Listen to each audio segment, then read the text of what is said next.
Good morning and welcome to the 191st Durham Regatta. Join us as the weekend's first boats take to the water for a spectacular start to the races. It's all happening right here on PalTV.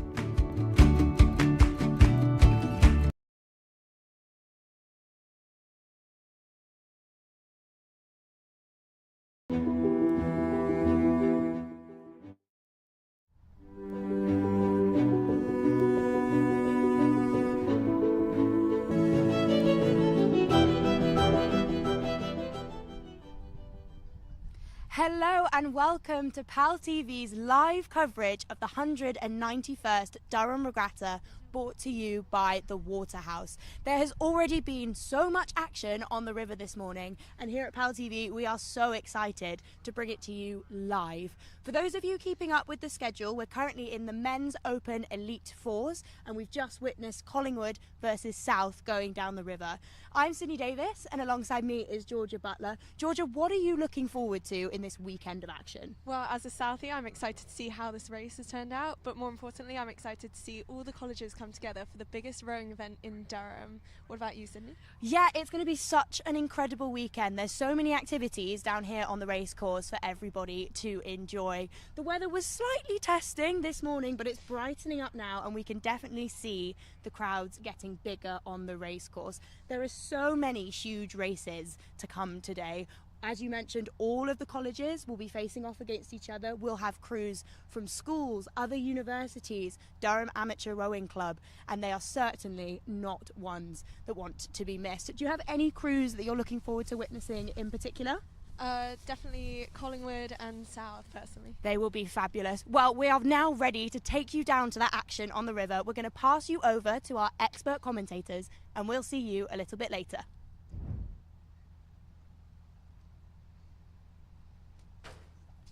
Hello and welcome to the PalTV's coverage of the 191st Durham Regatta, brought to you by the Waterhouse. My name's Ollie. My name is Jasmine, and Welcome to the stream.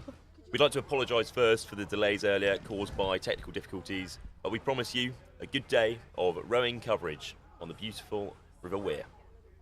now that the weather has improved, it should be a nice day. Brief spell of rain this morning, looking quite sunny by now. It's feeling promising. Yeah. Indeed. Maybe not as nice as last year, but yeah, at least maybe it's a not bit. raining. Yet. Don't jinx it. And coming down the river, an interesting line from the racecourse side, but they seem to have corrected it. Just like you on the sofa. Oh no, I think I like the... Well done, that was excellent. Well done. Okay, So did you help out last year? No, I was abroad last year. Oh, where did you get I was in France. How was that? Oh, so fun. So fun. I was a teacher, so like had its challenges. Oh gosh. So I'm gonna go back to my Yeah. over here. So what are you studying?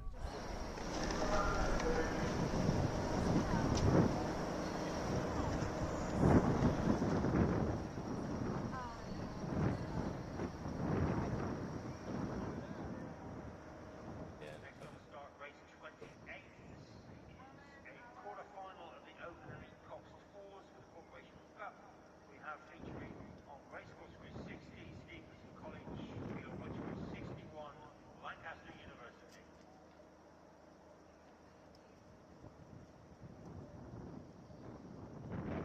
The Pilar side, a clear, I'd say a boat length between the two. With, I believe, Lambton on one side and Mary's on the racecourse side, losing distance. Definitely not Babbles. And they make the gap up. I don't know. Significant lengths between the two might be slightly tricky. Indeed, and as they approach the race, the finish line, I think we know how that race went. Wow.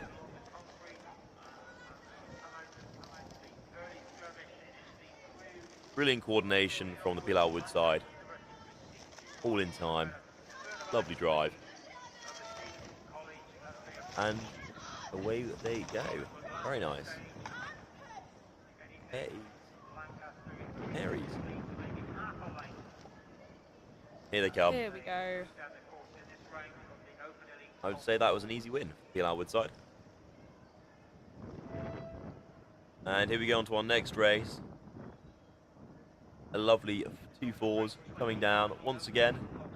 Cresting line. But who am I to judge? I'm not the best cox in the world.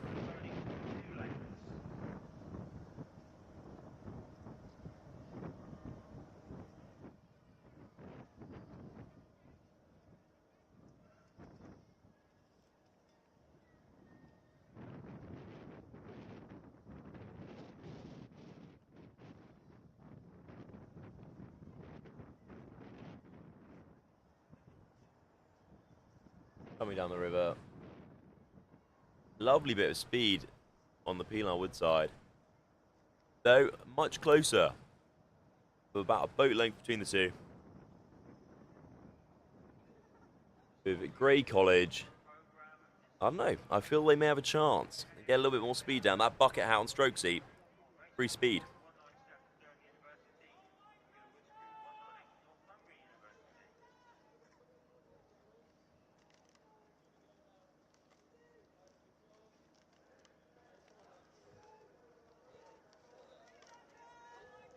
And they make up the gap.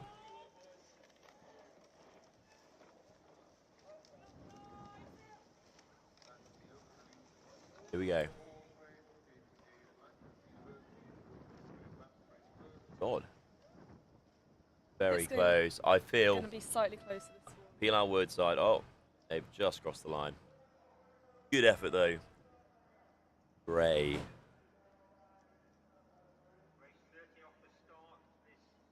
Oh. And the end of the day, the bucket hat was sadly not the deciding factor. And off we go with the next race. Oh, what is going on there? Oh, and there's been a what appears to be a collision Not what we on want the to start see. line. Not a strong start to the race. They look like they're trying to regain their composure. As I've said, this morning's been an interesting one of lines taken. But again, people's reasoning, that's up to them. And, oh, the racecourse side, once again, taking a wild line and being forced to stop. How are you?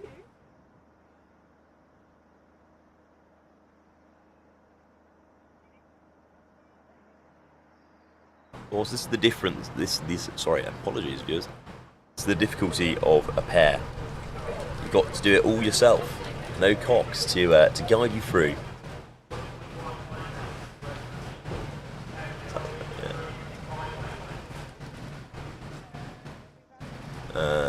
Okay, once again, the racecourse side taking an interesting line, and of course, what a lot of viewers may forget is the difficulty of trying to row when there is a whole line of boats along one side of the bank. Some which are not always the most flush with the bank side.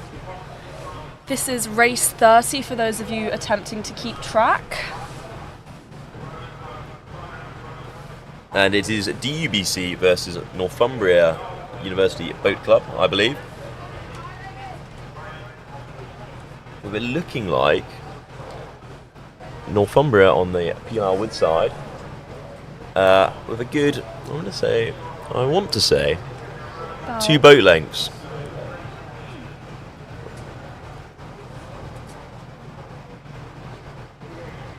Though the DU side has now regained their line, and it looks like they're catching up. They're closing the gap. Brilliant effort. Will this be a closer result than we thought? Potentially. It's anyone's. Let's hope neither of them crab. God, they have really caught up with each other. One might say baubles. Looking like it's actually going to be quite a close one, this one. Can DU pull it out of the bag? Let's see. Oh, Is there a potential for a last-minute victory? I think it... No. Ooh. No, ooh. Very close. Very close. A brilliant effort from both boats. But at the end of the day, the starting line obviously massively disadvantaged DU. Next up, we will be having Berwick versus Hollingworth against the winner of race 32.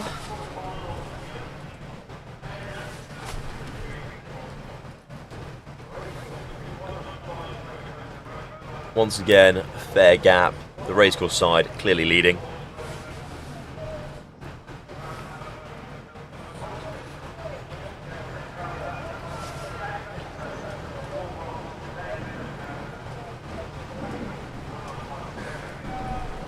Correction, this race is Yarm versus Lambton. Now, for those of you who are not based in the northeast, two heavyweights in the local rowing circuit. I myself am proud to say I've been Yarmed last Durham Regatta, and it is quite the humbling experience. Though, it does seem that once again, Yarmouth shot past Lambton.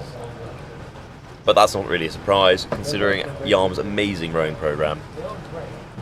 It is very humbling to be beat by a J15 boat, but alas, a learning experience.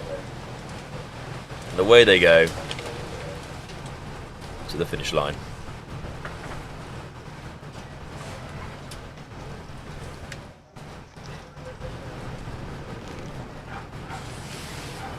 Getting quite congested down by the finish line. This is where the marshals really come into their own. Whether or not this today will finish on time is very much dependent on how quickly they can get the boats back up to the start line, to the stake boats. Quite unlikely though, it's looking like at the moment. So do forgive us, viewers. We may sometimes get the wrong boat. We're working off the information we're given, but obviously that's subject to change as the day goes on and races get, moved around. Those of you that have been following online before our live stream, you will know that there has been quite a bit of switching around this morning, so it does get confusing. But we will try our best. Do not fear. Okay, at the stake boats.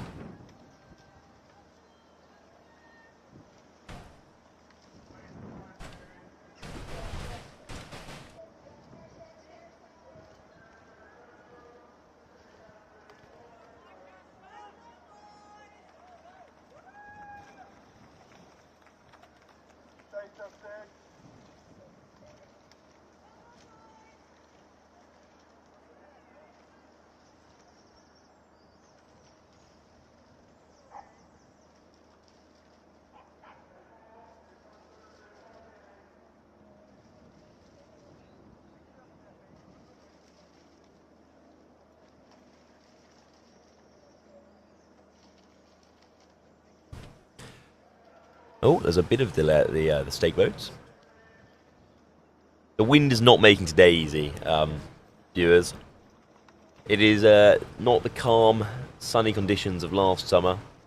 And of course, this will probably end up leading to delays in the race order and what time we finish today. So, that's something to be aware of. But it looks like... Oh, okay. I think they're taking the opportunity to move boats up the racecourse side and start staging them for their respective races. So in the meantime, we'll wait.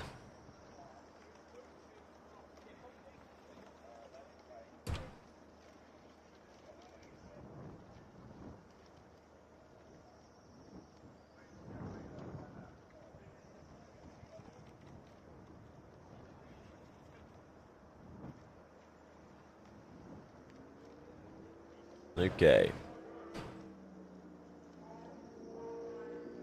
So, in the meanwhile, while we wait for the next race, viewers, just quite curious. We're wondering, where are people watching from? Are you watching from home, somewhere in the south, somewhere in the north? Are you watching abroad? Please let us know in the live chat. We'd be curious to know. Last year we had a really nice variety. I think we had someone from Australia watching, which is just lovely to see that so many people can watch, family and friends, no matter where they are in the world. So let us know. Interesting to see where our furthest viewer would be from. I'm very jealous of those of you sitting at home with your nice warm cups of tea. It is not the best weather over here. Or those of you in a lovely warm climate. I am very envious. I would love some sun. If anyone is watching from Australia, I am extremely jealous right now. Indeed.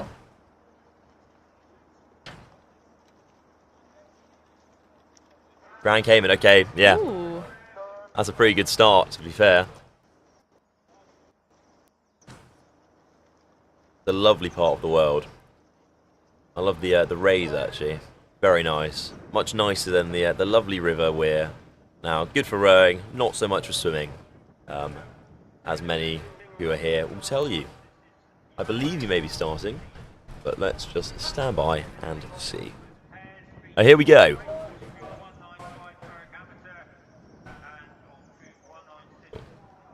Good to know, Roy. Thank you. Oh, and another interesting line from a pair, but it seems like they've regained it. With pairs, it can be very tricky. If they haven't got steering into the foot plates, even if they do, it's quite a challenge to balance out, because it's all dependent on two people. You don't get the same kind of aggregate you get in an 8 or a 4. If one of you is massively more powerful or technically able, it doesn't take much to set you off on a wild course. It's all about pressure. And it seems like that's what's causing this lovely line down the racecourse side. Pilar Wood cutting it very close to the side. Risky game, especially in summer where it gets quite shallow along the bank side. And it's quite easy to, I don't know, catch yourself. As someone who's rowed on the weir for a year, I've heard some horrific stories of what people have managed to do on some of the banks, including taking off a rudder last summer when we had really low river levels, which is not great, not cheap. Oh, and here we go. Racecourse side, not much between it, not much in it. But again, I could be biased as I'm only seeing what you guys are seeing. Thank you very much, Griff. It's a shame you're not here yourself.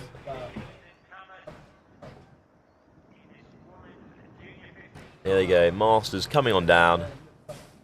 Interesting. It's close, it's close. So for those of you keeping note, it looks like we're running about 11 minutes behind the schedule that you will have. So bear with, stay with us, and we'll do our best to show you your friends and family on the water. Or if you're just a viewer who likes rowing, great quality rowing on the River Weir today. Oh, and it looks like 196, it's fallen behind. It was close there for a good middle section, but alas. I have to say, it is exhausting for such a short little piece, relatively, compared to a lot of other competitions such as Haw, head of the river race. I've never felt so much pain in my forearms. Some might say that's bad technique. I just say it's a lack of fitness, but alas. And they've crossed the line with the racecourse side winning. Very nice. And here we go. We got two singles coming down the river, which is a nice change. Many of the clubs along the River Weir, and by that I mean college clubs, lack their own singles. Instead, it's sweep is very much the popular, the predominant form of racing. But it's nice to see them out. However, it must be miserable with the wind, one would assume. A real challenge to keep a nice line and to get that power down, especially when the wind is blowing all over the place. It's not predictable. Especially if you're a single as well, slightly harder to keep on track.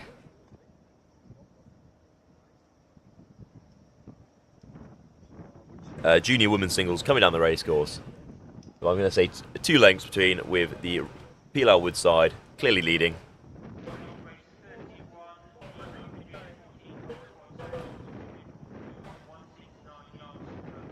I'm glad to hear we have such a variety of viewers today. From Hampshire to Australia, my co-commenter's dream destination. It's great to see so many of you can join us today and watch some quality rowing on the Weir.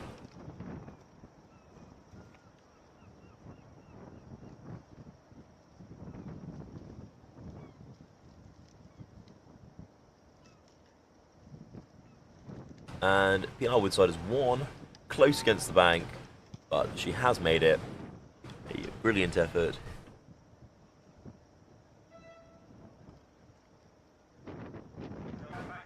There we go, across the finish line, quite an easy win. Oh, and here we go, Collingwood coming down the racecourse side. And I believe Dark going down the Pilar Wood side. Collingwood with a clear lead. And of course, keeping close to the bank. Haven't got into the bank yet, so that's good. What a gap.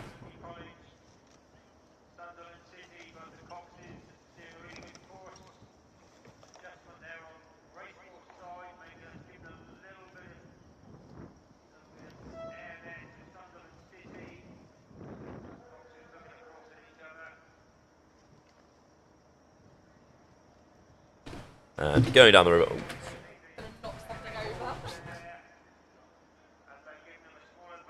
Lovely quad coming down. I believe 2 colleges.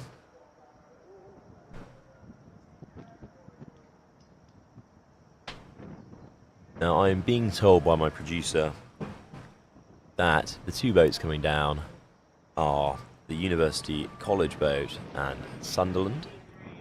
However, I am yet to ascertain that fact myself, as I cannot actually see them. But trust me, viewer, I will confirm that. It's close. It's very close. I'm going to say half a boat length.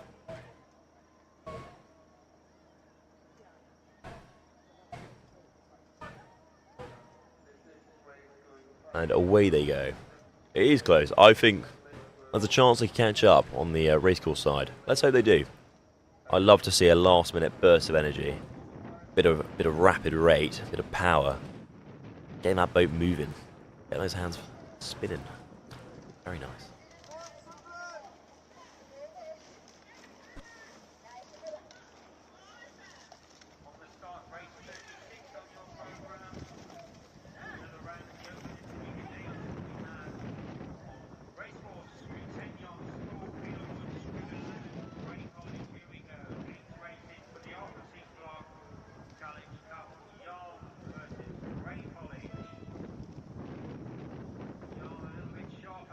Oh, and interesting congestion on the finish line. That could have been bad. Obviously, a real choke point with the River Weir. It's quite narrow. And trying to get boats up, especially this quantity, I'm uncertain of the numbers this year, but I remember last year we had over 2,000 competitors across all divisions. And so if you think about that, trying to get those boats, both from boathouses further down the river, so from Durham School, from University College, and trying to get them all the way up to Dark, Durham Amateur Rowing Club on the other side, it can be a challenge. And, you know, it's a real hard effort of management, especially considering that most, in fact, everyone working on the riverbanks to make sure this is possible are volunteers, doing this on their own time, spending their weekends, from clubs all across the Weir area. And we have another quad coming down the river. I believe a quad. Again, viewers, I am sometimes in the dark, but hopefully not for too long.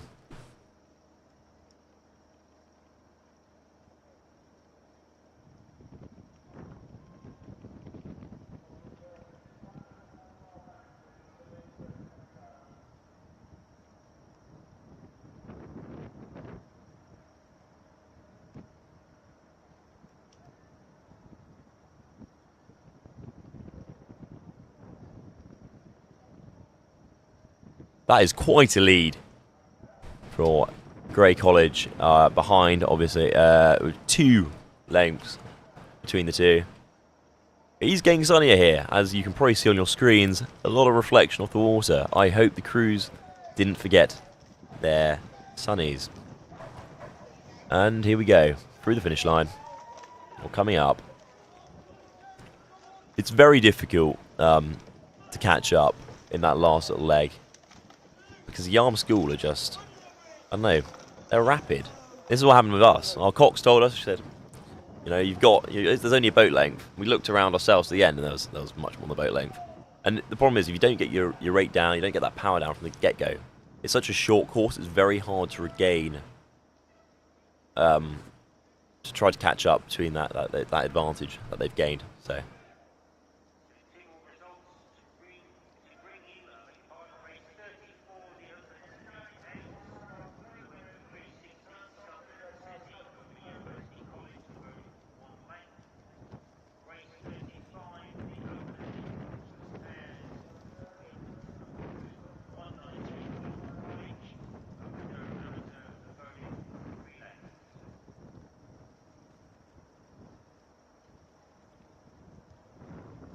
Everything is to go down.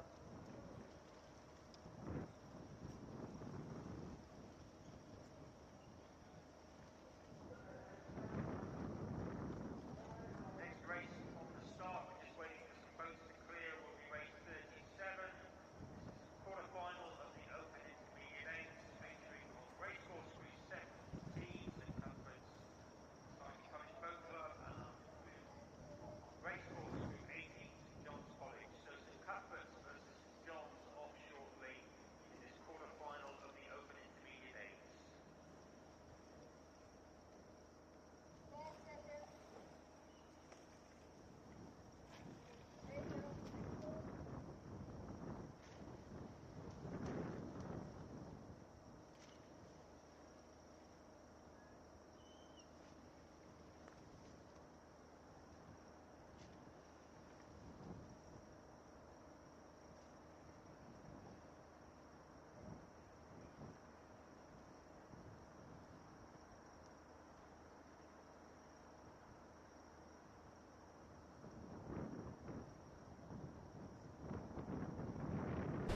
while we are waiting, it would be lovely to see who everyone is supporting today.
Okay, we're seeing people at the turning point.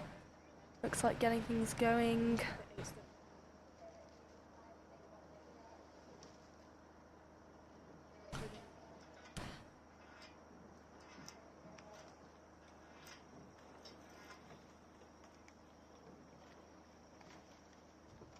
Seeing a lot of boats getting ready right now. Will we start things back up again? Okay, hopefully we're starting soon. So off start race 37, quarter-final, the open intermediate eights. Race course reception, Elephants, with 218 St. John. Okay, and we're off.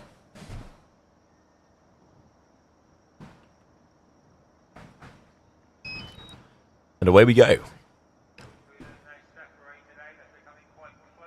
It's lovely to see alumni joining the stream, especially Hugh, who rode for Chad's from 1975 to 78 for both DU and Chad's College Boat Club. Do appreciate the consistent dedication to watching the regatta all these years later. Indeed, indeed. Well, I think it's a very formative part. In fact, my grandfather went to Durham School and actually rode in Durham Regatta back in the 60s, which he proudly told me recently, which, I don't know, always amazing to see what an impact it leaves. This one is looking quite close. About less than a length apart, it looks like. One might say babbles. And can they make a gap, or will it remain neck in neck?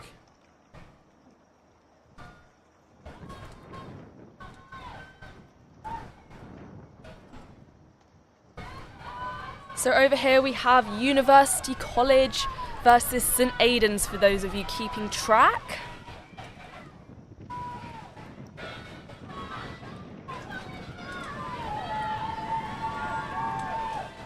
Oh, it is close. My. Very close. In fact, is that a mash?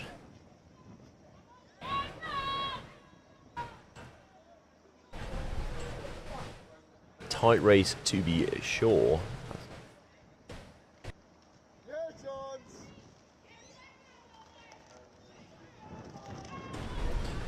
Okay.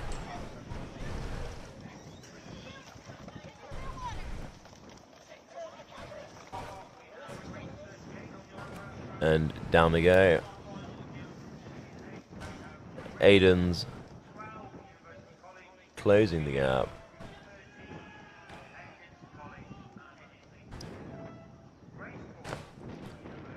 Brilliant.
Here they go.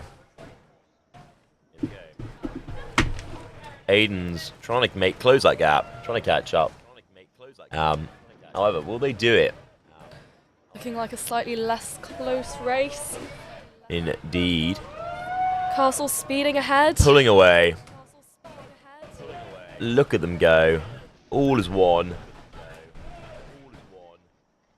Putting some power down. It's a brilliant effort. And I believe we've got about 2 boat lengths now. Quite impressive. Yeah. Very impressive. And that's the point. Once you get to that middle ground, it's just very difficult to you know, to catch up, as I've said multiple times. So, here they go.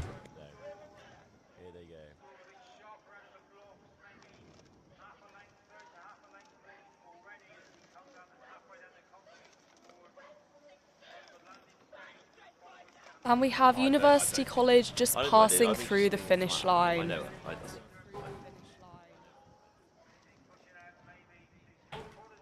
Quite an easy win.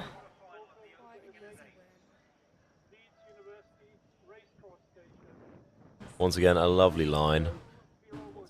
Squeezing in. Good thing the cock saw it.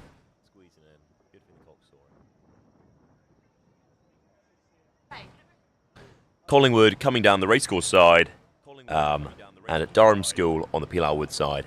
It's close, but once again, the rule decide will be about mid-course, about 300, 400 metres in, whether there's a gap or not, or whether it's going to be close throughout. Durham School giving a good effort, and of course, they have a long history on this river, and have been in the past years. The deciding clubs were really Durham School and Durham University. Until obviously there's been a lot more interest now from across the range. For those of you keeping track, this is the quarter-final of the Beginners 8.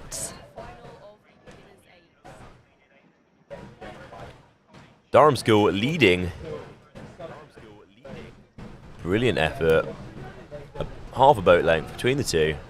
Can Collingwood close that gap? Of course, there's no shame in being beaten by a school boat. And what you'll actually find is many of the school boats are a lot more, on average at least, a lot more technically able, as some of them have been doing it for years. And a lot of people pick up rowing when they come to university, especially in the college case. I know I did. And so you can't always match that tech with just pure power. They're saying that Collingwood's technique, amazing, but the school boat just managed to head it a little bit further forward. I believe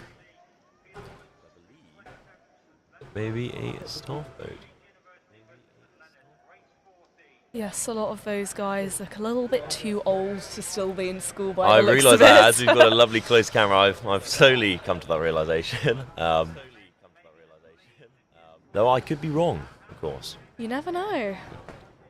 And of course, now into the next race with Leeds on the racecourse side, Beginners 8 again, and St Leonard's on the Pilar Wood side. Interesting line from Leeds, as it looks like they're veering towards the bank. And again, the lines are so important. It's the make or break. You can have a really powerful, really skilled crew. But of course, if you've got an inefficient line, then you're just wasting effort, and you're gonna lose out. So, it seems like they have recovered it a bit. And it's looking tight.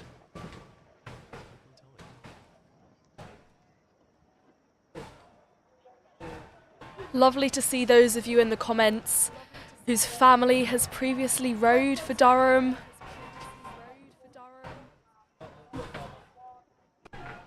Okay, and we are back. Apologies for the flicker on the screen. Sorry, some minor technical issues. It is neck and neck, St Leonard's and Leeds in line with each other, coming up to Bath's Bridge.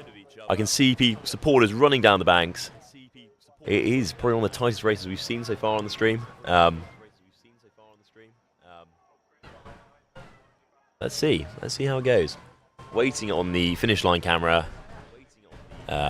Let's see, can they make it through? Are they going to close the gap? Is there going to be a decisive winner? Let's find out. There we go. Oh my, Ooh, that very is literally close. in line. It looks like Leeds may just have it. Okay. Just about. I think that's probably the closest race That- we've had so far today. It's the closest race that I've seen in a while, but definitely today. Let's see if we can beat that later on, potentially. Oh, that was a close one on the finish line. Yeah. Good thing that they were able to hold it up. Of course, there have been cases in previous years where people have managed too much speed, not held it up, and there have been collisions. But luckily, so far today, we've been pretty safe on the water.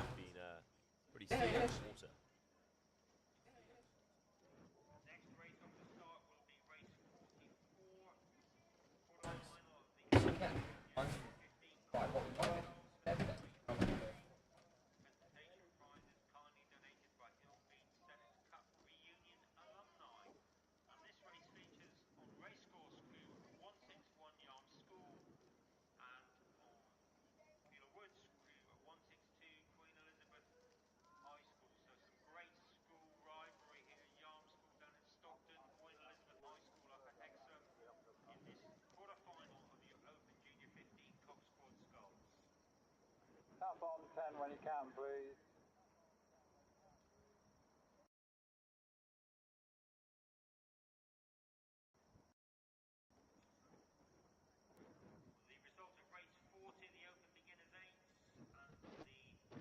This is race 48.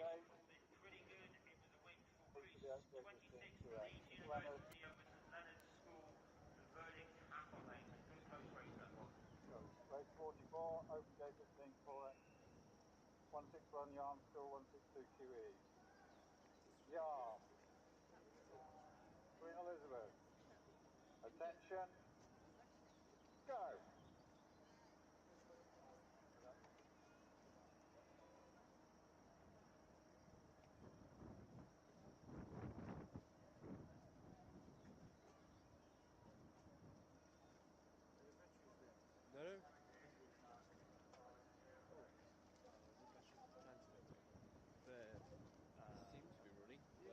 And I think the marshals are taking the opportunity now to move some of the boats up to the marshalling area by dark. Clear the finish lane slightly. Indeed. In fact, we have got boats coming down. Just stand by, viewers. We figure out who they are. To avoid any of those dreaded collisions. I believe it is Yarm School and Queen Elizabeth High School, with Yarm on the racecourse side of the river. As you can probably hear over my mic, it is very windy here. So do bear with as I sit in the world's shakiest tent. Which will hopefully not collapse on top of us. Or fly away. Would be a slight disruption to the commentary. Wouldn't want to disrupt the commentary or potentially the race itself with the No. tent in the river. Just imagine like a gazebo flying into the river midway through the race. I'm sure we would not be ideal. We wouldn't hear the end of it on Rowan. No. And here they come, coming down. Yarm in the lead. And I believe a second race is about to start from the stake boats with Tees versus Durham School, with the Durham School boat on the racecourse side of the river, so to the right of your screen. But back to the current race. Crews are being told to steer apart. Interesting. So coming down, we have two quads from Yarm and Queen Elizabeth. Oh. And so, with Yarm in a clear lead, I wouldn't be able to tell you. In fact, I'd say about two boat lengths, potentially.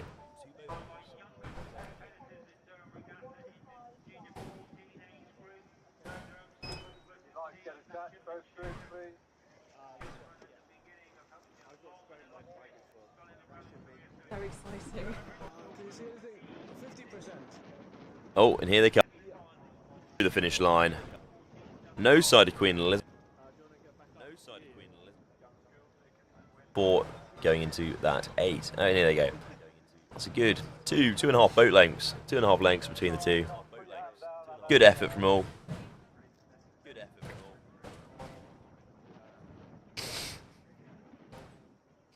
Let's see if we can see Tees and Durham School coming down the river with a double. Heading down, looking very neck and neck. Once again, I see bucket hats in the water. Big fan. My issue is my bucket hat normally flies off into the water, and I don't fancy swimming in the weir.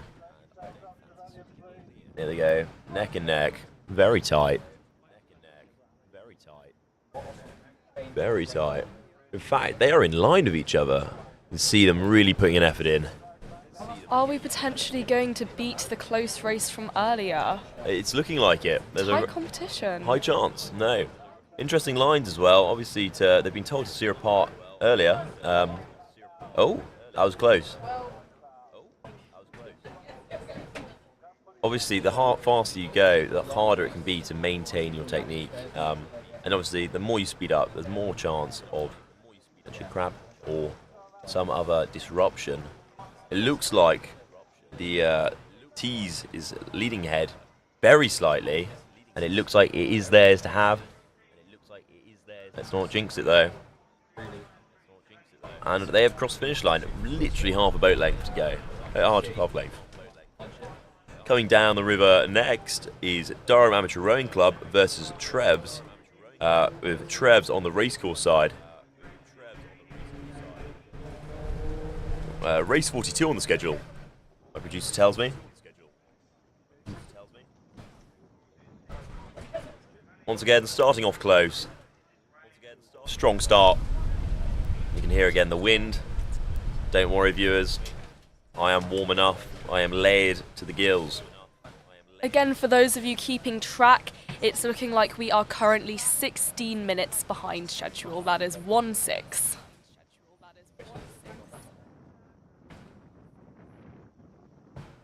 It looks like Trevs are pulling away very slightly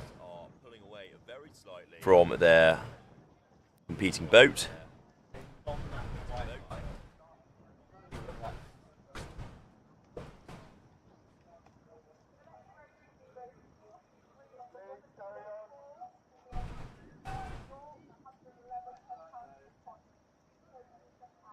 Fairly low rating as they come down.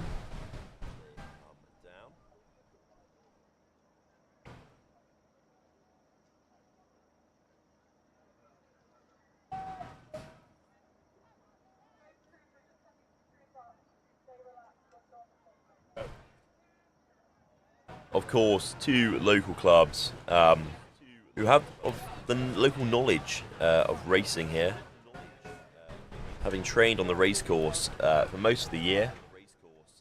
It looks like Dark is about, I'd say, a boat length behind, but we'll see.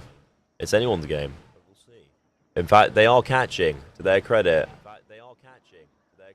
It's always very interesting to see college boats go up against local crews, and really to see where, you know, there's normally some surprise in who pulls ahead.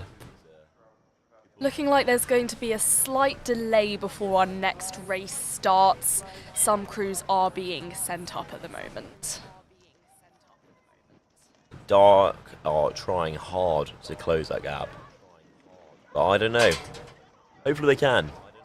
But also we're getting very close to the finish line, as our lovely camera views will show. In fact, it is very neck and neck. We are seeing more and more tight races, which is lovely. It's lovely to see such a spirit. Could be the theme for today. Well, start them strong, is what they say. Makes it exciting. Indeed. Lovely finish. Right there. Alright, so when they get going, our next race is going to be race 43, and this is St Chad's versus York. York is going to be on the racecourse side. But in the meantime, we're curious again to hear your thoughts. Those of you who have rowed previously or still row, please tell us a little bit about, you know, your rowing experience. If you've rowed here, we'd love to hear it. If you've rowed elsewhere, we'd love to hear it. Done a bit of sea sculling, you know, please let us know. We're curious. We've got a lot of supportive family members over here in the comments, but it is also nice seeing people who have since graduated, having rowed in the Durham Regatta in years before. And have such a passion for the sport. It is a lovely weekend. It's a lovely event. And it is, well, as some of you may know, the second oldest regatta in the UK. Only 6 years later than Chester Regatta, so take that, Henley. Again, more crews working their way up to the start line. It's always interesting, both when you're in the boat, but even better when you're on the race course, watching the panic in some boats as the marshals desperately try to get as many people through as possible. Because obviously, the more people who are just sat down at one end or the other at the finish line, the longer it's going to take to get the next race started, which at least it is starting now, with Chads versus York, with York on the racecourse side of the river. Chads is being instructed to steer starboard, it appears.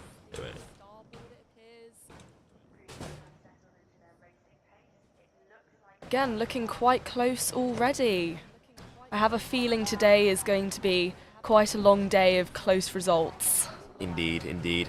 But, as I said previously, many a time, it's lovely to see that competitive spirit shining through on the weir, even if the sun is not.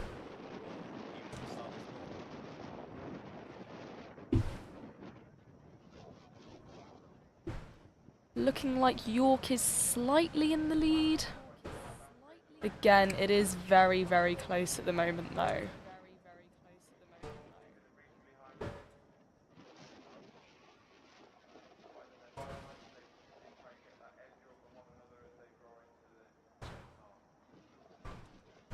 Yeah, there you go. Can they close that gap? Let's see. Come with Chads.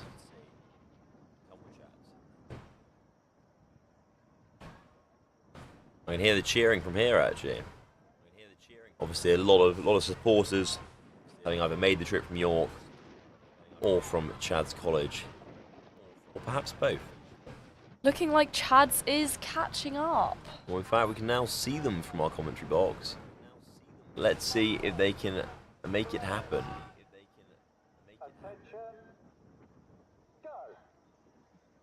In fact, Chads are leading. Brilliant effort from Chads women right there. It looks like a very good distance. 2 boat lengths. Coming up, Butler versus Gray. Gray will be on the racecourse side, but we'll cut to them once this race has concluded. Chads has really reclaimed their spot. Looking like it's going to be a pretty easy win for them. Considering they had to steer away earlier, they've managed to not take that as a disadvantage, but make up the water.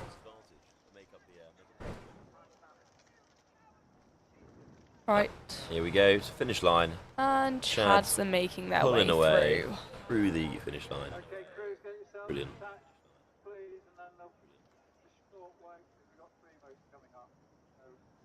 And we'll now see our next race coming up shortly.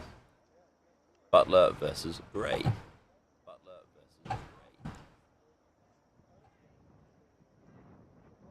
So here we've got Butler and Gray. Gray is over on the racecourse side. Looking like they are slightly in the lead at the moment. Only time will tell. And for those of you interested in looking at the schedule, this is race 45. Hill v Hill. College v College. Line v Line. Who will win? Looking pretty strong, to be fair, for Butler.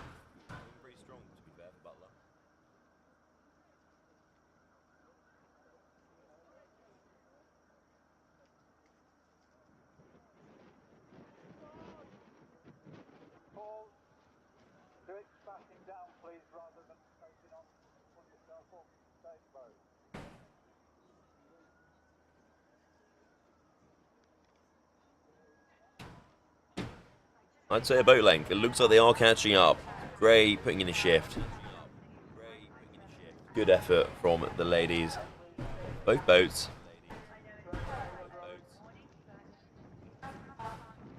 In fact, can Gray make it? This is the question. They've got to keep Sit tall. Heads in the boat. Let's hope we're going to get a nice, close finish.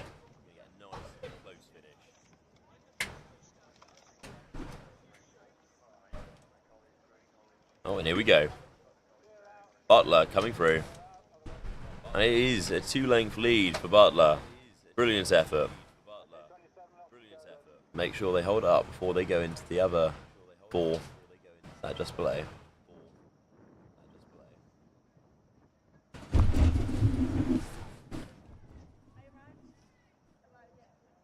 Chris. St. Paul. Queen Elizabeth High School. Attention. Go.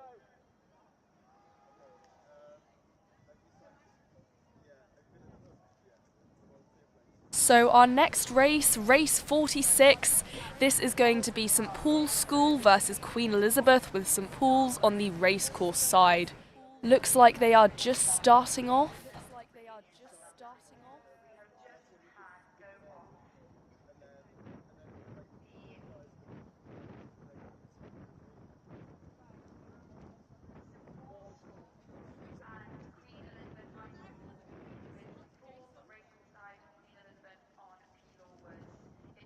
Looking like Queen Elizabeth are currently in the lead.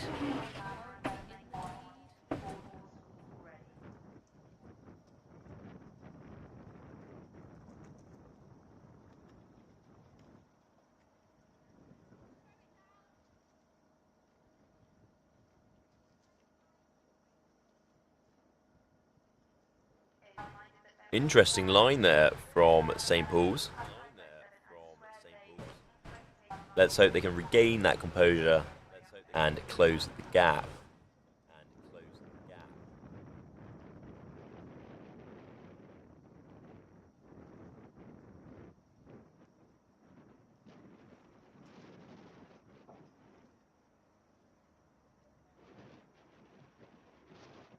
Oh, they're turning to their port side. You can hear a lot of cheering in the background. This is quite a popular race by the looks of it. And now come into view. But there's a big gap. Let's hope they can make this last half count. I can hear a lot of cheering actually. And of course that will only increase as the day goes on and as people start to turn up. It is still only early in the day, 10 AM, and as the sun comes up, I have hope. Left and behind there, at least an easy gap. Up next, St Paul's versus Lambton, with St Paul's on the racecourse side. Wow.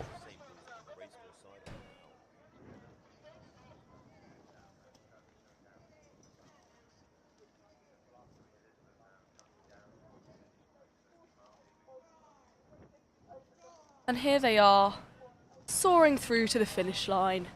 Again, quite an easy win.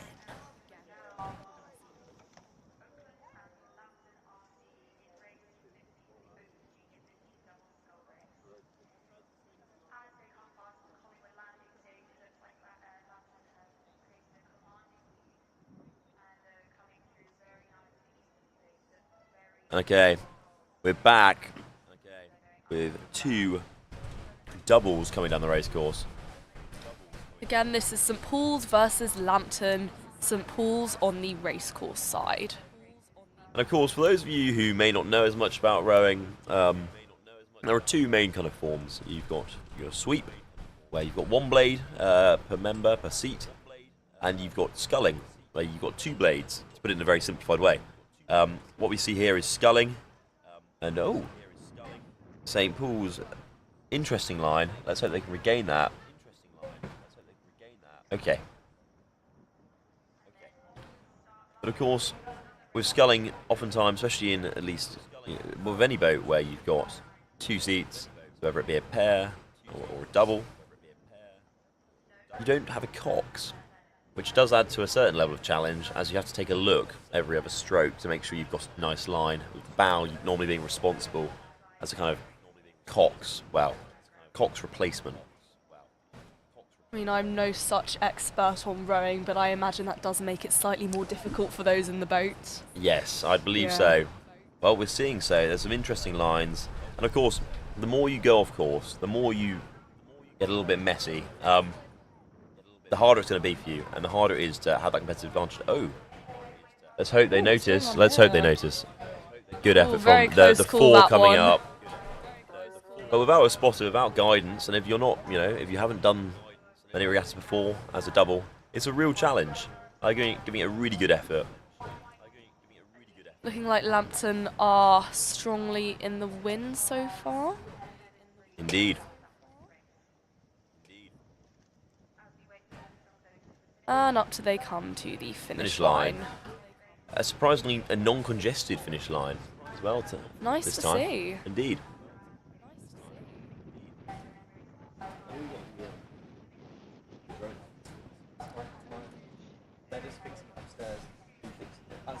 And St Paul's are closing in. So over here we have St Leonard's versus Durham School. St Leonard's is over on the racecourse side. Looking like Durham School is currently in the lead. Wonder if St Leonard's can catch up. You're going to crop it anyway, but you're going to put it in 4K and then crop it.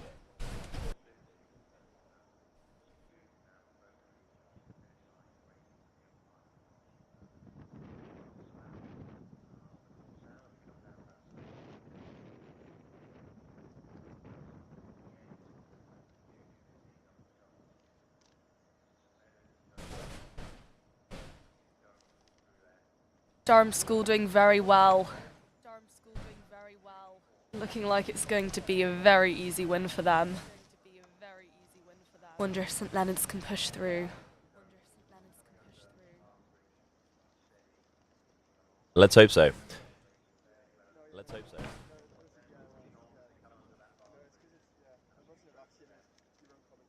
I think what's so lovely about events such as Durham Regatta is just seeing such a continuation of the sport, old and young, novice or ex-nov and masters, having that lovely kind of wider community on show here from across the northeast and even further afield. It's good to see for the sport and for the longevity of the sport. So up here we have Yarm versus Aiden's. We've got Aiden's currently taking the lead by the looks of it on the racecourse side. It does seem so.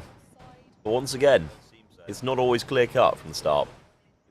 Let's see if Yarm can pull their magic trick and Yarm the Aiden's boat.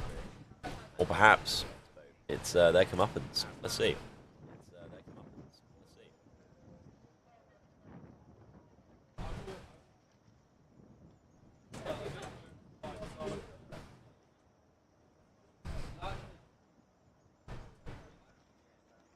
It does look like Yarm has pulled ahead. Hey, this one might be closer than we thought. As always, putting on a good bit of competition. And nothing more humbling as a college crew to be Yarmed.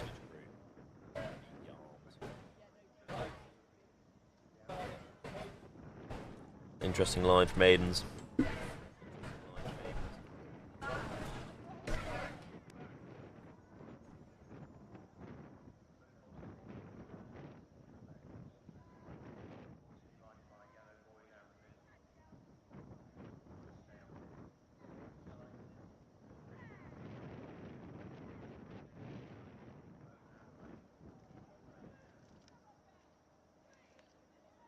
With Yarn pulling away, at least 2 boat lengths.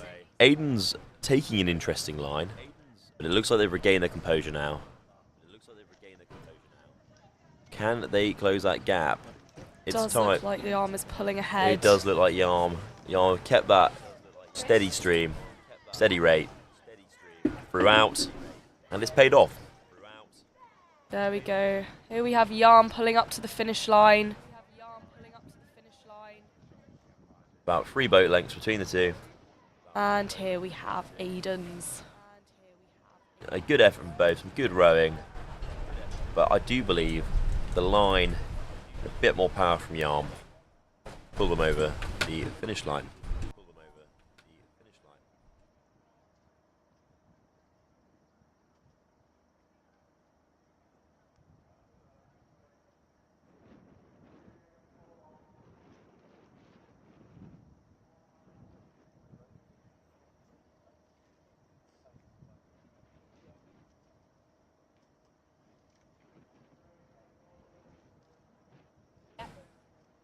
So we can see once again more boats heading up to the start line. And we're now going to cut to an advert from our title sponsor, the Waterhouse.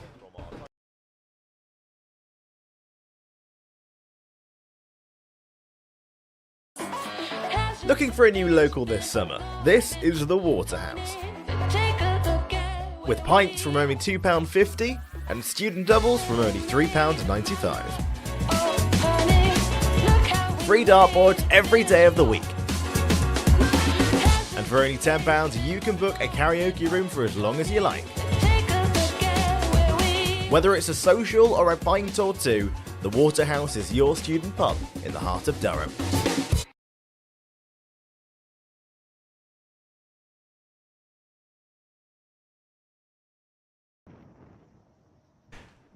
And we're back. So we will cut, hopefully, to... There we go.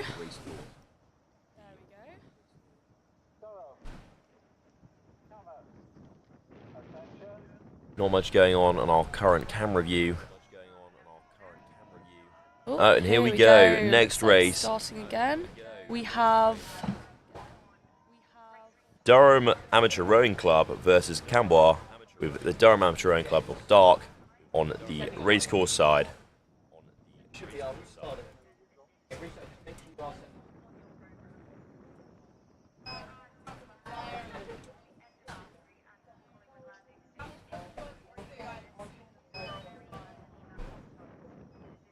strong start from both of them. Looks like Durham Amateur Rowing Club might be slightly pulling ahead, getting very close to the other guys over there.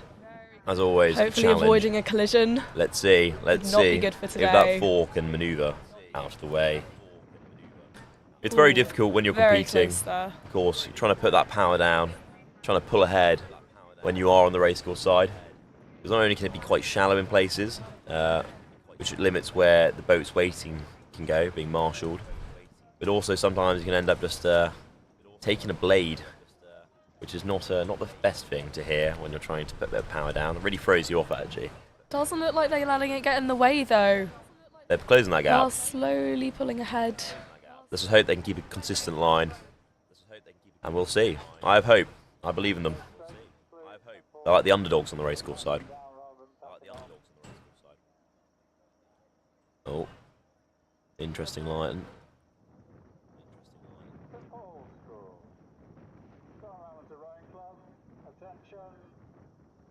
Part of the challenge today will be about how many times can I say line.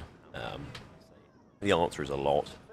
May ask whoever's on graphics to put up a counter, but let's see. If someone would like to keep a tally, we'd be interested to see it. Yeah, Charlie, that'd be brilliant from you. Thank you.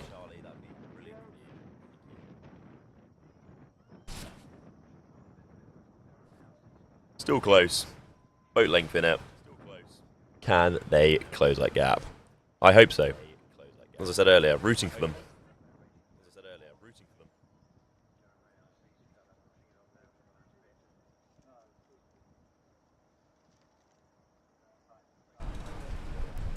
There is literally a boat length in this.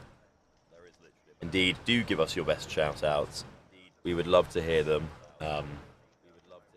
Or if you've got any funny anecdotes about rowing, any particularly bad crabs, capsizes, or just something you find quite amusing, please do let us know.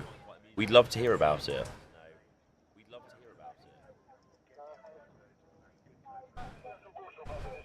And indeed, that was a win for Saints Dark. Brilliant effort. And now we're on to our... Oh, apologies. My bad. A win for Cambois. Now on the next race, St. Paul's School versus Dark. Race 56 with St. Paul's on the racecourse side.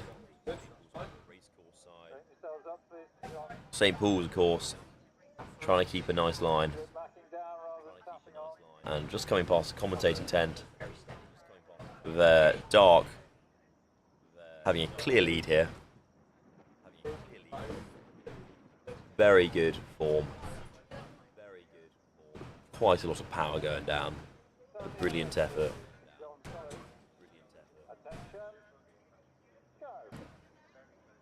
St. Paul's getting very close to the edge over there. Indeed. Oh. Oh, cannot be all. Very close to the landing. Very risky one. Oh, and that has cost them the race, sadly. I don't see them recovering that gap. Who put a landing stage there, guys? That's Not a good idea. No.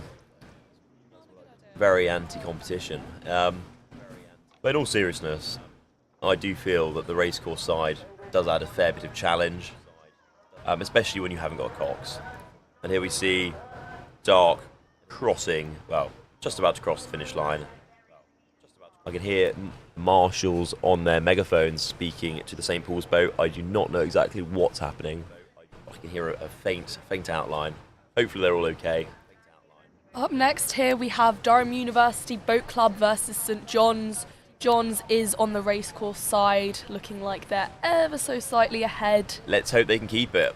It's lovely to see university level boats going against college boats because it does really highlight, I don't know, the amount of skill there is within the rowing community at all levels. Of course, John's very strong performance last year in regatta season, and they are neck in neck with what it looked at. Let's see who gets ahead.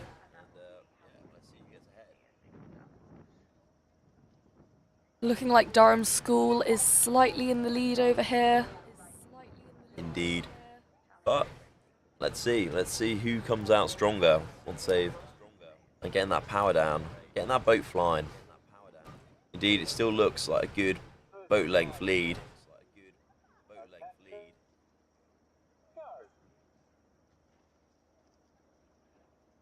The wind on the river, it's not fun. I was on this lovely stretch the other day, and it felt like I was in the Atlantic. It was horrific. So it's a real added challenge for those rowing.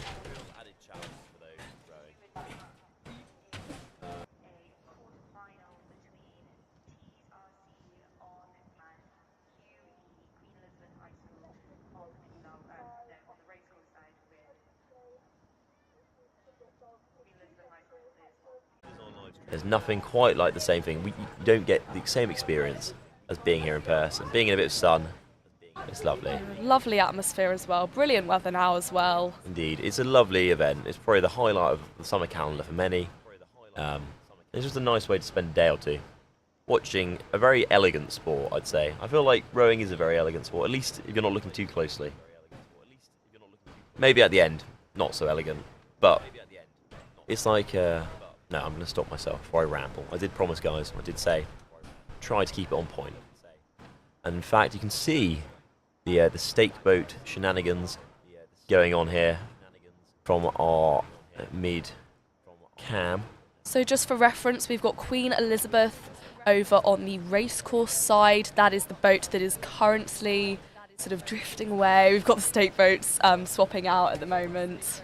It's a real challenge. I mean, the bigger the boat, the harder it is. Rowing boats are not manoeuvrable. They're designed for one thing and one thing only. They're designed to go fast in a straight line. Some people forget that. I mean, myself, I row back home. I am from the southwest, and oftentimes, you know, as with any river, you share it with other users, and people forget how the lack of manoeuvrability we have, and so oftentimes you end up getting into a little bit of trouble trying to move around much more nimble boats. Though Queen Elizabeth seem to be, I believe, repositioning themselves so they can have another crack at getting in line with the stake boat.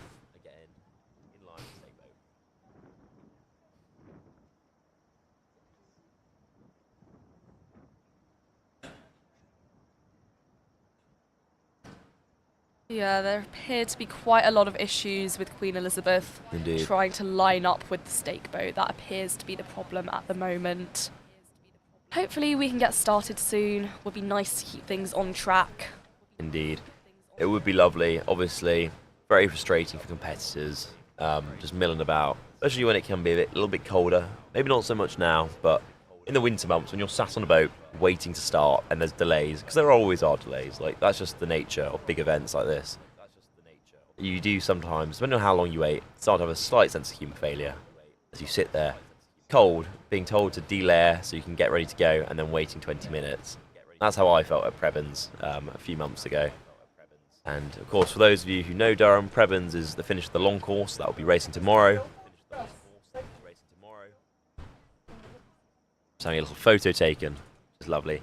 For those of you who know Durham Regatta, Prebends is where the long course, or just before where the long course finishes at the Count's House. But for Durham City is where there is Durham City where the start point is.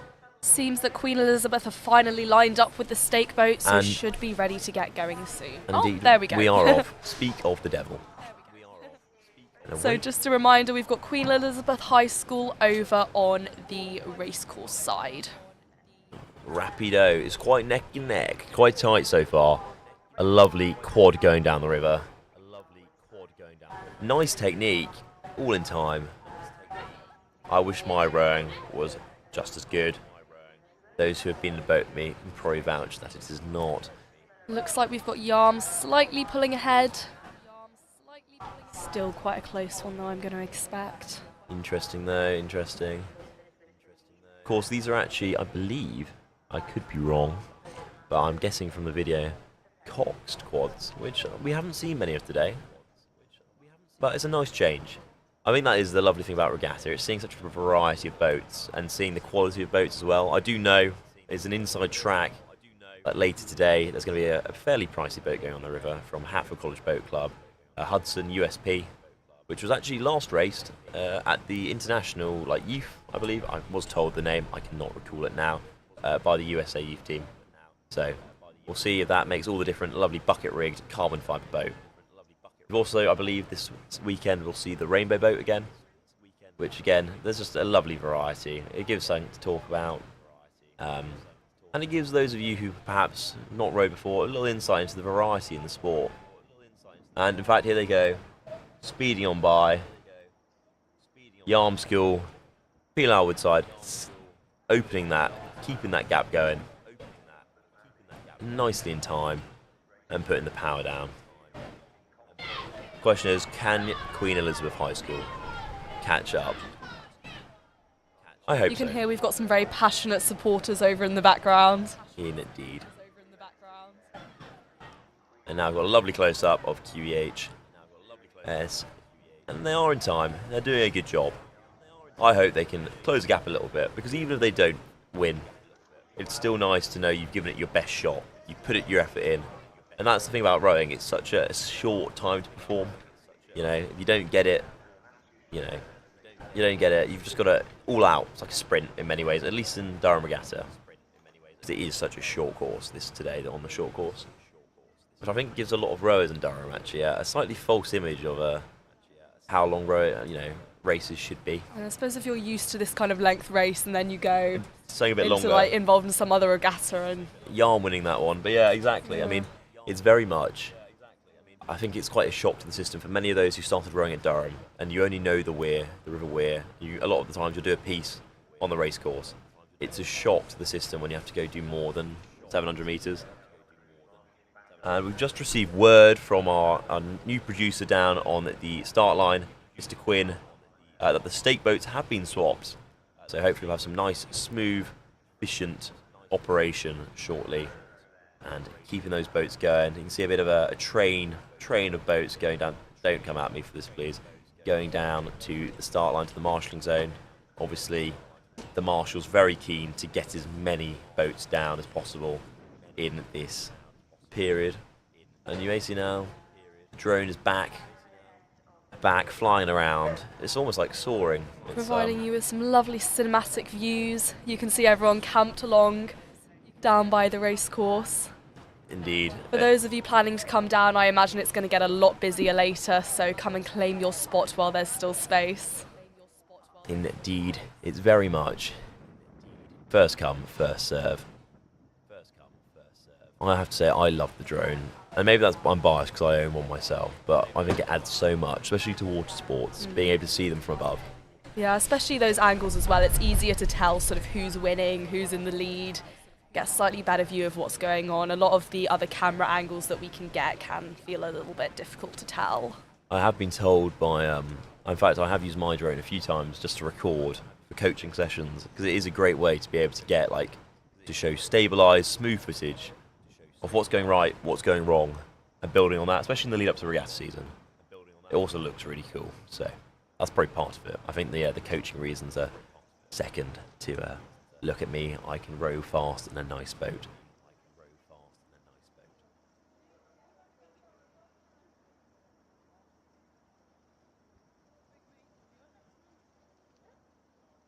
And here we see them getting ready to go, lining up that stake boat, slow and steady, backing up. Meanwhile, Marshall's sending as many boats up as they can, just Clear so the area. we can, well, not even to clear the area, but also just so we've got a massive backlog and we just chuck them down. Next. It is, again, a quantity game. How many boats can we get through before lunch? As well, they will continue during lunch. The more we can get down now, the easier it will make their lives later. Okay, it looks like we're almost ready to go. I think let's embrace. Not quite sure who we've got at the moment, just waiting for our updates to come through. Indeed, but in the meantime, let's just appreciate how windy the racecourse is. You can see the start line fluttering away, you see the trees rustling. For those of you who know the Beaufort scale, please chuck in the comments what level you think it is. 1 to 12, 1 to 13. A lot of respect for the guys currently in these boats. Can't be easy to keep everything in line with all this wind before you get going. Indeed, a lot of wasted energy trying to maintain your position. Keep the nose, keep the bow pointing where you want it.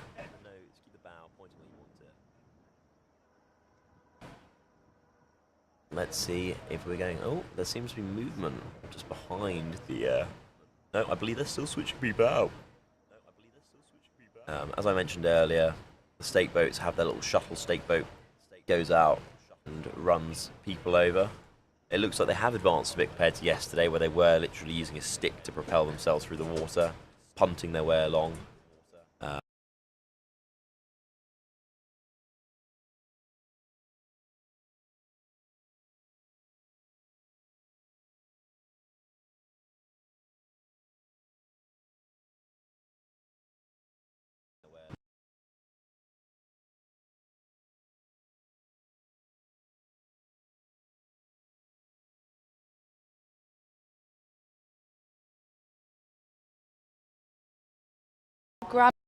Grammar. Catching up neck and neck. And we have Infinity slightly taking the lead by the looks of it.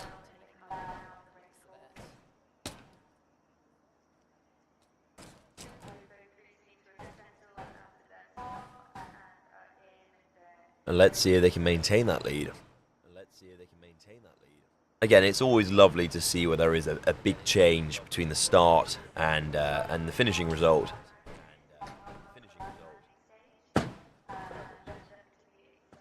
Interesting line, though. They seem to have corrected their movement now.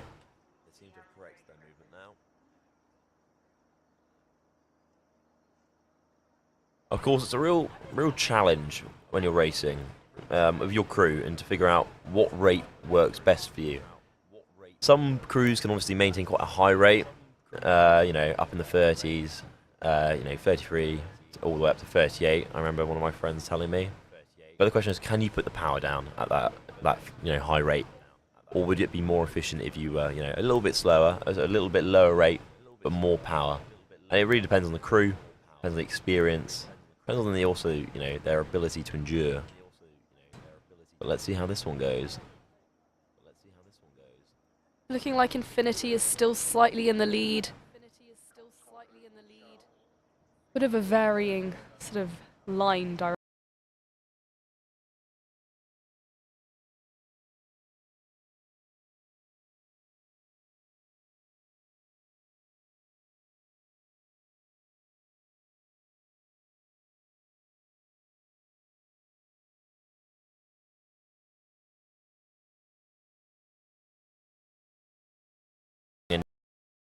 90-degree turn midway through the race, and still managed to win somehow. But That they is very basically impressive. they basically did 100 extra 100 meters in that race, and somehow managed to recover it. So obviously the crew weren't the happiest, but it happened. And it's just about persevering and pushing on. That's the rowing spirit, guys. Words of inspiration on a Saturday morning. I'm sure some people need them. Now we're just waiting for them to come onto Bass Bridge. And again, Bradford still a little bit behind. Let's hope they can at least catch up a little bit to have a stronger finish. Leeds going for it. Infinity, sorry.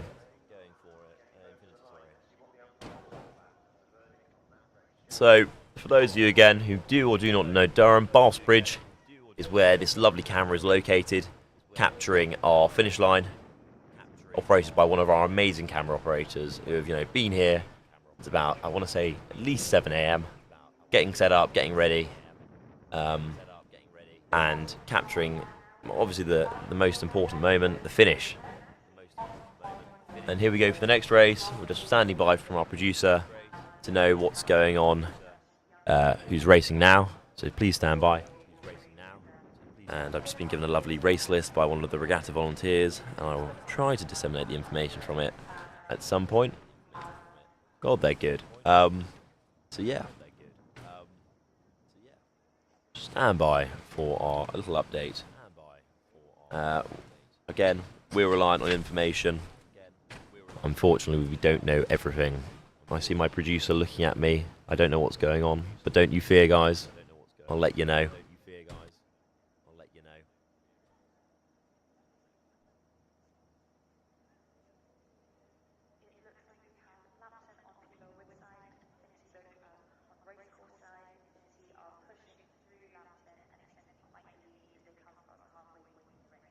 There's just an interesting clash there of blades. Again, it does happen. It's a very unnerving feeling. I feel like I speak for any rower. When you suddenly hear the clatter of your blades, you think, oh no, what's going to happen next? Especially when you go through, you'll see this tomorrow on the long course, when you go through Albert Bridge. Reportedly, the narrowest rowable kind of area, well, rowable like obstacle in Europe. I don't have a source for that. But this is what I've been told for many, many years. So yeah.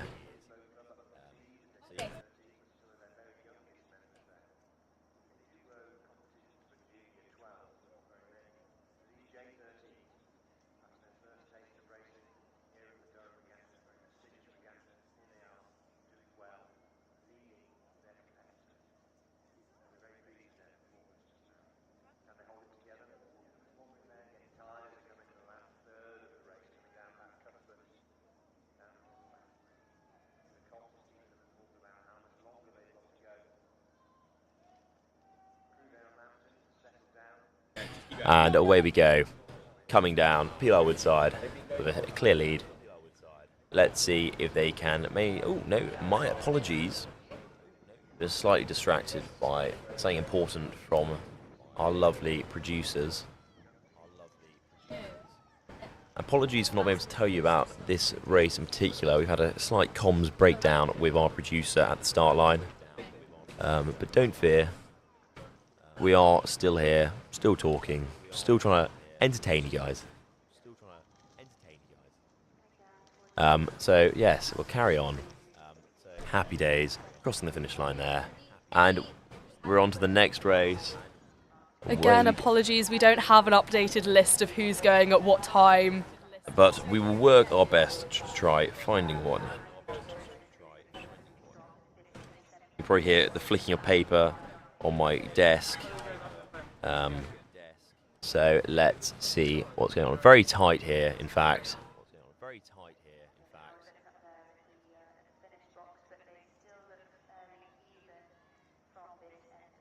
Very close here. Let's hope they are able to keep those lines. We don't want them to clash at blades. Oh, they've managed to pull a bit of space. Let's hope the marshals don't start. Oh, a little bit of wind there. And they've actually just gone past our commentary tent. Rapid. I believe that may be a heel bead and cuffs. Again, Hillbead, very good rowers, really strong performance this regatta season. But again, let me just confirm that, because my image is not the clearest. But neck and neck, really strong from Hillbead, apologies. And across, okay, we're going to the finish line, let's see. How are we going? Very close finish. Again, if I was wrong, apologies, but I do believe I was not, shockingly. And I believe that is a win for Hillbead. But we'll wait for official confirmation on that. Okay.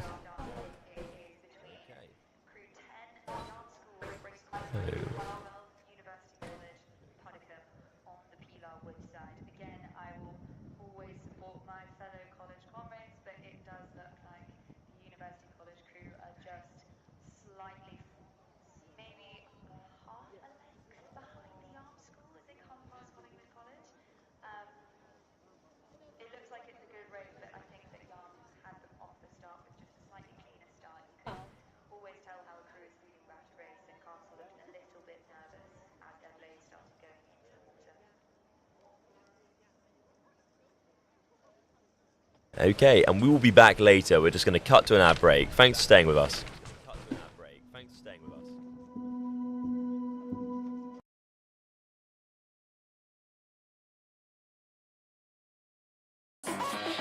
Looking for a new local this summer? This is the Waterhouse. With pints from only £2.50 and student doubles from only £3.95. Free dartboards every day of the week. And for only £10 you can book a karaoke room for as long as you like. Whether it's a social or a pint or two, the Waterhouse is your student pub in the heart of Durham.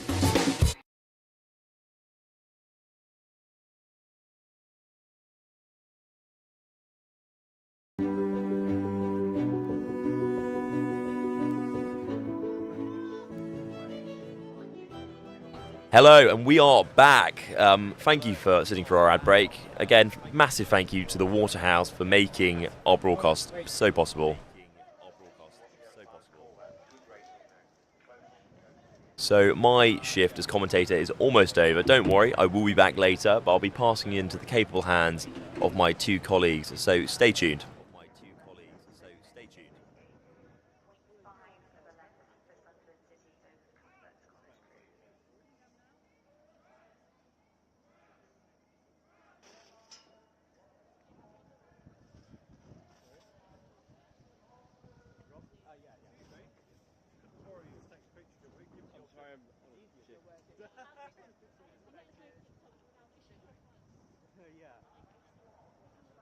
Okay, and we see to be getting set up at the stake boats, just manoeuvring into position. Again, the wind not making that easy.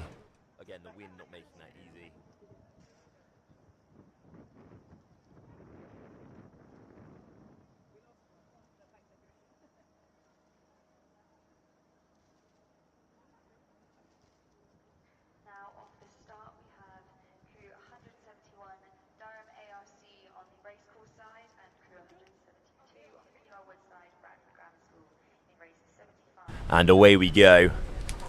Coming down the racecourse. Interesting line on the Pilar Wood side. Let's see if they can keep it up.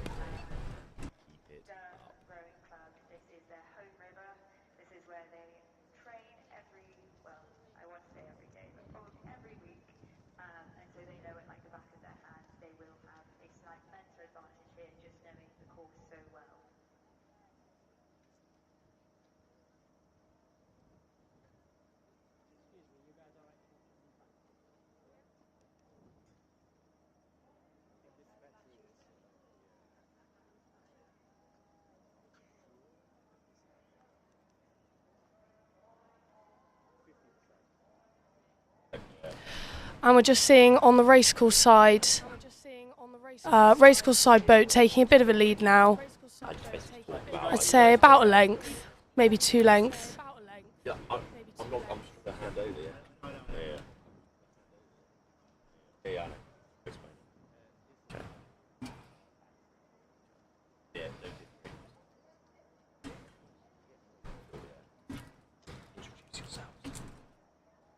Okay, hi, my name's Joseph. I'll be commentating for the next few hours, and I'm joined by... Emily. So, Emily, how much experience do you have in rowing? How much knowledge do you have to bring to this? I don't think I have as much knowledge as you, but I am keen to, along with the rest of the listeners, learn about rowing as we commentate today. Okay, that's great. That means we can learn together, because I'm not 100% sure on the sport, but this is what the regatta's all about. It's about gaining knowledge, learning more about rowing, and obviously having ice cream and a good time along the way. Exactly. Well, we're seeing the boats starting to converge a bit in the river here. Racecourse side boats still keeping about a length and a half in the lead. Yeah, they look like they're losing their rhythm a little bit, but they're still going. Haven't collided oars just yet, and they're building a small lead going into the final stretch.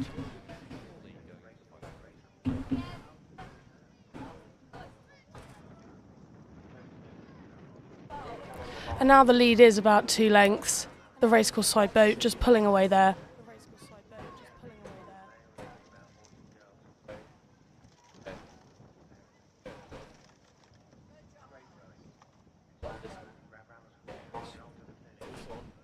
Oh, and the racecourse side boat take the victory, just passing under the finish line now by about 2 lengths.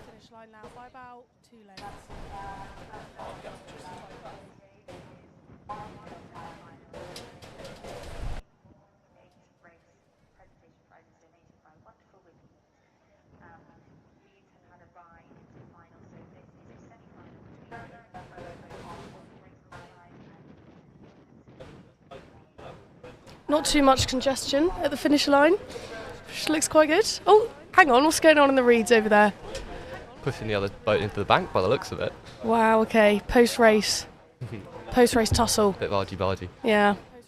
Watch out for the swans, guys. Okay, we're just waiting to see who's on the start line for the next race. We're still getting footage of the bunting. Ah, here we go, here's our next race. 2 boats coming in. One already building a large lead on the racecourse side.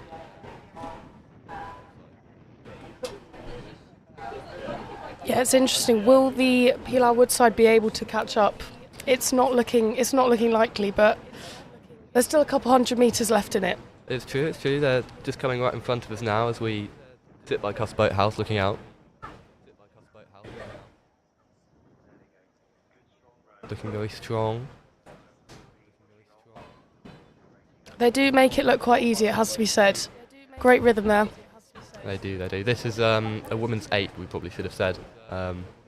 Still trying to find out who the teams are for you.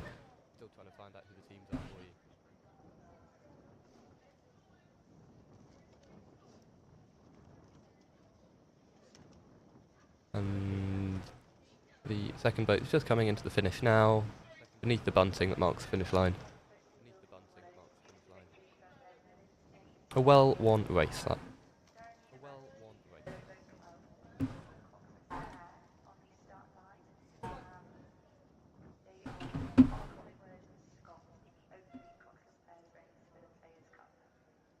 Has to be said, I'm loving the blue boat. Very nice colour scheme, I must say. I am a big fan of blue myself.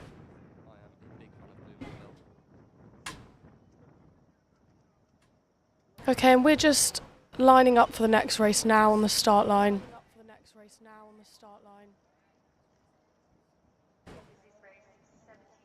And away they go. So on the racecourse side, we have the DU pair, and then on the Collingwood pair on Pilar Woodside. Collingwood pair having to do a bit of a turn there. They're getting quite close to the bank. The ultimate college versus DU showdown. Yeah, let's see if college can pull an upset here. Oh, hang on. The boats at the racecourse side are not safe from the DU oars. They're going to have to do a bit of a turn here. The DU pair are forming a little bit of a squiggly route through the river. Yeah. I think this sort of thing can happen with the pair because No cocks. No cocks. You only have 2 rowers, each with only 1 oar, so it can produce quite an imbalance if you have different power outputs for each side. Yeah, definitely. But the race looks quite tight at the moment. They've managed to straighten their lines, and they're coming up to the main body of the racecourse now. I would say now, though, that the DU pair look to just be pulling away by about a length, by the looks of our camera angle. They do indeed, after a rocky start. Collingwood pair aren't out of this, though. No, definitely not. They've stuck Definitely quite not. closely to the other side, but they're still chugging along. Oh, hang on. We can have a bit more contact. Ooh. Oh, no, I think we might be all right. That was close, I tell you. That was close. If the other boat wanted to cause some problems, they could have stuck their oar in there, but... They could have done. They were trying to squeeze themselves up into the bank as close as possible. So the DU pair leading by about... another near... Ooh. And they've collided with a boat coming the other way. Collingwood pair are pulling up their neck and neck, the two now. Has this cost the DU pair? This is absolute nail biter, guys. That must throw you off your rhythm so much to collide with another boat. Exactly. You've got to reset the stroke pattern. But they've managed it, and it's still neck and neck. It almost the Collingwood boats seem to be taking a bit of a lead. DU pair very close to the bank now. As they go under the bridge into the final stretch. So just approaching the finish line, and it looks like Collingwood might be... We're going to have to leave it to the officials to say who's won this one. Your photo finish, this. Oh, they've stopped. Oh. Okay. I think that was Collingwood that took that. I think that was Collingwood. Very impressive. It was, but you got a feel for the DU pair colliding with that boat. You Some do. Very you do. interesting lines taken up the river by both pairs on that one. Yeah. Maybe they knew about some underwater currents that we didn't know about. Maybe. You'd think to use underwater currents you'd have to submerge the boat, but I'm not sure if that would be a great tactic during rowing. Maybe not. Maybe not.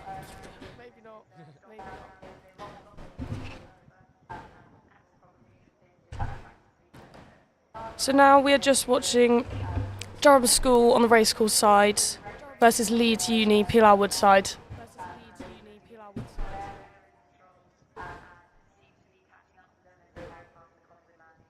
Again, there's quite a lot of congestion on the riverbank. Teams are going to have to be, at least with the cocks now, they can maybe be better at avoiding it. So it's absolutely neck and neck, this race at the moment. Yeah, it's true. They've navigated that well. These are women's eights, I think.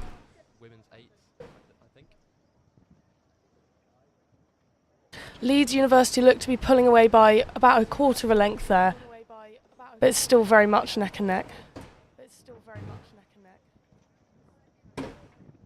Oars are still going into the water at roughly the same time. There's a little bit of inconsistency with I think that's the number 2 of the Leeds boat.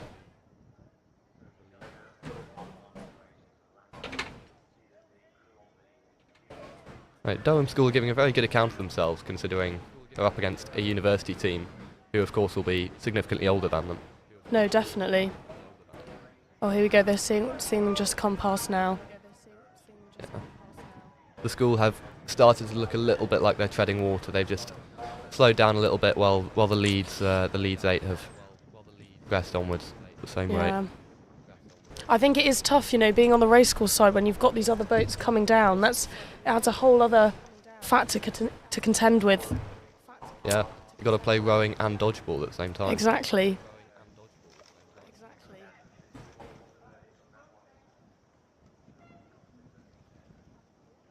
On the racecourse side, team take the victory there by about 2.5 lengths.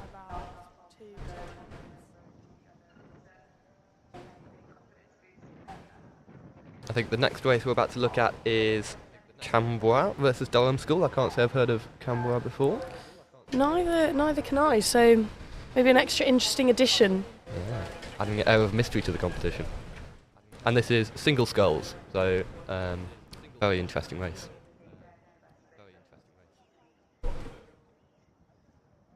Oh, here we go. They're just being held at the stake boats now. So Durham School are on the racecourse side, Camberwell on the Pilar Wood side. This is the first time we've got a proper look at the start line, how the rowing boats are being held in place below the start bunting. And every so often, of course, you get it rocking back and forwards with the currents and the wind, but it's looking quite steady today, and so a fair start, which is always a good sign. Very lucky with the weather as well. Much better than in the rain. Yeah, I mean, everyone in Durham knows that the weather hasn't been quite as good as we might have hoped over the last few days. No, but, definitely not. We have struck lucky for the moment. Interesting position held by the people in the state boats, didn't it? That's how they were holding on. Okay, and we're away.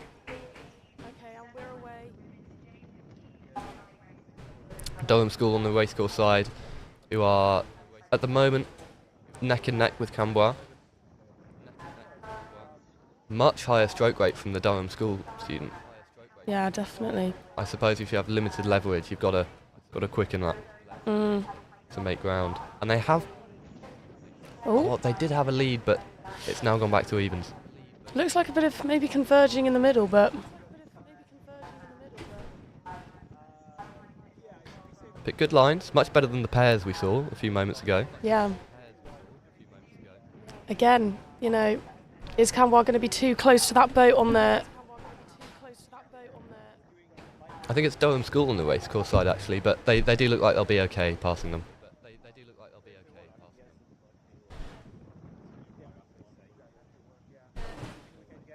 One thing I noticed is you called the other side the Pilar Wood side? Pilar Wood side. I wasn't familiar with that. Is that what those woods are called? Apparently so. Oh, the amount of times I've walked through them and never known. Interesting. I never knew. Got to think at this point in the race, fatigue is really starting to set in when you're in a single. Yeah, absolutely. All down to you on this final stretch. Naturally, if you're the only person in the boat, you're going to be slower through the water, so there's no shame in this race taking slightly longer than some of the 8s and 4s that we've seen so far. Wind is definitely picking up here today. You see a tent flying off. That is our commentator's tent. It's looking like it's about to, for sure. About to take flight. Great to see so many people turned out today to watch, though. Yeah, I mean, it's such a great event. People come for the rowing, they come for the weather, they come for all the lovely food trucks, and it's just a lovely event, the regatta. Definitely. Always a good time The of year. Henley of the North. Yes, indeed, I like that. And I think just in the back of the shot there, we can see another race that's started. So that is Lambden on the racecourse side versus Yarm on Pilar Wood side. That looks like another single sculls race, so they might have set that off, so they won't end up catching up these guys, who are still chugging along, still going. It's Still chugging along. Camberwell that are taking the lead. It's about 4 boats lengths between them at the moment, while they just come up towards the bridge.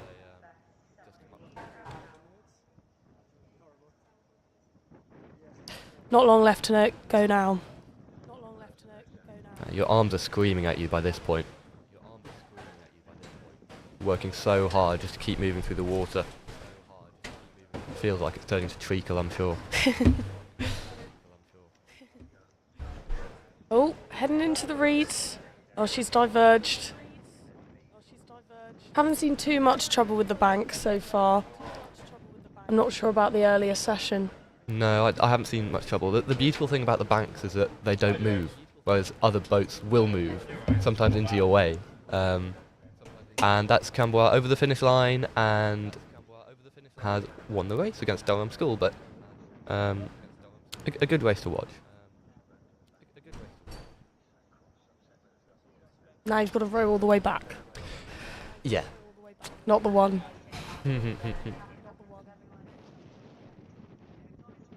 One thing I hadn't considered, but looking at the river now, is rowers will be rowing against the current. They'll be going up the river, I think. So on the way back, they'll be with the current, and so it would make it slightly easier for them.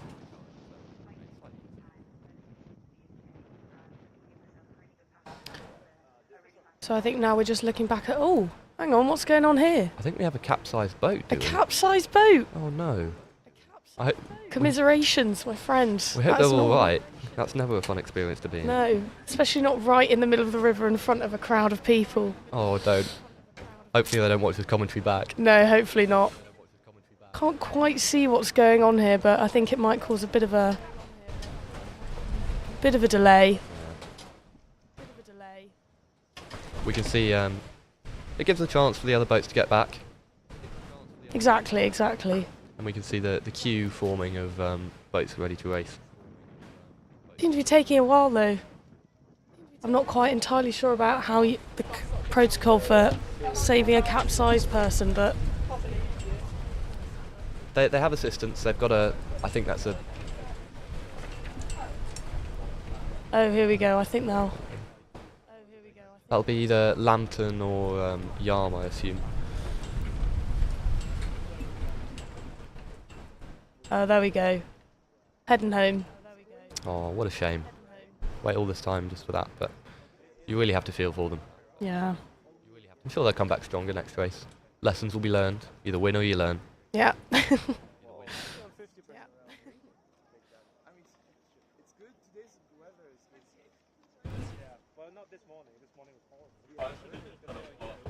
So now I think the next race lining up. I think we have St Peter's School Racecourse side. Or so I'm told. Yeah, we're just trying to find out who's Pilar Woodside and let you know when we do.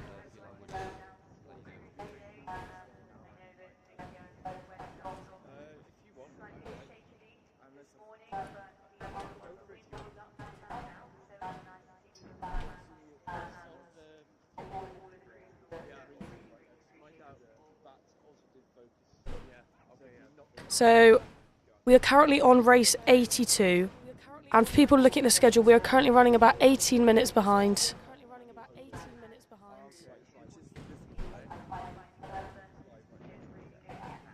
Just gonna have to wait for the rescue boat to get out of the way. Safety first, of course. Of course. Safety never takes a holiday. We're thinking the next race 82, is going to be St Peter's School against Hexham Rowing Club on Pilar Woodside.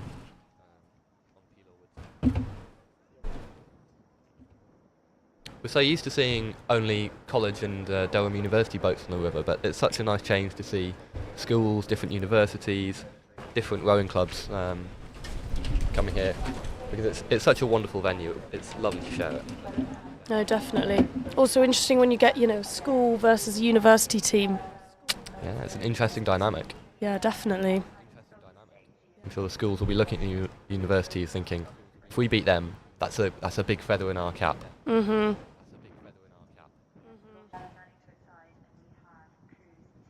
Looking like we're just about to start the next race. River is clear.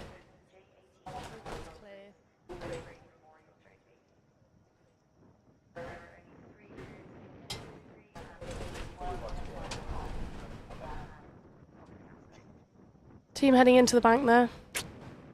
On the way home. Back to the start line. And we're off.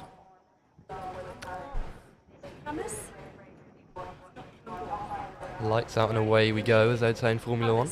I'm sure these guys will be going just as quickly. And as we said, this is St Peter's School versus Hexham Rowing Club. It's quite difficult to see who's in the lead at the moment. It's looking like it may be St Peter's School, as Hexham head towards the bank, it's looking like. I'm sure they'll correct that soon enough.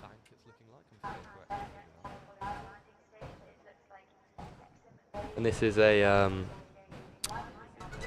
two-person sculls.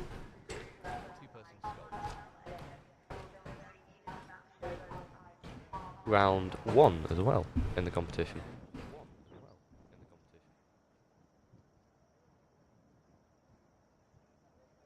I like the strong matching outfits going on the racecourse side team.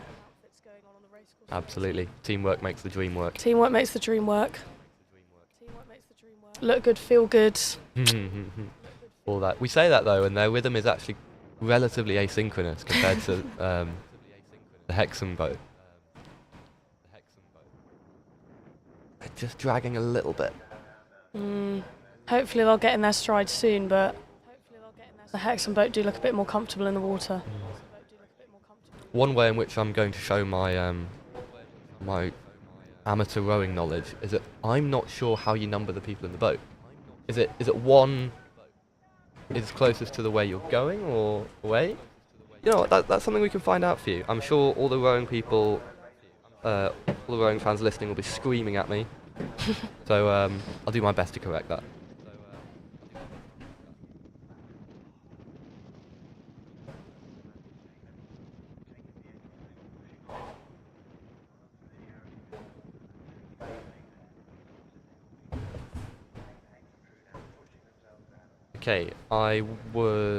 Okay, that makes sense. We've got number 1 close to the bow, and the cox is furthest back and closest to the 8 if you're in an 8-man boat.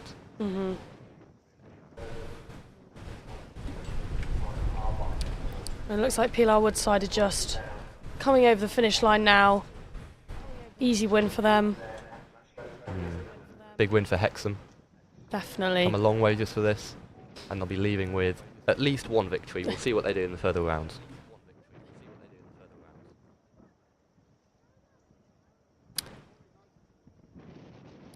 Still a good effort from both teams though.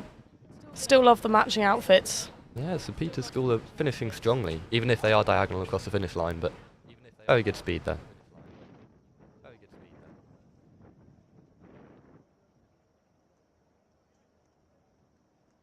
So I've just been informed on the race on the start line now. We're just lining up. So it's a coxed quad scull between St Peter's on the racecourse side and Yarm Pilar Woodside. So we'll just wait until we see that. I was just interviewed. I see.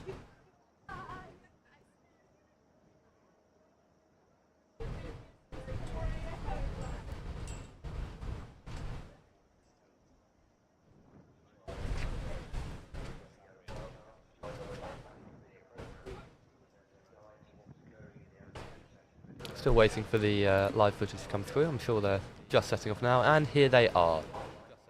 Just beginning their race around the first bend. Correction there, so we have St Paul's on the racecourse side and Yarm on Pilar Woodside. Okay, so this is going back to race 81 of the day.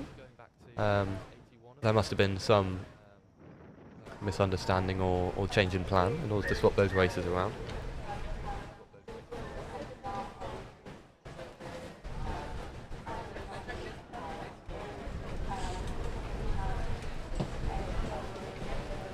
It's looking quite neck and neck so far. Yes, indeed, the wind's picking up once again. Hopefully it won't throw the rowers off their rhythm too much. More worried about the people in the scaffolding, to be honest. It's a good point. I hadn't considered that. Lovely to see all the dogs out today. Everybody's bringing their dogs along. Coming past the tent. That one is a very cute dog, I will say.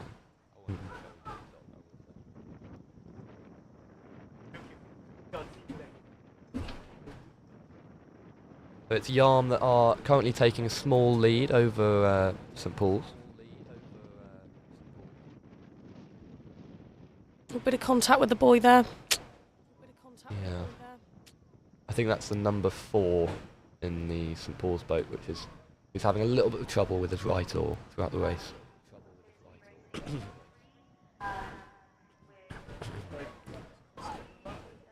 Yarm still going strong. Kept good form in the oars. Not leaving anything to chance. No, it's very important at the end of the race where you just keep pushing.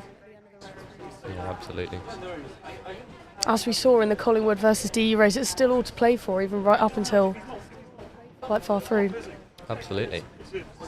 Yarm leading by 2-3 lengths now. I think that was a coxed fours actually, but with the cox at the bow of the boat, which is not something I'm familiar with.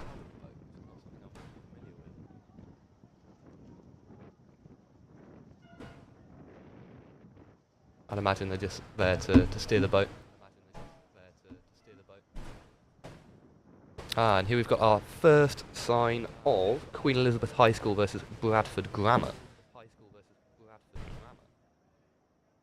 Queen Elizabeth, who've taken a small lead in this coxed open quad.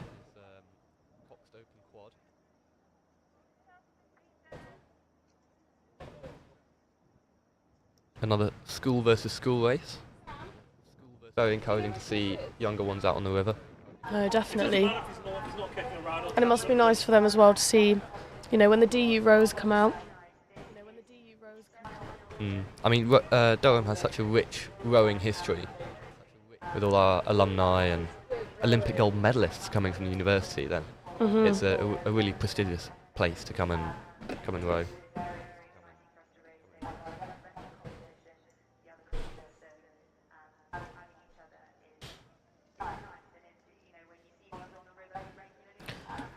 Pilar Woodside with a big lead now, just going under Bath Bridge. Queen Elizabeth in that beautiful teal outfit and built up a big lead. Very strong finish there.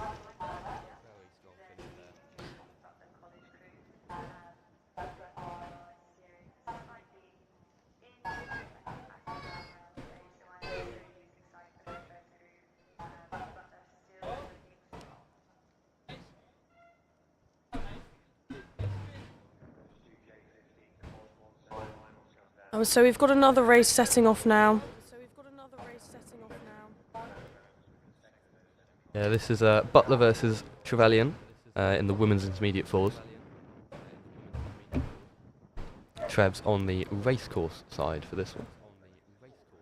Give me adulation of the crowd as they pass by.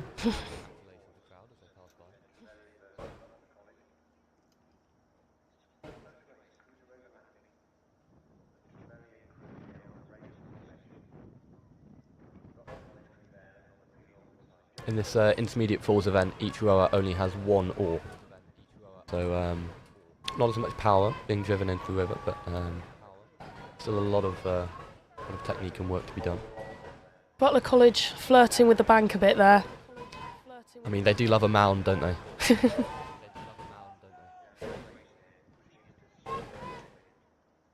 They really are. They're pressing right up against it into the reed bed. They've corrected their course a little now, which is good to see. Maybe they've got some tactics we don't know about. Well, yeah. A very close race, this. I think Trevs are just edging at the moment. But could swing either way very quickly.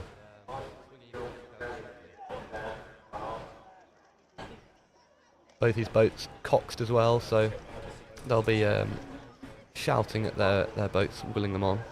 So Trev's leading about by half a length just as we come over Bath Bridge.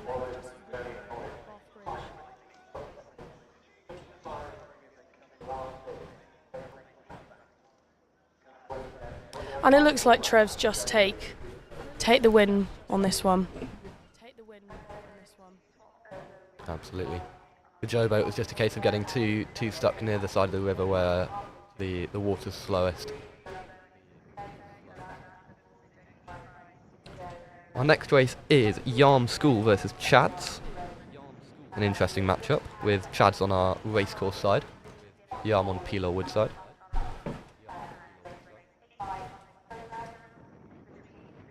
I must say I hadn't heard of Yarm before coming to Durham, but it's a small place near Middlesbrough, if I'm correct. Interesting.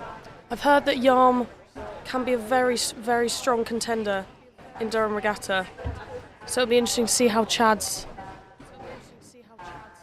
measure up to this. Absolutely. I mean, Chads are traditionally one of the weaker sporting colleges, purely because of their smaller player or rower base. But in rowing, they could be a force to be reckoned with. Who knows? We'll see. Chads do seem to be leading the race at the moment. It has to be said. They do indeed. Yarm headed for the bank for a second there, but they're swerving back in. As our gazebo's about to take flight once more.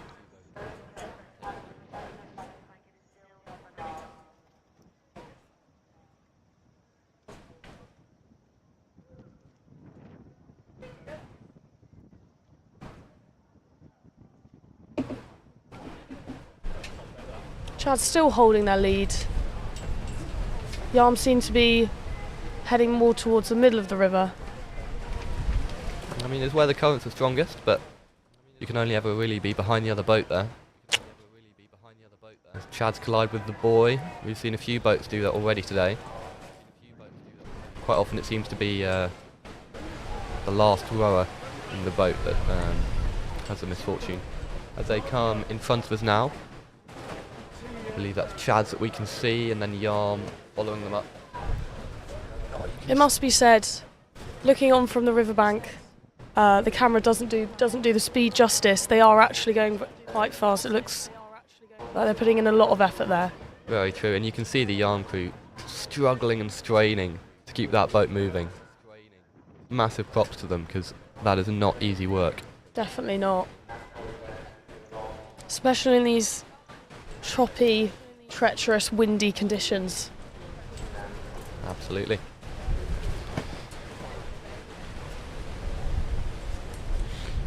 Chad's having a big lead there, just coming under Bath Bridge. Yeah, they'll take the win from here. But it was a valiant effort from the Yarm crew.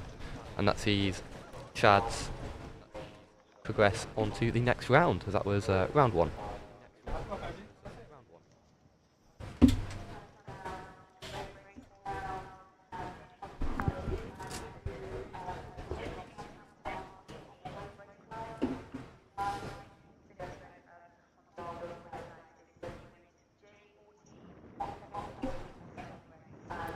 Okay, so we have another race you can just see just started. Lambton Rowing Club on the racecourse side versus Infinity on Pilar Wood side. Yeah, we've had somebody in the comments of the live stream say good luck to all the athletes rowing for Infinity. Well, here's your moment. Let's see what they can do. And this is a women's coxed 8.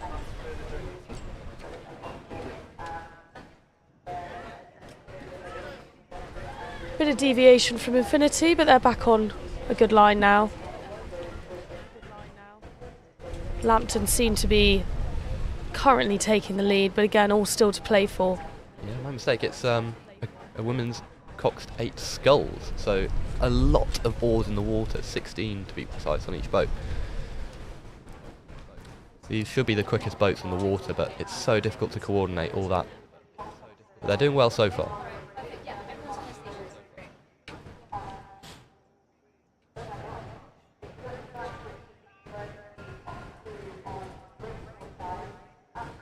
And it's Lambton who are in the lead for the moment.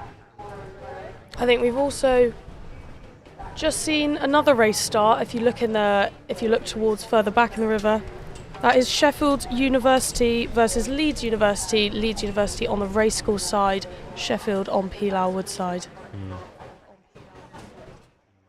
Infinity just looking a little bit beyond now.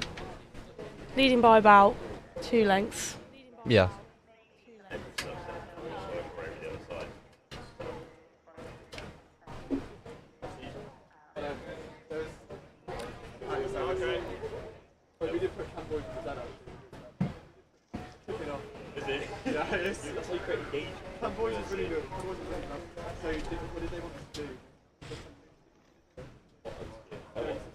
This will be a victory for Lambton as they go underneath the bridge and towards the finish line.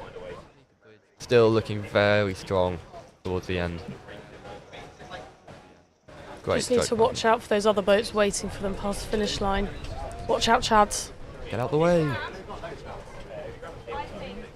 And yeah, it's Sheffield versus Leeds who are coming up the river now behind them.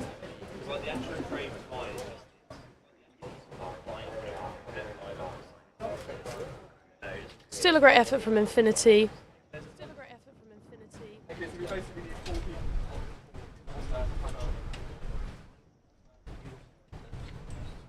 interesting name, Infinity. I'm not sure quite where they'd come from. Tell us in the comments the history of the name Infinity.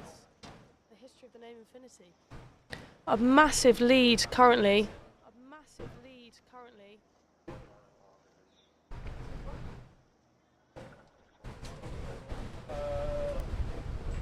Sheffield taking a very easy win there. Yeah, we haven't really seen much of the Leeds boat. We're not quite sure where they are. Yeah. They're still coming up the river now. Someone stopped rowing in the middle of that boat. I'm unsure what's. Have they lost an oar? It looks like that to me. Yeah, they've lost an oar. Absolute carnage. Oh, what a shame. No Where wonder is they're that so oar far now? behind. That is tough for that rower. So demoralising because you can't put your remaining oar in because you're just going to send the boat round in circles. No, exactly.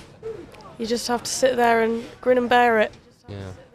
Unless you want to try and kayak it, which maybe isn't going to work. I think when the other team have taken such a lead, you've just got to sit back there, accept your fate. Yeah, you do. Unfortunate for them. Oh, maybe able to hear the wind picking up on our mics. So we've got another race just starting now.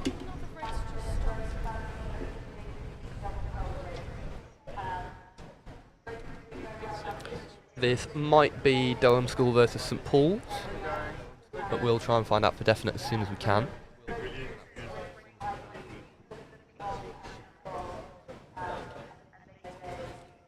Still looking quite neck and neck currently.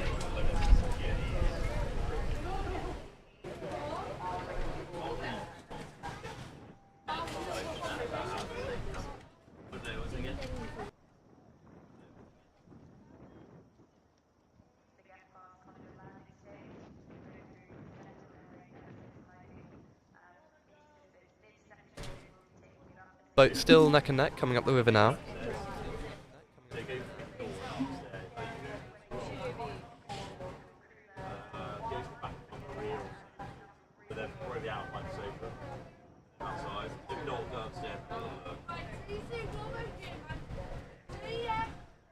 Yeah, very tight this race. Absolutely. I do believe this is Durham School versus St Paul's School, as it's a men's scull pair. Both teams just passing the buoy now.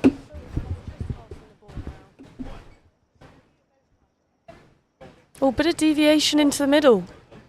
Yeah, interesting tactic from Durham School. They're down a boat length or so they may as well take all the risks they can to get this to catch up with St Paul's. I think saw a little look behind from the racecourse side boat. Not long left, guys.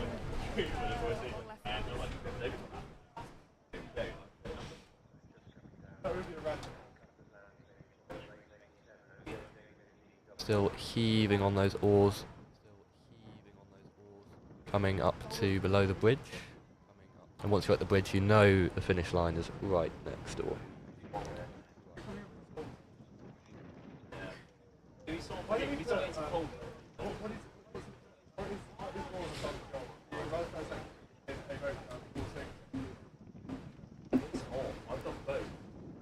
And that will be a win for St Paul's. They've dug out a significant lead against Durham School.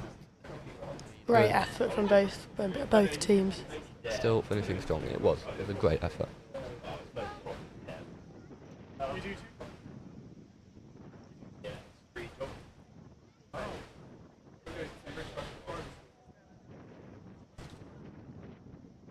Looks like the safety boat is in the water. I'm curious as to what it's doing there. Maybe just moving back. I imagine it could be retrieving the oar, actually. Maybe. You don't want extra debris in the river. No. Do oars sink? I don't imagine they would. I think they float. Yeah. It's just a pile of oars at the bottom of the river. Yeah. Make a good point.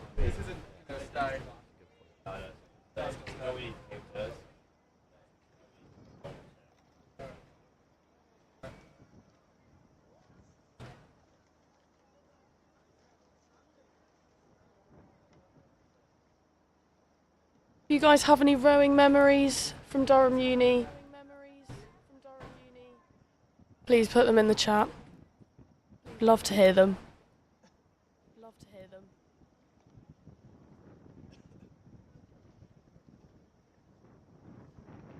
Looks like a bit of a lull in the racing at the moment. Everybody just getting things sorted out before the next batch of rowers come through. Boats meandering back to their starting position.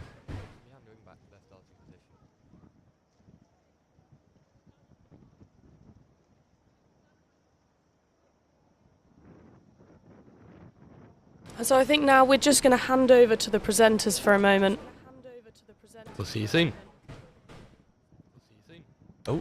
In 5 minutes, that is. Just teasing you. We're still here. Don't worry, guys. Sorry about that. We are still on the mics. Whether you want us or not, we're still here. Not your choice, unfortunately. Nice shot of going up the river to the party boat. I personally have never frequented the party boat. Have you? I have not frequented the party boat, but I've heard that there is going to be an event on the party boat soon. Really? For the best radio station, PalTV. Interesting. And, yeah. Interesting. No, I have been sat on the riverbank before watching it go down, but can't tell if it's a party boat or a kind of floating prison. It's quite difficult to tell. I have heard plenty of stories, but I'm excited to see what all the fuss is about. Yeah.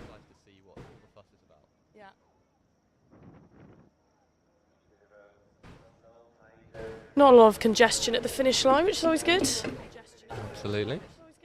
One less thing to worry about for teams as they make the final push from Bath Bridge to the end.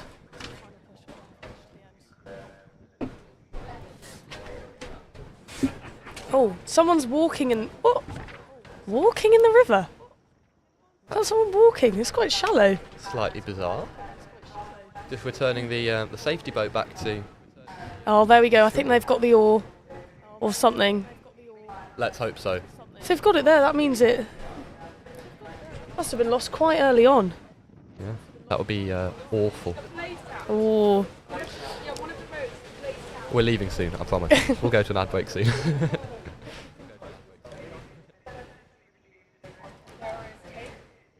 Oh, here we go. So we're just lining up for the other race to start.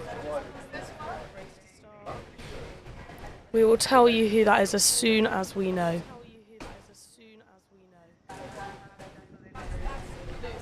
I think you've got to probably be quite strong in the state boats today to keep the boats in place. Absolutely. Especially when you've got 8. One man holding an 8-man boat. There's a lot of weight in that. And I imagine once it starts moving, it's quite difficult from your one pivot point to bring it back to a straight line. But they're doing a good job for the moment. You can also see TJ Hughes, absolute beacon of Durham. What a great shop. Shout out. What a place.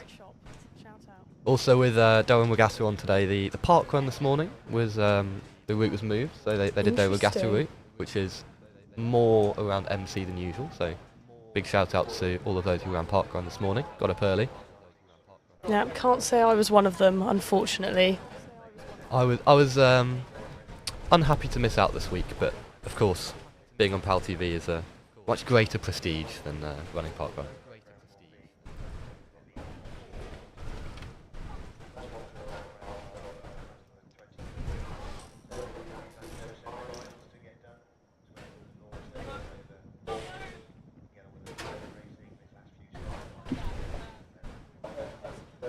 So do keep your thoughts and shout-outs coming on the live stream, and we'll try and give them as much airtime as we can.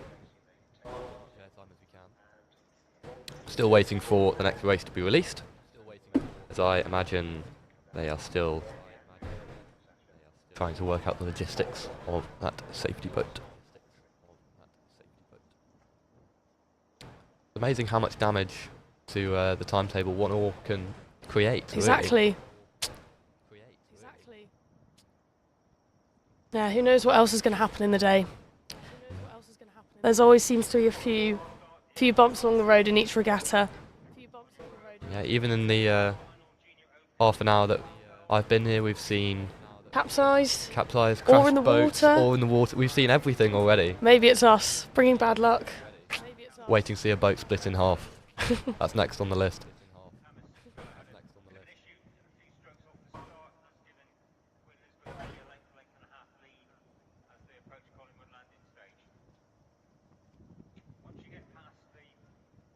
Nice zoom in there. Must have heard us on comms. This is a close-up of the party boat that we were speaking about. I still stand by my comments.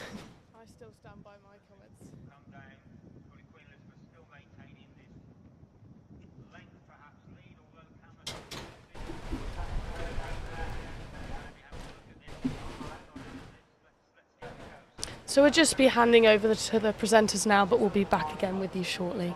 Absolutely. We will see you soon. Stay with us.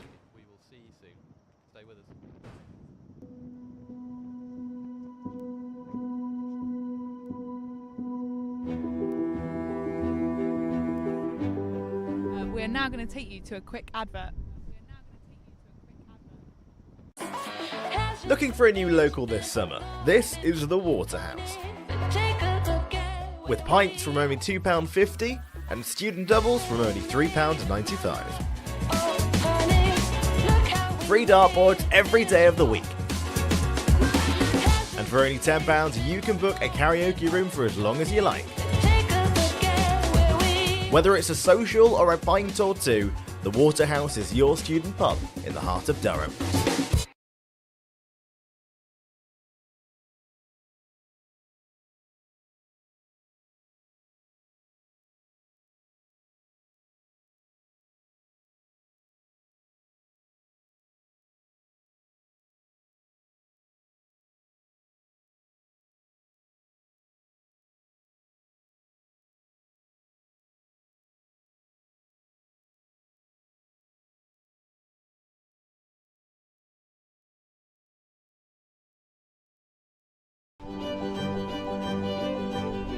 I'll just keep chatting. That's okay. That's okay. We can just make it up. I back us. Yeah, I can waffle about. Let us chat.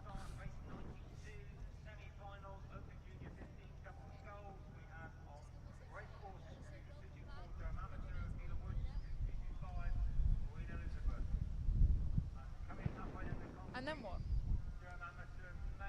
Chat shit. And then what?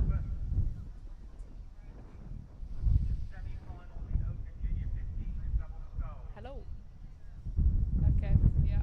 So we're just back now, watching two singles go head to head. We'll tell you shortly which teams this is. This could be Queen Elizabeth versus Camis. Camis. Camis? I think that's how we Camis. pronounce it. We've been told by a listener, so we're doing our best. But please let us know again if that's incorrect. Need some phonetics in the chat, in the live chat. Strong lead there, although strong lead there from the Pilar Wood side. Yeah, I believe that is Camis on that side, leaving Queen Elizabeth in their wake a long way back. I'm sure that's more to be said about the strength of the Camis boat than Queen Elizabeth one. It looks like another race is set off behind the Queen Elizabeth boat. Let's hope there's no lapping going on today. It looks to be. Absolutely. Maybe this is Durham versus Sunderland, because I think in the back we can see a skull pair of Durham ARC versus Queen Elizabeth, but we'll try and get confirmation on that as soon as we can. Yeah, indeed, that is two skull pairs rowing up the River Weir.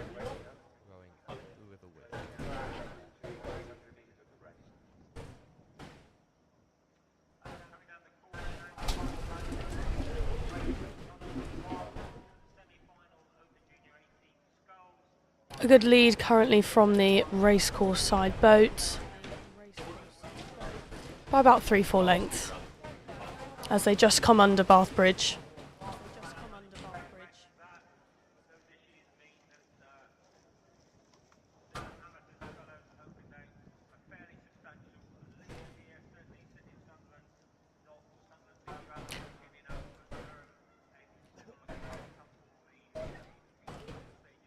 Oh, and here we go. Another race. And another single sculls. This should be Sheffield City versus an unnamed boat on our list. An so unnamed boat. yeah. What could that mean? Big shout out to the mystery rower. And this is the second round of this competition. Bit of deviation from the racecourse side rower into the middle of the course. It seems to be getting back on the line.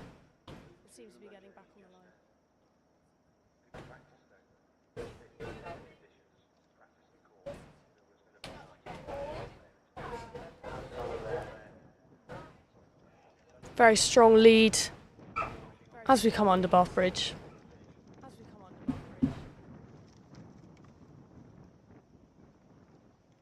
Oh, bit of deviation from the runner-up here.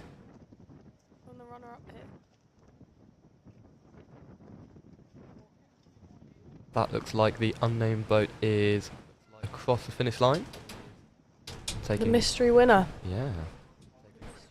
Must be good. They don't even need a name. Oh, just heading into the bank here. Yeah. Sheffield City making their life a little bit more difficult than it needed to be. But they are finishing nonetheless.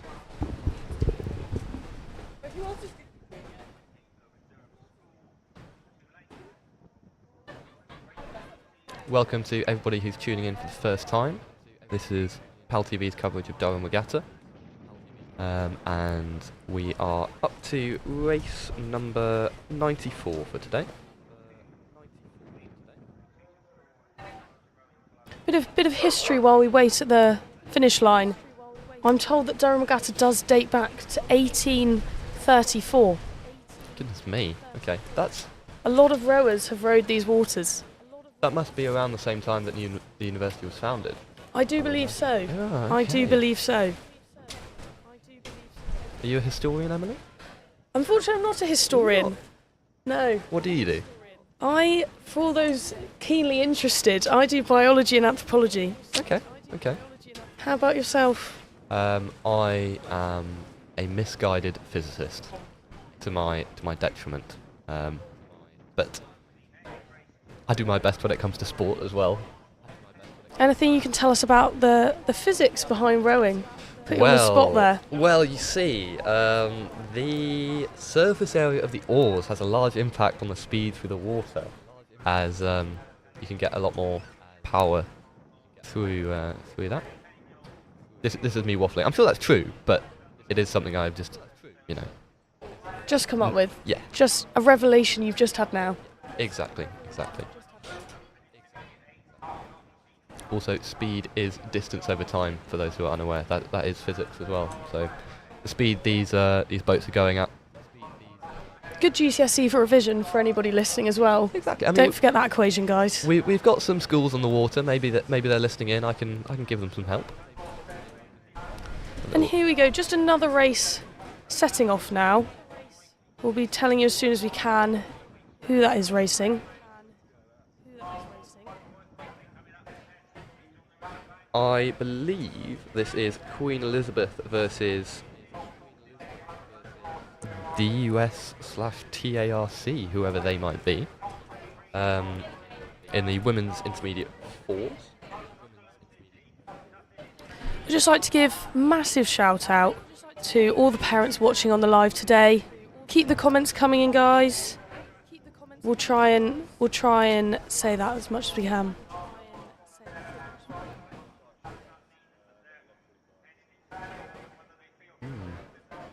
I may have been inaccurate with my description of the race. We're just trying to find out who the teams are for you at the moment.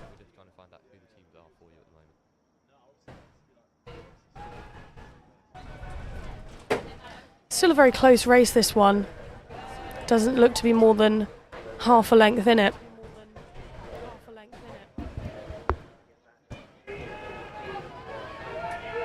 Great support from the sideline, guys. Absolutely, making a lot of noise, these two teams, who are looking neck and neck.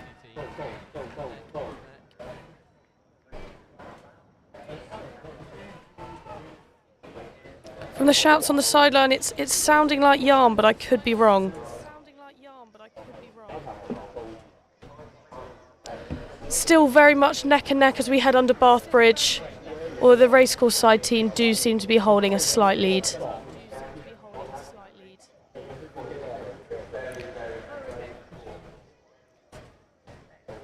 And it looks like the racecourse team have taken it.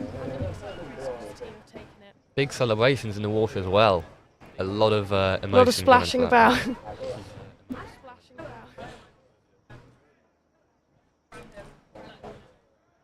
And so we're just cutting back to a singles race.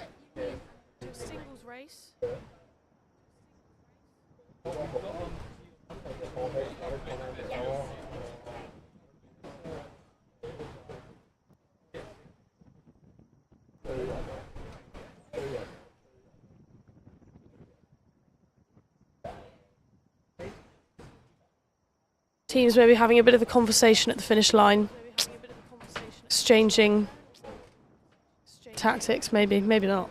Yeah, they look like men's eights, but I'm struggling to find where that race might be on our calendar. So maybe they're just doing it for fun. Who knows?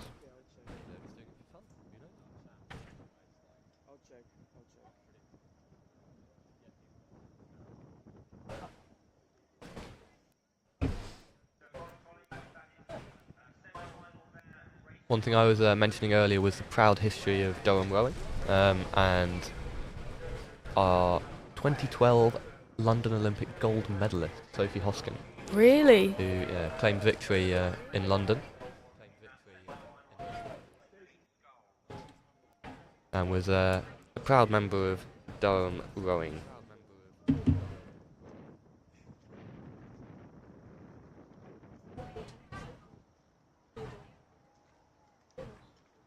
We also had a 2008 bronze medalist in Stephen Rowbotham, who was in the men's sculls pair. And we've got a race on the water at the moment. Our Pelor Woodside member is currently in the lead, just crossing the finish line now for a strong victory. We can't even see the second place boat at the moment. So I think he just gave himself a clap there. I think he deserves it. Definitely. Oh, and here we go. The other rower just finishing now.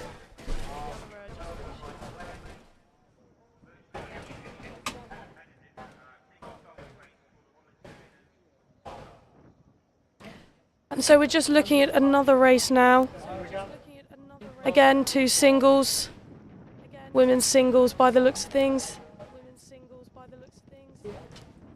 Pilar Woodside holding quite a large lead. At least 3-4 lengths.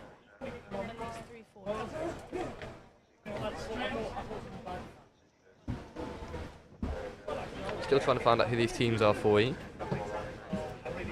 I'm afraid the numbers aren't quite matching for the moment, but we will do our best to find them.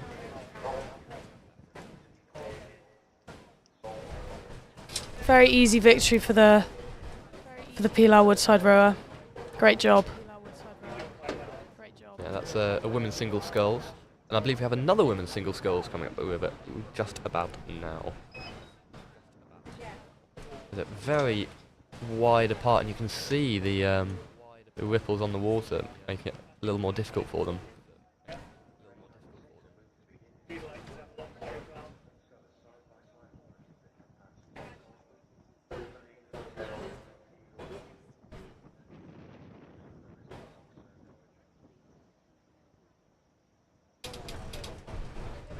In single sculls, it's often a case of a marathon, not a sprint. You've got to conserve your energy, because you're the only person in the boat. You don't want to burn out too quickly. No, definitely not. Definitely interesting to think about, the psychology that goes into different configurations of boats. When you add a coxswain as well, how does that affect? How can that be used to a team's advantage? Yeah, oftentimes somebody who's not particularly knowledgeable in rowing, like myself, might look at a cox and think, what's the benefit? Surely that's extra weight in the boat. Is it really worth that for all the shouting and screaming? And it must be, because all these boats have them, and they always seem to do well. I mean, they wouldn't have them if they didn't need them. Of course, you want to keep them as light as possible so they don't add extra weight to the boat, but as loud as possible. And here we go, just the Pilar Woodside single heading over the finish line now.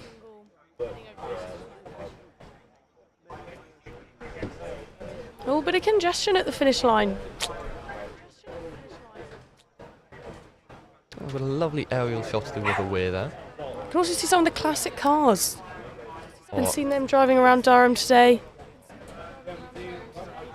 I'm going to have to go and have a look at them later. Any particular ones you're looking out for? Not really. I mean, I'm not a massive car guy. My dad is, so I've been to plenty of classic car shows in my time. And, you know, I can appreciate the odd one. Also, as a Forza Horizon fan, that was probably the biggest allure. You much of a car person? I can't say I am. Cannot say I am. Oh, and here we go. Lovely aerial shot of the race currently taking place. This is another 4 boat.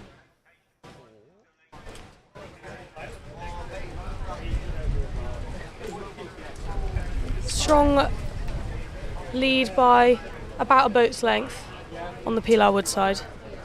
We can't quite see the numbers either, so we will try and identify the boats as soon as we can. We're getting a lovely drone footage all the way up the river here. This is a lovely shot.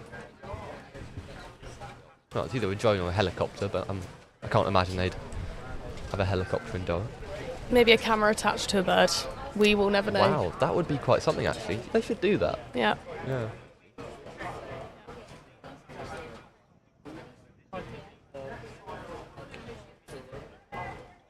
Pilar Woodside still leading by about a length, but the racecourse side boat are still holding on, not letting that lead get any bigger.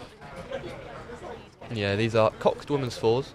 Well, it appears one of them's coxed, but not the other, which is very I think they interesting. maybe cox is at different ends of the boat.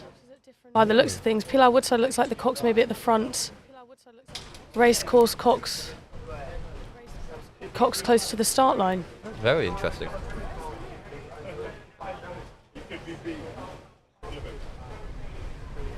I imagine this will either be Queen Elizabeth versus DUS/TARC or Sheffield University versus Durham School. We're unable to tell you which at the moment. As lovely as our drone footage was, it didn't quite show the numbers.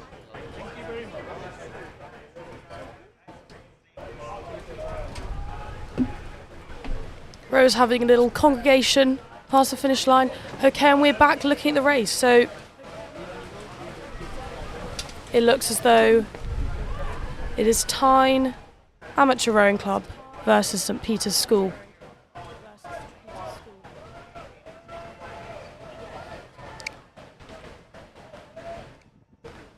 It does seem to be the coxes are at different ends of the boat between these two teams.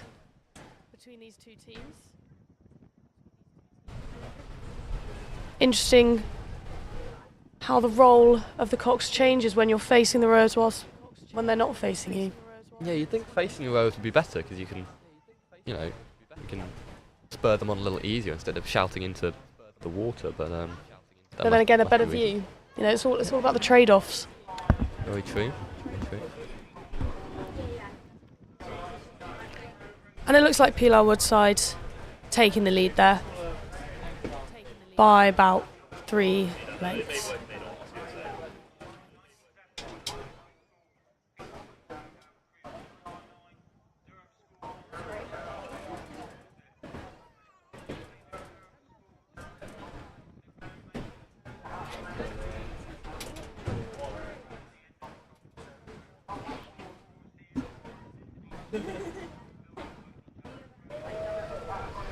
Oh, and here we go. We're back watching a singles race. Yeah, more single sculls. They're absolutely powering it up the river.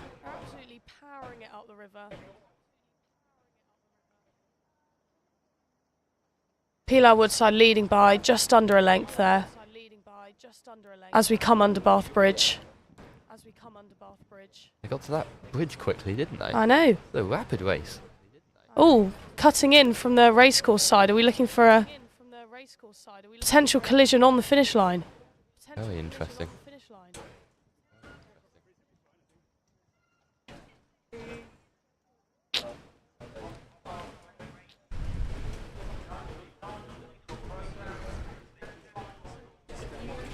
And we believe that was St Leonard's versus Hexham Rowing Club, perhaps?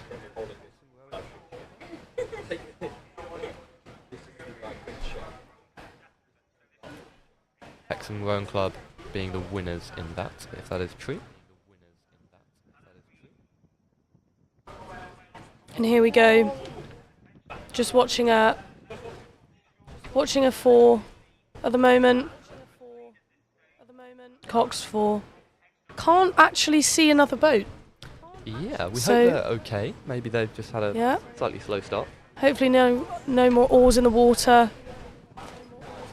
But at the moment we cannot see, so we'll let you know when we do.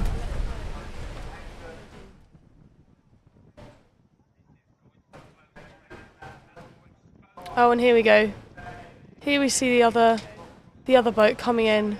Quite far behind, but there's still a lot of the, well, maybe not quite a lot of the course left to go, but miracles can happen. They can. And a beautiful bright yellow boat, it must be said as well.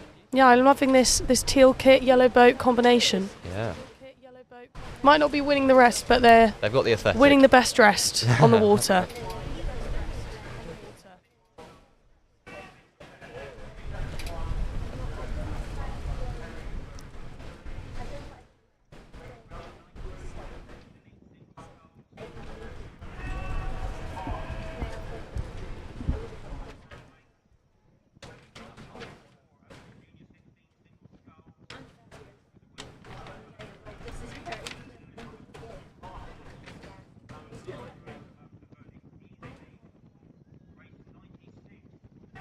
Here we go, just watching two singles racing at the moment.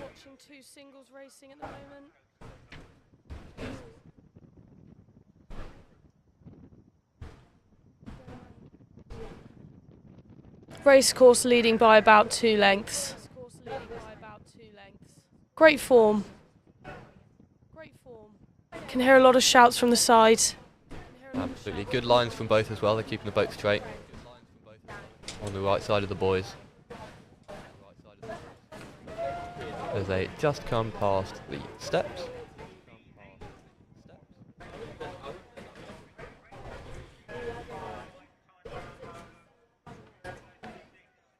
And under the bridge.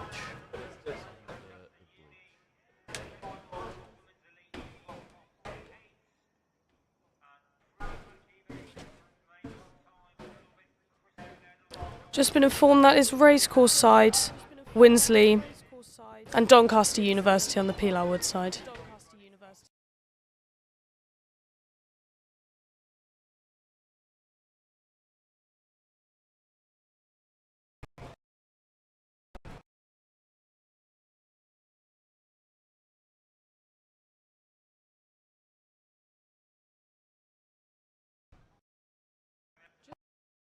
We can see the next race. But I'm informed that it is Lancaster versus Tyne.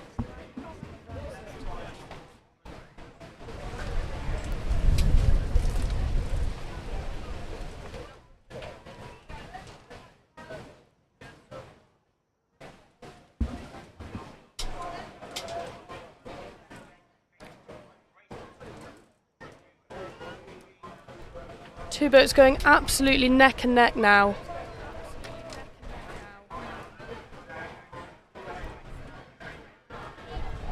Ah, yeah, okay. So we have the, this is a women's 8, as I said, Lancaster versus Tyne. Tyne on the racecourse side, as our mics pick up all the wind they're having to deal with. Very tight race, as we can see them go in front of us now. Tyne about a quarter of a boat length behind, and as they just disappear out of view, our live stream's frozen, but I'm fortunate enough to have the drone operator right next to us who I can use. And it's Lancaster who is still in the lead, going under the bridge.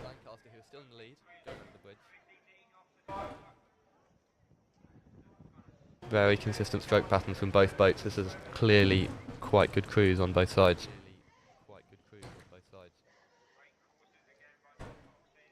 Indeed it is. It's the women's elite, and that's Lancaster who claim victory in a beautifully choreographed race.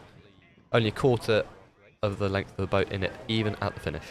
Must be nice having come quite a way from Lancaster today. Absolutely.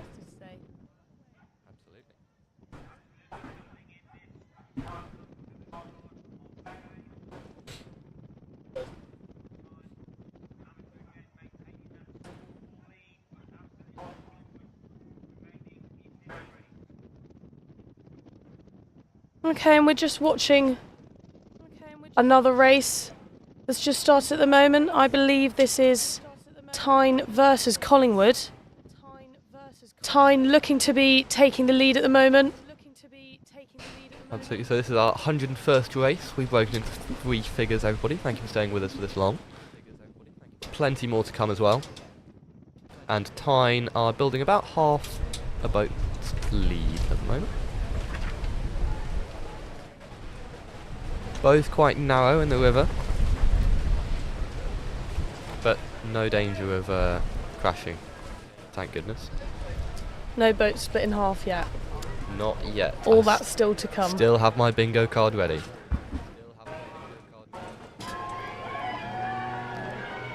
Lots of cheering on the sideline. I'd imagine for the Collingwood boat. Working extremely hard. Great speed. Absolutely, but it is Tyne who still have it at the moment. They've maintained that lead, again, half a length.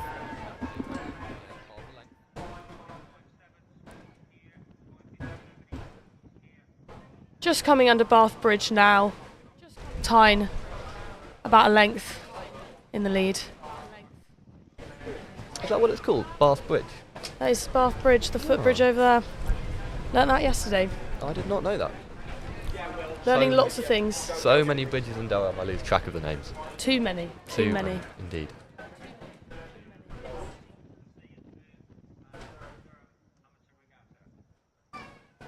Okay, hopefully we're back on track with the racing order. We've managed to get 2 races in a row, which are the correct ones, so fingers crossed it can stay this way.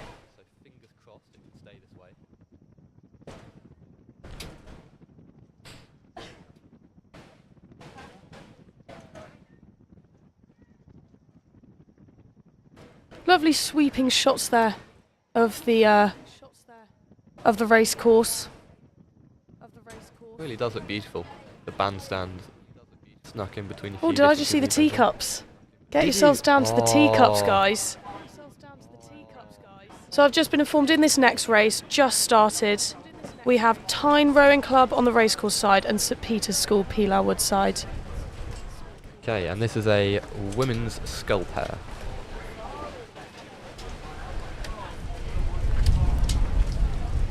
And here they are. St Peter's hugging the bank a little closely, but they're just about okay. And leading by a quarter's length for the moment. Careering a bit towards the middle though. But if they're in the lead, they could maybe even cut off. Tyne Rowing Club. I mean, it is a tactic. It is a tactic. River Weir is a bendy river. I know that you can use the corners to your advantage. Who knows what each team have got up their sleeves. Maybe an extra oar to throw in the water. Yeah. I mean, we're criticising St Peter's for their zigzagging, but they have built up a whole length lead for the moment. Even though they've taken the longer route round. Tyne is still hanging on. Offering a significantly slower stroke rate. And the number one is just dragging a little bit. Oh, I think there's a little bit of crabbing there.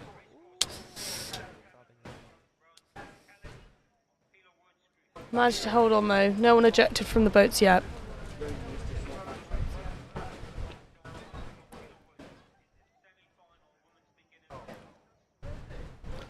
So I've just been informed another race starting. We have John Snow College on the racecourse side and Leeds Uni on Pilar Wood side.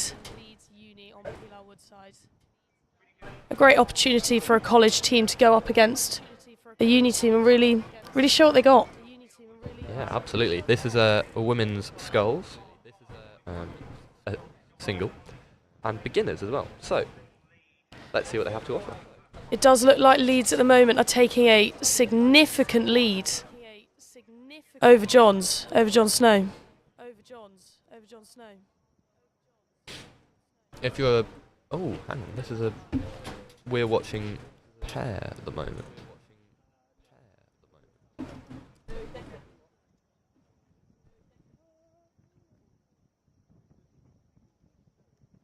Leading by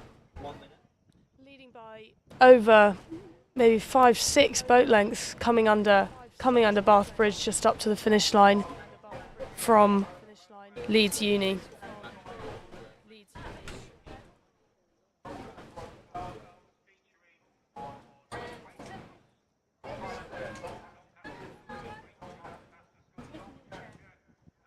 And Leeds Uni just taking the win, narrowly avoiding a collision with the bank.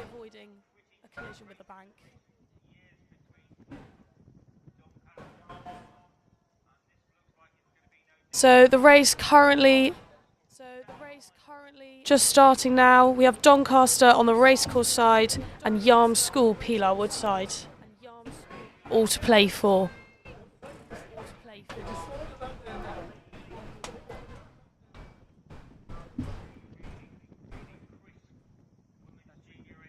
Okay, this should be a women's scull ball.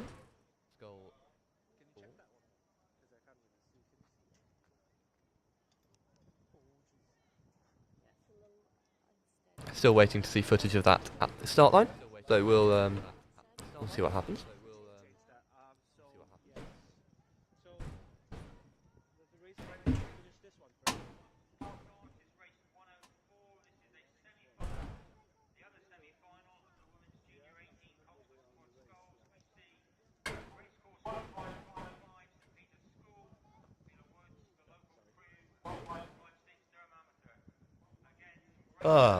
We have a single sculls in the water. A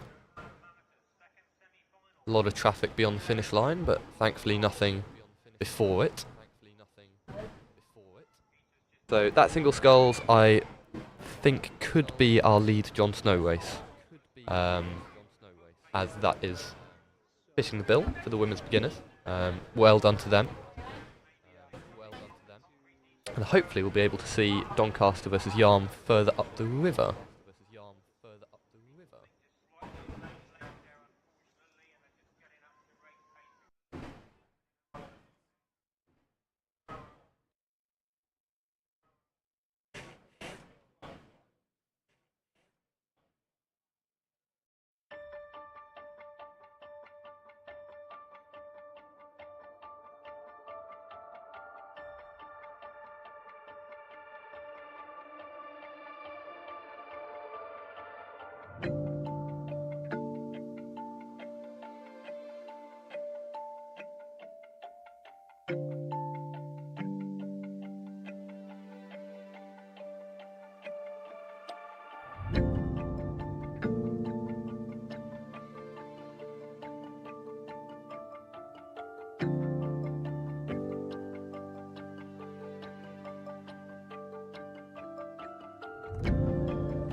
It's nearby to Maiden Castle, which is the main sports centre for the university, but the racecourse is home to the regatta, which is what we're watching today, as it has a lovely straight stretch of river and some really good viewing platforms to see people with camping chairs out with their binoculars. Kids, adults, grandparents, everybody's out here to watch the rowing. We've got 2 boats in the water at the moment, single sculls. I think we are just going to be informed who is racing now.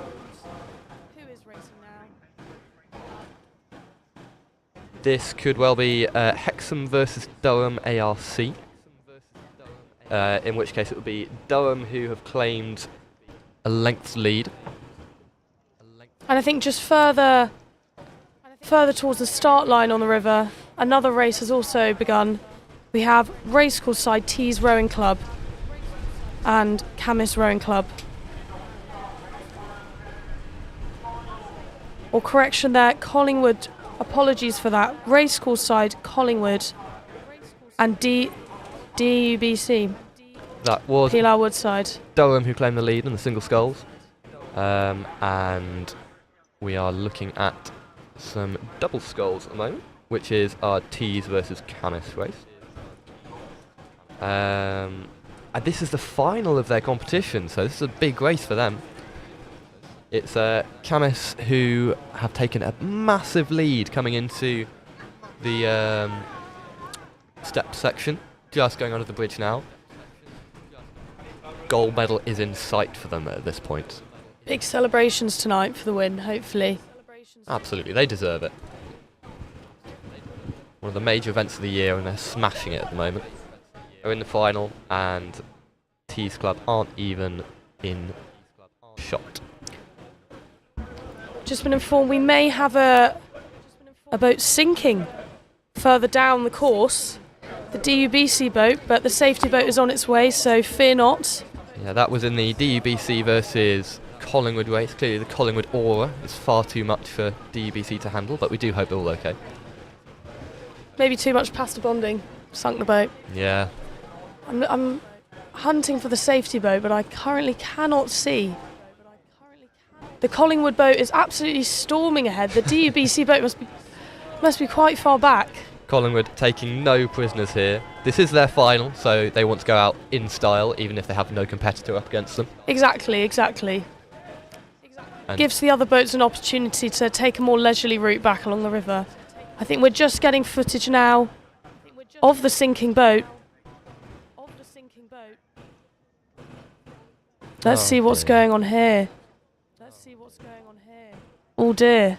Yeah, that's the DUBC boat. We're not quite sure how they ended up sinking. They look quite afloat to me at the moment, but yeah, they were facing the bank though, which is never a good sign. You never want your boat perpendicular to the bank. No. Being checked on by the 2 lovely helpers. But what a shame to get to the final. Exactly. And, your boat sinks. But, you know, that is what happens at Durham Regatta. It's all unpredictable. It is indeed. I think they'll just be turning around now. It looks like they're still going to go to the finish for this race. They're still going to try it maybe. They seem to be turning. Currently they're moving up sideways along the river, a tactic we haven't yet seen today. It's an interesting one. And these boats are so long, they almost take up the whole river. Yeah. If you turn them sideways. No, I think that's the DUBC boat heading back. Collingwood probably already passed the finish line. What a shame. But they'll come back stronger next year.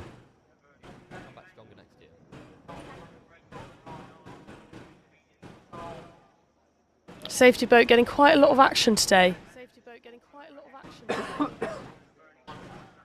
Absolutely. As you said, the regatta is unpredictable. Safety boat is very necessary in these times.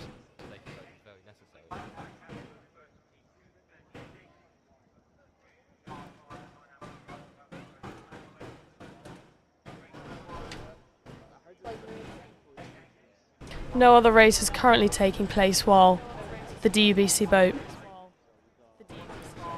If you're just joining us on the live stream, thank you for tuning in to Durham Regatta. And so far, we've had a sunk boat, which does look very sunk now, I must say. Currently the drone is getting some great shots. They might be time to swim. They got a hole in that. See, the river's very shallow at this point, which is what you don't realise. People are able to stand up, so fortunately not a massive safety risk, but yes, very disappointing on this big day. I'm pretty sure the boat could sink and their head would still be above the water. Yeah, they should have just kept going, actually. We've had a sunk boat, had a capsized boat, we've had a lost oar, and we've had a boat collision in the water between a boat returning to the start position. And all of that just in our section of the day as well. Exactly. 11:15. Oh, another person's jumped in. Must be quite a refreshing dip. Can't imagine this water's very warm or clean, but that's another story. Well, yeah. We had a lovely article in Palatinate a few weeks ago about the cleanliness of the River Weir's water at various points, which I would recommend people go and have a read. It's still up on the website. Maybe not these rowers though. Maybe they don't want to know. I reckon they don't want to know. A lot's been made of the cleanliness of rivers in the last year or so nationally, so hopefully they won't have to worry too much about that. It's going to be a slippery climb up the bank for them. It is. They've got a few friends there waiting to help them up. I think we're just waiting. Other boats are at the start line waiting, but I think we'll just sorting this out first.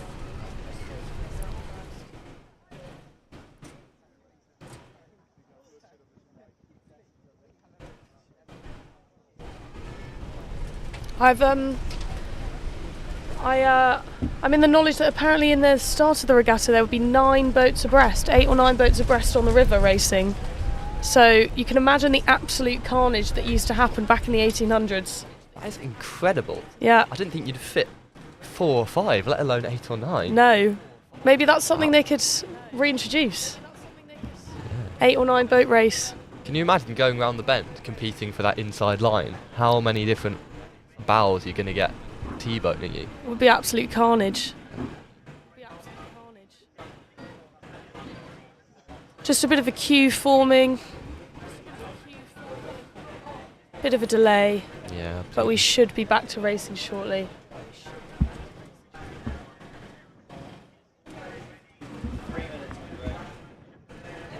So Emily, if you're not a rower, what do you do?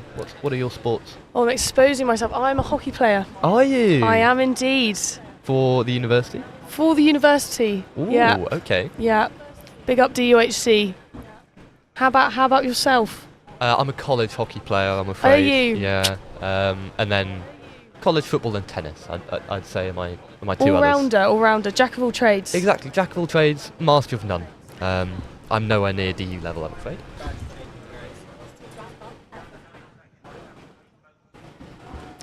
Safety boat just cruising back along the river there.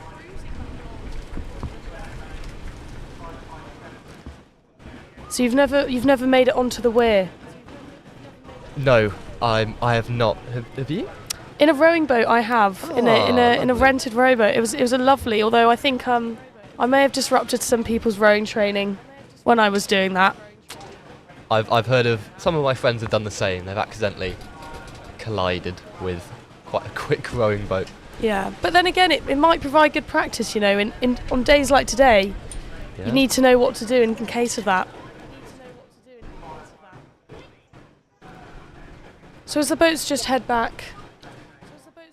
Okay, we are going to wrap up now with this little segment, so thank you for staying with us, and we are going to send you over to the presenters and an ad break. We'll see you soon. See you shortly. Thank you so much for joining us on PalTV's coverage of the 191st Durham Regatta, brought to you by the Waterhouse. We are so lucky to take you now over to an advert, and we hope you enjoy, and we'll see you back very shortly.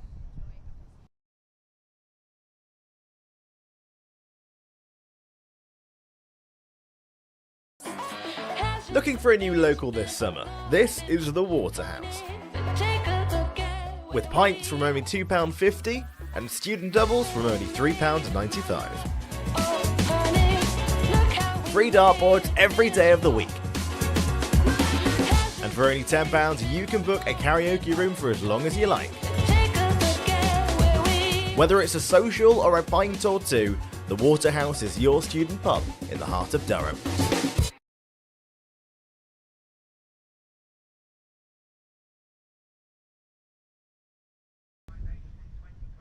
Welcome back. So recently in the rowing we saw Durham University Boat Club beat Collingwood easily, so that means over more than 5 boat lengths, in the Elite 4+ in the men's category. There has been so much action on the river today. It's quite insane how quickly they churn these boats down the river. And now, Heather, you yourself are a rower. Can you tell me a little bit about how they match these crews up? Because you were saying earlier, it can seem slightly unfair when a school crew is up against a university crew. Yeah, it's very difficult, but basically you get rowing points every time you win. So the more you win, the harder the category and the harder your opponents. So hopefully it evens out, but often you have it where, like, throughout the head season in the winter, you'd win quite a few races, and then you get to the regatta season in the summer, and it gets a little bit harder because you're against tough competition. And today at the regatta we've got amateur rowing clubs who are professionals that aren't paid. So you'll have from school rowers to university rowers to college rowers to these amateur boat clubs. So you've got a real mix of ability, but it means it's a great and diverse day for rowing. It also makes it such an amazing event. I don't know for anyone who's been down here at the regatta today, there's all sorts going on at the racecourse. There's a vintage car fair, there's some sort of Viking reenactment. It's definitely a day for all the family, isn't it? Oh yeah, I'm personally excited for the food trucks when we get our lunch. Yeah, they will be delicious. And we even know that there's going to be a charity exhibition race during the lunch break. So we'll be able to see some pirates on pedalos.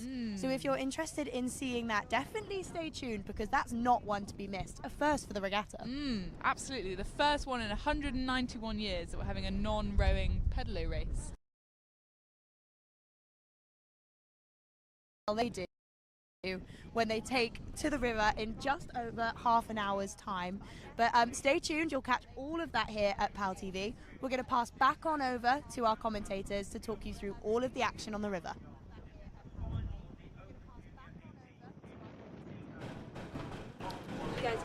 Okay, so welcome back. For all of you joining us, this is PalTV's coverage of the 191st Durham Regatta. We're currently just watching another race start after we had a boat sinking recently, but we're back onto the racing. We have 4 skulls on the water at the moment. We're trying to find out who that is. Looks to be that the Pilar Woodside are leading by, I'd say about a length.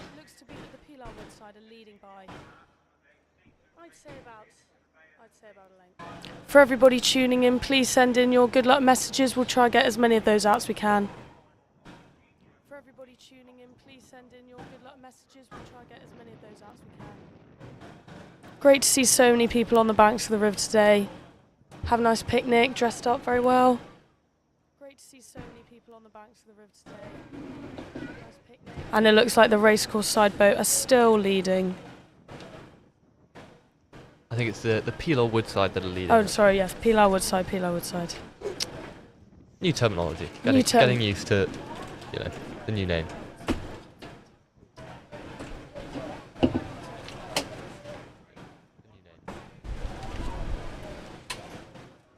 Okay, this could be the Infinity Boat Club against Yarm School, perhaps. As our last race was the Collingwood versus DUBC one, in which the DUBC boat sank. That would leave us with the Yarm School boats being in the lead at the moment. Ahead of the Infinity boat, who we saw a boat from them earlier in the session. Yarm School taking an easy lead there. Infinity got yarmed. Won't be not the first, will not be the last.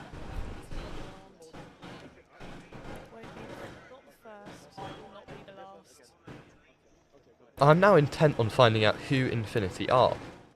Whether it's a boat club or a place. Infinity Boat Club. Here we go. The wonders of Google. That's what they can do. Infinity Boat Club is a registered charity aiming to bring the sport of rowing to underserved communities of school children in Teesside. Oh, okay. So it's Teesside. A wonderful initiative to get people active. They're doing really well so far today. Got multiple boats in the water. And we have our next race that has begun, which I imagine will be the apologies, just trying to find it. So it's looking like we're having Leeds on the racecourse side and Durham women's Pilar Wood side. And would this be a women's 8? Perhaps? It I looks think like it's it. looking, yeah. Yes. There we go. Women's 8. So this is race 112. They may have skipped 109, 110, 111, but we may come back to them later. Durham women's with a good lead there. Absolutely, that's a strong stroke rate. Very consistent. All entering the water at the same time, the sign of a very good crew. And indeed, this is a women's Elite 8. Very strong lead there, leading by 2-3 lengths. Very strong lead there, leading by 2-3 lengths. Obviously, we can't be biased as commentators, but Durham University are clearly doing quite well here Clearly against doing Leeds. quite well in their home waters. Absolutely. The weir is really propelling them along, Mhm. recognised as one of its own.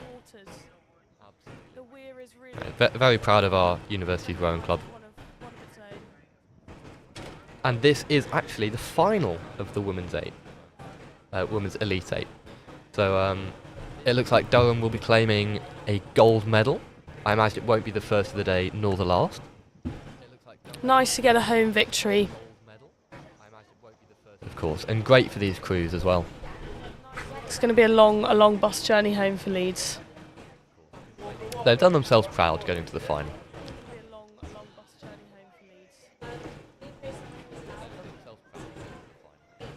Plat kit looking strong. Plat kit, plat oars, nice coordination there. It is. Again, it's a lovely combination. We've seen a few of those today. Lee's not looking too bad in the green either. It's No, quite a nice no. combo. It's a lovely combination. We've seen a few of those today. Lee's not looking too bad in the green either. Okay, let's see if they go back to one of the previous races or if we continue on.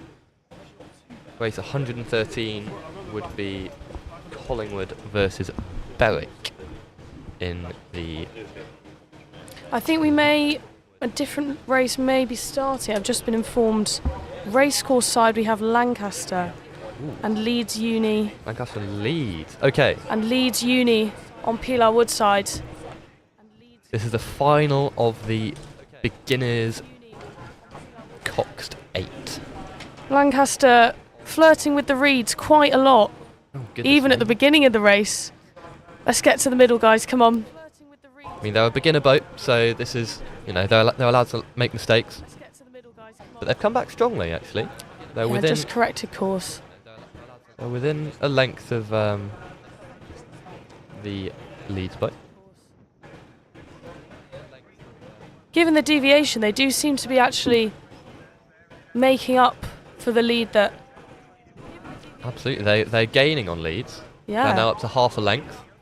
If they can stay straight, they have a really good chance of staying in this race. Oh, you say that, they're veering into the bank again. That's where the park boats are as well. That's not going to do them any favours. Those reeds are just... Oh, bit of careering into the middle. Yeah, I'm not quite sure what the cock steering is doing, but he's...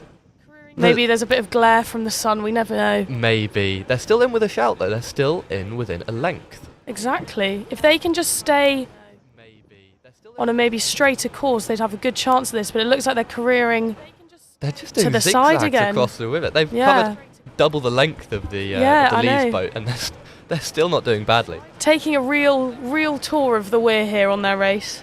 And again, they're zigzagging to the other side. Yeah. Who can blame them though? Maybe they just want to experience the river to its full potential on such a lovely day. Maybe. You can see the wake actually in the water. It's Yeah. just going round in quite large bends. Maybe it's a disparity in strength as well. That can often lead to a bit of movement. Absolutely. It would be strange for it to change during the race, but maybe as people get weaker and stronger throughout the race. Maybe a pulled muscle midway through. Maybe. Leeds are going to take this victory though in the final of the beginner 8. So well done to Leeds. Hopefully that makes up for your loss in the previous race. Big celebrations there. Great victory from them. Big celebrations there. Great victory from them. I think Lancaster will just coming in behind. This is where you catch your breath, try not to be sick in the water, just recover. Glad we haven't seen any of that today. Absolutely. I imagine if we got enough close-ups of enough elite boats, I think we'd see 1 or 2. Yeah, maybe why there's less spectators down by that end. It's a good point. Again, just looks like we've got a little lapse in action at the moment. I think we've got quite a lot of parked boats waiting to disembark.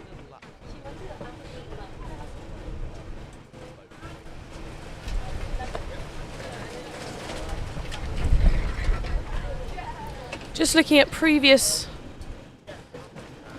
winners of the race, it looks like Lancaster took home a victory in 2022 versus Tyne. Took home a victory in 2022 versus Tyne. I keep getting this very smoky smell from one of the food stands nearby, and it's making me quite hungry. Yeah. A lot of food trucks nearby. If you fancy coming down. Maybe after the teacups, not before. They can be dangerous. Lots to see on the bank. I'm a terrible one for getting dizzy actually. I get dizzy really easily, so the teacups I would struggle. They'd take you out, you'd be a goner. I would. Oh, gourmet grill. That's looking good. Mr. Whippy as well. And that's not even that far from where we are. If anybody wants to bring us over a gourmet grill, I wouldn't say no.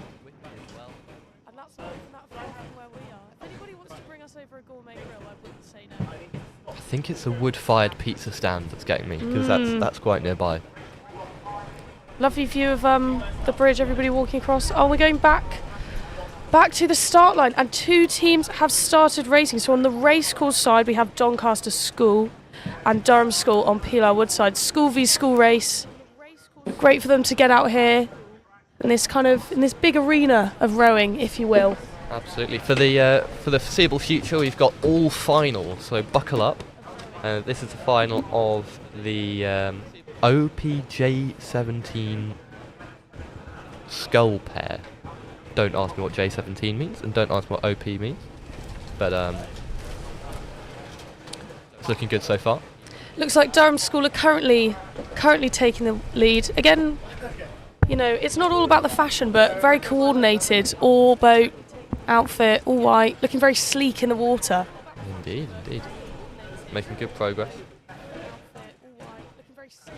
Durham School look to be leading by about 2 lengths there. And just cutting in a bit in the river. Not that will matter, as they do have a good lead. I'm just looking at the Doncaster boat. They've got such a quick stroke rate. Yeah. Yet the oars aren't going into the water at all, really. Maybe that's why the side. stroke rate's so quick. Yeah, they're not pulling any water. It's a slightly bizarre technique, I must say. Just looking further back along the river, another race is taking place behind, and they are absolutely steaming forward. So we have, on the racecourse side, Tees Rowing Club, and then Hexham Rowing Club on Pilar Woodside. Tell you what, Doncaster might get overtaken here. I'm just thinking that as well. Could be a 4-boat race, maybe not quite the 8 we were hoping for. back in the 1800s, but Forward still be quite a forward spectacle. still be impressive. Yeah, the Durham pair are still they're going steady, but they're well in front here. Why exert too much? You know, keep the form good. And that's what they have done. They have kept very good form, whereas Doncaster are thrashing away at the back a little bit. It's improved. I'll give them that. Yeah. Obviously, the added treachery of other boats coming down past the reeds. Doncaster seems to have avoided that, but you know it does add another element to the race. Although they are getting quite close to the docking site now. Okay, and we have the race behind them is the Tees versus Hexham Rowing Club race. Tees are racecourse side. And we're getting a lovely close-up shot of what I believe is the Durham boat coming up to the finish line. Keeping it steady, keeping the oars moving, and there they go. Great result for them. They're the gold medalists. Looking around just to check that there's no traffic behind them. And the next race is neck and neck at the moment between Tees and Hexham. I think Hexham have just built up a small lead. Our gazebo is nearly actually collapsing. Strong gust of wind there. Boat's going under the bridge now. We're yet to see where they'll come out on the other side. We get close up of the start line again. Oh, and that's the Hexham boat that have hit the reed bed, I believe. The reed bed is just too seductive for all these rowers today. They can't get away from it. Is that Hexham? I'm not quite sure. Let's have a look. Lovely sunglasses, whoever's in that boat. Yeah, snazzy. I think that was Hexham who did claim the victory, even though they ended up in the bank at the end. Maybe not. Jumpers on after a tough race.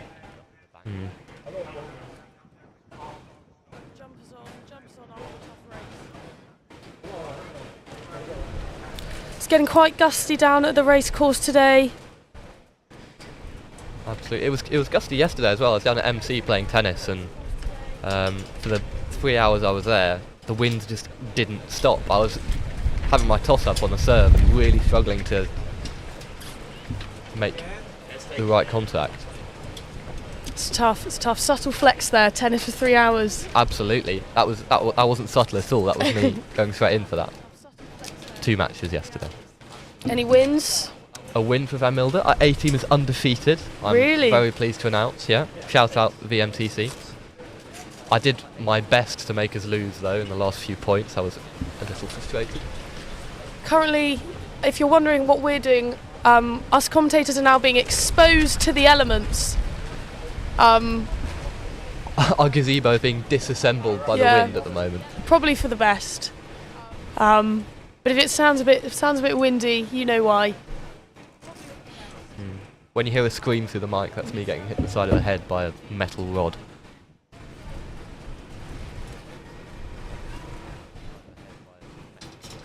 We are still looking at the start line, still waiting for the next boats to come up. I imagine they're trying their best to point them in a straight line and distribute the traffic at the finish line as well. Absolute carnage in the commentators' tent. So we're just looking at the boats going back down the river now. Waiting for another race to start. A victory lap of sorts for some, maybe not so much for others. Yeah, you get to go back down the riverside, taking the applause from the crowd, wave to your family. Flowers thrown at you. Absolutely, yeah. Yeah, sign a few autographs on the way down. We may well have the next few elite rowers rowing here today. We may well have autographs that could be worth something in a few years' They could time. be, Who exactly. knows? Exactly, guys. Play the long game, get their autographs now. Get them up on eBay.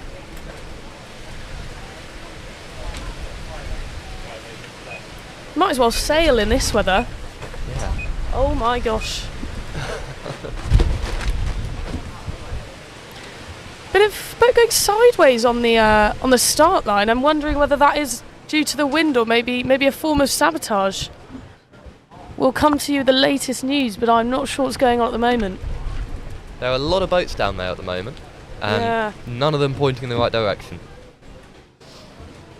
Maybe it's the sideways race we've also hoped for, another one to tick off the bingo card. Absolutely.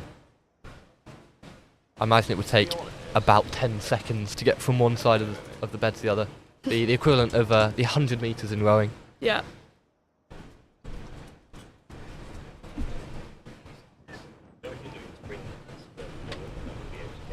And despite the wind, it is beautifully and sunny. Yeah, now the gazebo's off, I can see the sky. Lovely blue skies today.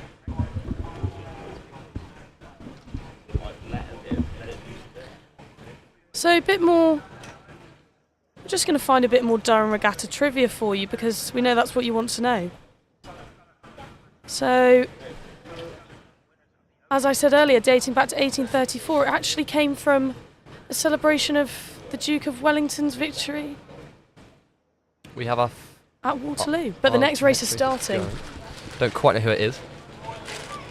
Oh, so here we go. We have Racecourse Side, Durham Amateur Rowing Club, and then Infinity. Infinity are back again on Pilar Woodside. I'm now Infinity's biggest fan, having done my research on them. Have you got any facts to tell us about Infinity? Any facts? I mean, I was mentioning they're a Teesside initiative for underprivileged children and get them in a rowing boat and keep them active. I don't have any facts. I can do my best using my sports journalism now to get you an inside scoop, but I'd need a couple of days at least for that one. We can wait. We can wait. Also, again, you know, getting a bit close on the racecourse side to the other boats is difficult. It is difficult. Yeah, this looks like a women's fours, I would like to say.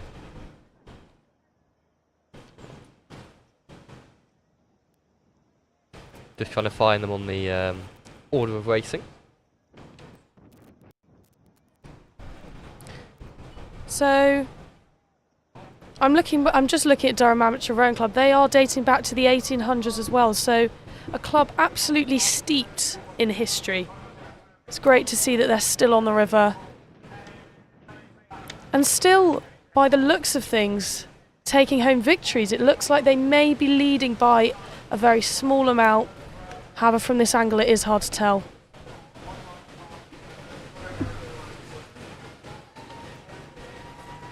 Lots of cheers on the riverbank. Great to hear that lots of people are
Hello and welcome back to PalTV's coverage of the 191st Durham Regatta, sponsored by Waterhouse. We're outside on a very windy racecourse and today I'm here with Matt Bailey from BBC Newcastle. Hello.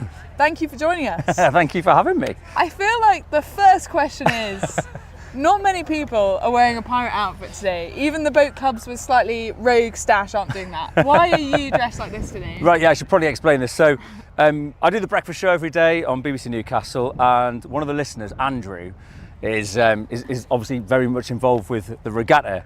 And last year I did a charity attempt for children in need where I did the Great North Run on a pedalo. I did 13.1 miles. Andrew obviously heard this and he just rang me up and said, Matt, do you fancy a challenge? Do you fancy taking part in a pedalo race down at the regatta? And my pirate outfit is getting in my face now. And I was like, yes, Andrew, that sounds like the best day of my life. And so I was like, right, let's do that. And since then, we also said, well, how are we going to do it? We can't just rock up on some pedalos. We've got to wear some fancy dress.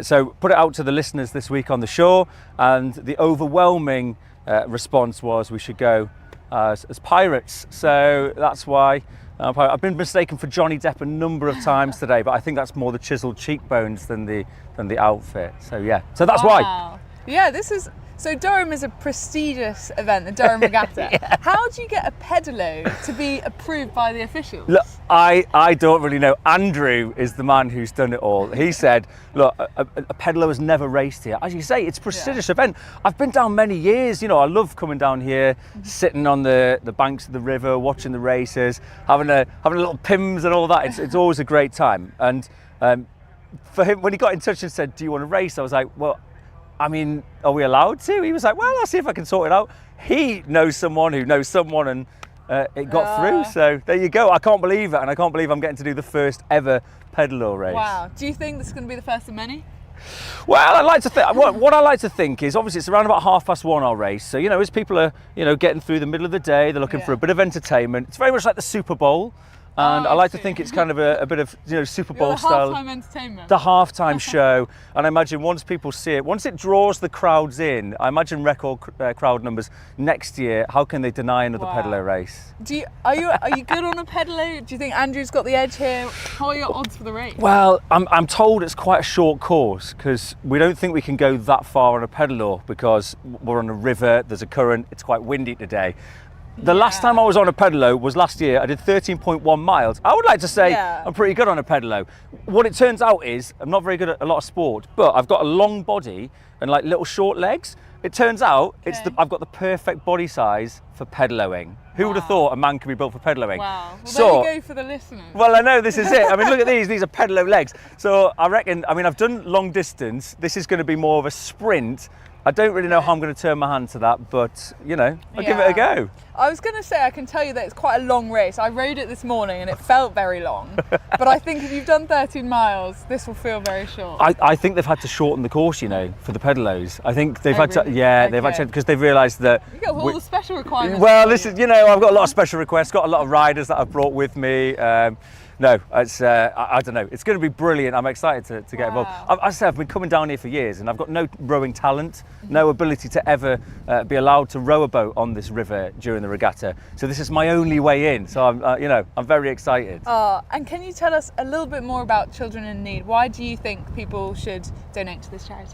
Well, Children in Need, I mean, it's an amazing charity. We obviously have Children in Need every year at the BBC, and last year, that's why we did the whole pedalo challenge last year. We called it the Pedalo, the Pudsey Pedalo, yeah, great.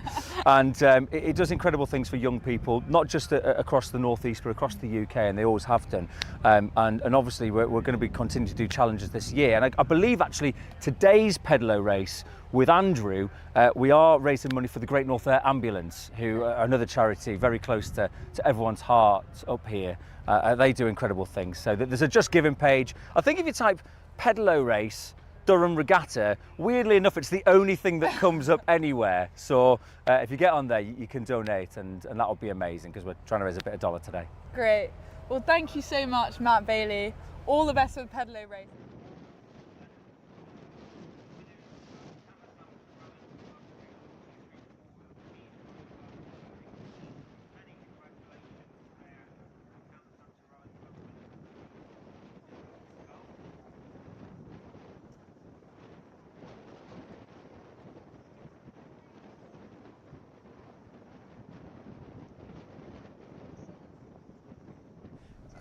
I haven't seen. I've seen a video of Durham University Boat Club crashing into the wall in one of their coxed fours. Oh, which that is a nightmare. Yeah, I imagine will be expensive by the look of it. Oh, and I think it's such a shame because that is a crew that will have trained so much. We know how much Durham University train, probably 12 times a week, and it is just heartbreaking when that happens at the start. But honestly, anything can happen in a short rowing race like these. Absolutely. And it's, you know, there's no coming back from that, is there? Absolutely not.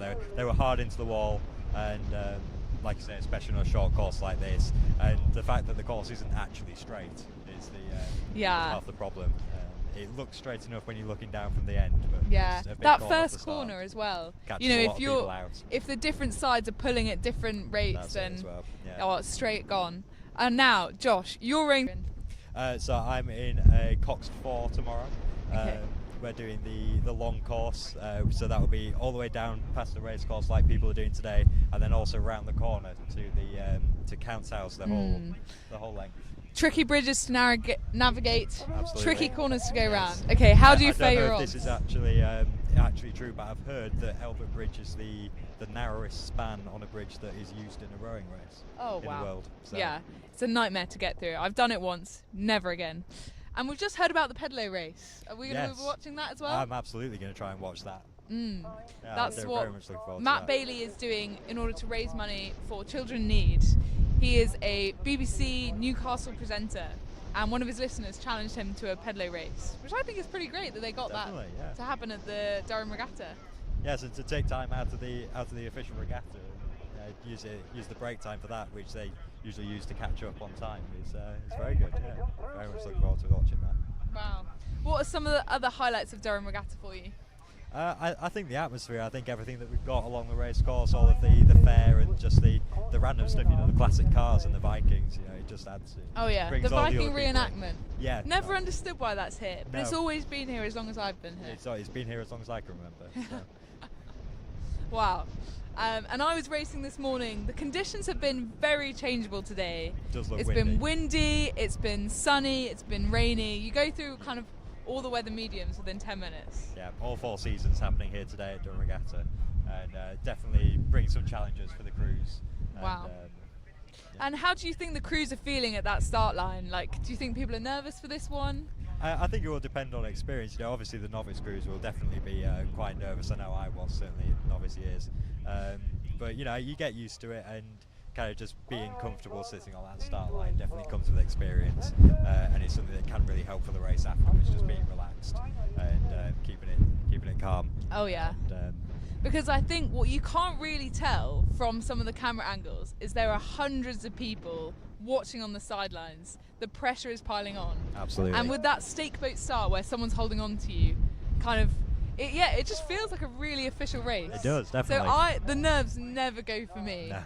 I get very stressed because we've seen a couple of crews, if they don't make it in time onto that stake boat, they're disqualified. And they're being really strict on that this year. After last year when it was delayed quite a lot, they're being really strict, and just if you're taking too long or you're not there on time, you're just getting disqualified. Oh, and yeah. it's a real shame, but it's kind of what they have to do. Yeah, and in order to get onto those stake boats, you kind of have to go past and then kind of backwards row onto it, which is quite a definitely a difficult challenge feat. for the coxers in the bigger boats especially, because they can be a bit of a pain to manoeuvre. Absolutely. Are you rowing in an 8 or a 4 tomorrow? I'm doing both.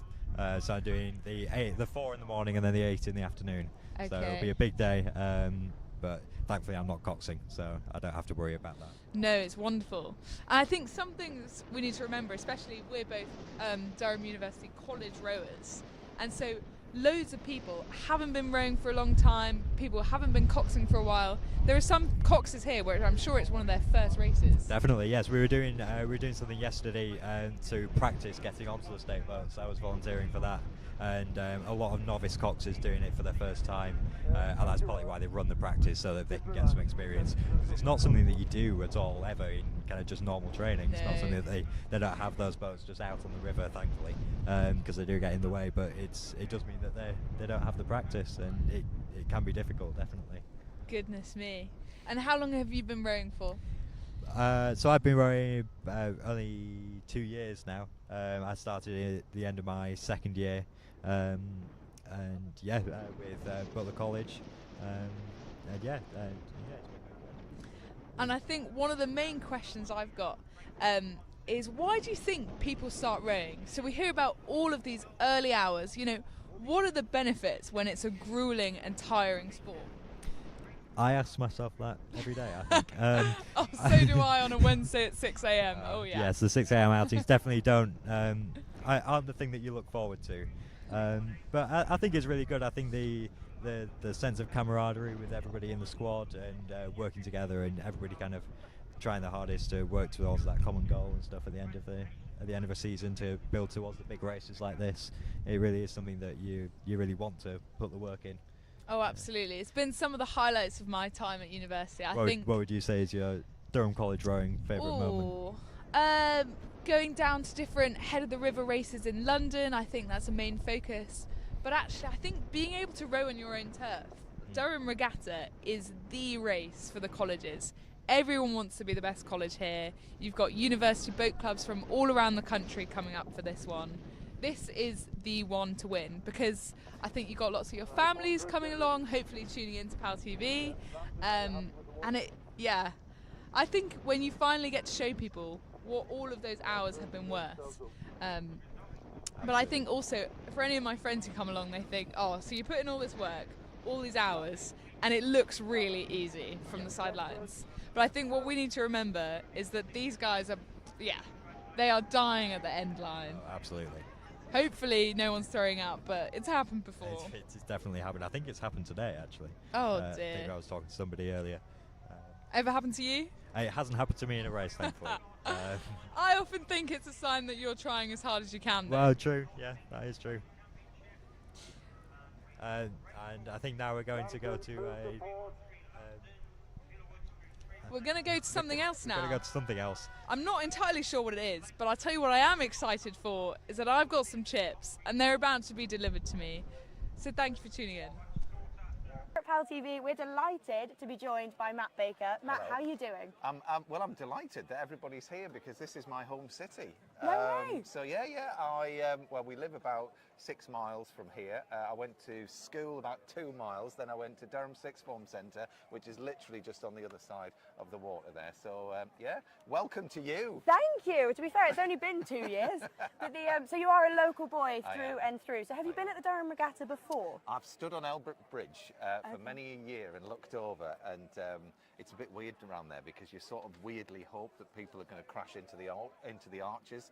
But you know what I mean? It's famously quite a difficult bridge to get through. It's very difficult. And so I had a great honour, honestly, yesterday. We've been filming down here for a couple of days, and I had the great honour of painting one of the numbers on the bridge. Now, they haven't been painted for 50 years. I was thinking this morning that they look quite fresh, and that was all you. It's my fault. Wow, well done. Congratulations. So, bit of history on Albert Bridge. Exactly. So you can either look as you walk along by the river, or as you drive across the bridge and look down. You'll see the new that numbers. massive number 2 is mine. I bet you probably put a handprint in there or something just to mark a little bit of history. Did a tiny little signature in the That's corner. fabulous. Well, you just mentioned there that you've been down here filming. Can you tell us a little bit about that? Yeah, of course.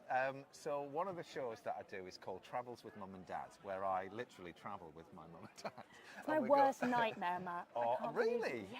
Oh, well, we've got an old caravan that we pull with us. It's literally parked just behind the marquee. Can you see it? Yeah, I can actually just spot it. So my mum and dad are in there at the moment with our little dog, Archie. But yeah, so we go off around the north.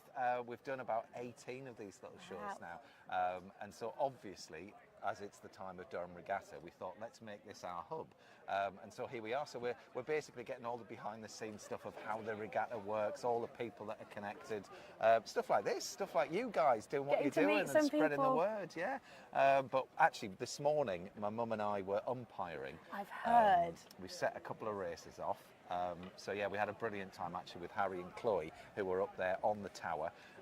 So I had a little megaphone there, getting everybody lined up and set and ready to go. My mum was actually doing the sort of the attention, flag comes down, go, and off they went down the river. So. I bet there was a bit of pressure on that. How do you think your mum delivered the role? Honestly, my mum, well, she's got a very posh telephone voice, okay. So it was perfect. As soon as she pressed the trigger on that thing, she has this calm authority, my mum. It sort of reminded me of when I was a young lad and she was calling me in for tea, and it was like, you know, there's no negotiation on this. No. It's happening right now. Come in.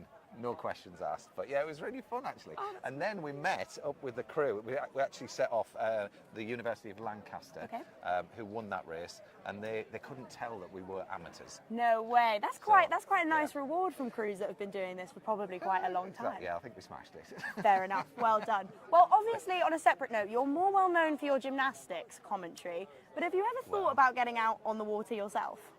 I've never done sort of like competitive rowing. Okay. When you, I mean, this for me now, this is 25 years in television, right? I started on Blue Peter back in the day, and when you work on shows like that, you end up getting thrown into all sorts of different scenarios, albeit for like half an hour. So you never really get any chance to sort of prep or anything like that. But yes, I've rowed with Matthew Pinsent, which was quite an extreme situation. I did some gig racing off the Cornish coast, which is basically the old pilot boats that used to take the pilots out to all of the ships and what have you off the Cornish coast. So we were out in the sea rowing there, and honestly, I mean, if you are familiar with that concept of catching a crab, I did it, and I got the all right in the solar plexus. I nearly got catapulted out of the boat.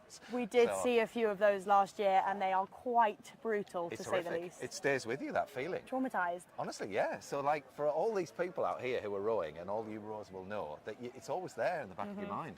Is this the moment where I'm going to catch the crab? So we might not see you back on the water this weekend? No, I don't think so. Not I don't think so, but I'd quite like to. I mean, why not? Maybe we could get you a go as a cox. Yeah. I don't know if I'm too big for that. I feel like you could give it a go. Yeah. It'd be worth a shot. Maybe in one of the more gentler races. Yeah. Maybe we can get you on a dragon boat. Have you seen those yet? What, with the beat? Yeah, I've seen that. Quite entertaining. In fact, I had a photo with them actually. Did you? Yeah, I was I had my little dog with me, but Oh, fabulous. Well, Matt, thank you so much for your time. No, thank you. Thank you for spending the weekend in Durham. It's been fantastic to have you here. Can I just say, I think it's brilliant what you're doing here. Thank you. And all of the stuff that you're putting out there, the live side of it, all the commentary, all the bits and pieces that you're doing. Having, been an old sort of fogey in the world of television and seeing the next generation coming through. Giving it you the guys best are shot. doing a great job. Thank so you well so done. much. That's well so done. kind. We're having the best time. I bet you are. Yeah. And that's the key. Just keep enjoying it, getting all that energy across, and all your viewers will get in touch and let you know what's working. That's the plan. We've had viewers from all over the world, which has been really exciting. Hi to the rest of the world. Hi to the rest of the world. You should come to Durham. It's the best place in the world, trust me. Thank you so much. You. That's so kind. All the best with everything. Thank you.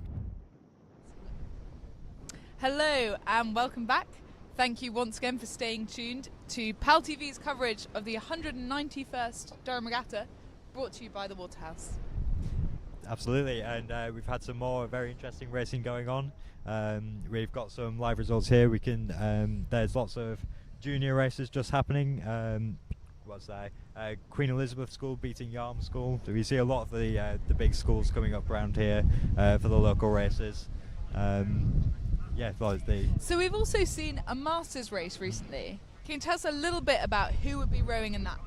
So the Masters is for the more seniors of the rowing community, and they have a very interesting system of having an average age of the crew and giving handicaps based on the average ages. So there's different categories. So Masters A, I think, starts at 27 and is the youngest, and it goes all the way to F, I think, up to 80s and 90-year-olds. It's absolutely still rowing, which is always amazing to see. Wow, I aspire to be like that when I'm older. Absolutely. I think stay in the rowing for as long as you can. Absolutely, definitely. Wow. It's very interesting because obviously they might not have quite the power of some of the younger crews, but the experience of rowing for that long, you can tell that technically they are very, very good. Oh, and yeah. It can mean that they are still very quick even at that age.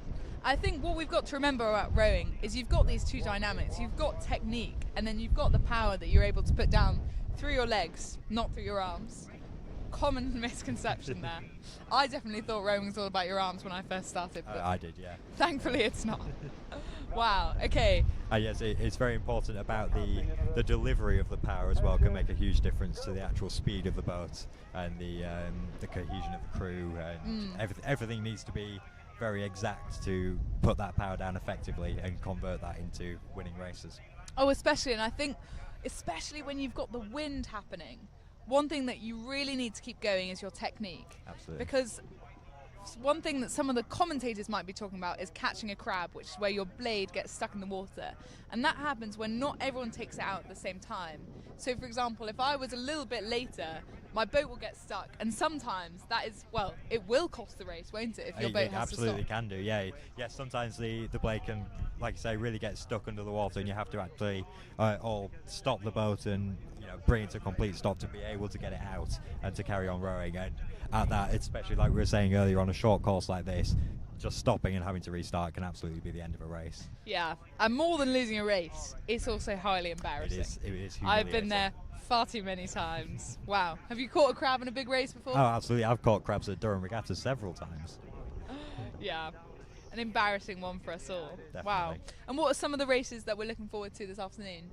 I'm not sure. I think there's definitely the men's Coxed Fours. A lot of the colleges, Butler College is racing there just over the short course. That will definitely be interesting. The Coxed Four is definitely a popular boat for the colleges. It's what a lot of them train hard for. We've got some of the elite categories as well. So the elite Cox Women's Fours.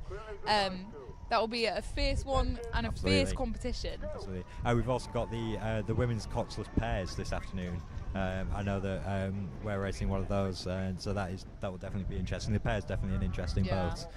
And that, I think, that's a lot of pressure on two people, because not only are they it's just those two and you have to really get a good dynamic, but you're also trying to steer yourself and look around and make sure you're in the right lane, because remember, these lanes are quite narrow, and if you cross over, that's disqualification, right? It can be, yeah. And in the coxless boats, it makes it a lot harder. Usually you have somebody else kind of being the brains, and you don't have to really worry about that, but there's all of that to worry about, and the steering and the lining up at the start, like we were saying earlier. That's all down to the rowers as well, so it can be a lot to think about.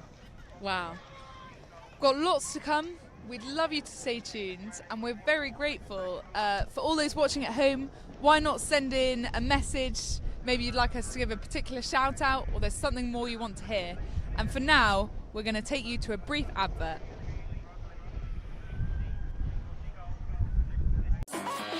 Looking for a new local this summer? This is the Waterhouse.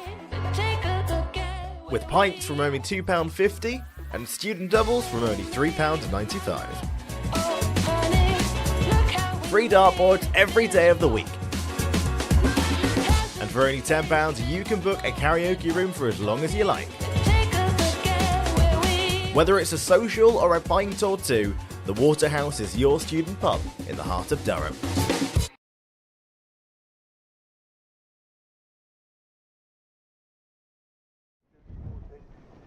I do apologise. I've got my chips. They're very good. Are the chips good? They are. And now, I believe we're going to our commentators.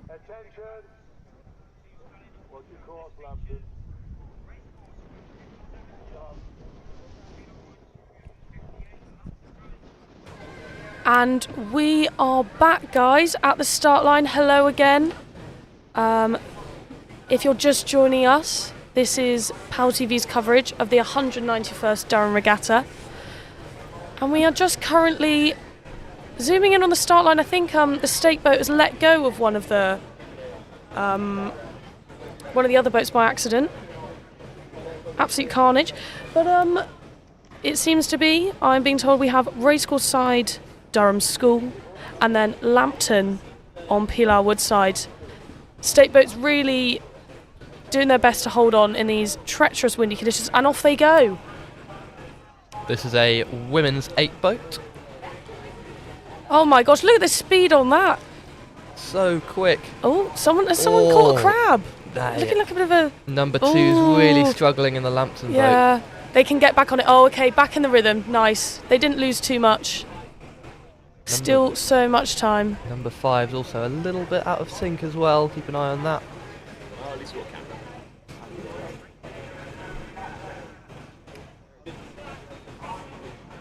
Very nice, guys. Very nice racing going on.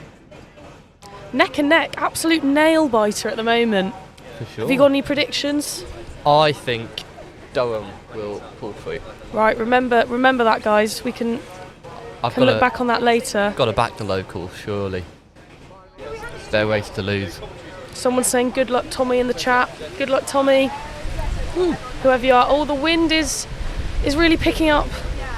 If you happen to walk past us, you'll see we are battling the conditions as well as the rowers. If anybody wants a blanket. Yeah, if anybody wants to bring over warm clothing, we won't say no. Please. And we're just heading up to Bath Bridge now. It is looking like... it is looking like on the Pilar Woodside, the boat is leading by a smidge. It's hard to tell the exact length from this angle, but... It looks like Durham are leading. And so coming up in this new shot we have here, we have Lambton on the racecourse side, and then DU, Pilar Woodside, careering into the reeds. Flirting with the reeds again. We're going to have to watch out. So many people have done it so far today. Clearly there's just something about that reed bed. Yeah. There.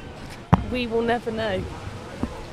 Many a rower has been lost into the reed bed, never seen again. Any wildlife in the reed beds? Any wildlife in the reed beds? Well, maybe not in the reed beds, but I have seen an otter in Durham River.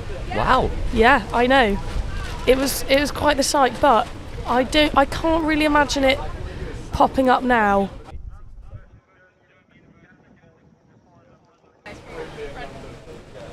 Okay, and so if we're just looking at the two results of these races, so it looks as though Lambton have taken the win, or are taking the win in the further race. Ooh, I'm not sure. I think Durham are taking the lead. Oh, Durham are taking the win. I think that's Durham. And we've got a camera angle of the finish now. Is that Durham? On the... I think Lambton on the Pilar Woodside for the further race, and then the singles race we just have coming along. It seems to be racecourse side taking a lead by about a length, and the boats getting quite close to each other, almost pushing up against the wall. It must be strange being able to see your competitor so close. I wonder if there's any comments exchanged mid-race. I think you're fighting for your life with your breathing rhythm as it is. Probably, you're probably right. No time for talking.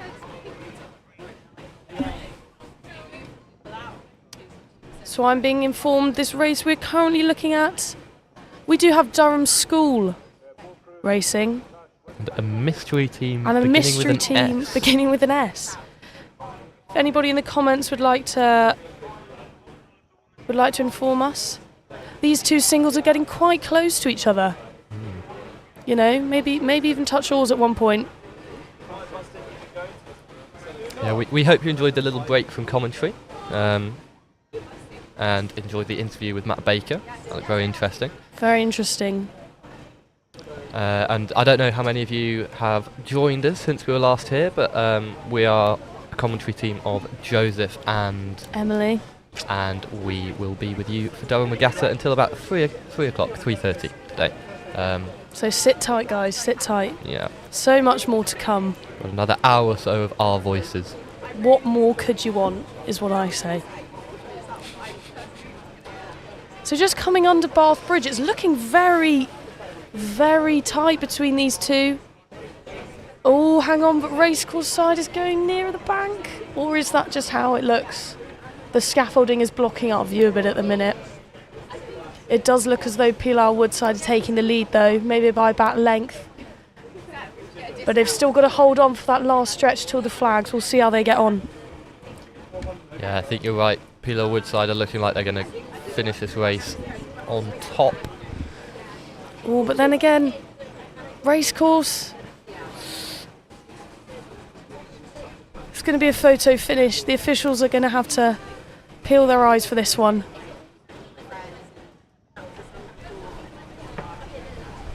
Lovely to see even more people on the banks watching than earlier. Yeah, it looks busy, doesn't it, out there? Very, very busy. Quite a nice day for a picnic if you can hold the blanket down. We've just been informed it's St Leonard's School. Ooh, thank you very St. much. Leonard's. Women's school final, St Leonard's School.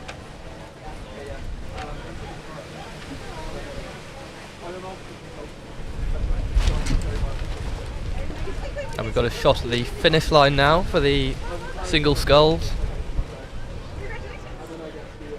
Oh. And the two boats coming in a row, really. I don't know. A clean win. Which of those were on the Pilar Woodside first? Quite a lot of kind of a party going on with all the boats at this end. Oh, we've just cut back to the start line.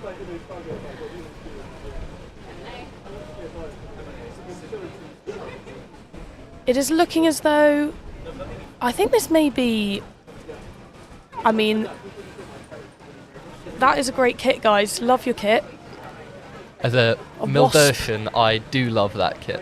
Yeah. The black and yellow is making me happy. Black and yellow, kind of like bees on water. Mm-hmm. I'm sure they'll love that comparison. They'll be buzzing about it, I'm sure. Oh, another great one. If you go back about an hour, there was an please don't. better pun. Watch out for that one. It's not worth your time, guys. We're just waiting for confirmation of who these teams are, but they've got the sunglasses on, so they look very, very professional.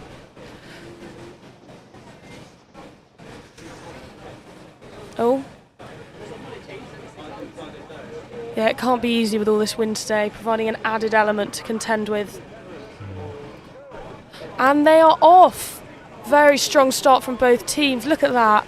Rapid stroke rate again. I imagine this is another elite boat race. These guys are quick. Even if the side of the Pilar Wood are veering slightly towards the bank, but they've corrected themselves.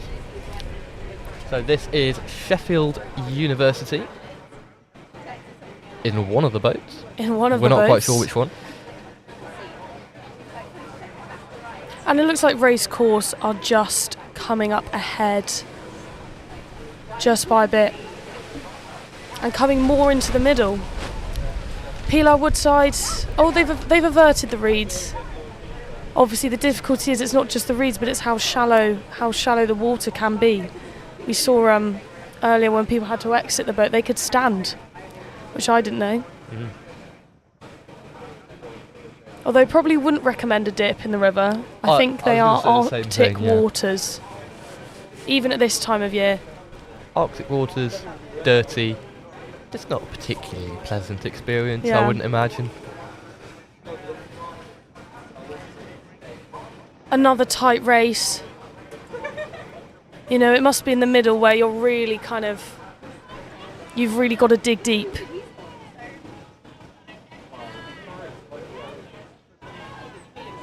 Lots of support from the sidelines we can hear, and they're just coming past us now. Moving rapidly through the water. Absolutely carving out a trail in the water. Still close. The black and yellow team about a length ahead at the moment. Yeah. Fight like a butterfly, sting. No, never mind. Hang on. Forget that I said that, guys. Misquote. Who said that? Who said that? Who knows? Not me. Definitely not me. Was it Muhammad Ali? It was Muhammad Ali. Yeah, because obviously there's a lot of transferable skills from boxing to rowing. I think so. I have heard. Discipline, endurance. Exactly. And it looks like the black and yellow team, Pilar Woodside, did take the victory. But it was a very close race, has to be said, and both teams did extremely well.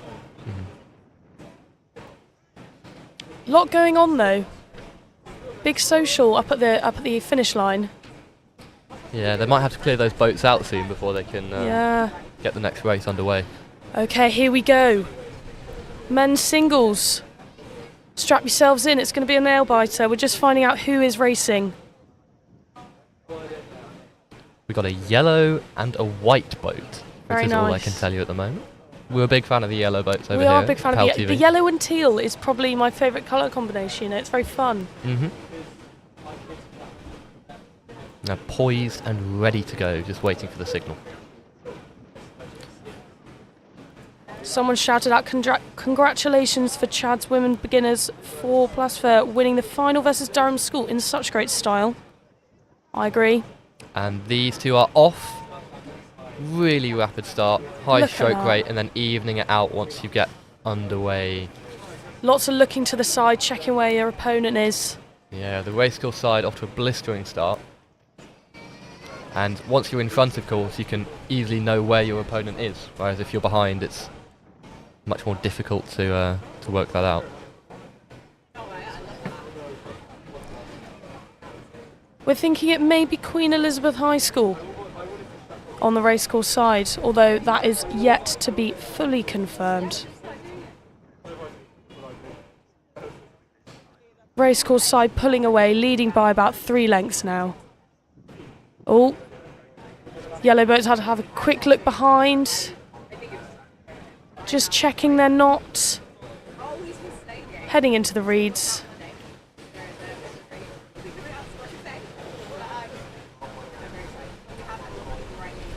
Yeah, once again, guys, you know, if you have any Durham rowing memories, Durham rowing facts you'd like to share with us, please leave them in the live chat. We'll do our best to shout them out.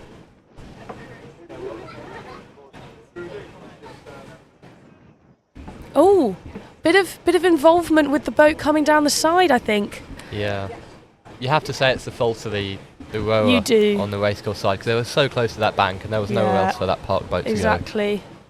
Yeah, getting their oars tangled. It's something you know you've got to avoid when you're on that side of the river. So Pilar Woodside just coming over the finish line there with a very easy win, I think it would be described as on the website. Yeah, and I still count 6 boats there. Well, 9 boats overall beyond the finish 9 line. boats? 9 boats. Got to get a move on, guys. There's going to be a big queue coming back down the river soon. That won't make it easy for any other teams. We've got a women's 4 sculls race coming up now. We'll let you know the teams as soon as we do.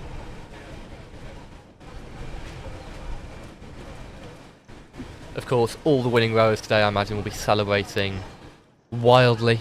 Wildly. Maybe a In night Durham, out in sorry. Durham, perhaps. Maybe. Where would you recommend on a night out in Durham, Emily?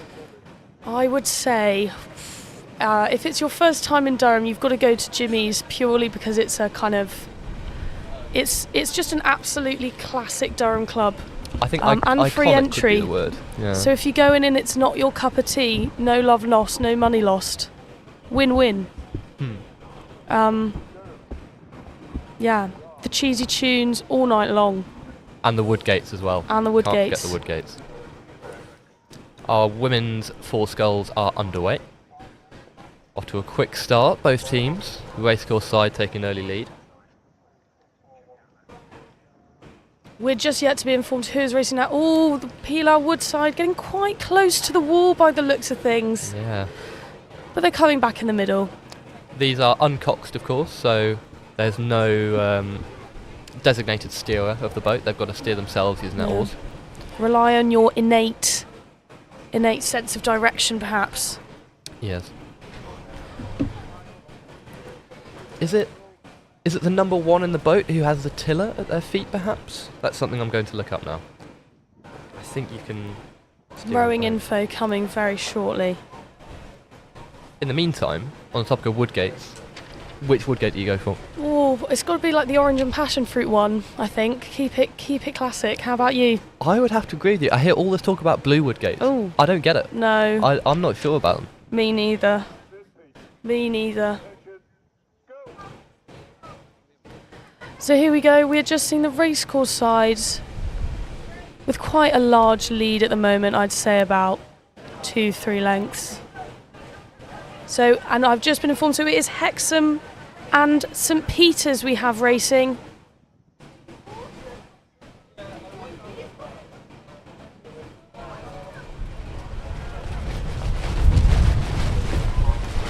There's the wind once more picking up.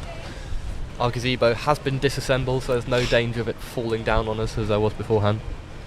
Just a few shout-outs coming from the YouTube. So, someone saying best of luck, Joffrey, at St Paul's from his grandma and granddad. How lovely. Aww. But we also have from Andy Thomas. He's asking what's a Woodgate. He's confused. Now, how would you describe a Woodgate? You know, as a... Well, a Woodgate, some may call the elixir of life. Others Yes. may call a detestable drink.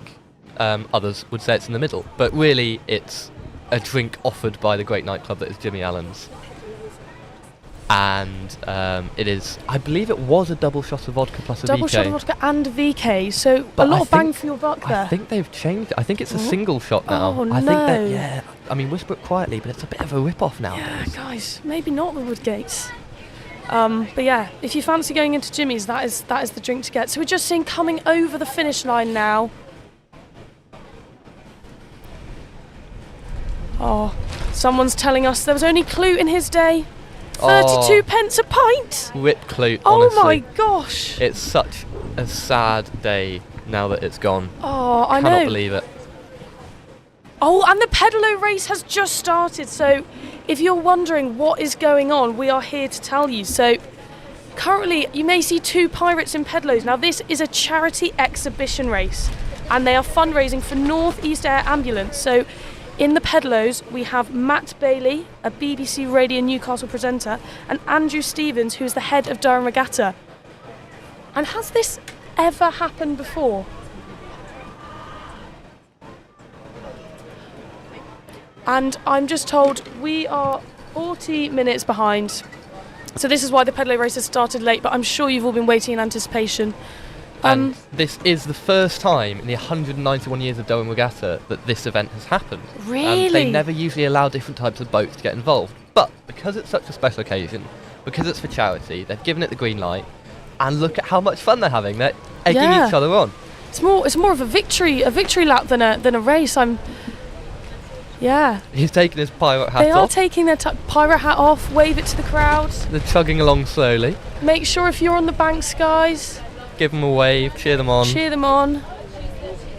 Looking like they're having a great time. No, it's great that they're doing this for such a great cause. Fundraising for North East Air Ambulance.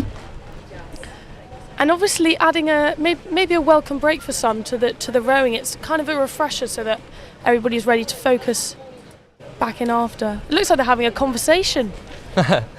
It does indeed. If anybody's listening in, tell us what they're saying on the YouTube live. We'd love to know. It'll take them a while to finish the race, so we may be waiting a little while for the next rowing race to get underway. But it's worthwhile, isn't it? They're having fun in the sun. Yeah. It's a beautiful day in Durham. It's almost a different exercise of fitness, I guess. I mean, it's less arms. It's all about the legs in a pedalo. It's true. Probably Very need true. to do a lot of bike training. I wonder what their training regimes have been for this. I imagine this momentous occasion. Extensive. They'll spend months preparing for this one event. You can see the speed they're going. Yeah, there's a lot of pointing. I wonder what he's saying. Go that way, maybe. Looks like he's pointing out the scenery. Yeah, maybe. Here are the and reed there are beds. the reeds, and there are the other reeds I like. And that's where they lost an oar. These ones are green. The river, this bit's blue. Rowers coming back the other way. Those who finished their races.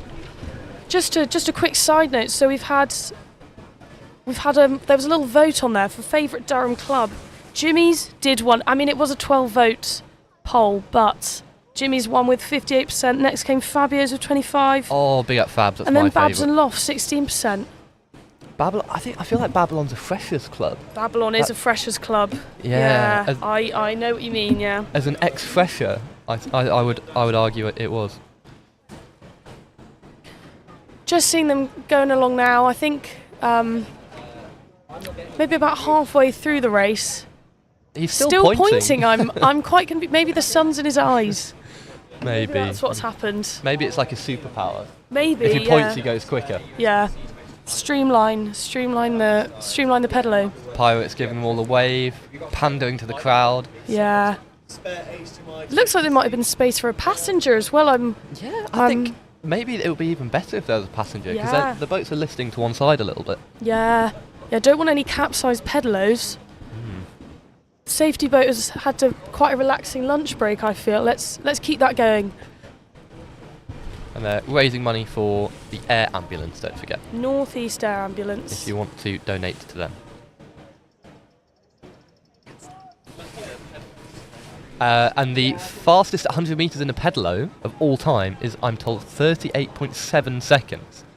Which to me sounds a little bit ridiculous. I mean, everyone knows Usain Bolt's 9.58. In a pedalo, do you reckon that's...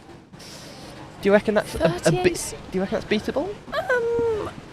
I don't know. I mean, unfortunately, we haven't been timing these guys because it could have been a world record breaker here, but they're giving it a good go. They are. Someone's asking in the chat if we can drop a link for donation. We will try and do that as best we can as soon as possible. Yeah, it was no surprise to me that Jimmy's won that club vote at 58%. I think most Durham students would agree with that. And to be honest, to the detriment of most other clubs in Durham, it's sort of monopolised the Saturday market a little bit. It has, it definitely has. I think, the free entry, you really can't go wrong. And when you know what you're getting in Jimmy's, it's never going to be a quiet moment. It is a deal breaker, that free entry, and it's left. Babs, the Freshers Club, Bohemia. I don't know anybody that goes to Bohemia. I don't know anybody anymore. who goes to Bohemia. Hopefully they can make a comeback. King Pong. I don't even know where King Pong is. King if I'm being honest. Who, what, where is King Pong? So the pedalo is still going on. Careering into the reeds, our bandana pirate. Is he readjusting his? It's quite difficult. The wind, you can really see billowing in their shirts. Looks like he's going backwards almost. Get blowing back down the river. I think they're having to stand up and pedal now. We're being told another statistic, another brilliant statistic. The greatest distance on a pedalo is 4,660 miles. I don't know whether that's for one machine or whether it's one person doing that in one go. I mean, it's remarkable either way. Let's find something to compare that to. Yeah, it looks like standing up almost and pedaling now. It's classic, when you're on a bike ride and it's getting tough, you're going up that hill. Yeah. Going against the current, it will be tricky.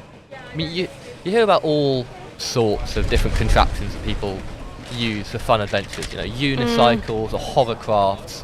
Pedalos are right up there. Yeah, definitely. I'm just looking from that statistic, was it over 4,000 miles on a pedalo? Yeah, 4,660. I'm looking between North America and Northern Africa, right? The Atlantic is 3,000 miles. So someone somewhere has gone further than the width of the Atlantic on a pedalo. If that is not worthy of a knighthood, I'd say, then what is? I mean, that is impressive. We're seeing how difficult it is to build up speed in these arguably quite cumbersome vehicles. He's urging his competitor on now. He's trying to wave him forward. Yeah, he's going, come on, give the crowd what they want. Because he's like taking a while, but I don't blame them. It'll be so tricky. No, I don't think I could. I don't envy them. They're definitely feeling the burn in their legs. Lactic acid is steadily building up. Oh, bit of interaction with the crowd. Maybe some of the Durham rowers could come in. I don't know how that would work. Attach a boat to a pedalo. Could we make that happen? Who knows? They could swim out and take the passenger seat. Pedalos are usually, you can get 2 people putting the power down, can't you? They could. Definitely could. I'm loving the pirate costumes as well. Loving the pirate costume. Can't go wrong. Oh, one pirate's man I think down. he's exhausted. Man down. Don't worry, you've only got at least 400 metres left to go. Yeah. Are they halfway yet? I'm not quite sure. I'm looking at where they are, and I'm inclined to say no. Oh dear. But you just got to remember, you know, what they're doing it for. It's a great cause. North East Air Ambulance. Don't forget, it's the first time in 191 years. Yes. 191 years at another boat. So this is a crazy... Oh, we're going a bit into the middle. Is there going to be a bit of teamwork? Maybe a bit of sabotage? I'm looking for a bit of bumper cars here. Yeah. That would make my day. We'll have to see. Someone on the phone? Or is he just holding his ear? Is he going over to the side? Is it cupping his ear? Trying to get a reaction from the crowd? Yeah. Oh, definitely. Oh my gosh. Pirate hat. Yeah, wave it around. It's at these moments that, you know, you're really mentally struggling in the race, I think. And speaking of pirates, you can see on the screen another incredible fact. The most people dressed as a pirate in one place, 14,231. Wow. I don't know how you create the incentive for that many people to come and be a pirate. What I want to know is if they counted in when pirates actually existed. You know, there probably were a lot of people dressed as pirates then as well. You make a good point, Emily, actually. You've got to get the history in, you know. Yeah. Are they so I think they're turning around now. They're going to interact with the crowd on the bank. Oh, we're being told it was in Hastings 2012 that it was the record was broken for most pirates. Wow. So if you are just joining us now, we are in the middle of a charity exhibition race in pedalos. Now this is the first time other boats have been let onto the river in the regatta in 191 years of it happening. And so this race is between Matt Bailey from BBC Radio Newcastle and Andrew Stevens, who's the head of Durham Regatta. They're dressed as pirates in the pedalos, and they are having this race to fundraise for North East Air Ambulance. Now, I do believe a link in the YouTube chat has been put on to donate. So if you're feeling generous, it's for a great cause, you know, donate what you can. Because these guys, as you can probably see, it is very tiring work. Oh, we're getting away from the pirates. He's waving to the drone. Waving to the drone. This is good content. So we can see there is a passenger seat with pedals, you know. Mm-hmm. How could that have changed the dynamic of the race? Maybe that's something to consider for the future, if they allow other boats on in the future. I agree. They could have worked together. They could have sat in the same pedalo and taken half the time. Yeah. Oh, pointing to the camera. He's got some water with him, definitely needed. Still going. It's a long way along this river. They're with the current now, though. They are with the current. They'll be you are much correct. happier.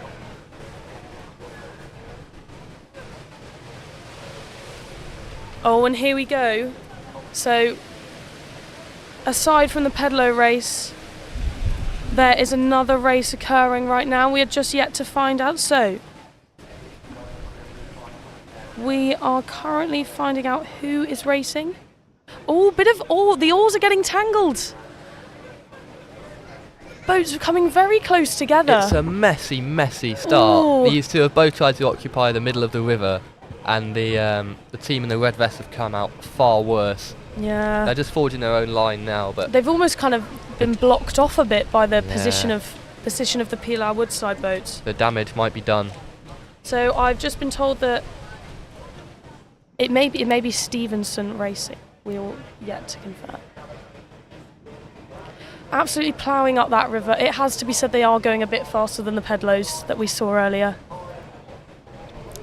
Although there is an eight-person team instead of just one, so it could be expected. So this is a men's 8, and it's Tyne Amateur Rowing Club versus, we think, Stevenson. Yes. So Pilar Woodside really taking the lead there by over 2 lengths, I'd say. I imagine that's the Tyne Rowing Club, because the Stevenson, do they row in red? I think they do row in red, yes. Okay. These boats are coxed, of course, as I think all 8s are. Mm-hmm. And just coming under Bath Bridge, Tyne Club on Pilar Woodside taking the win. Very strong performance from them. Yes. They've made the journey here and they've got something to show for it.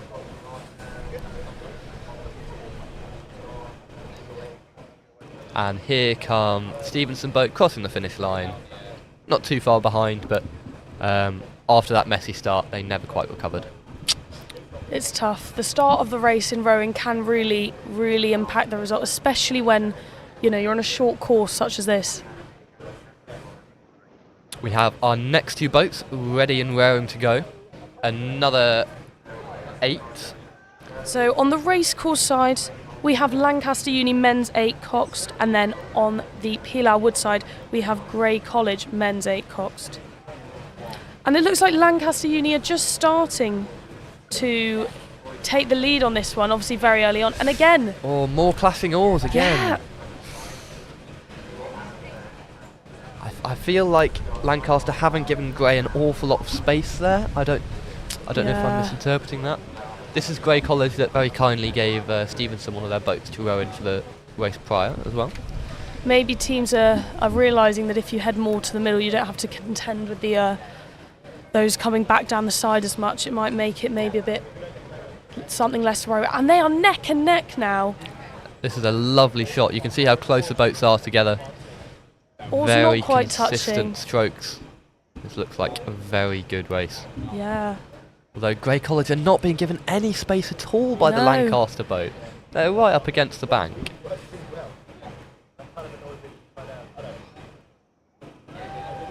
It does look like Lancaster may be leading by an absolute smidge, but it's going to be a nail-biting finish, this one, guys. Make sure you stay on. Yeah, interesting coxing from the Lancaster boat, because they put the squeeze on Grey, but it's given them the best line in the quickest part of the river. But Grey aren't going away. They're coming back in this, and it is absolutely dead heat at the moment. For those of you listening at home, the crowd is going absolutely wild for this race. It is such a tight margin between the 2 boats. One of probably the most close race we've seen all day, I'd say. This is the quickest and closest we've had. This is very exciting. And Grey have taken a slight lead. And it's all gone away now. Just coming on the They're Bath fading. Bridge, they're literally neck and neck. We could not tell you who's in the lead.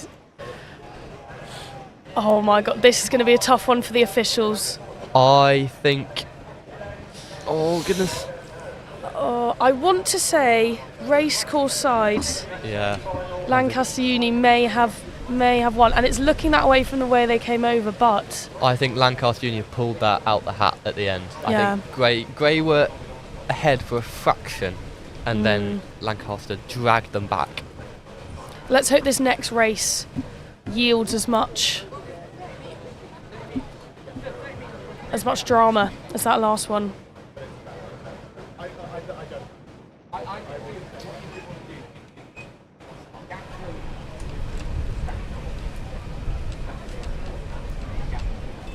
Okay, we're just coming back to the state boat. I think they were taken away.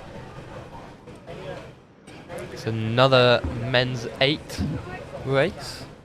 That's 3 in a row now. We're just waiting to tell you who is involved.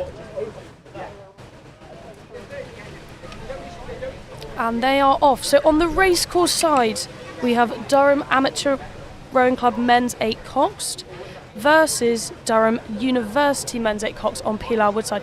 And at the moment, it looks like the Amateur Rowing Club, Durham Amateur Rowing Club, are taking a bit of a lead, but obviously we're only at the very start. Durham versus Durham. This is for the pride of the city. Matt Bailey and Andrew Stevens parking themselves in the reeds so they don't get in the way of this incredible race. Finally made their way back to near the start line. Yeah, treacherous journey on the pedalo.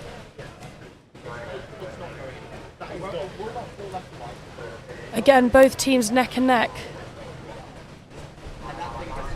You've got to wonder, you know, what is the cock saying to them? How are they motivating them? What strategies do they use at different parts of the river, different elements of the race? I'd love to be a fly on the wall, that bloke. I want to know what the cock says, because how many different ways are there to motivate somebody? Surely it's just a case of row quicker, or do they count the stroke rate? Do they give them individual advice in the boat? I don't know, and I would love to know. I think we're revealing why we haven't made it into these boats today. Again, neck and neck. Durham University veering off a little bit to the side there, but they're still on a good line. I think University have taken the lead in this one by about half a length. I think you may be right. Despite the strong start from the Amateur Rowing Club. They have. It's about a length now that the University have got. They do have the inside line going around this corner, but then they'll have the outside line under the bridge. So it does even out. So it's an interesting way, if you look at the pattern of the oars on the Durham rowing, it's not equal. They've kind of got two in a bunch, and equally on the Durham Amateur Rowing Club. Clearly adapted to the river and the conditions. And it looks like Durham University have taken the win. About, I'd say, a length and a half ahead of Durham Amateur Rowing Club. A very good race though. Love watching the men's eights. Quickest boats on the water. And our next race is looking like it's going to be Durham Amateur Rowing Club Men's Coxed 4 against St Cuthbert's Men's Coxed 4. St Cuthbert's. Do you know anybody rowing in this one, Emily? I do not know anybody rowing in this one, but of course I will be attempting to stay impartial, but inside I will be supporting Cuths. Bleed green, guys, bleed green. I'm still looking forward to seeing Van Milder on the water if they do today. Of course, our boathouse burned down a couple of years ago and we're still waiting for it to be rebuilt. But our boat club is healthy and thriving. That's good. We went down to London a few weeks ago, I think, for a regatta. And we're borrowing, I can't remember who it is, some other club's boathouse at the moment. So we have a boat and the club is going in the right direction. That's good. Hopefully they can get some wins today, like a phoenix rising from the ashes of the boat club. Of course, like a duck rising from the ashes. Yes. That's what Van Milder's all about. Yeah, of course. Just waiting on the start line there. If you're just joining us, this is PalTV's coverage of the 191st Durham Regatta. And commentating for you at the moment, we have me, Emily. And Joseph as well.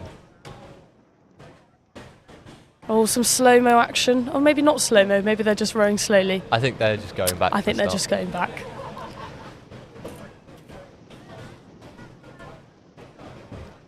The wind's died down a bit, finally. Definitely. And we're the better for it. Yeah, hope I haven't jinxed it though. Yeah.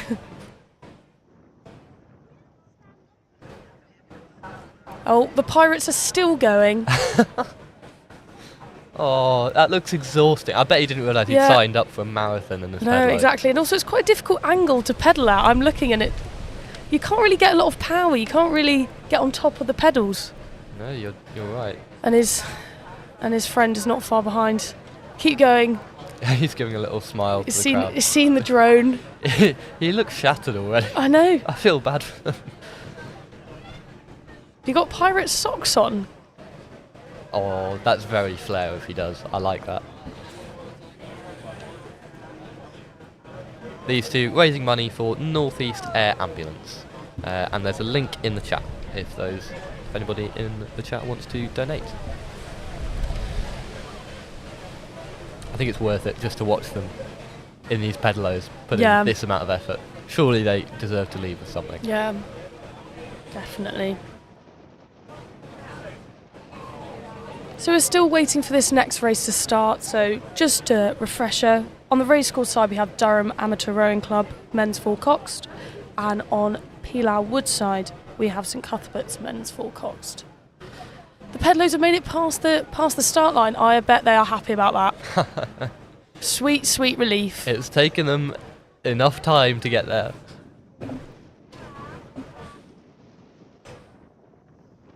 Yeah, it is a job holding the boats in place. And of course the angle at which they start could really impact the line they go on in the race. So Cuths are angled slightly towards the middle of the river. Ooh, maybe that's at the moment. Could be tactical. Could be. Again, we've got coxes in different positions. The Cuths one is at the bow, and the amateur rowing club's at the stern. I wonder what that decision-making process was.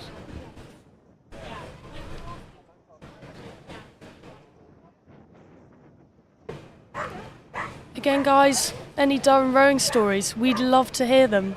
Maybe you just went in a rowing boat on the river. Maybe you won the whole regatta when you were here, or if you are still here. Anything, any stories you have, we'd love to hear them. I can tell you one, actually. Oh, you can? Go on, I can, then. yeah. So I told you that my mum used to row for St Cuthbert's, and she loves telling me the story of how she was hit by a men's 8 charging round the corner near Prebends Bridge, and she and her pair were upturned, capsized, and she got caught underneath the boat. She genuinely spent 40 seconds underneath the water. And quite traumatic. She loves to be dramatic, but genuinely I think this was quite a bad experience for her. Yeah. And she never forgave the men's 8 after that. She always held a grudge. I can understand that. I mean, 40 seconds trapped under the weir. Yeah. You'd be thinking, surely, come on. But she's still here to tell the tale. Yeah. She doesn't have a very good relationship with boats. For a rower, she's had quite a lot of incidents. I mean, we've already seen a capsized boat today, so clearly not much has changed on the River Weir. Right, so we're just being informed the race. Once again, another refresher if you're just coming in. We've got Cuths men's full coxed on racecourse. It's looking like Pilau Woodside. Yeah, Cuths men's full coxed on Pilau Woodside versus Durham Amateur Rowing Club men's full coxed on the racecourse side. Just about to start now that the Pirates have returned home. And off we go. A little bit of a thrashy start from St Cuths, a lot of spray coming up, and it's the Amateur Rowing Club who've taken a very slight lead at this moment. Yes, yeah. Working very hard though, yeah, lots of splashing in the water. Yeah, Durham Amateur Rowing Club leading by length now. The Cuths number 4 seem to be skimming his oar along the water quite a lot. I can't imagine that's helping them progress. No.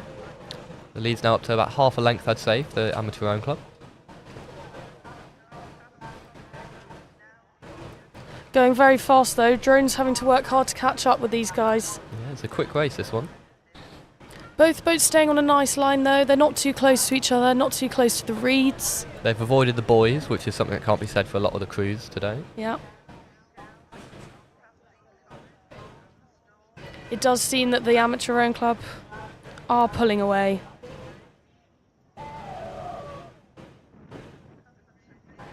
St Cuths are still holding in there. They're still going strong. Again, the number 1 skimming their oar. No, not number 1, number 4. Apologies. Yeah.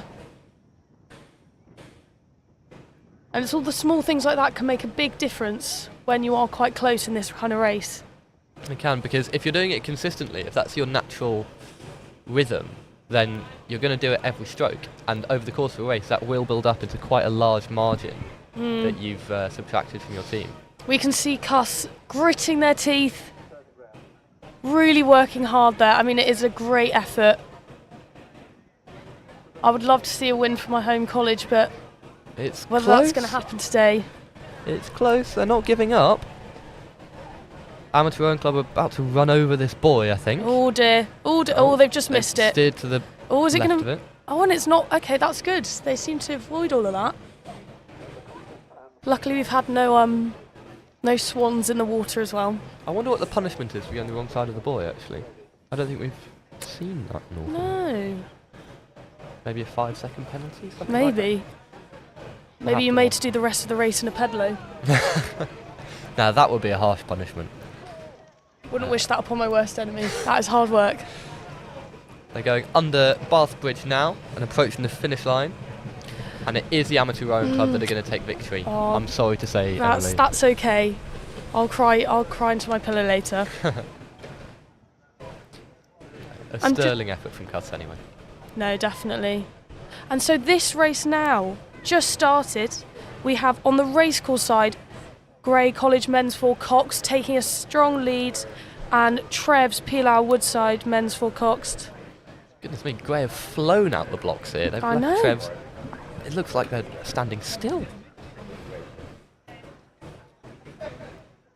Almost gone double the distance. This is an immaculate performance so far. Again, we're seeing different positions of the Cox, and whether that has anything to do with their success, one would have to look at the stats for that. Yeah, I just noticed that Trev's number 4 was dipping his oar very deep into the water. Let's hopefully no crabs. We don't want that. You can see it there. He's just not quite in the same structure. Grey is still motoring along though on the racecourse side. I guess it's difficult, when you get really exhausted. Your form is probably one of the first things to go when you're just, you're working so hard. Absolutely, you're just trying to crank as much power as possible. You're not giving much thought to where your positioning is.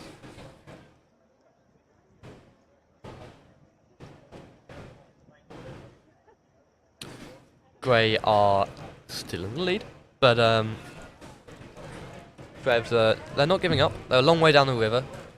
Stranger things have happened, there can always be a stray, something in the river that could impact Yeah, absolutely. the result. They've hit a buoy again. They've avoided any crabbing. That's good. Hopefully they can keep this going to the end of the race. Grey, traditionally very strong sporting college, of course. So it's no surprise to see them doing well against Trev's here.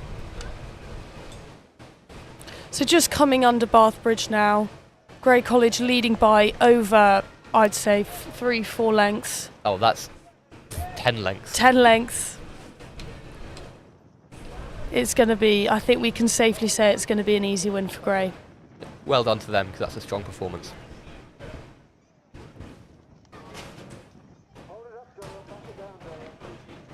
There it is. Lift the oars out the water, take the sunnies off. Now you can celebrate. Yeah, and just row a bit further along the river, hop out at Jimmy's. Okay, so I think we have another race starting soon. So great to see so many people turned out today, because of course it's not only the rowing, we have, I do believe there's music. Oh, there are the teacups again. Might have to give them a visit before I leave. Okay, so on the start line, who do we have? Well, we have on the racecourse side, Durham School Men's 8 Cox versus your favourite, Infinity Men's 8 Cox, my fellow commentator's favourite club here today, I think it's safe to say. I am now Infinity's biggest fan. Having known nothing about them coming in today, and after 2 minutes of research, I am their biggest fan. So I hope that they put in a good performance here. Hopefully we could maybe see a Cuffs versus Infinity race. That would be really interesting. Yeah. Might have to turn down the volume on the mics for that one. I want to see my college. I want to see Van Milder get involved. They haven't had a boat on the water yet while I've been here. Hopefully later. Hopefully soon. We've still got time. Yeah. So this is an 8 sculls. Again, 16 oars in the water for each boat. Wow. A lot of power going into this. Definitely. They kind of look like, I don't know, like bugs. Just an observation there. Yeah, no, I can see that. long body and lots of little legs sticking up. If you're watching on the live chat, guys, tell us which side do you prefer, the racecourse or Pilar Woods? It's the question of the century, and we need to know your answer. Question of the century, goodness me. Bigger than Messi, Ronaldo? Definitely. Wow.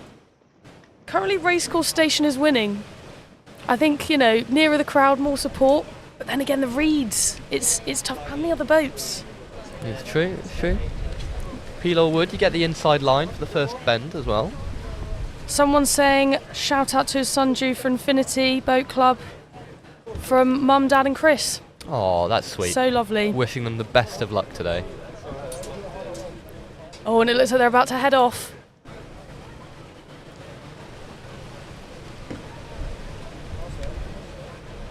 So just to recap, Infinity men's 8 cocks on Pilar Wood side in the white, Durham School men's 8 cocks, Racecourse side in the navy. Lots of nice green caps. I'm a fan. And for those of you who don't know, just to reiterate who Infinity are, they're a charity that aim to bring sport to underserved communities of school children in Teesside. So they've made a long trip here today, and they've made a decent start against the Durham School. Durham School have about a quarter boat length lead, but it's still very close between them. High stroke rate from both. Good consistency as well in the water, especially for a school team. Yeah. When you're inexperienced, they're doing very, very well here. But I do think Infinity are taking the lead. They've got whole lengths worth ahead. I know. Yeah. Clearly it's your support. Woo!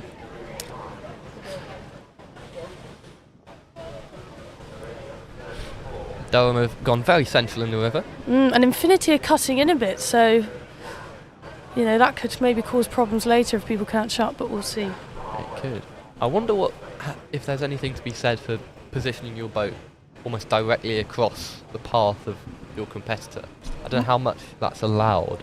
Well, I guess if you've got to keep on the same side, but accidents do happen. Accidents, quote unquote. A very convenient accident. Yeah, maybe bring a spare oar in your boat and just kind of lodge it in the water. Yeah. Don't get any ideas, guys. This is purely hypothetical. Durham School taking the long way round on the outside of this bend. Infinity still going steady. Ploughing on. They're keeping a great line, Infinity. Yeah, they're doing well. They're just coming past us now.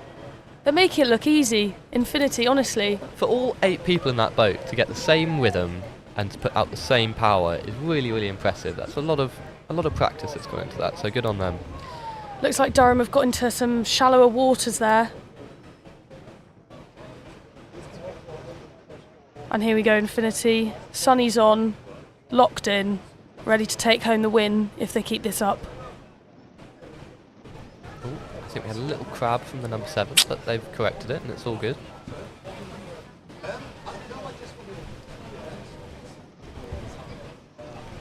They're a long way. We can't even see Durham School in the picture at the moment. Ooh, are they? Oh no, never mind. That's a different boat.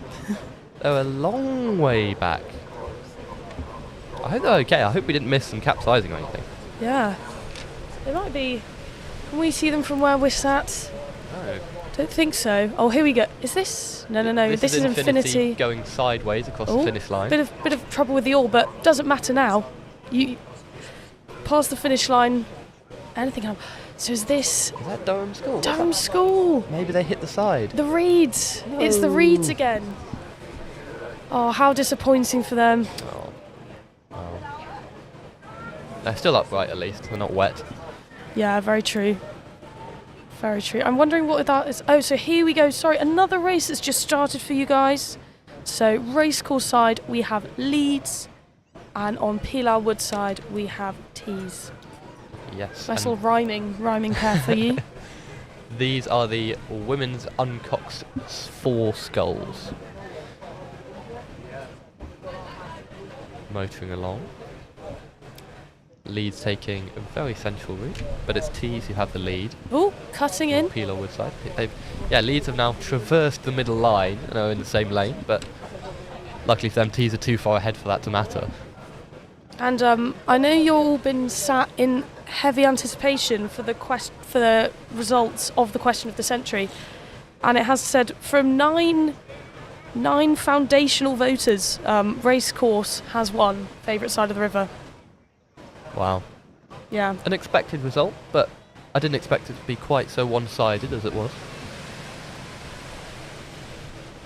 Who's the boss these days, James? Okay, and so we have Leeds just ahead, going under. I think it's Bathbridge. Tees that are ahead, no? Maybe it's Tees that are ahead. I thought this may be a different Tees race on from Peel or behind we're Woodside? seeing. Or have we missed a I race? think this may be Cuth we're seeing at the moment. Is So it? at the Oh, moment, okay. another race is taking place. So Lambton on the racecourse side, and then Yarm School on the other side. I think this is Durham School just Yes. finishing off their race. We don't quite know what happened to them, but they're still here across the finish line. Watch out for yourselves in the wind today, guys. It's really picking up. I've already lost half my Oasis. Yeah. It was an absolute tragedy. I was there to witness it. Lucky it didn't go over the soundboard. Oh, yeah. that could have been even worse. So now we have another race lining up. Just waiting to tell you who that is.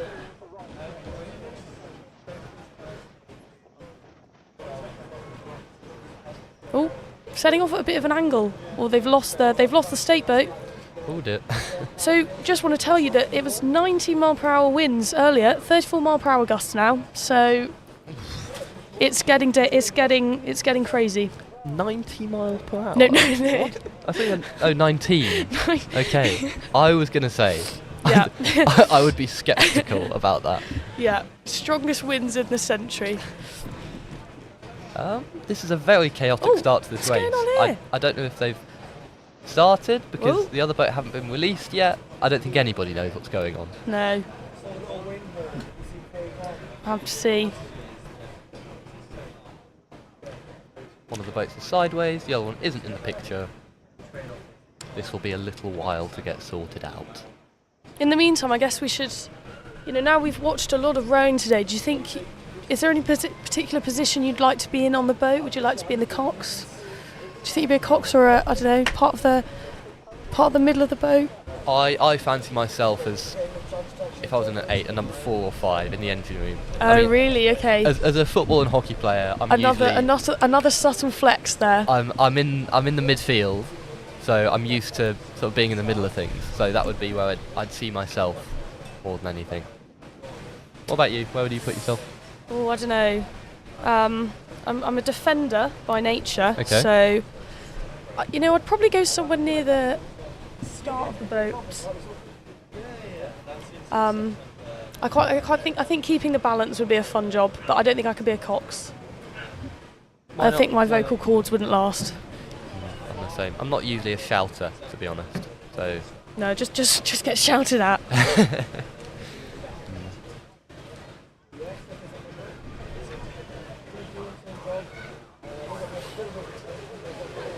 I did have a go at rowing once when I was much younger, but I was so terrified of getting wet by falling in the water that I tried one session and then left. I'm still scarred from sailing. When I was about 7 years old, I used to go to a place called Rutland Water, where I used to live. Oh, the boat's lost again. Another boat's been lost. Oh, classic. Oh dear. This is carnage.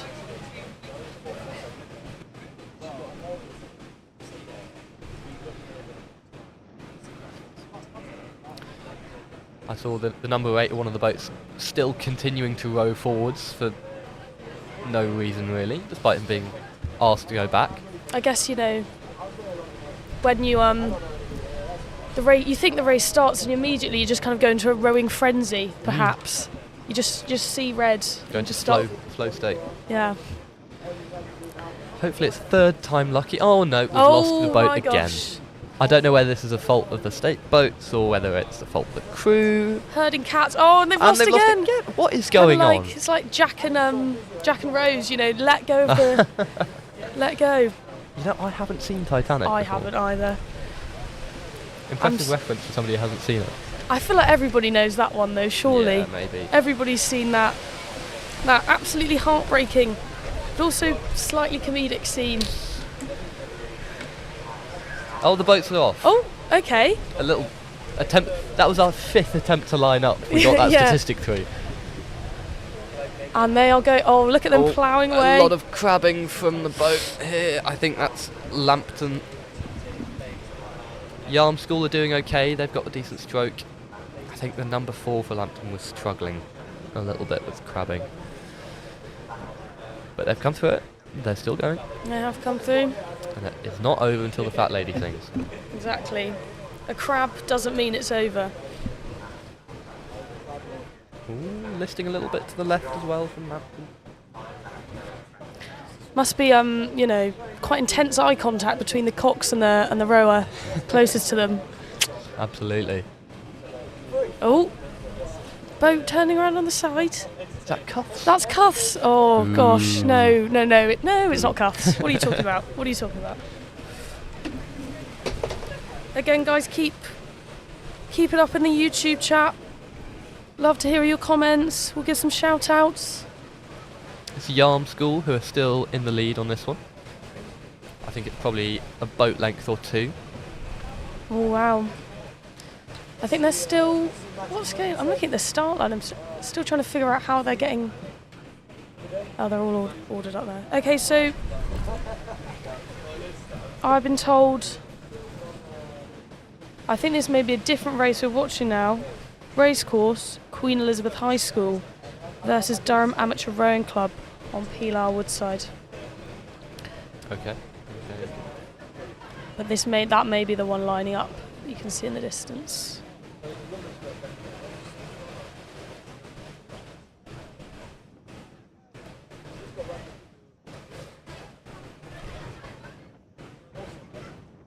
It's good that everybody's not any real issues happened since this morning when we had all sorts going on. I think that is the Yarm crew. I think that, okay. I think I spotted Yarm on the back of the cocks. But yeah, sorry, go on and tell them about this morning. No. I was just reminiscing on the treacherous events of the morning. If you guys go back on the live, I'm sure you will see what we're talking about. There was some capsizing, sinking. Never heard of before. From the Durham Uni boat as well. From the Durham Uni boat. Although we can't talk too much about that, I'm sure.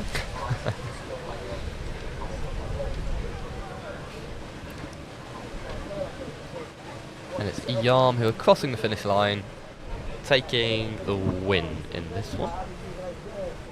Very good race from them. Consistent. We've been asked as commentators, sorry, I'm just looking, we've been asked would we rather scull or sweep? I would rather scull. Yeah, I'm with you there. I feel like it looks a bit, I don't know, it just looks a bit cooler, I think. Yeah, I feel like it would put less pressure on my back as well. I feel like you'd be twisting a lot more with the sweep. I don't know. Yeah. Okay, so we will be taking a quick break for an ad break, but we will be back with you shortly after. See you later.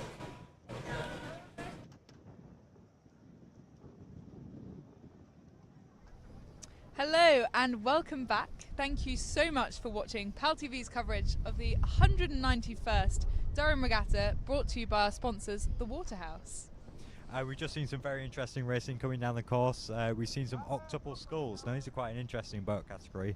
Not one that I've ever rowed, and I'm assuming it's the same for you. No, you've got to be, I think it's under 15. I'm not sure the exact age, but it's definitely for the junior categories. Oh, absolutely. And the thing you've got to remember about these is there are 16 blades moving at one time. That is a lot to coordinate. And if one goes wrong, I think it's very hard to get back in the rhythm. Absolutely, yes. I think they're just generally with the rhythm and the feeling in the boat, it can make it very difficult to feel that rhythm and to actually stay together.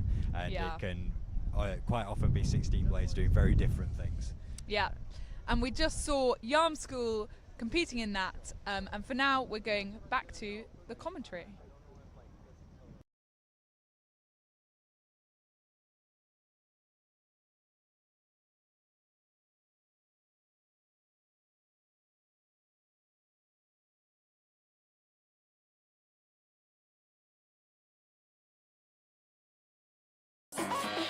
Looking for a new local this summer? This is the Waterhouse.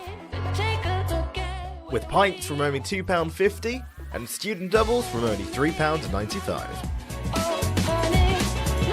Free dartboards every day of the week.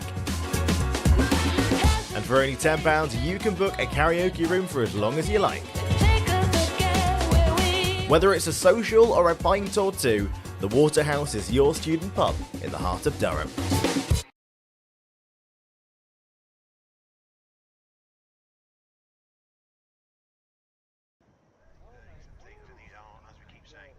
I feel like we won't go back to the commentary.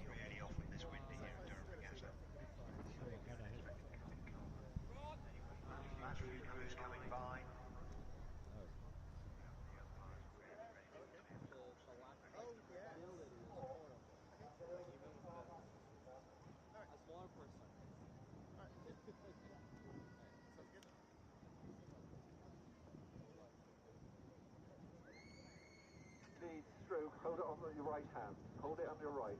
Thank you.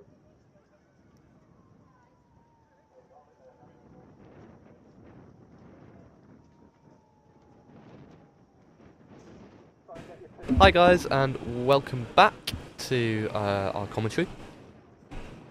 So this is looking like it's a women's quad, thanks to our listeners at the Broken Oars podcast. Thank you for the tips. We are grateful to receive them. As you said, as we have said, we're not massively knowledgeable on rowing, I wouldn't say, but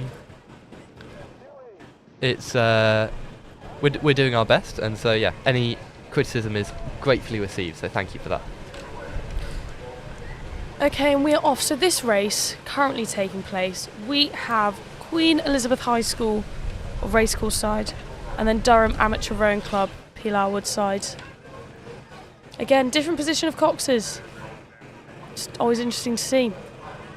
Absolutely. One thing we've also been told by our listeners at Broken Oars is you don't have a position in rowing, you have a seat, which I think is, I would guess is pretty analogous. I think position is quite a general word, but let's not get into the semantics.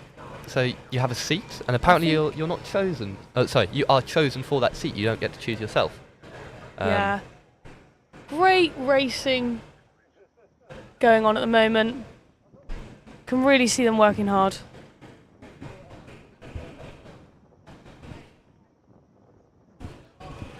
We're still trying to find out who these boats are, I'm afraid. We'll let you know as soon as we do.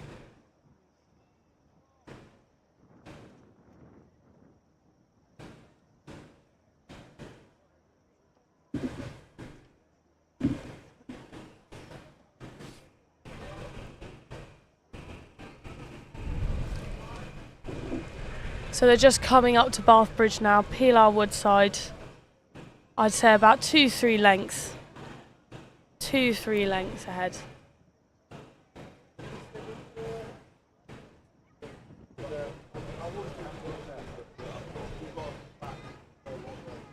And here we go, another race has also started. Just waiting on confirmation on who's racing on this side.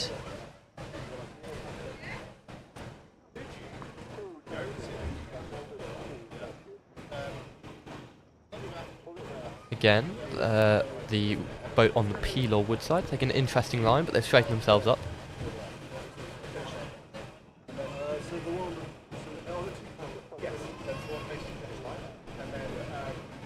You can see some of the other boats who finished making their way back to the start line.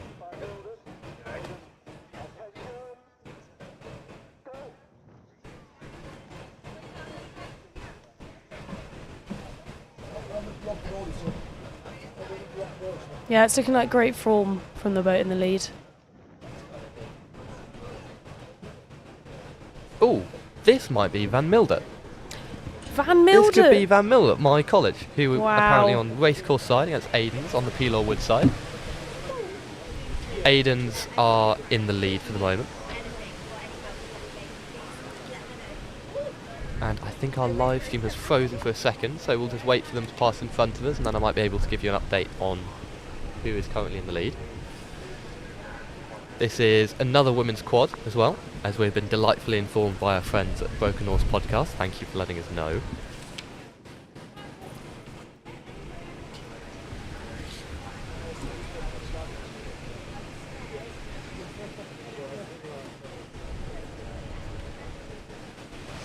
So we're just looking at the river now, waiting for them to pass. Slight technical difficulties, but it will all be sorted.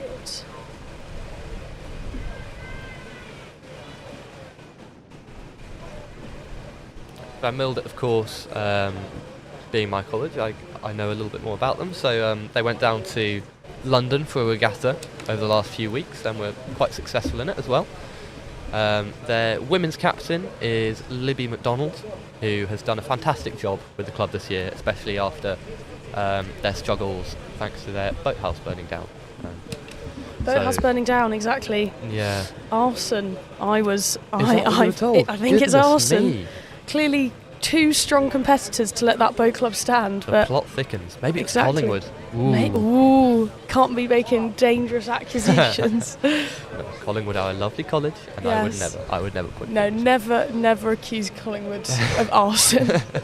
They did never find out who it was, though. I don't think. Yeah. This is all coming from one article I've read.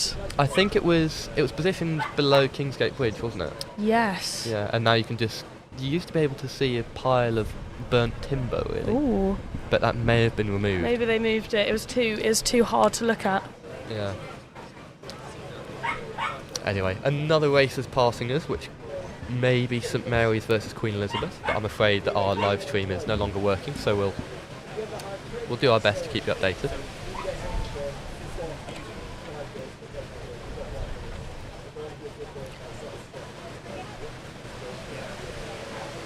Wind is still picking up here, if you can hear potentially on our mics. Do you mind helping? I have no idea how to do this. We're just here looking at the start of a race, waiting to find out who it is. A nice yellow boat, love it. You're a sucker for the yellow boats, I do love aren't you, it. Emily? It kind of gives yellow submarine. I think it's such a fun colour. Let's hope it's not a yellow submarine, Let's unlike hope. the DU boat earlier unlike the today. DU boat, lest we forget. And they're off. So I don't know if we have any idea of who is racing at the moment. I'm not sure we've got that information through. Well, so far we have the white boat, unfortunately, taking a bit of lead over my favourite yellow boat. So this is, I think, St Mary's against Queen Elizabeth. Queen Elizabeth in the yellow, okay. Yeah. You a fan of St Mary's College? St Mary's College? Any particular connections? Not really. I always think it looks nice if you walk in through a certain entrance, but if you go in one way, it doesn't look very nice. It's kind of a bit deceptive, I think. It is. I mean, it's a beautiful place from the outside, but I think on the inside... It's dark, scary. As somebody from a different college, I only really see the darts area in the bar. Yeah, that's quite dungeon. Low ceilings. Yeah. Nice bunker, I guess, if you ever needed one. I'd be straight to Mary's, but until that time comes, I will probably steer clear. And Mary's are, I think, about half a length behind Queen Elizabeth at the moment. Yeah. Making their way up the river towards the steps. Maybe our negative commentary on their bar demoralised them. Hopefully not. I'm sure their rowing crew is excellent. Yes.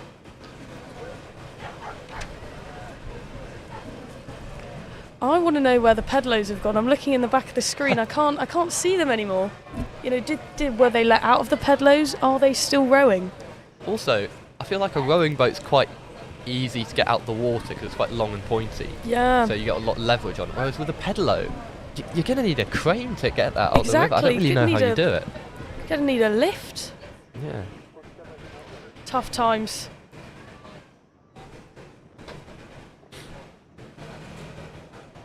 So we're just looking now, Queen Elizabeth High School, in my favourite colour, the yellow boats, just quite a way ahead of St Mary's College. Great performance from a school team coming in and getting a lead on a college like that on some uni students. I think we've heard Get Yarmed. Can we make one up for Mary's? Queen Elizabeth? I don't know. Get Queen? I don't know. I don't think that's words. You're having a Mary? Maybe? You're having a Mary. Oh, for the Mary's team, yeah. Yeah. Okay, so now we are looking at another race that's just started. Racecourse side, we have Sheffield, and they are up against St John's, Pilar Woodside. Ooh. A little bit anxious from seat number 3 there in the John's boat. A little bit of connection with number 1, I think. Yeah, the oars on, but then again, in the Sheffield boat, the oars on. Well, okay, they're looking a bit better now, but it wasn't the perfect synchronicity we would wish for, perhaps. It's looking quite ragged from It's the got a John's bit boat, rocky. especially on that left-hand side. Yeah. As they're looking at it. Yeah. It's not. Slow and steady, maybe. It's not symmetrical. Focus on the basics. Yeah. Riverbank's still very full. It must be so nice, for these rowers to come out and see so many people. And, it's windy, but the sky is blue. I think you can't really ask for much more, especially with the weather we've had recently. I know. I mean, it's a privilege even for me to sit here to commentate on it, let alone those guys on the water. Exactly.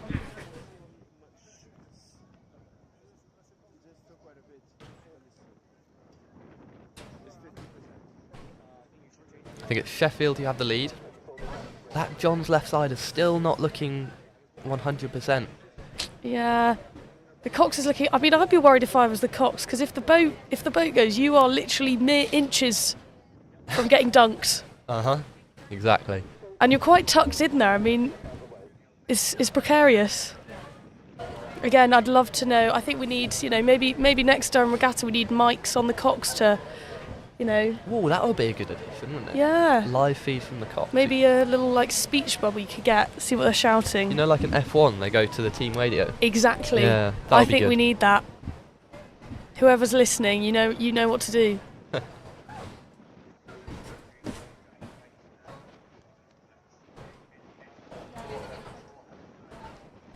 So it does look like Sheffield are just peeling away there very easily. Several boat lengths ahead.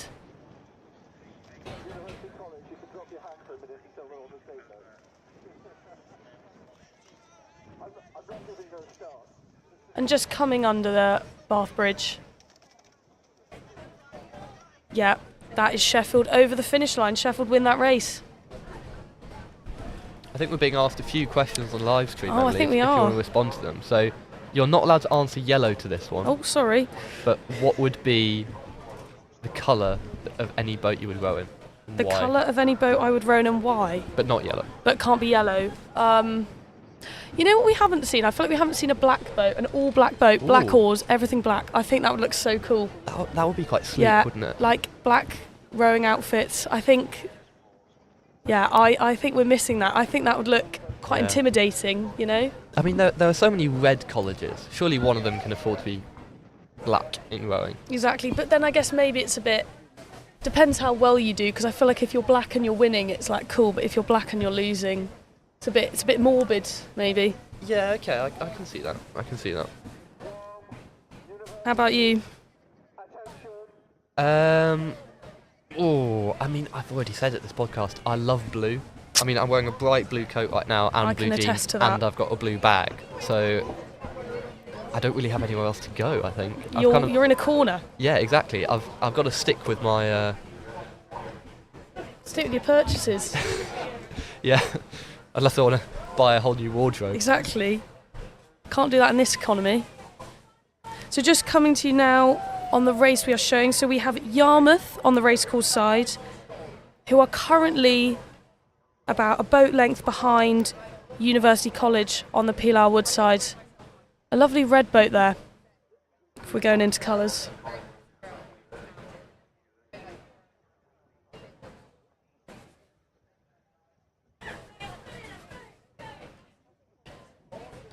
Castle College pulling away there, increasing their lead 2 boat lengths now.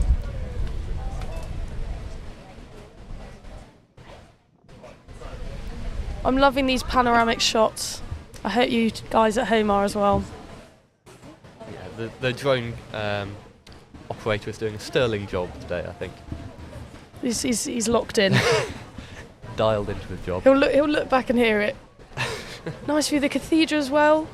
Tell you what, if you're in one of these boats, you've got a great picture for your Instagram. Great screenshot for the Instagram. That's true. We've been asked another question, Emily. Oh. Who is your favourite crew of the regatta so far? My favourite crew, I mean,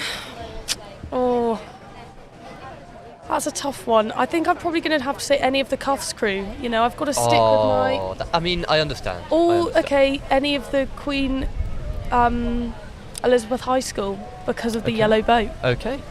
Oh, hang on. So if you guys are here, there's a gold man that's about 8 foot tall stood on the riverbank. I'm sorry we can't show it to you, but it's actually quite... Waving pom-poms. Waving pom-poms, and his skin is painted gold, and he's on stilts. Accompanied by a golden lady as well. We're not hallucinating. This is really happening. Maybe some of the PalTV cameras can get a shot of them, I'm not sure, but believe you me, it's quite a sight. It's quite scary, actually. Yeah. Rowers are probably thinking, I've rowed too hard, I'm hallucinating now. Once you see the gold man, there's no going back. Yeah.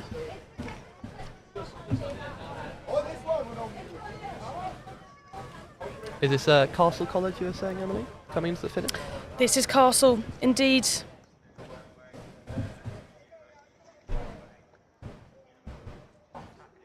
And so I think we do have another race lining up on the start now. Durham School versus Chaz. There are the gold people. Promise we weren't lying. I think it's the stilts and not the fake shoes that is really kind of weirding me out a bit, but I love what they're doing. They've got massive smiles on their face as well. Exactly. Maybe they give people the medals. Who knows? Oh, gold medal, yeah. Hang on. Oh, we're about to get on camera there. Need to have a time in the sun. Can see the drone shine. Oh dear. I can see my whole blue outfit. What a treat that would be. Yeah. Oh, so nice to see everybody out, and also the classic cars. Although I feel like they've depleted a bit. Maybe that's just my memory. So currently, I think we are in the midst, or just about to start a race. Durham School Racecourse side versus Chad's Pilar Woodside.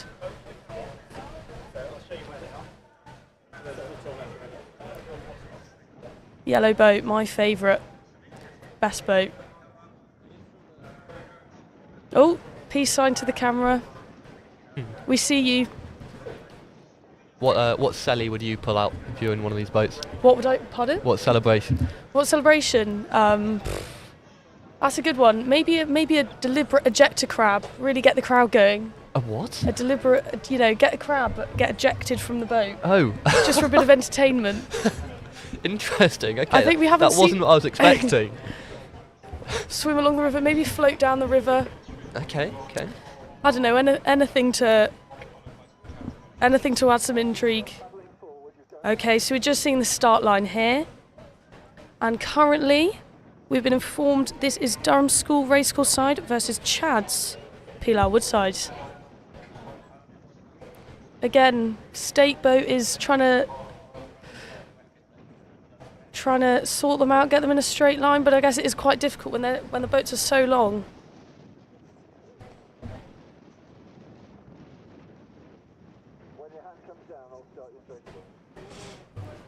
Drone operator getting lots of compliments in the chat. Keep it coming, guys.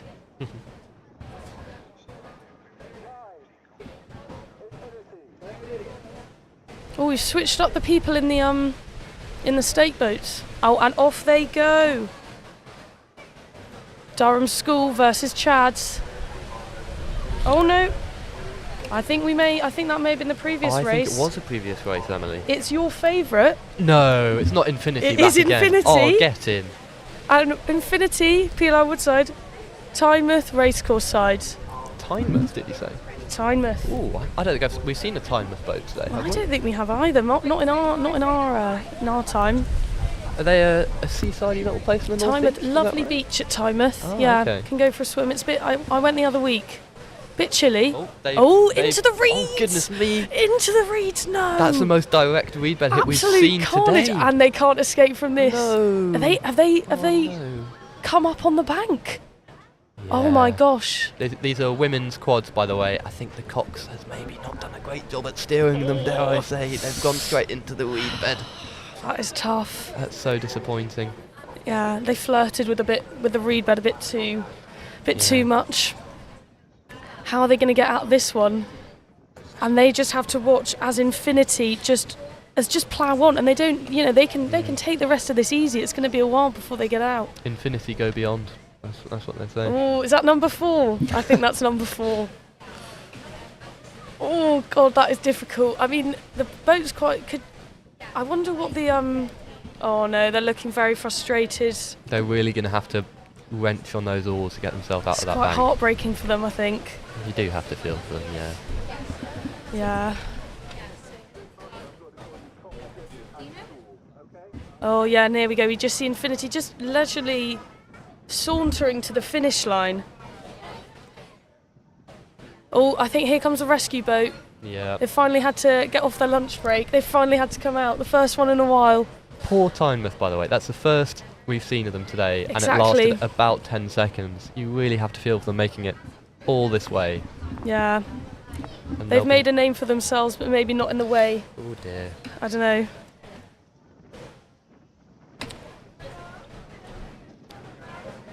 Oh, here we go. Safety boat's on the way. At least no one's out the boat yet. They're all still dry, which is good. Where are they going? Hang on. Safety boat's just gone off. They turning round? Might be coming round to the other side so they can give them a tug. I don't know. Oh, maybe. You see everybody on the side absolutely enthralled by the scenes in the reeds. Hopefully no birds or anything. Got a angry wake-up call. Yeah, all support to Tynemouth. And here are Infinity again. Oh, here come the safety boat. The real heroes of the day today. Yeah. They've had their work cut out. Is that a... Oh, that's an oar. Yeah. I thought, oh, he's testing the depths. Oh, interesting. We're really seeing how it all works here. Mm-hmm. Oh, boat stopped.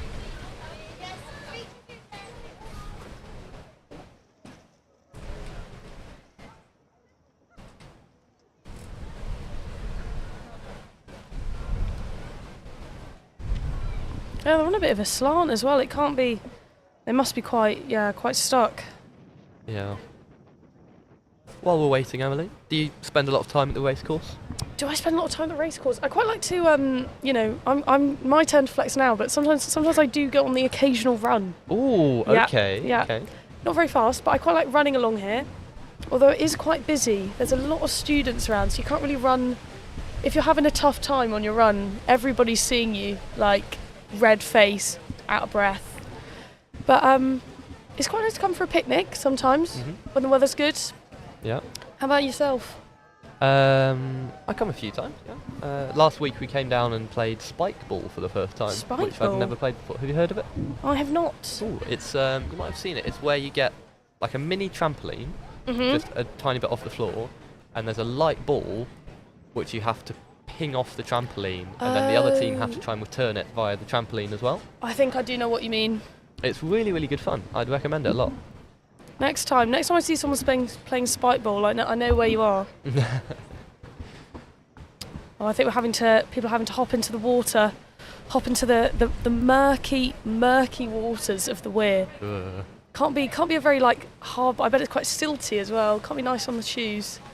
No, I wouldn't imagine so. I mean, you can see the bank that they're up against. It's quite muddy.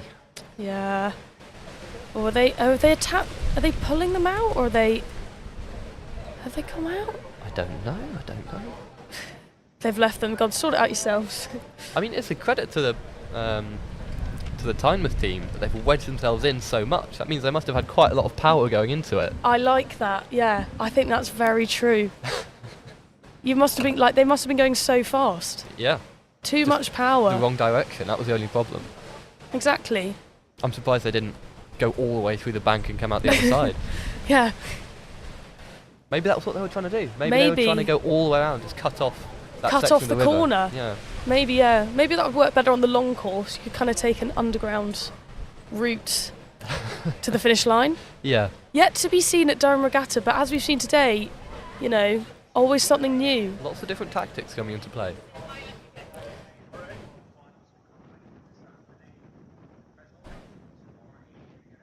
I'm wondering where the gold people have gone. They've wandered away. Maybe they've gone to help.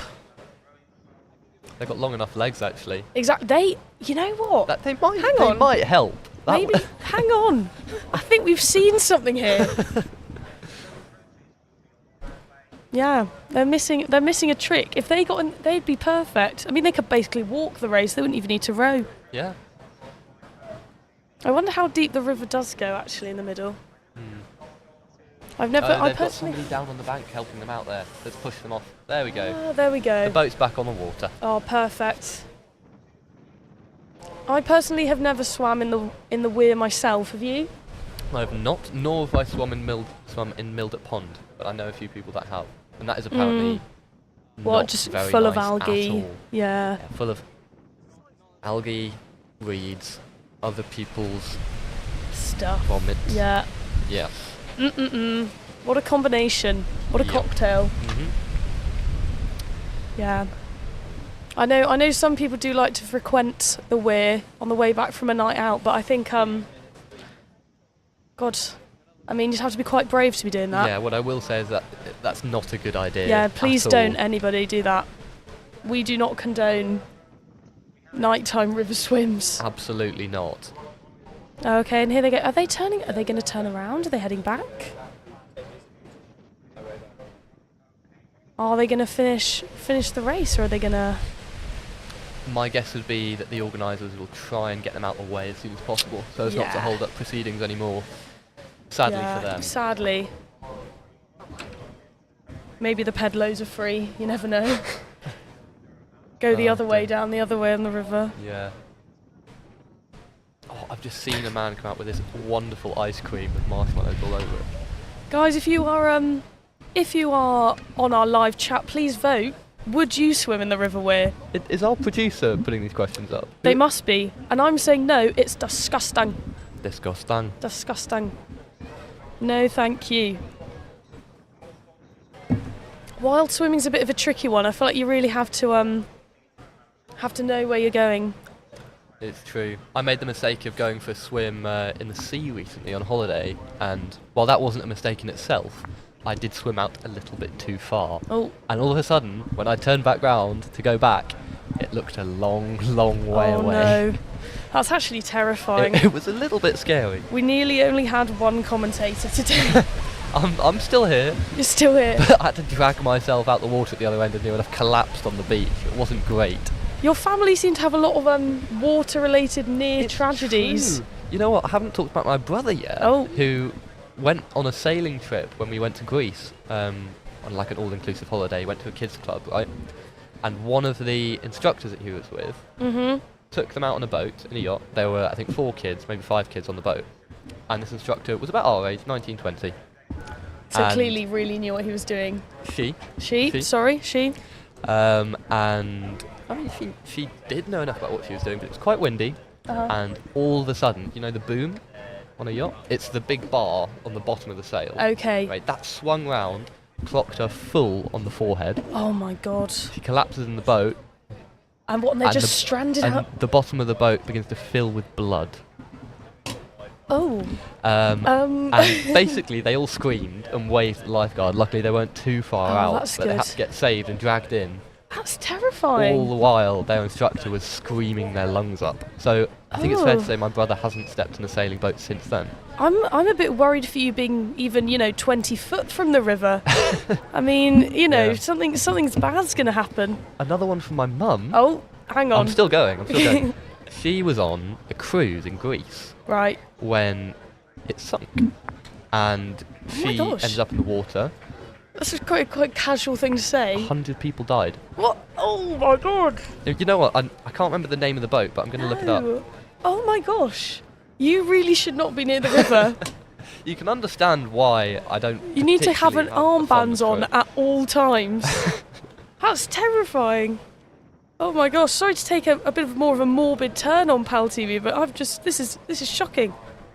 Okay, just a side note. We're just looking at the race that's just begun. So, race course side, we have a composite team versus Durham School, Pilar Woodside. Composite team. I'm guessing maybe there's a few colleges making up that one.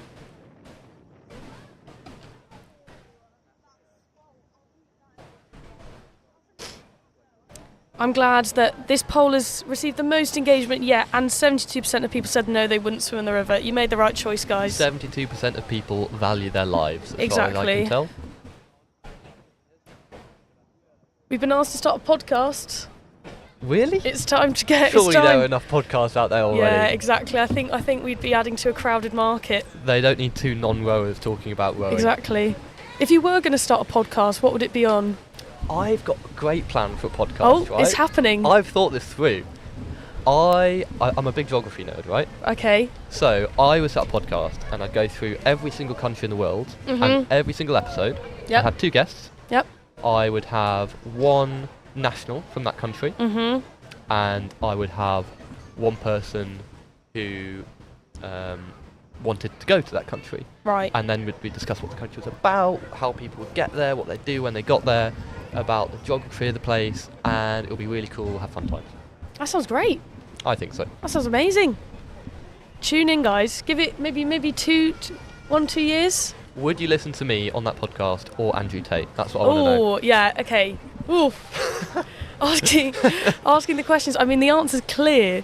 If you guys are even questioning that answer, we've got to have some words. Back to the race though, and the composite team have taken a competent lead. Lovely bit of alliteration there. Thank you. I'm not a writer for nothing. Oh. I'd say about 8 lengths between them. 8 lengths. As they just come up to Bath Bridge. Yeah, perhaps, yeah. My kind of perception is maybe not as good. I'm not very good at telling the... Oh, here we go. Yeah, just coming under Bath Bridge. Yeah, I think you're right, about 8 lengths. Easy, as they would say. I think Durham School have slowed as well. But not the composite team. Not the composite team. At the fear of risking the wrath of Broken Oars podcast, a double skull Yeah. for the women's. Be careful. You're treading on thin ice there. I know. We've got avid listeners, I'm sure about that. Avid listeners ready to pounce. Please correct me if I'm wrong. Oh, good win for those guys though. Oh, and another race is setting off. So, you're going to be excited about this. It's Infinity on the racecourse side versus Bradford, Pilar Woodside. Infinity already with a length lead as well. And they're cutting in. Is this a tactic from Infinity? That looks like a good strategy. I mean, they're just about still on their side, but they're blocking off any potential progress up the middle. I like it. It's good. They've Get creative on the river. Bradford are going towards the wall at the moment. Hopefully they can straighten up. Hopefully. I mean, you can't run aground on the wall, but you can collide. Very true. I mean, we were speaking about the potential of a broken boat. That's where you would do it if you would. Yeah. Just to be clear, we're not preying on anyone's downfall, but, you know. Unless it's Colin. No. He didn't finish that sentence, it's okay. As long as it's not Cuffs or Van Mildert. Yep. Or Infinity. Or Queens. Anyone else? Anyway. Fair game.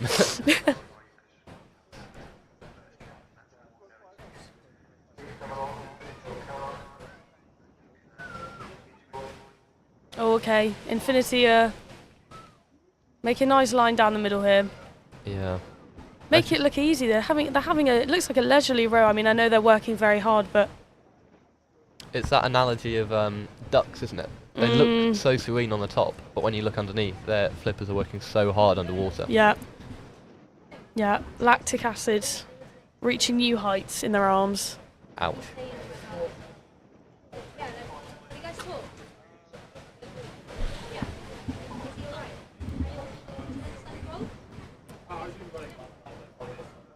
Yeah, so it looks like Infinity are pulling away there by several boat lengths.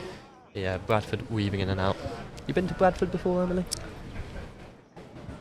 I think I have been to. Oh, maybe not actually. Okay.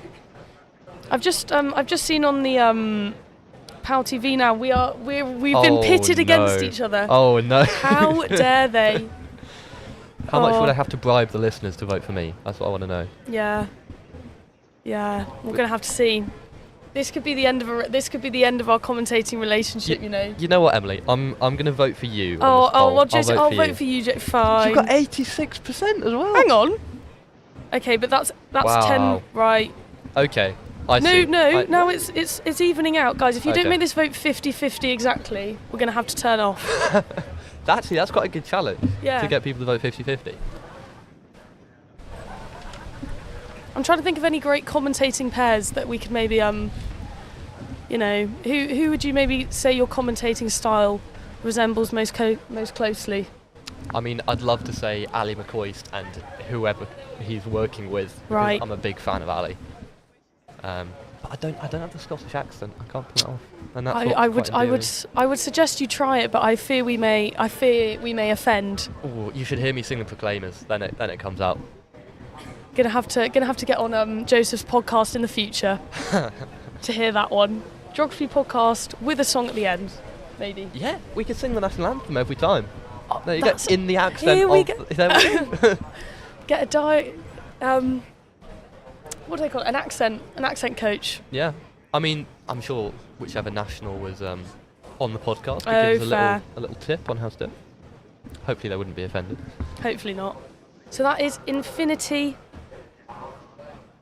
I think Infinity have taken the race. They've ended up on a different side, which is interesting, but, a win's a win. A win is a win. A win's a win for Joseph's favourite club of the day. Okay, and we're just lining up on the start for another race. And guess what colour their boat is? Guess what colour Guess they are? what? It's the yellow and teal. So this one, I'm going to be supporting the black and yellow team. Okay. Because Milder's black and yellow, right? So you're going to support, who is it? Is it Queen Elizabeth? I think it's Queen Elizabeth High School. And so we're saying this is Milder on the other side. I'm not sure. I don't think think it is. so. I don't think it is. But it's Milder colours, and that's all I Milder need. colours, okay, fair enough. I think, to be fair, the other boat's Milder colours as well. Yeah. Just sort of inversed.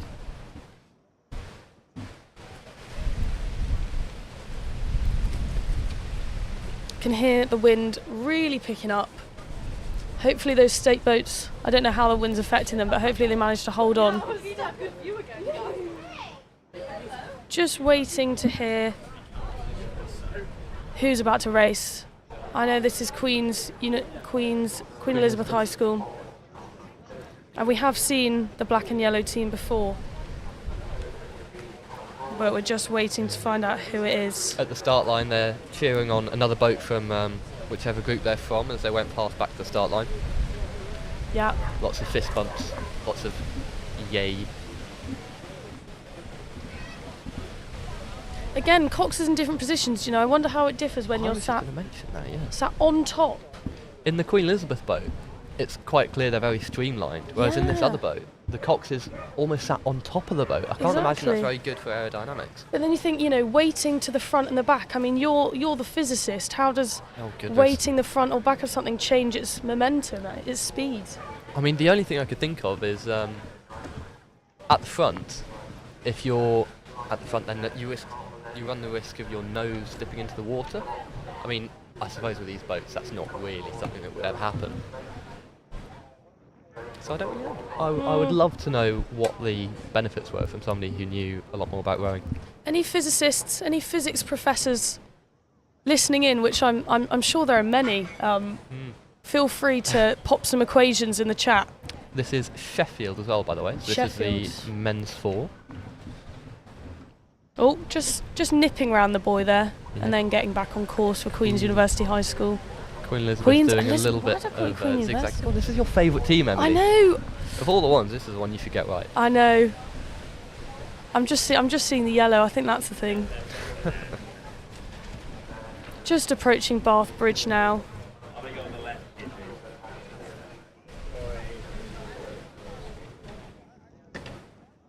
It's It's a tight one as well. I'm not quite sure who's winning at the moment.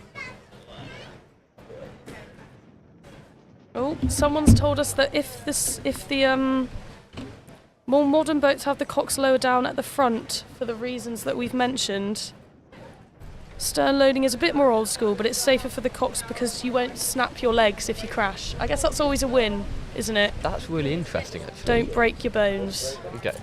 So one of them's safety, and the other one's just... Keeping it retro. Yeah, okay. Keeping it cool. Thank you, Andy, for that. That was genuinely very helpful and useful. Yeah, God, no. Bit scary now, thinking about snapping your legs. Yeah, I hadn't considered that I'm before. worried about that Queen Elizabeth school boat. Let's avoid the wall, guys. Maybe crashing into the bank isn't quite as funny as we thought it No. might have been. Maybe a boat snapping in half isn't what we want on No. our bingo card.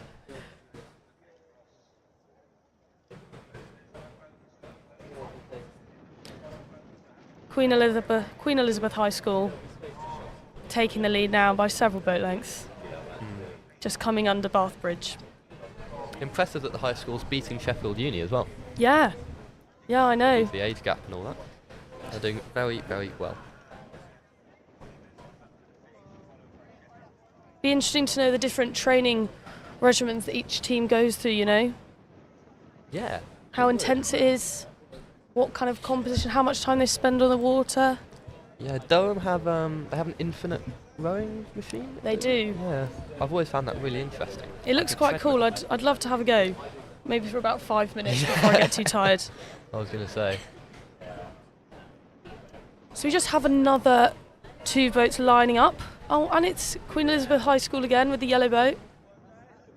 And we're just waiting to figure out who is on the other side.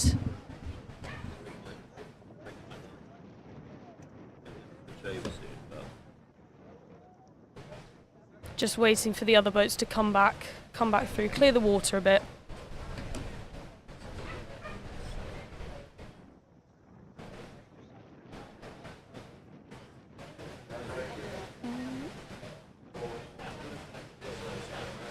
I wonder whether, you'd ever have a speaker in the boat. I don't know how, I don't think in a race, but I wonder what music, if any, these teams train to. That's a good point. If you guys have any favourite workout music, let us know. I mean, this is just an incentive for me to introduce. Yeah, go on. We've all got to puns, each give our favourite workout song. Oh, workout song. Oh. When you're playing 3 hours of tennis, what song are you listening to? That's a good question. That I have a playlist. Where can we find it? I'm not going to tag my Spotify in this. Oh. I will find the playlist myself. Here we go, just waiting to line up, figuring out who is about to race. We're just about to be told now. Ooh, actually. Song recommendations incoming. I'm going to give you 2 or 3, if that's okay. Workout Be songs. generous. I'm going to say Maktub by Gary Clark Jr. I've never heard of It was that. released this year. Okay. It's like a bluesy, poppy Lovely. artist, but it's so good. Count Me Out by Kendrick Lamar. Oh, okay. I'm a big Kendrick fan. He won, by the way, against Drake. I'd just like to make that clear to Yeah, everybody okay. PalTV supports Kendrick. And I'll also say... No, I'm going to go for Billie Eilish. Oxytocin okay. as well. Okay. Yeah. Yeah, no, I quite like that song. Oh, and they're off. Queen Elizabeth. Queen Elizabeth versus... Just about in the lead at the moment. Yarm. It is Yarm. I thought from the purple and white. Yarm. Are Queen Elizabeth going to get yarmed? It's not looking like it at the moment. They've got about half a length ahead of It's Yarm. that yellow boat. I'm telling you. Yellow boats go quicker. That's Yeah. common knowledge. Exactly. A physicist will also tell you that. Do you want to drop your workout songs then? Oh, go on then. Hang on. We're going to also have to delve into the playlist. The playlist is called Taking Steroids and Pumping Iron, Is of which it? I do neither. So. I'm not going to reveal my playlist name because it is far too cringy. Oh, really? Yes. I think people are going to be cringing at that name as well. Let's see. To be fair, I like a bit of the Chemical Brothers. I can't say I've heard of the Chemical Brothers. Oh, you love the Chemical Brothers. Anything by the Chemical Brothers? I'll have to give them a listen. Fortet.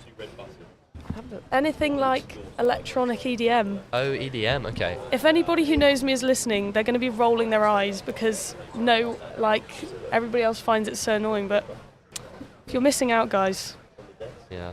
You know, I forget into EDM. I will give those a listen because I love listening to e-music. Honestly, highly recommend. Yeah. I can think of a few good songs that would be fitting for a rowing bet though. Yep. Ride Across the River by Dire Straits. Wade in the Water. Yeah. And obviously Row, Row, Row Your Boat. Let's not forget the classic. I mean, we mentioned Yellow Submarine earlier. Yellow Submarine. But hopefully not, because that would mean they were sinking, wouldn't it? So.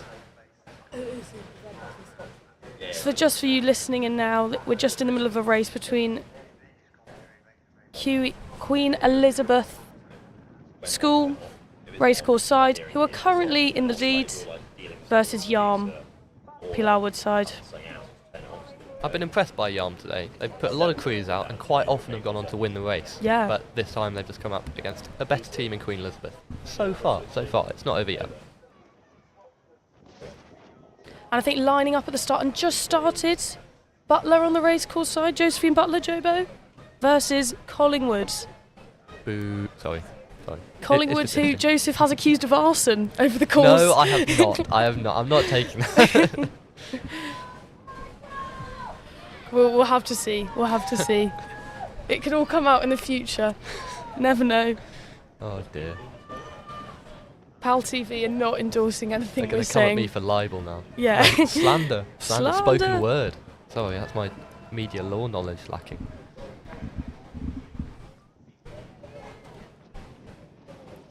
Queen Elizabeth staying strong, very consistent strokes. They're looking good for first place in this race. Yarm a long way behind. The camera's panning out to them at the moment. Yeah. Still keeping on a good straight line though. Yeah, no, they've done a good job.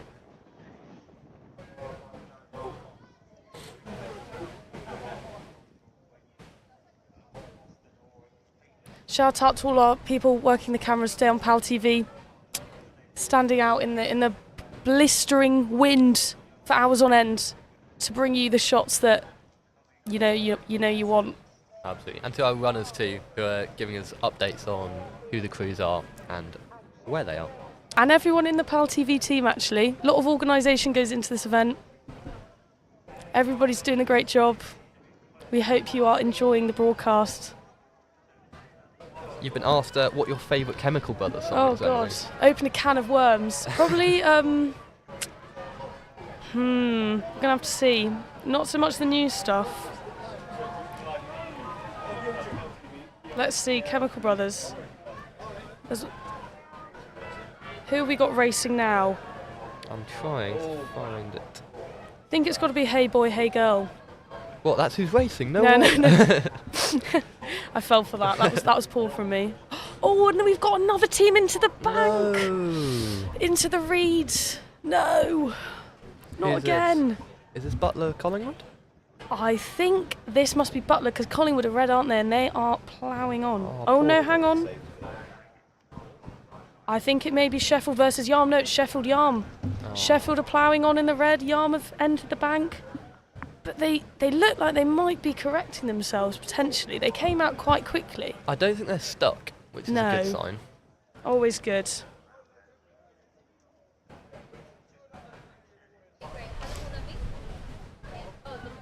Sorry, I missed that. Your favourite Chemical Brothers song was Hey Boy, Hey Girl? Yeah. Okay, I will listen to that. Yeah, it's good. It's really good for running when you're like struggling. Okay. We've got someone listening from Houston. We have Sorry, really showing my Britishness there. Houston, Texas today. How cool. Worldwide broadcast. Am I right? I want to know what connection they have to this event. Is there somebody rowing who they know? Or Michael, please tell us your connection to this event. I mean, everybody's welcome, but it would be very interesting if you'd managed to get a live stream from Durham, from Texas. Maybe he's just interested in, school and university level rowing in the northeast of England. Maybe he's a prospective international student. We've all got niche interests. Who knows?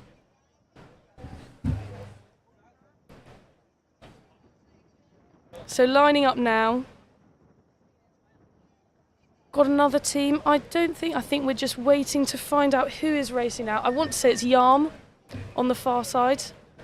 And I know it's a yellow boat, but I'm not certain if it's Queen Elizabeth High School racecourse side. Women's coxed 8s that we're waiting to be released. Jenny says shout out to Butler Men. Yeah, shout out. There you go. And off they go. This is South versus Lancaster, I think. How wrong I was. I think so.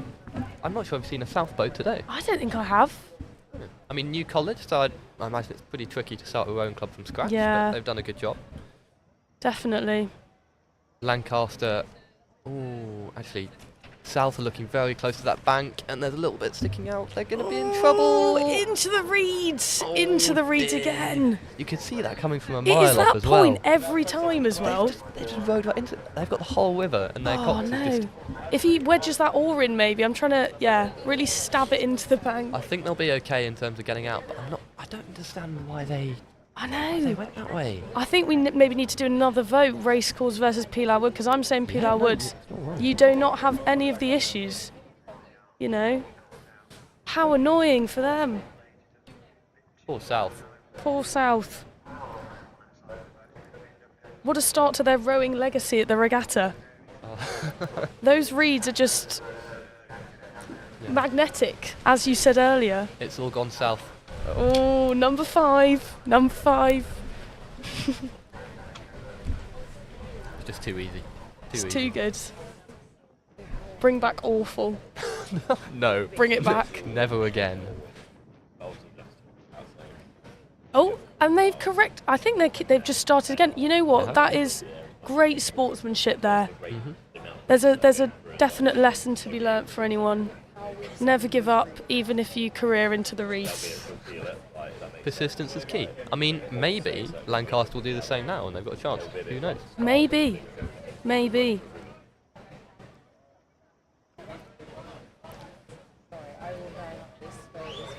Oh, wow. So our listener from Houston, Texas is attending a wedding today and they've still got the regatta on. Wow. I hope this isn't while people are walking down the aisle. That's commitment. Thank you for tuning in. Someone else is watching from northern Spain. Oh, I want to know where. David, please tell us where. Is it Bilbao? Is it San Sebastian? Maybe a bit of Barcelona. Is it Vigo? Who knows? Who knows?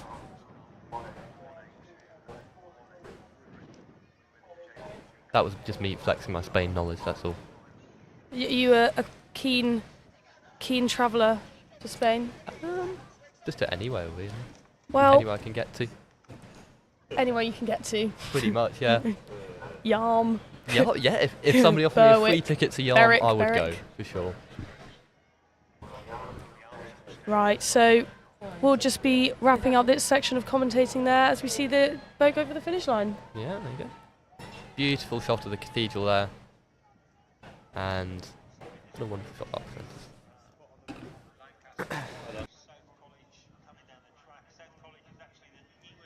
Regatta, brought to you by our sponsors, the Waterhouse. And you'll have seen all of the exciting action over on the river, but before we head back to that, we're going to take you on a quick spin to an advert.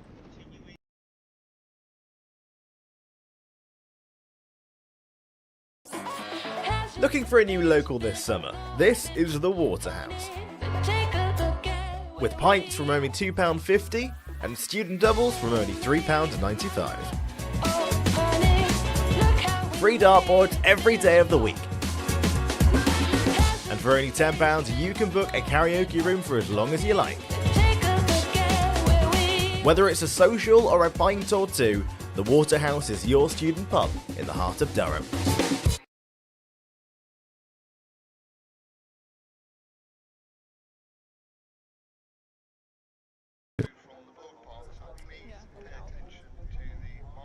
Hello and welcome back after our quick break with the adverts. Now, you may have seen in the last segment, one of the poor school crews got rather tangled up in the weeds, which was so unfortunate for them and has slightly increased the delay. Heather here is a rower herself, and so Heather, I wanted to ask, how do you deal with a scenario like that when you get stuck or perhaps crash as a boat? I think the reality is it's really common. They've got to stick in very narrow channels when there's two of them racing side by side, and there's also a lane for people coming up the river returning back to where they get out of the boat. So what we need to remember is just to stay calm, to stop, pedal backwards and actually listen to your cox. So every crew has a cox in there who's not only steering the boat but also telling all the rowers what to do the entire way down the racecourse.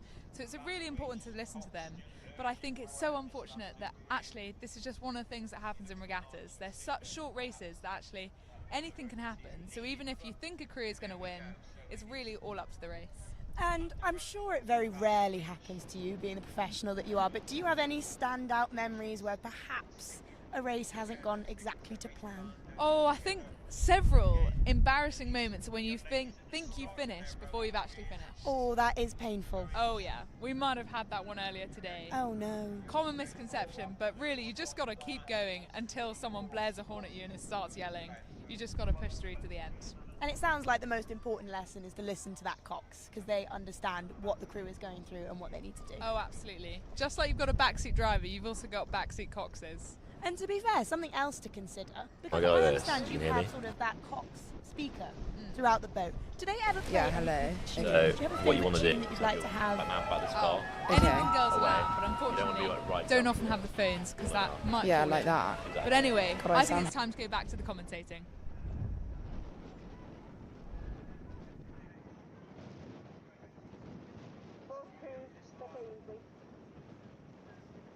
Hello and welcome back. I'm Ollie. I'm back from this morning and I'm joined by... Hi, I'm Kitty. And we're just about to gear up for another race, starting at the stake boats. And just to confirm, We've got Durham on racecourse side versus Stevo. so stand by. But a lovely afternoon. The weather's really transformed from this morning, where it was still quite windy, but at least it's sunny now, and I feel vaguely warm, which is a nice surprise. Obviously, you've heard from our lovely peers, Emily and Joseph did a wonderful job earlier. Please do keep letting us know, Team Emily or Team Joseph. But in the meantime, please enjoy some more rowing coverage. University College, I will refer to you as a university.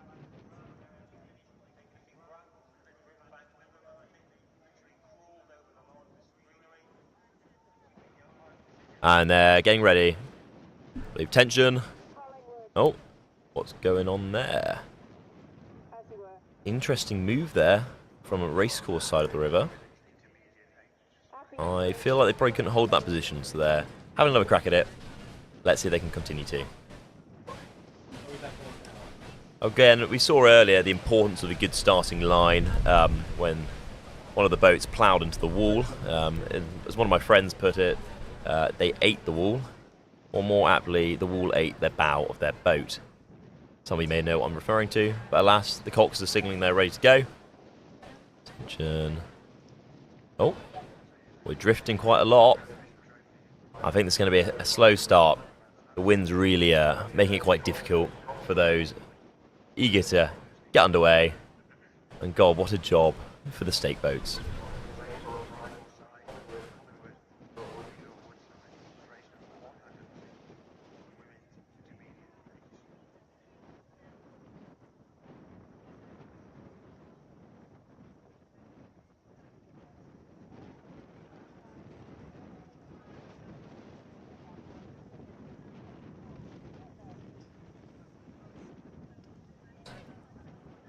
Yeah, so Okay. you've been here all day, but I've just arrived. But there have been a fair few crashes today. How many have you seen? Well, personally, I've seen one. Sadly, it was the DUBC boat against Collingwood. Very unexpected. I think it was almost like slow motion watching it happen.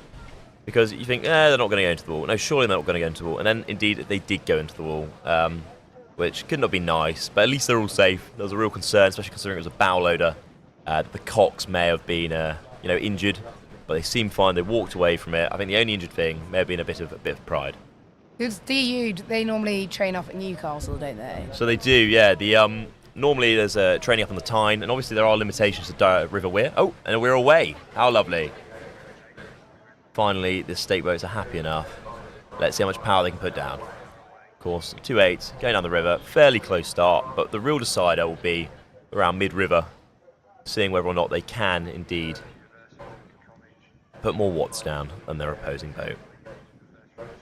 What will happen? $1 million question. Let's hope they keep a clean line. Don't want to see any more boats going to the side of the river.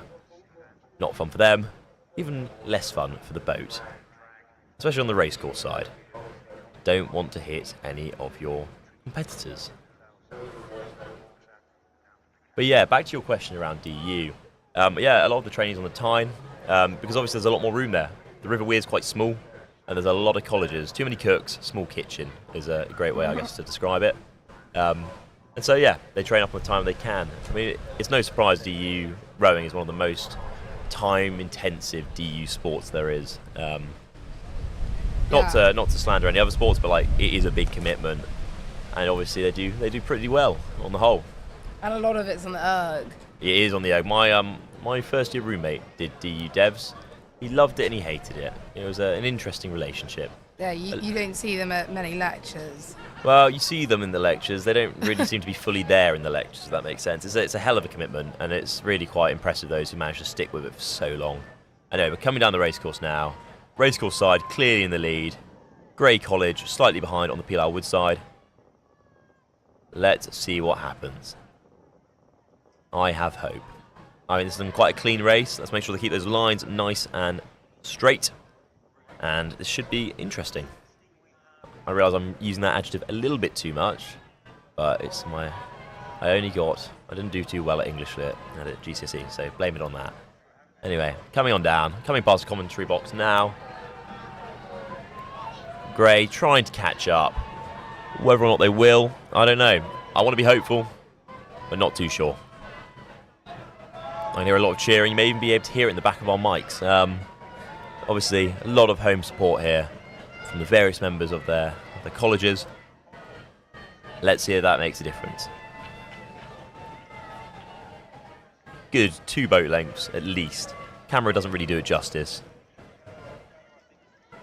And okay, we're going under Bath's Bridge.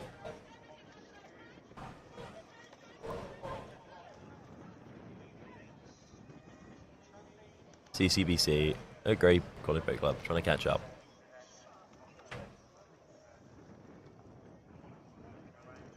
I'd like to apologise actually, I misspoke. Collingwood on the Peel Wood side. Castle on the racecourse side. Castle having a lovely victory right there by about, I'd want to say 3 boat lengths. But it's hard to judge over camera because it does, I don't know, somewhat compress it. Next up, stand by. Leave another Collingwood boat on the racecourse side. And I'm just trying to decide on which boat is on the Peel Wood side. Not particularly clear to me at the moment. I'm just waiting for my lovely producer down up the river to let me know.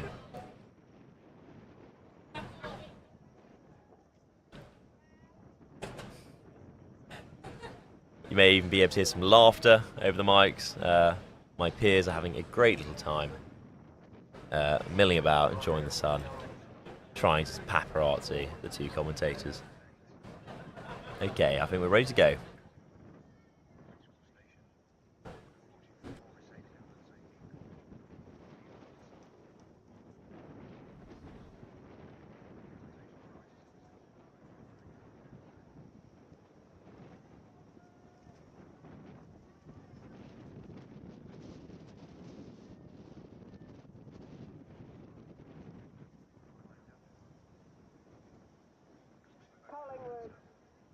Looks like the cocks are ready to go. Collingwood at front stops. Blades squared and buried. God, I feel like a cox right now. Let's see how this start goes. And away we go. I believe Hillbead on the, Hillbead on the Peel Wood side. Of course, Hillbead, apologies. Very much known. Very almost dark horse of the college rowing scene. Some very strong performances today from some of the Hillbead boats. And in recent events, oh, and they've gone into the bank. Collingwood have gone into the bank. Oh dear, strong start, but it looks like they're recovering it. Could they catch up? Let's hope so. Let's hope so.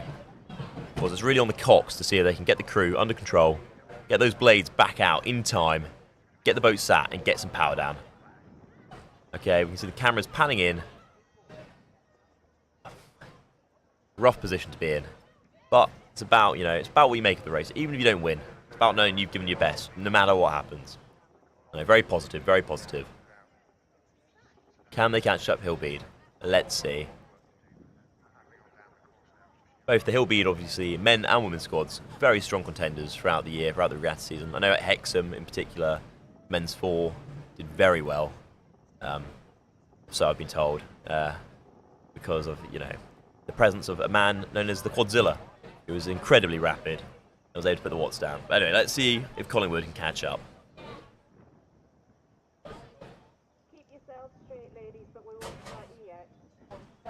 See in the forefront of the image, some of the college rowers watching, supporting, seeing what's going to happen, really. Doing a well-deserved bank break. Here we go. Still going down. Hillbead still leading, but Collingwood making up lost ground, or lost water, more aptly. See, though, timing's a little bit off. I should know. I am awful at keeping in time. But let's hope. Let's see how this comes down. We're getting close to the commentary box. In fact, I can see Hillbead coming past.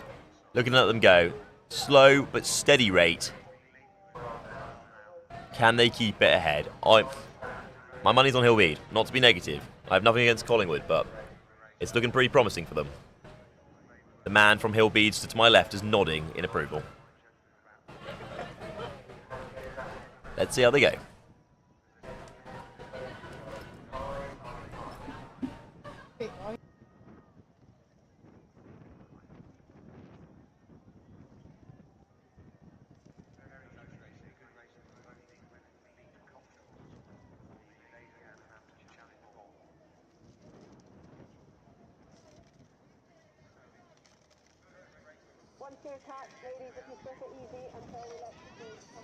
Oh, and Collingwood, interesting line there, going across the middle.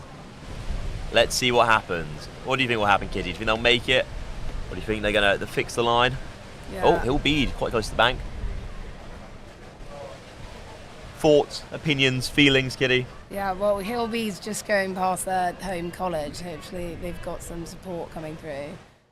Indeed. Collingwood trying to catch up. I can see the Cox definitely saying, yeah, bow balls, definitely bow balls. Typical Cox behaviour.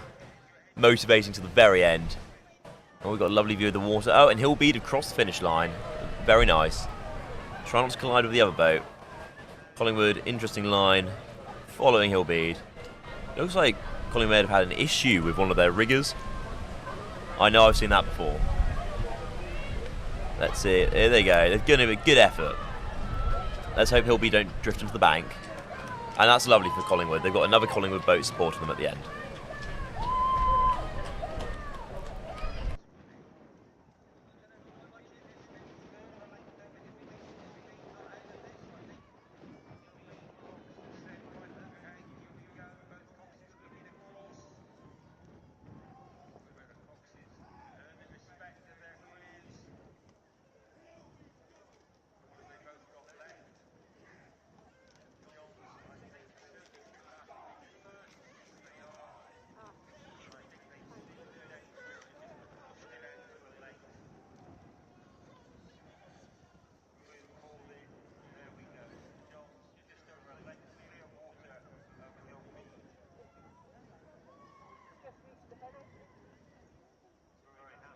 Okay, stake boats ready. Let's hope they can hold position.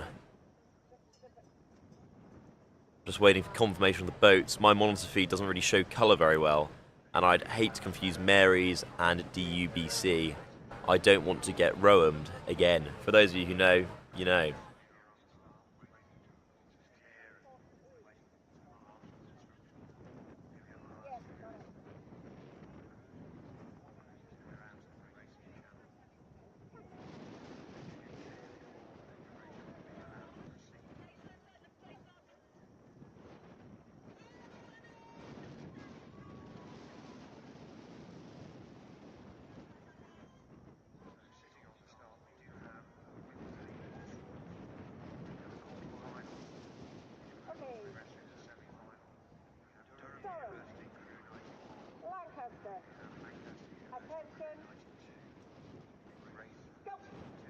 And away they go.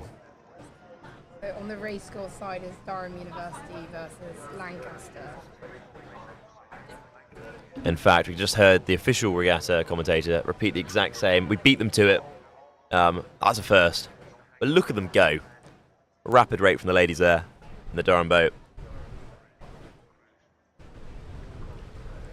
Let's see how this one goes. I have faith in DU. Putting some watts down, putting some speed down. Our lovely producer down at the line, Fliss, is typing away, getting us ready for the next one. Very good.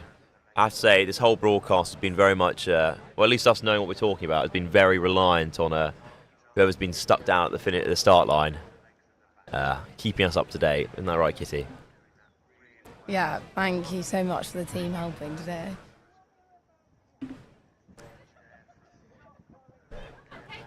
Oh, and here we go. Next boat is getting ready on the stake boats. Let's see if Lancaster can close the gap. Obviously, the rates have come down now. Getting those watts in. Getting the boat flying. Let's see DU make it happen. Not to sound biased, guys. We're neutral in this. I swear.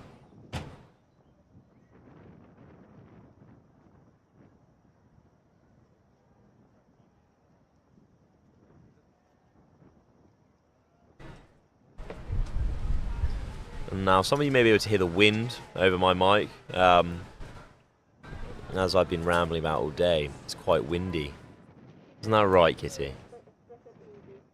Yeah, it's probably contributing to the few crashes on the course today.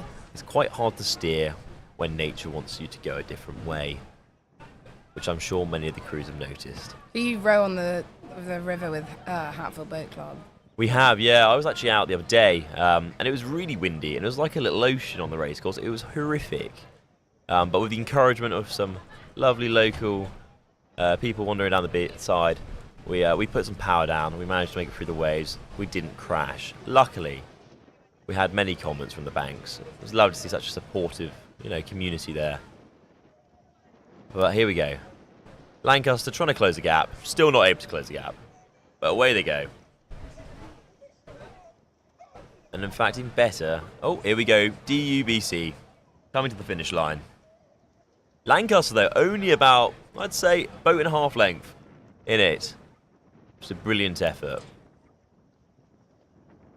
Okay, let's make sure they stop. Oh, good, they're holding it up. I don't want to see any crashes today.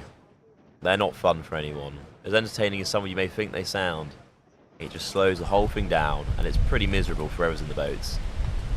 Let's just hope the wind doesn't blow them down. As you can hear over my mic. Here we go.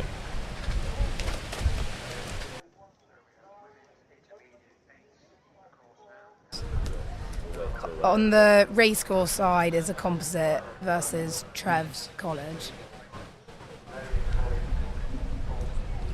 Just waiting on some confirmation for what the composite entails. Obviously, for those of you who know Durham rowing, there's a lot of composite racing here and there. Both, at a more local level, but also for stuff like Head of the River. I know in my case, Hillbead and Hatfield have had an unlikely team up for Weehawk, Women's Head of the River, a few years now, and it's worked amazingly.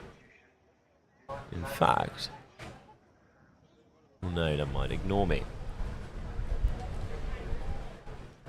So let's see how Trevs do. They look fairly neck and neck so far.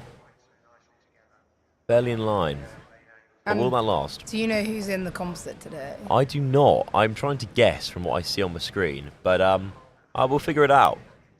I think we'll wait until they come past and we'll see the unisuits, and we'll make a guess. There was an unfortunate fire in one of the boathouses last year. There were a few years ago. Van Mildert, some of you may know, Van Mildert Boathouse burnt down, which is very unfortunate for them because they had quite a few boats in there when it went. Luckily, they still have some, but yeah, hell of an impact to college rowing, especially around Christmas time. Was that arson or? Oh, no one's quite sure actually. I think there may have been. There were various theories about why it happened, but it's kind of just been left now in the past. But so yeah, all their boats are gone. Yeah, so not all of them. Some of them still remained because some of them were stored at MC, as there wasn't quite enough room in their boathouse. Here Trevs go, coming past us. Can we spot who is in this composite? I can hear very epic music playing from the regatta commentators. Interesting. Oh, here we go. And I cannot quite make it out. I'm seeing a bit of red though. Yeah, it looked like some Collingwood ZTs. Well, that's not a surprise. Collingwood are, as I said earlier, very involved in a lot of college sport, but especially in rowing. Putting some really strong boats out there. Some strong individual rowers as well. Here they go. Putting some power down. Good effort. Yeah, I'm seeing a bit of Collingwood there actually. But it's nice to see that. Composites offer a great way to get enough boats out when you don't quite have enough numbers in your own club. And also just to, try different combos. I'm hoping to see some lovely rigged boats. I really want to see another bucket rig. They're like a unicorn. On rare occasion they appear. Oh, they're going to hold it up in time. Oh, we cut away. Guess we will never know. Here we go. Who is that? We've got South closest to us versus Hatfield. Hatfield going down the river. In fact, I know the stroke seat in Hatfield. And Mr. Harry Bell in his distinctive Slovakian bucket hat. Fashion icon.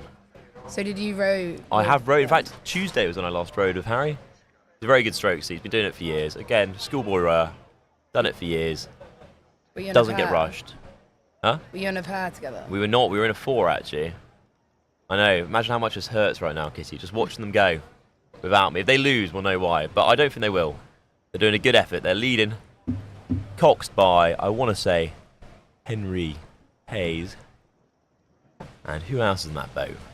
We'll have to have a little recon now, viewers, so you can find out. But here they go. Obviously, I'm very biased here. I'd love, I want everyone to win. Everyone's a winner at the end of the day, to be very American in the sense, but I'd like Hatfield to be a bit more of a winner. Let's see how this 4 does. Very exciting stuff. Here they go. Lorcan Green, Callum Musrali, Joel Adkins, Harry Bell, coxed by Henry Hayes. Meanwhile, the South boat, I'm afraid I don't have quite as much information. Is this the Hatfield A boat? I believe this is the Hatfield. I want to say 3rd 4. I could be wrong though. Please, guys, don't get angry at me. I'm just doing the best I can. I will have a check. Anyone listening who is watching for those guys, again, yeah, I'll have a little look. And I can confirm it is the men's 3rd 4. And here they go, Hatfield leading by 2 boat lengths. Brilliant effort there from the lads. Oh, I can see one of them shaking his hand up in the air. Oh, very, very Hatfield. Next up, we have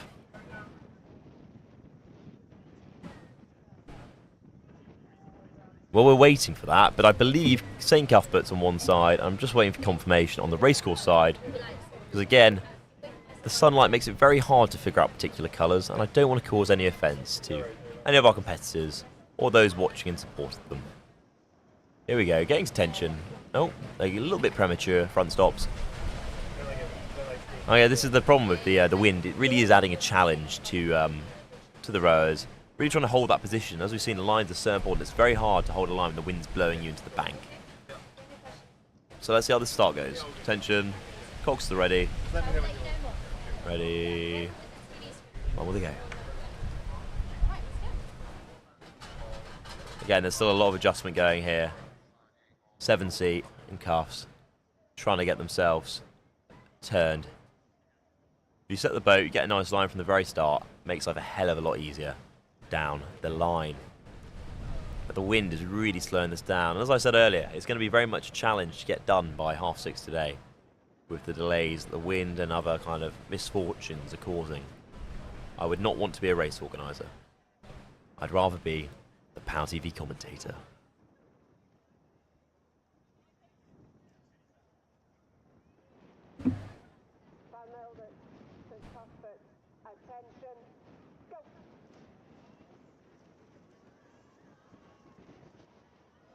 Here they go, trying to get the speed, get the rate up. Now they're going to get the power down. This is the question. Well, it looks like a fast start from both of them. fairly tight. Let's see if one of them pull away or not. Let us know what you think. Chuck in the chat each race, if you're supporting someone, if you think they're going to win, don't think they're going to win. I hope you wouldn't say that. That'd be very, very nasty thing to say. But So it's Coths versus Van Mildert College. brilliant. So Bailey v Hill. Let's see how it goes.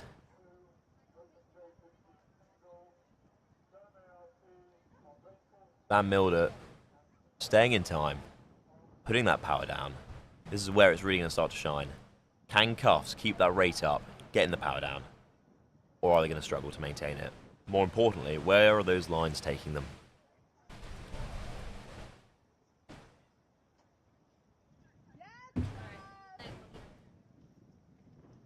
Very tight.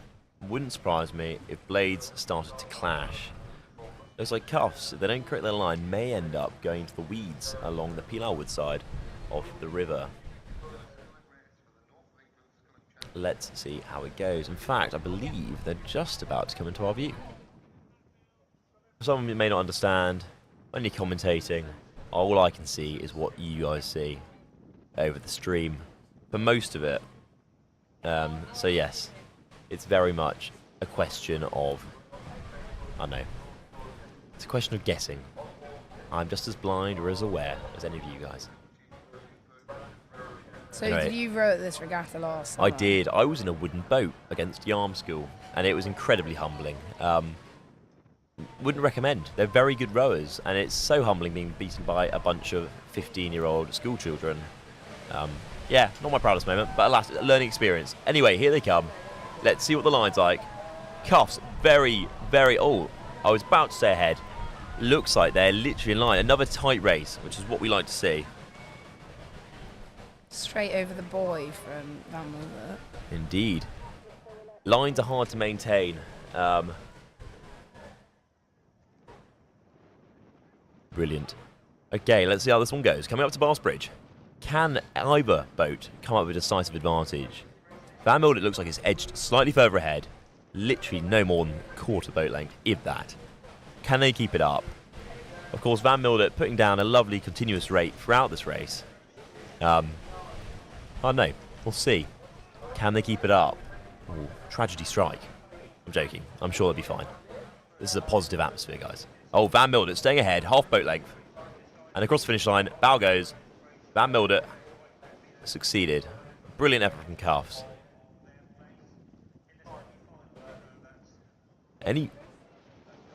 Anyways, I've been told by my lovely producers we're about to go into something a bit different. We'll now be going to an interview that was filmed earlier during the day with our presenter Josh interviewing Matt, representing Sheffield University.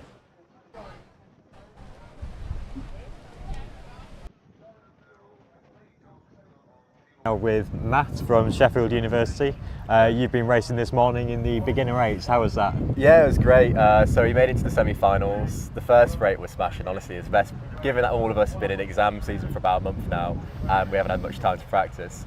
It went really well. The second one was close, but we unfortunately didn't make it through. But great way to end the year, in my opinion.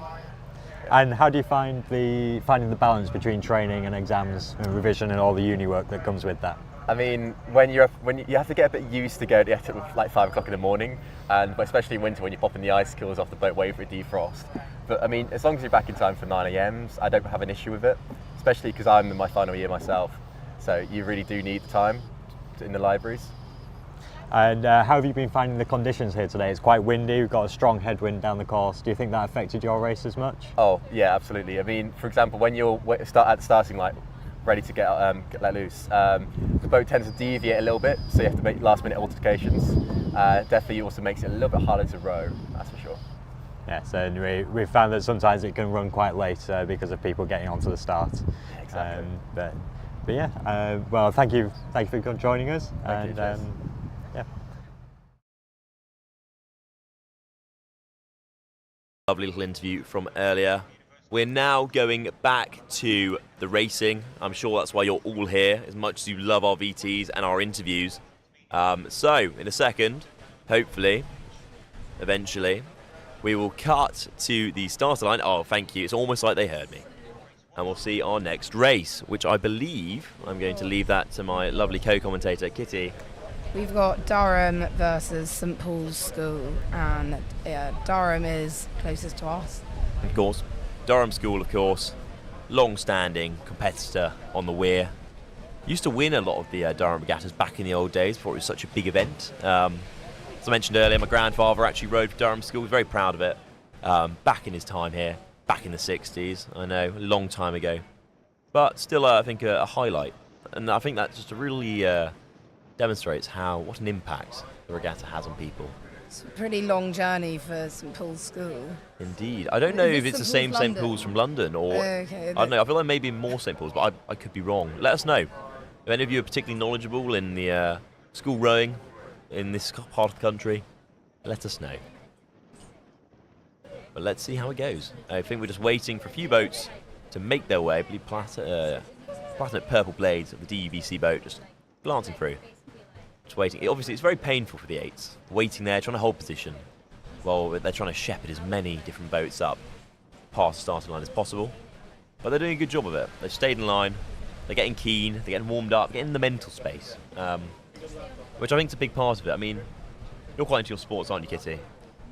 Yeah, well, I'm more of a runner. I did a trial session at Hatfield Boat Club, and it wasn't a huge success. I remember it was quite an uneven boat, and we ended up just steering right into the bank. So it's a lot more technical than just going on a run. Indeed, indeed. Well, it's about the learning experience, and that's, I guess, an experience that's stayed with you for a while, hasn't it? So long that you've decided not to get in the boat again. No. Yeah. It's all part of the fun. At least, as I said earlier, no one was hurt. So. No, I find it very impressive that people managed to pick up rowing at uni. I mean, alongside everything else. Indeed. But did you start when you were younger then? I started a little bit before uni, and then I went away for a fairly long time.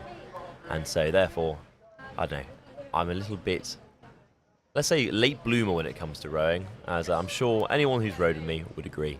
But anyway, back to the race. Durham School edging forward. St Paul's trying to catch up. Let's see if they can do it. I have hope. But also, Durham School got to live up to the reputation they've had. Long time inhabitants of the Weir.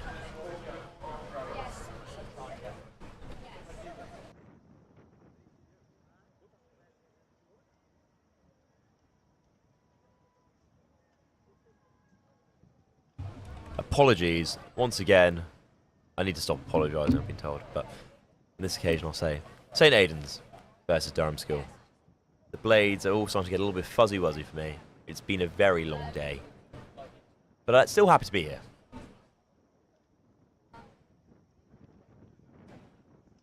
Let's see. Can the college boat beat the school boat? It's not as loaded a question as it sounds. So how old are the rowers in the Durham School boat at the moment? It could vary. I think from up to, in fact, what are they rowing? That is a quad. So probably sub 16. Just because there are rules around, some of you may know, there are rules around what boats you can, advisory when it comes to British rowing, around what boats you can row at certain ages, just due to potential, developmental differences that rowing sweep could have for you. So they're sculling away. Of course, Aidan's boat, university age students, 18 to probably, who knows, even up to 23. As I watch our TV, I'm filled with, I don't know, it's very impressive. I'm also filled with a bit of dread. The TV's moving around a lot in the wind, and it's not ours, and it's very expensive. But alas, a problem for later. Aidan's is one of Durham's smallest colleges. It is, yes. They're nestled away on the hill, on their own little hill, actually. If you know anyone who's at St Aidan's Boat Club, or just St Aidan's generally, let us know. Let us know their experiences or your experience at St Aidan's College.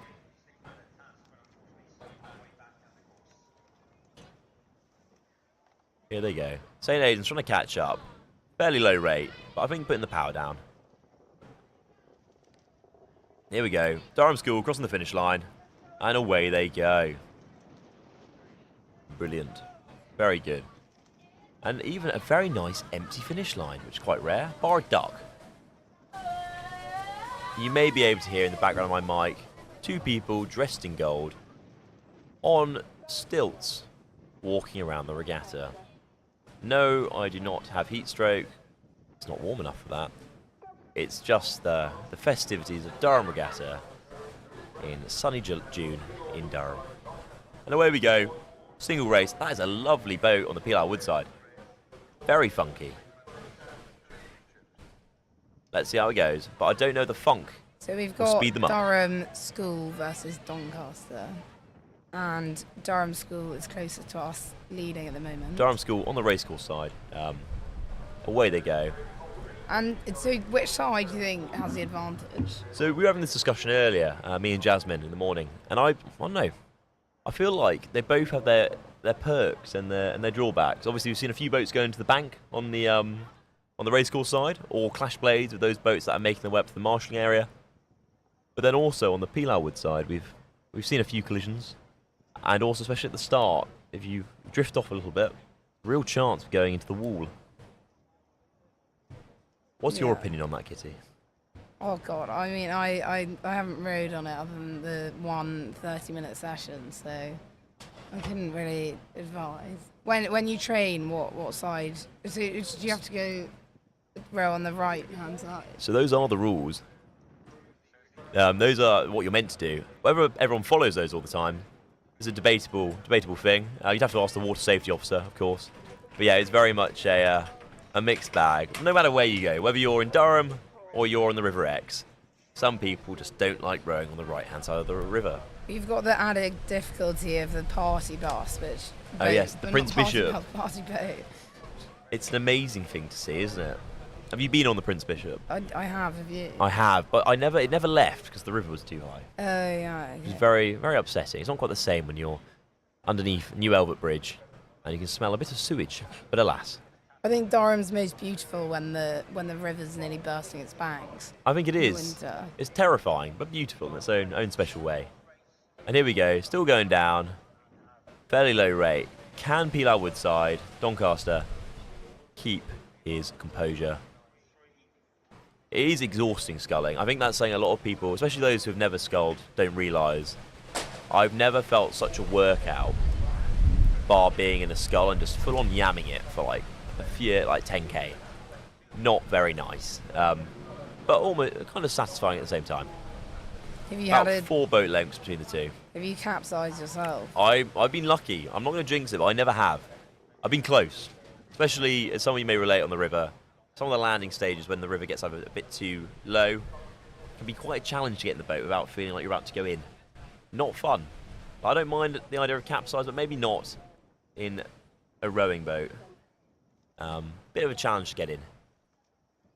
I can now see various things along the river. It's very nice. Yeah, that's a pretty big lead from Doncaster. And coming up, we've got Lambton versus Yarm. From Durham, sorry. Yeah.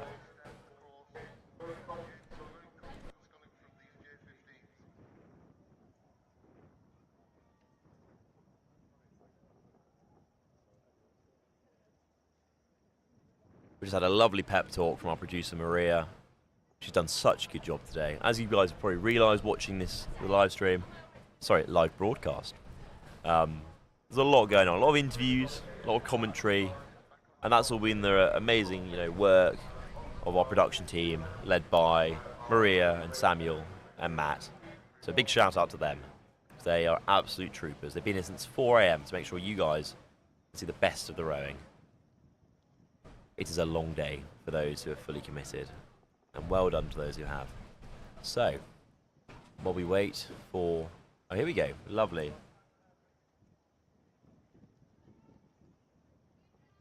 I'm just trying to figure out which boat's going down the river. We've just been given a bunch of different information, so we're just trying to make a little assessment. Nonetheless, Pedalo Woodside clearly leading, number 288.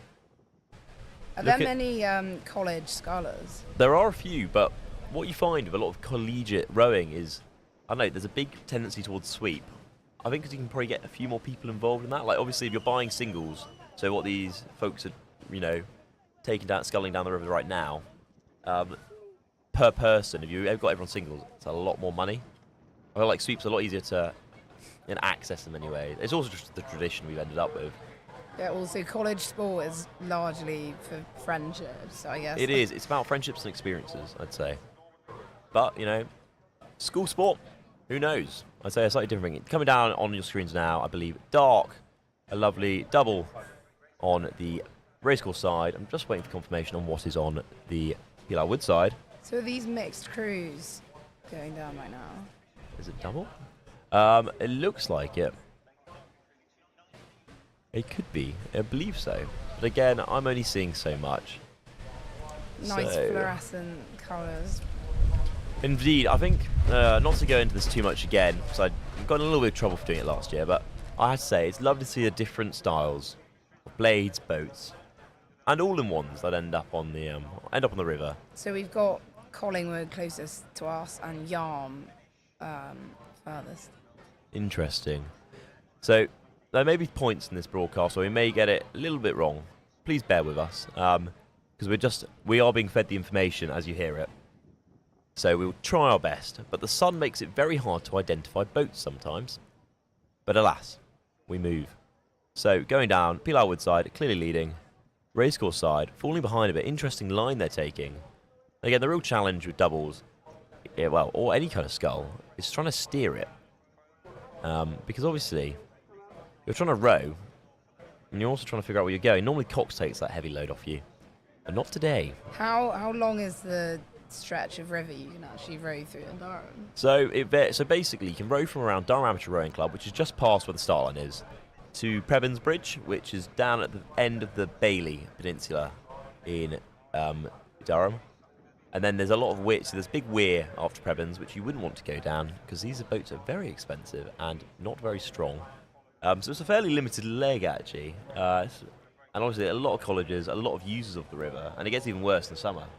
Any rower will tell you the brown boats, they most of the time they're fine, but sometimes you're just like, it does add an extra level of challenge to your cocks.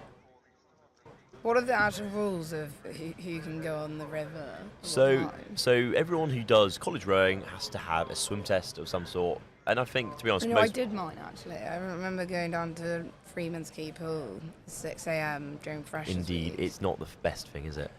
Most people who do it everyone should have a swim test. It's quite important. Like, you should never end out boat, but if you do, it's better safe than sorry. But yeah, you have all sorts. You have colleges, you have Durham Amateur Rowing Club, who have a lot of their, all age ranges.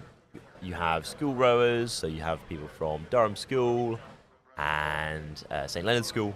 And so there's a lot of people. And then you've also got all other sorts of users. So you've got your paddleboarders, your kayakers, your outrigger. I'm trying to remember the name of it.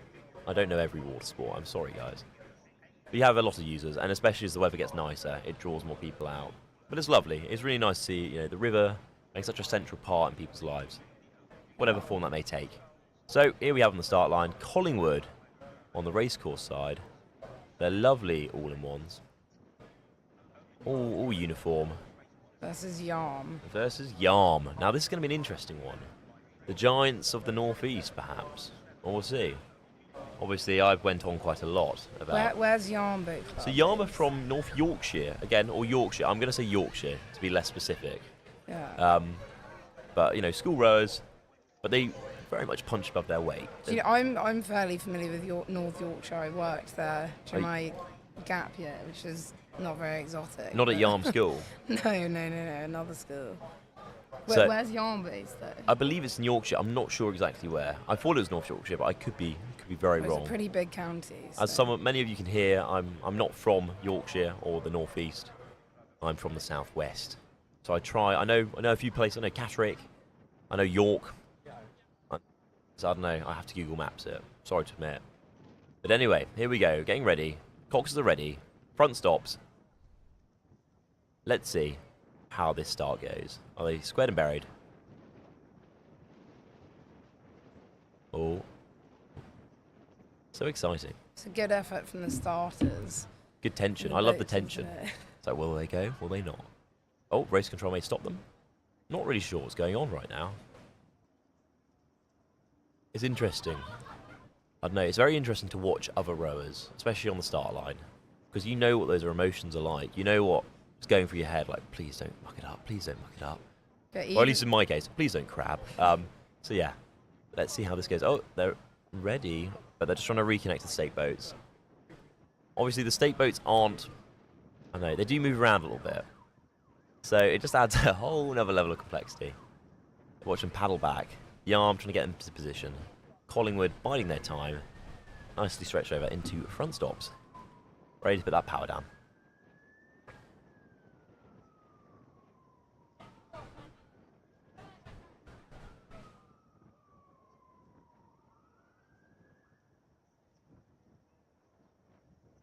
Here we go.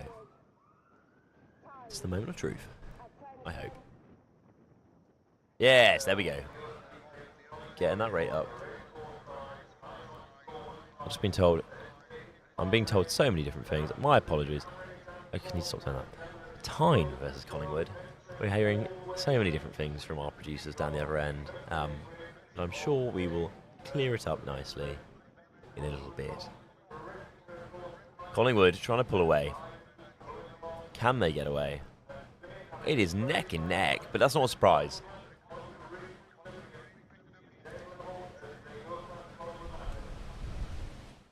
We've gone past Collingwood Landing. Going along the side of Hillbead. Yeah, so it's currently Collingwood versus Tyne, and the next race is going to be Yarm. Yeah. Versus Durham. But in the meanwhile, coming past Hillbead. Let's see how this goes. About to come past us. It's very satisfying. We suddenly see the screen. For a second, we get to look at the actual river and see what's coming down. Here we go. Power. Power. Let's see it. I feel like they can hear me deep down. They can hear me saying power. Not screaming it quite like a Coxwood. But, Where did you come in your race last year? Very badly. We don't talk about it too much. Is that why we you're lost. commentating? That's why I'm commentating today, not racing. No, I'm joking. Or maybe I'm not. Here they go. Close. Collingwood in line with Tyne Stern. Let's see. Can they catch up? Should be interesting. Oh, it looks like Tyne is pulling away. Opening up the gap. Boat length. Come on, Collingwood. Can they make a last-minute dash through the Bass Bridge? Let's see them go. Tyne going for the finish line. Collingwood, 2 boat lengths. Good effort from both boats. Away on the next race, we've got, I believe, an Octo. I haven't seen one of these today. Am I commentating? It's like the rare, the beast, the Hydra, the Weir. With, I believe, Durham. Oh, actually, I could be wrong. So we've got Durham on the racecourse side closest to us versus Yarm. Interesting. Yarm. Will they get yarmed or will they not? What is the Pilar Wood? Is that Pilar Wood. by Hillbead? So opposite where the race line is, on the other side of the river, that big woodland between the river and Giles Gate is Pilar Wood. I may be butchering the pronunciation. I've been told it's called that and pronounced that by a few people from here and from uni and also locally at Dark. Whether or not I'm right, we I will always see. think the meander in the river makes Durham incredibly confusing when you first arrive, Yeah. because you think you're going in one direction and then you're suddenly faced by a river again. It's just like, oh, where did that come from? Here they go. Yarm putting the power down. Inching further forward. Boat length between the 2 boats. Let us know. What's your favourite type of boat? Do you like singles? Do you like pairs? Do you like doubles? Octos? 8s? Isn't Octo faster than an 8? I don't know. That's a very interesting question. I don't know the answer to that. I'm going to be very honest. You'd think so, but it's very much dependent on who's on board and how well they row. Must be exhausting. Never had the pleasure to be in one, but look at the timing on that. But the power going into that must be Indeed, but the blades are insane. smaller. Are they? They are, because obviously if you're pulling using both arms rather than using both arms in such a way. Oh, something's being said to me by my producer. Stand by. Ooh. We're getting, yes, brilliant. So, we've just cut to the castle, and we'll be back shortly. Thanks for watching.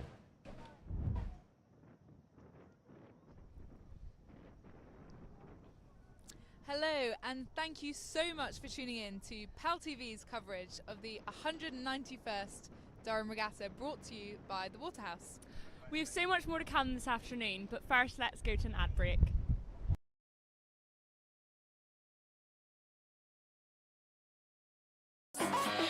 Looking for a new local this summer? This is the Waterhouse. With pints from only £2.50 and student doubles from only £3.95. Free dartboards every day of the week. And for only £10 you can book a karaoke room for as long as you like.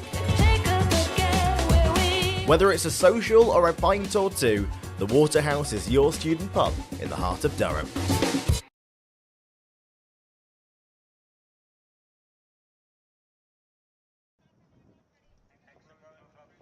Thank you once again for tuning in, and as Hannah said, there is so much more still to come. We've got lots of finals coming up, but I think it's really important to remember, Hannah, that rowing is not just about these 700-metre sprints, but actually So true. there is so much effort going into it. We've both rowed a little bit. What do you think it means to be here today? Well, the one thing I did not like about rowing was the early mornings, and you have to think every person on that river today, they are committed. They are doing those early mornings. And we're getting up at 5:30, 6 a.m. Not the best time. No. And it's far more than putting it all together. But here, let's go back to the commentators and see what's coming up next. Bye. Hello, and we're back. Welcome back to PalTV's exclusive coverage of the 191st Durham Regatta, brought to you by the Waterhouse. Coming down the racecourse, Tyne on the Peel Wood side, and Durham School on the racecourse side, neck and neck in a 2 quads. Let's see how it goes. Oh, interesting line there.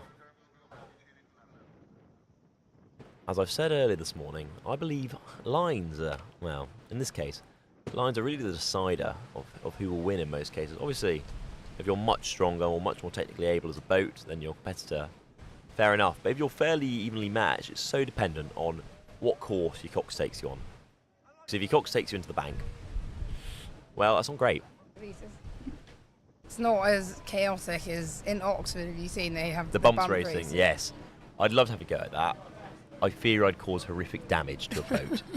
But then I guess that's part of the charm. I think they do it on old boats, don't they? Oh, lovely.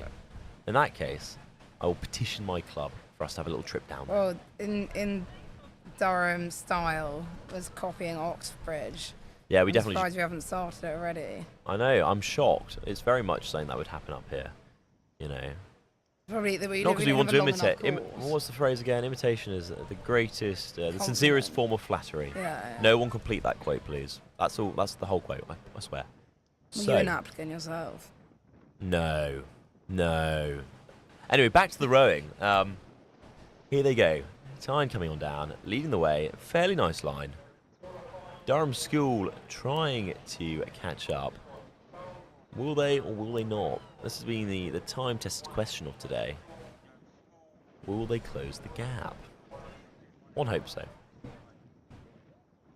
It just makes for more, I guess, entertaining viewing. But also for the, those competing. It's really satisfying when you're... It's very satisfying when you're, when even if you get beaten by another boat, at least there wasn't much in it. What is really not satisfying is when they're like half the race course down and you're like, we've really mucked up the start here. Oh well. Could you hear the spectators when you were rowing here last year? I'll be very honest, I was quite locked in. To explain that phrase, I mean, I was so focused on not mucking up, I honestly don't remember. I was just like a bit ill, quite tired. 8 a.m. on a Sunday, realised we'd been given a wooden boat by our club, no cox box, and the bow seat feet were taped on. So I thought, this is going to be fun. There's a lot, there were a lot of emotions going through my head at that time. Some good. Were you doing the 800 meter? Yeah, luckily only that. If we were doing like the full 1800, it would have been horrific. It was a learning experience. This must be one of the time coming shortest. through, finish line. I want to say 5 boat lengths between the two. Sorry, Kitty, go on. Sorry, this must be one of the shortest races you enter. Well, you'd think so, wouldn't you? Because obviously there's quite a contrast. You've got, you know, you've got Durham Regatta, where it's 700 metres and you're done. And then you've got stuff like Head of the River, where you're doing like a good, I want to say 6K. But please do correct me, guys. I'm spitballing here. It is, I think it's very much a shock to those who've only learnt to row in Durham, having to go and do further distances, because you're so used to this. This Admiral's Regatta, and even, to be honest, the long course isn't that long, relative. I know, you can do further. Like, the problem is, because Durham River, the River Wear, is such a short little river, it's very much like you can do a fairly short piece, and then once you've done your piece, like, you have to keep starting. You never really get the chance to kind of go continuously. The furthest you're going to get non-stop is on an erg, and that's no fun. I know, I hate the ergs. That's why probably I'm not in the boat. So here we are. But yeah, it's quite the challenge. Yeah, so we've got Sheffield versus DUBC. Right, lovely. Sheffield is closest to us. Sheffield, of course, on the racecourse side. Racecourse. It's interesting. I feel like, I know, there's been a long heritage, even before Durham Regatta formally started, of the racecourse being used, well, as it's being used today, a racecourse. In fact, you look at old maps, you'll see it. And I was always really confused. I thought, oh, there must have been like some sort of like horse racing ground or something where the cricket grounds now are. But no, I was wrong. Just rowing. Oh, Rowing's got a really? long history. But was there not actually the horse race course? Not that I could find. Again, I could be What, wrong. in the history books? But while I was looking at some old OS maps, I studied geography. I like, you know, I love colouring in. So it was quite fascinating to see that history and geography. To see, yeah, it's just for a very long time it's just been cricket grounds. But no, what was I going to say? Actually, we'll wait for this race, and I'm going to go into a nice little history bit about rowing. Nothing too long. Just some, you know, bit of interest, bit of change. Who doesn't have a bit of, you know, change? Here we go. So, Pilar Woodside, trying to line themselves up. Of course, at So DUBC. is this the first 8? I don't know, actually. Potentially.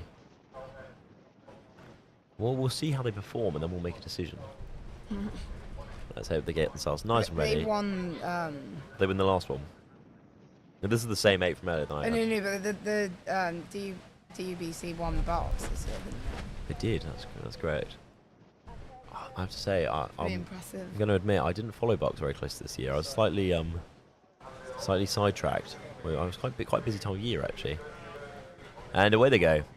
Let's see who can settle out, who can find that power, who can find that rate. God, that is rapid. I would hate to go that rate. And actually, it's quite interesting here. Are The way there they've course rigged. records up for grabs today? There must be. I'm not sure what they are, but if you have any ideas, or you want to give your own PB, personal best, let us know. There might not be conditions. Well, I guess the thing is, it's an interesting place to row. It varies quite a bit year to year. You know, throughout the year as well. When the river's a lot higher, got a lot more flow, like you can get a lot of extra speed just for the way the river's moving. Obviously, where they're rowing now is downriver, so. But then also when it's low, like adds a certain level of navigational challenge. But it looks like Sheffield have pulled away. But here they come. We're about to see them. That's what I love. This is my favourite bit. They come in front of us. I'm like, okay, we're slightly wrong. Because it's quite bright outside, and the screen is quite, I don't know, distorted anyway. So trying to guess what's going on can be a challenge. But we like a challenge at PalTV. Oh, and indeed, drone is back online, which is lovely to see. So and that is close. That is really close. Very nice. Interesting rigging on the DE boat, of course. We love to see some custom little setups. And same in the Sheffield, actually. It's really interesting how, at this higher level of rowing, such rigs, in this case on the Sheffield boat, 7 and 6 being on the same side, which for those eagle-eyed viewers is a bit different from the normal setup of a boat. It can make such a difference to performance. Same with 2 and 3 on the Sheffield boat, and DU, similar position. So will they both be aiming for Hanley at the end of the month? I'd hope so. You would hope so. At the end of the day, that is the pinnacle of British rowing, and it looks like DU has just pulled away through the finish line. Brilliant effort there. Yeah, I mean, Henley obviously coming up fairly soon. It's a great little practice, I'd say, for a fairly, obviously, further distance. But it's a great practice for those hoping to attend, putting themselves through the paces and seeing, you know, where the strengths are, where the weaknesses are, points for improvement. And why not do it here? You know, it's home grounds, fairly, you know, I don't know, fairly chill, actually. I mean, obviously there's a lot of competition here, but you're not having to trailer your boat all the way down to Henley.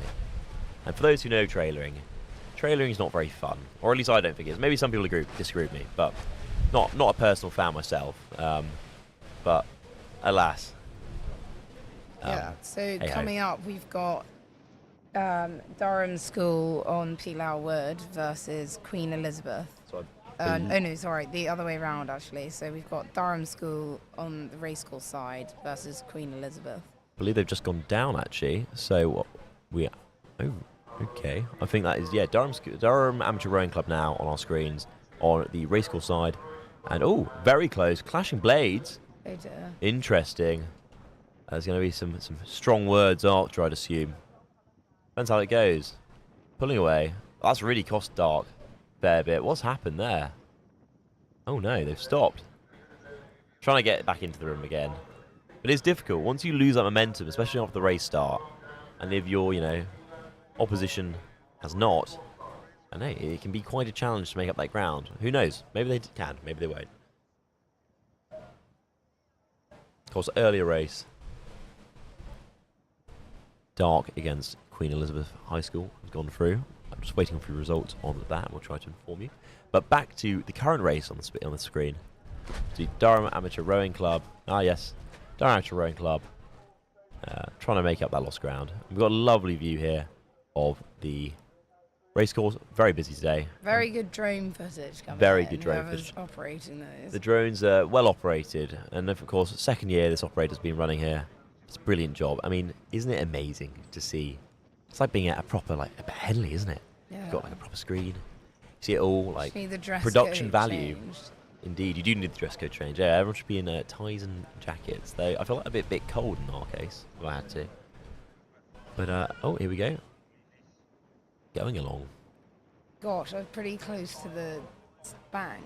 Indeed, it's... Or is that another crew? It looks like that crew's working their way up, just tucking in, trying to give some space for the competitors. But yeah, still good and quality rowing. And here they go, past us actually. Is that? So, I think this is an older age group. So T's actually. T's Rowing Club, of course. Fairly local. One of the, I believe, either seniors or... Yeah, I'm going to say seniors. Working their way down. Big gap. Easy, potentially easy win. Unless something happens now. Who knows? I don't want to call it early. Durham Amateur Rowing Club going past our lovely commentary box. For those of you who have been on the racecourse today, you may have seen the two people sat behind a massive TV screen chatting into a microphone. Don't worry, they're not going mad. They are just the commentators. And here they go. T's about to cross the finish line. Very good. Lovely.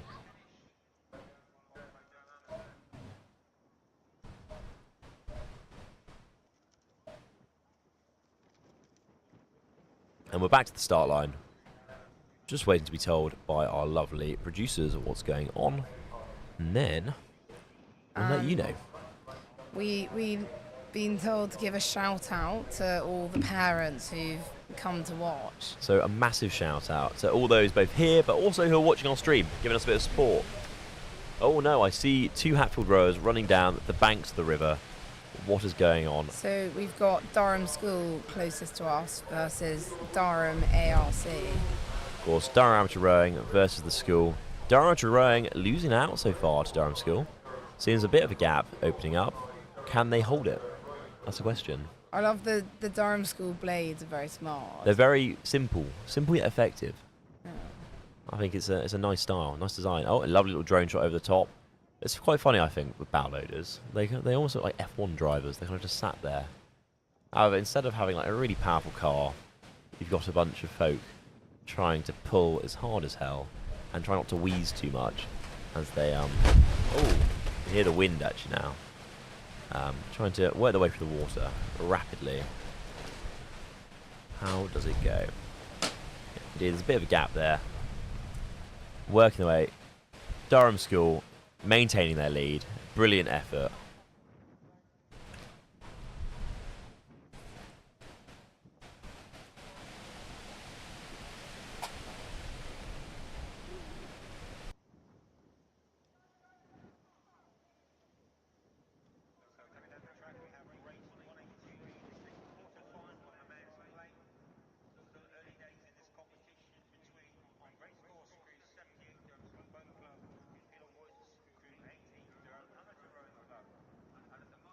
Durham Amateur Rowing Club very close to the bank there, but it looks like they're making up the gap actually.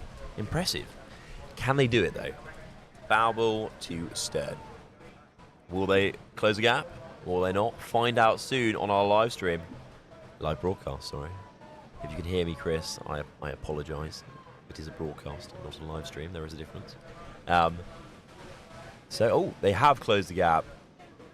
Working their way up to almost less than 2/3 boat length. Can they close that gap even more and potentially surpass Durham School? Let's see what Durham Amateur Rowing can do.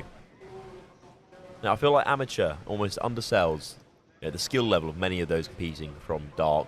Amazing club. Really well developed club. All levels. It's quite impressive.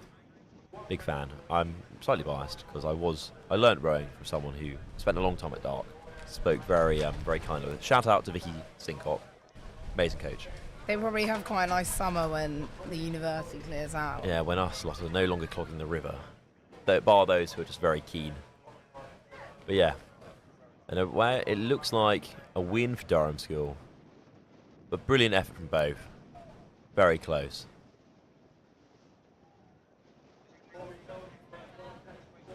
So we'll, in a second, go back to the start line.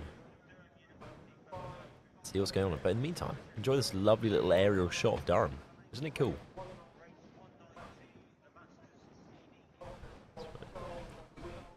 It is very weird to see Durham from the air. I'm not going to give a guided tour right now. Maybe later. We'll see. See what James does. But lovely stuff. So, back to the start line. I believe it is Durham Amateur Rowing Club versus Queen Elizabeth High School. With Durham Amateur Rowing Club on the racecourse side. They're already attached to the stake boat. And QEHS getting in position. Eager to go. Cox seems happy. And that's a hell of a challenge. Getting onto the stake boat as a bow loader. I would hate to try that. I don't back my coxing skills that much. And away they go. Rapid rate there from Dark.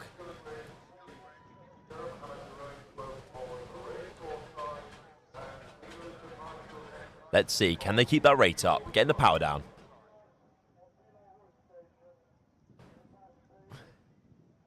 Hopefully we get the chance this weekend to potentially maybe mic up a Cox. Because I feel like, I don't know, a lot of viewers would love to hear what it's actually like to be in the boat. I feel like watching it so peacefully and serenely from the banks really doesn't do justice to the, I don't know, the atmosphere in the boat. Where did you used to row in the boat then? So I've done many. I don't know on the minutes. By Swepshall, I can row bow. I can both row stroke side.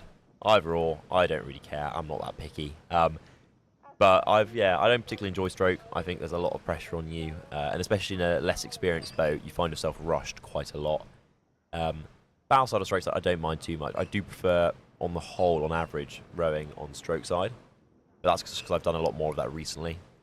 But yeah, I know, I don't mind. I prefer to be in the stern of the boat as well. So in a 4, I'll happily be either, to be honest, I'd rather be, what was it, 6 seat or, 6 seat or stroke. But even then, I'd rather not be stroke. When are you continuing next year? I'm planning to. It's just finding time. You get very busy at university. It's something they never tell you. Yeah, I'm surprised, crews managed to continue, because it's a commitment. There's so many dropouts, well, that's especially in colleges, people just waking up late. Yeah, people. Well, I can relate to that, especially over the last few weeks. There have been times where I've gone down. It's been a lovely 7 a.m. session, and then suddenly we're like, we're missing one person, and we're like, that's not good. And you're like, well, where are they? No one knows where they are. No one has their phone number, and their phone's normally dead. And so, yeah, a bit of a challenge, but, you know, about a bit of mental resilience. You just deal with it. It happens. We all have our off days.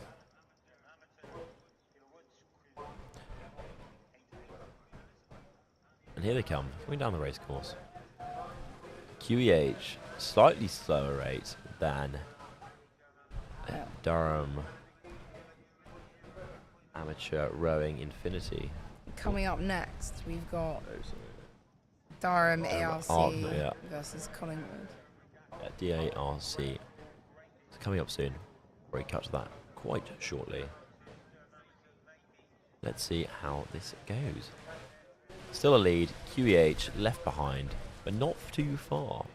Can they close the gap? They got some time. Let's see if the Cox can get the crew moving, properly moving. Hopefully they can.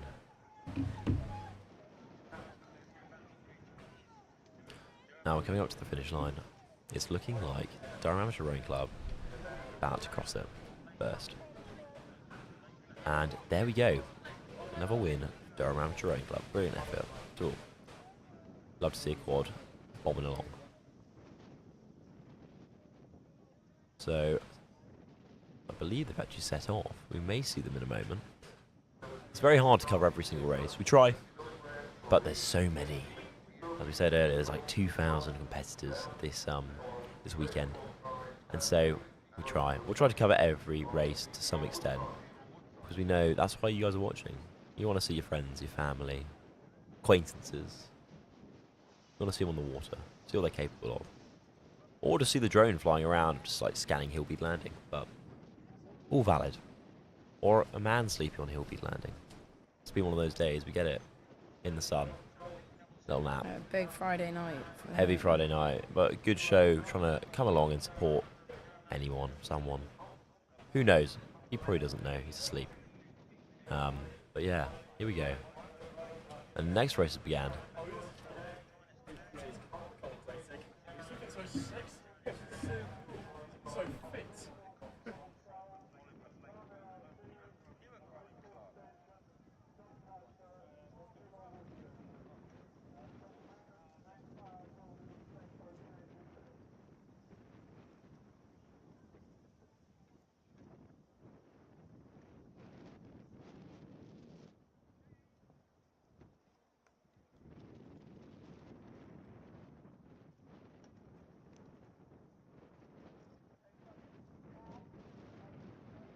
And going down, interesting.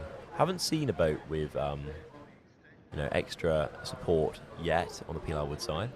But to be fair, I don't blame them. I wouldn't want to row without any of that. It's been a long time since I've been in the Scull. And I'd personally rather not go for a swim, not only in front of crowds of I'd say 1,000 odd people, but also across a live stream. I'll be there forever, for better or for worse. What are the prizes looking like? You get some lovely trophies. Yeah. If you do well, yeah. How many trophies are up for There's grabs? a lot of trophies. I'm not sure how many. I did know this off by heart last year, but there's a big one. And if any of you look at last year's lovely Durham Regatta trailer, which I don't know, I may have made, there's some lovely footage of old prize giving, and it's quite nice to see that the same trophies are still being used even today. So coming down, I believe Hillbeat on the racecourse side. Just trying to confirm that with you. And potentially Tees on the Pilar Wood side. So, yeah, Apologies. We've got York. York. Versus I should have seen the Y. I'm a little bit blind.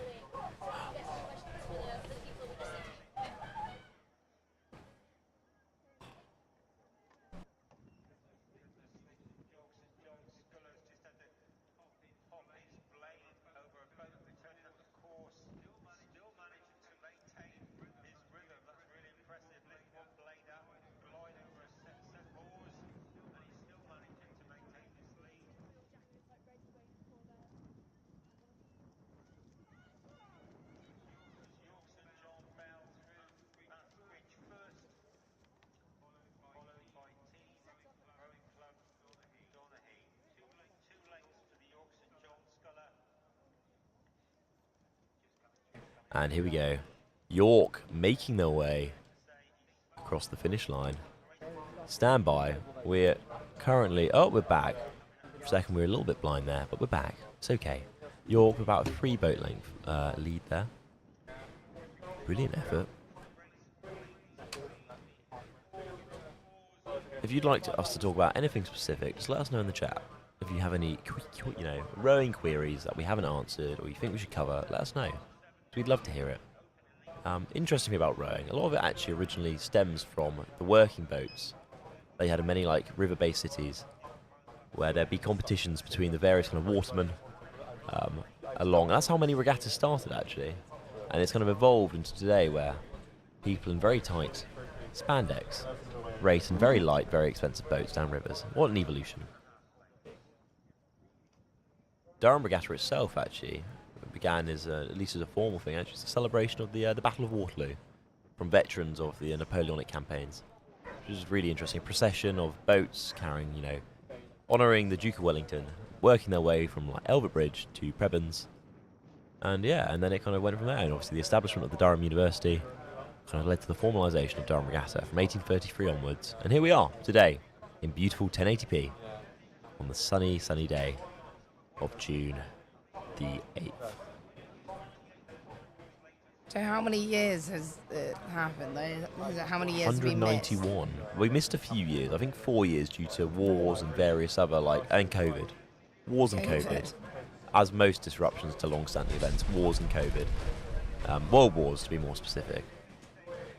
But still here. It's good we're back, and it's really bounced back after COVID, which is lovely to see because it is such a great event, such a day out for those not competing, and a brilliant day of competition for those who are.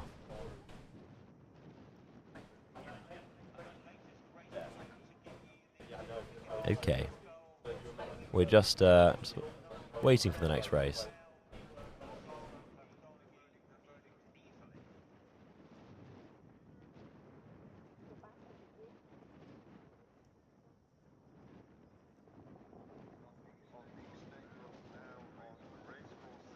And here we go, 2 doubles, getting ready to go.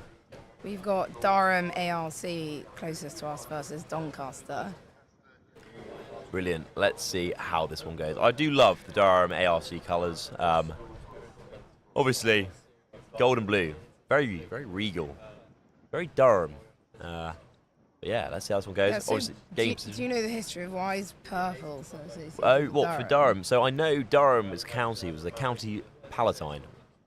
And I think purple came from the fact that obviously Palatine's associated with Rome. And the kind of purple colour was very much associated with Roman royalty, and I assume that's where it stemmed from. Because obviously, some of you may know, but Durham was it was led by prince bishops, the kind of like noble combination of a kind of a mini king and a bishop in the north who kept the kind of peace and administered it on behalf of the English crown.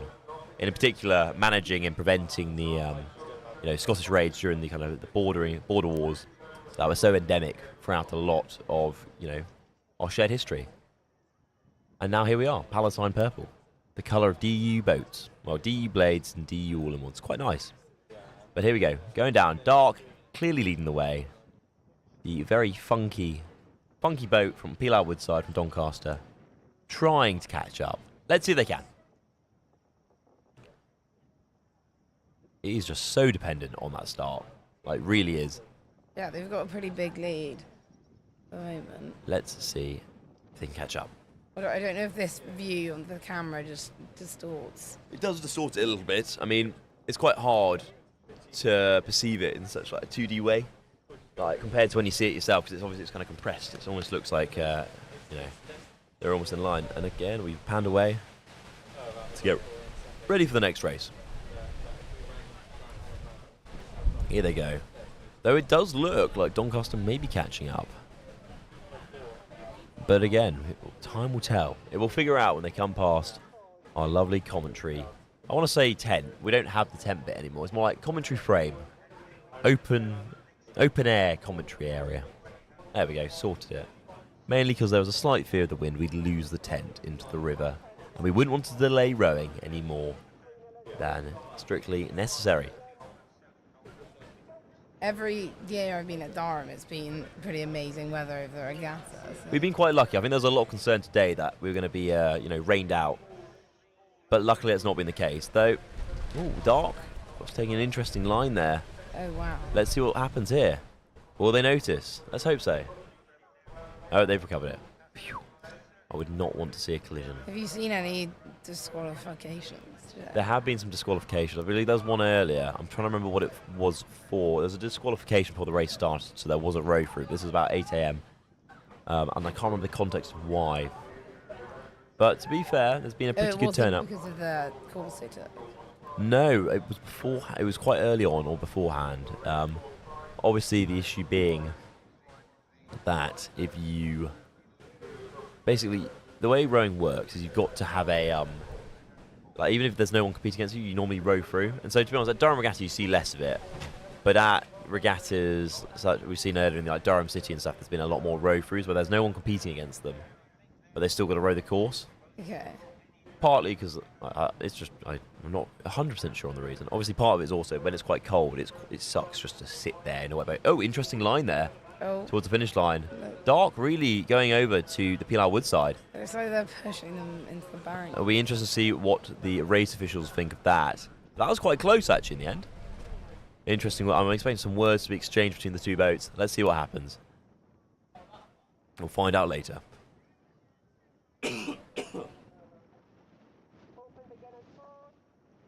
And now they're sitting there. Who knows? Who knows what will happen next? We haven't seen that many exciting celebrations. Okay, so no, we haven't. You're right. We've got University College on the racecourse side versus St Aidan's on the PLR Wood side. Or St Aidan's coming down. Nice to see them. They've been quite active today. It's been nice to see, college. At least myself, I don't see very often at university. Obviously because they're quite small. They're up on the hill. Oh, interesting. A lot of splash. Interesting catch there. But let's see if they get those blades off the water, get those boats nicely sat, and get some power going. Get the boats moving. Get the hands spinning. A lot of splash.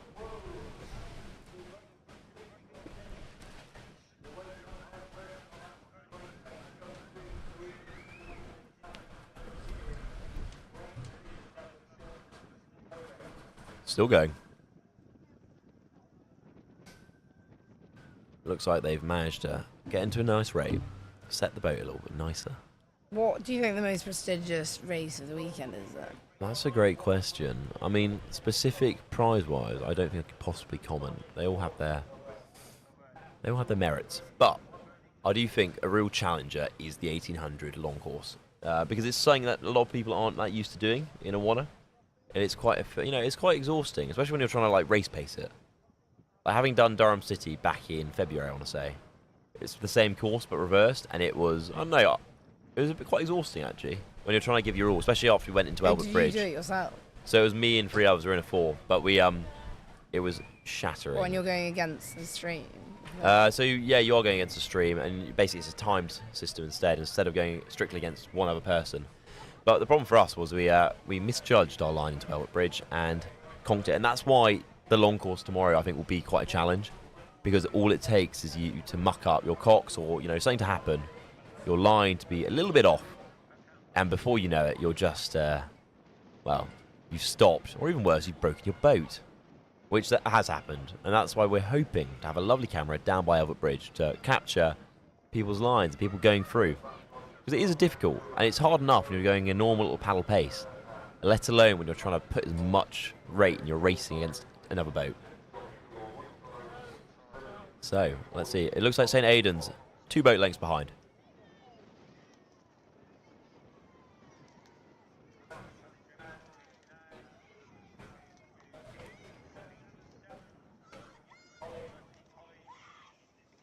And looking at the race line, University College pulling ahead. Oh, boat length. St Aidan's trying to close that gap. Let's see if they can. They've closed it, but not quite enough. And through University College goes, winning that race. Brilliant effort. Good effort from Aidan's at the end, actually. Credit where credit's due. In their bucket rig boat, they were so close to catching up. Very close. They're really making an effort there. And that's what we like to see here. Good effort. A for effort.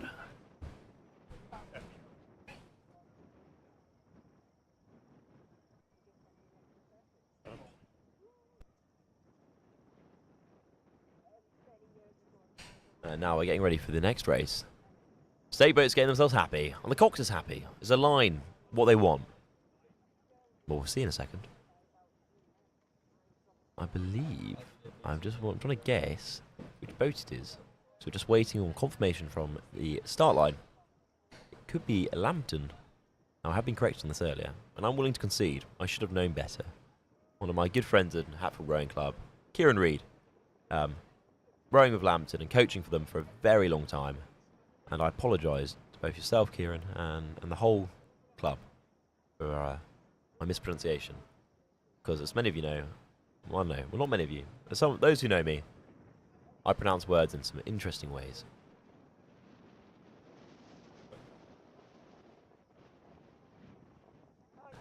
We're just waiting for the start to go shortly. And the lovely drone footage really confirming it for us. Let's see if they're happy with their lines. Lambton on the racecourse side. Yeah, so we've got Lambton and away they go versus in Infinity. the quad. And it's close. They're in line, though it looks like Lambton is pushing forward. Will they maintain that lead, or will they go into the bank? Let's find out. Oh, they're keeping it up. They're going. Still going. It looks like they're consolidating their gain.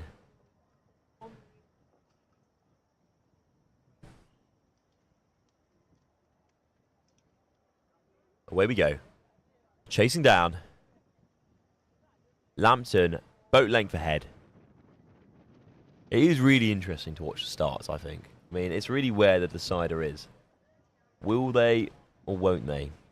Do you think you can't really recover in such a short race? Unless you are, like, an amazing, amazing crew. Which is not to say, like, there are a lot of amazing crews here, but, like, I mean top of the line. It's very hard to make up that gap, especially against a crew of equal ability, which, if the allocation, the draw's been done fairly, that's what you should be up against. So, I don't know. I feel, personally, it's a challenge. Unless the other crew mucks up. If they crab, or if they go into the bank, like, obviously, it's a gift for you. Not so much for them. So if you can, brilliant, but I feel like it is very much, if you get a good start, it makes your life a hell of a lot easier. Hell of a lot easier. And still going. Stand by, viewers.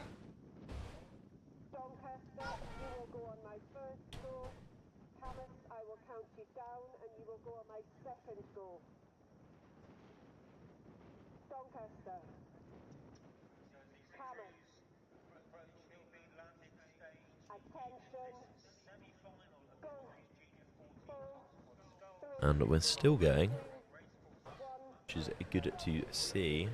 Quad going down Pilarwood side. Brilliant effort. I do feel, as the summer months come on, it does become a bit more of a challenge. Just owing to, like, how the river levels, when they come down, make it quite shallow. Bit of a challenge to navigation, which is not something you really think about too much until you hear a very loud scratch or crunch from below your boat, which many people have discovered. I remember last year, most notably, one of the hill colleges sadly lost not only the rudder, but also the fin on the stern of their boat after hitting a very, very shallow patch of the river. Not ideal. They're dredging the river, aren't they? I do remember seeing a man with a shovel down by Durham Amateur Rowing Club attempting to do so last year, and I assume they must have done the same this year. Oh, so in an unofficial way. Yeah, it's quite funny, actually. It's quite funny. It's quite an interesting sight to see. God, there is a hell of a gap between these two boats. Let's see if they can close it.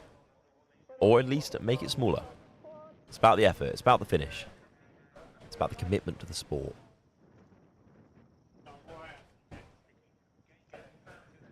And coming through the finish line now.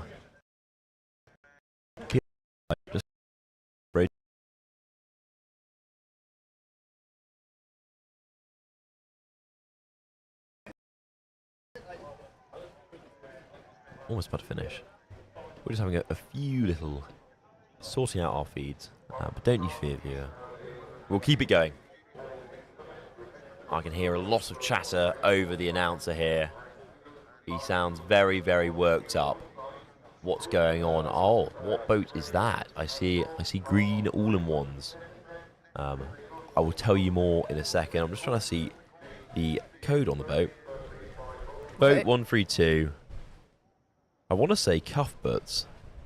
No, I'm wrong. It's not cuffs. CBS. I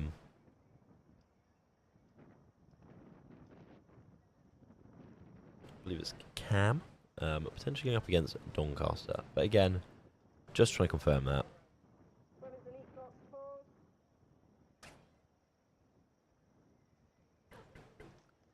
Big gap though.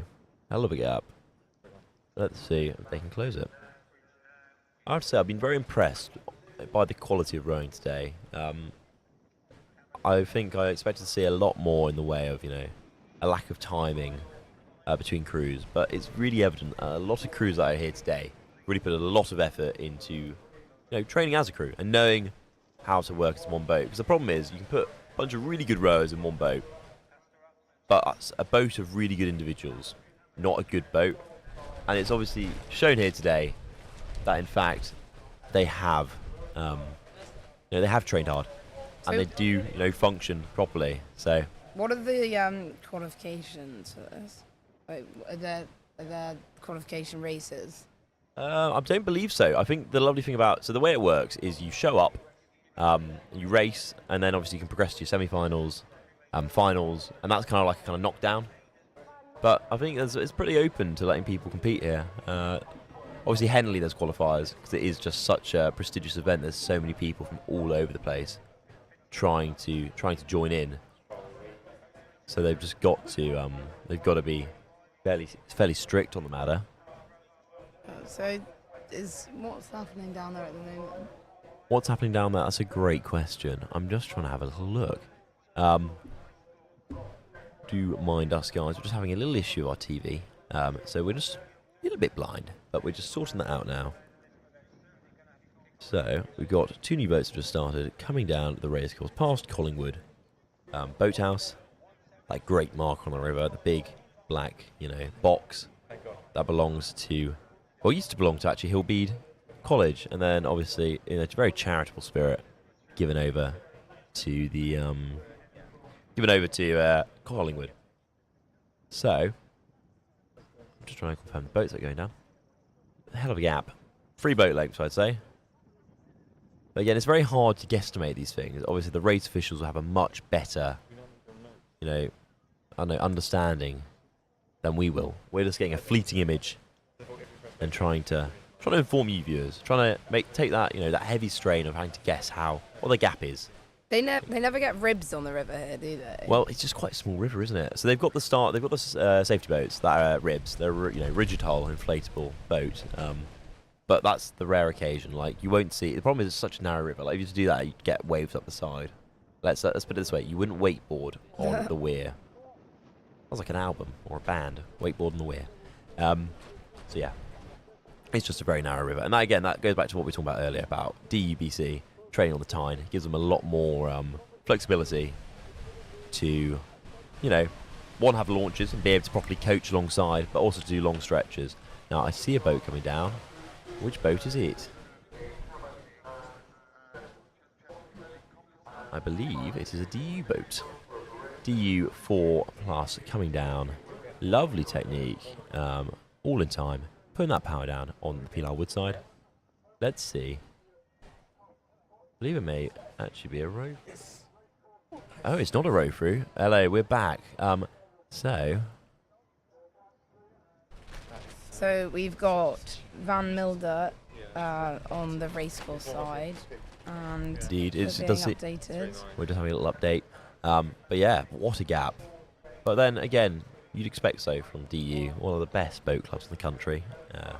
Again, not biased. We may be student society in Durham. Did you think of trying out? No, I value I'm not an early riser. I could not hack 6 a.m. or earlier wake-ups. I've been told by too many people how early and how often. I've just No, I wouldn't wake up in time. I'd be the bloke that'd have to call, like, where are you? But yeah, there they go. I'd say 6 boat lengths, an easy win for DU there. But still a solid effort from the Milder boat. There we go, finishing up. Trying to, obviously, a little bit of congestion down the finish line again. Okay, we're back to the start. Let's see what's going on. Guess the boat. Cha, cha, cha. They're just trying to get themselves nicely. Oh, there's a big gust coming down the river now. Obviously making it quite difficult for those rowing, trying to line themselves up on the stake boat when it feels like there's about to be a tornado here. Okay, they look happy. I believe that's a Butler boat. Butler on the racecourse side. And just waiting for confirmation. But potentially a Trevelyan boat. Away they go. Not Trevelyan. Apologies, I don't believe that's actually a college boat at all. But nonetheless, Butler trying to get that power down. Trying to just edge forward and settle into a rate where they can put that power down. They can glide along. Let's see if they can do it. Let's hope so. Blades are looking nice. Can we get them off the water? Can we get that rate up? And can we hold that rate? This is the question everyone wants to know.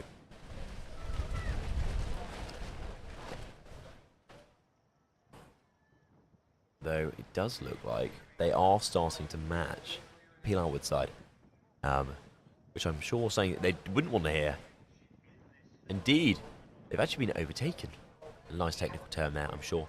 But yeah, let's see if they can make that back up. It's actually quite close. Yeah, they look like they're going down pretty fast. They are. They are rapidly. They are getting the watts down. You know, they must love their ergs. And again, I believe. Yeah, so we've got Durham ARC closest to us versus Tees.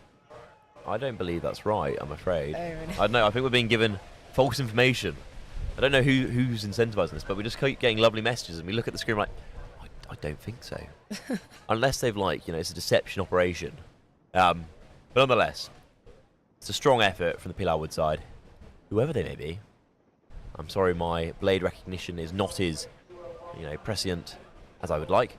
But yeah, really putting the rate down. Butler, obviously, even the bucket hats are not enough to save them on bow seat. I can hear some cheering. Not sure who for.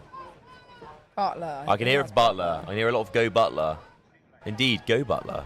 Can you catch up? To be seen. Because, the banana boat is really pulling ahead. Do you think it should be called Jobo or Butler? This is a really controversial topic, and I'd like to clarify the views expressed by the commentators on this matter do not reflect that of the station or its members. But I don't know, I feel like it's a very contentious issue. I don't know why it's so contentious. I don't mind. I'm impartial. I think Jobo is like a shortening. I know that it's very contentious amongst those who are members of Butler, and I am aware it is Butler Day today, actually. Is it? It is. So I don't want to, ruin their day of celebration. I feel like there has been some association with the name, and that's why people get a bit upset about Jobo, because it sounds like a certain other word. But, I don't know. Whatever floats your boat. But yeah. I guess I don't want to be screaming out from the side of the... Oh, exactly. It's not the nicest thing to have screamed at you, is it? But then again, we are from Hatfield, and we've both heard of not so nice shortenings for our college. Yeah, well, lengthenings more so. Yeah, actually, lengthenings. Which is what we like to see here as well on the boats. A bit of lengthening of the stroke. Which we'll see in the race start in a minute once they get onto the stake boats. Yeah, here we've got Durham ARC closest to us, trying to straighten up currently versus Tees, if that's correct. I hope so. Well, we'll see in a second. Though I think that is Tees actually. The problem is there's only so many colours you can paint in all in one. And when you've got a slightly a very sunny day and a slightly fuzzy screen, it's a bit of a guessing game to figure out which boat, which club we're seeing ahead of us. Well, but it's a fun game. University cruise. Yeah, the university, to be honest, DUBC is quite easy. I was really worried that I'd call a Mary's boat DUBC or vice versa. But so far, so good. Yeah, how are you differentiating? Well, so Mary's is quite a dark purple, but DUBC is more of kind of a light, kind of a lilac, I'd say. I mean, it's a bit of a lighter, I think quite a nice purple, to be honest. It's something I wouldn't mind having a blazer in the colour of. Not that I ever will be, a member of DEBC. I'm not good enough. But, you know, one can dream. Here they go. Dart getting in position in their quad. Happy days. Stake boat getting ready. There we go. Hand on. That was a firm tap onto the stern there. Good effort from our volunteers in the stake boat. And okay, we're getting to front stops. I think they need to, yeah. Both boats are ready. And away they go. Dark having a very nice, clean, but very rapid rate. Can they hold that rate? That's the real question. I think that's something, you know, you've learned through today. You have seen a fair bit of slowdown once we get about midway. You get off too quickly and you just can't maintain it. Before you know it, it was actually more damage than good. I don't know. I feel like that's something I've noticed, at least. When you did this, where does it really start to hit? Like, it really hit about 400 for us, because the technique in our boat kind of went slightly out the window, and we realised the arm had got quite far ahead, and we're like, oh no, we can't let this happen. So we tried to speed up. Oh, interesting line there from Dark. Let's see if they can go back into the straight. Yeah, looks it. But yeah, it was not the most enjoyable thing when everything starts to hurt a bit. But again, it really does make you discover a lot about yourself, for better or for worse. Anyway, Dark, clear lead here. T slightly behind. But let's see if they can do it.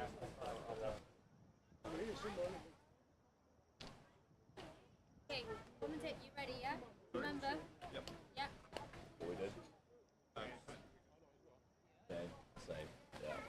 How long?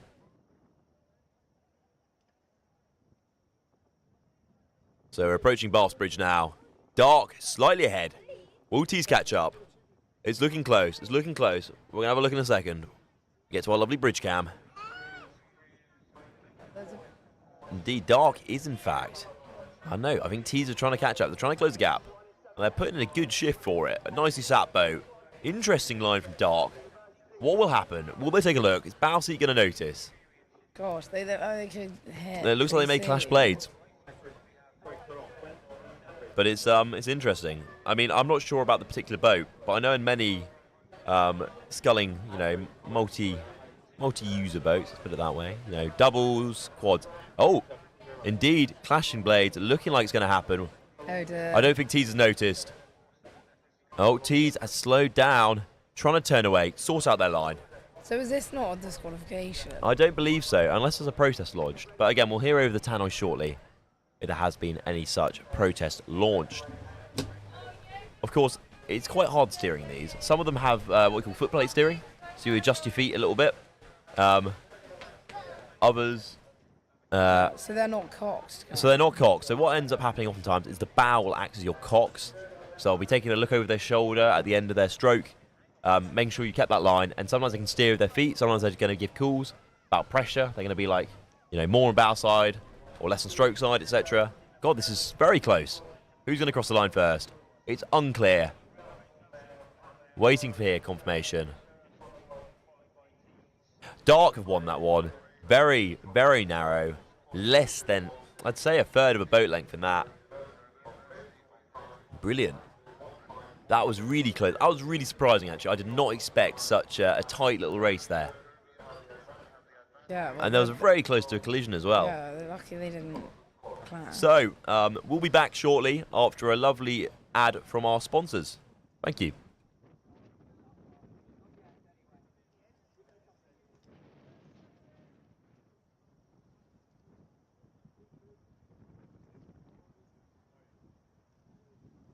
Durham Regatta, brought to you by the Waterhouse. We're going to cut to an ad break, but don't go anywhere because there's more rowing coming right here.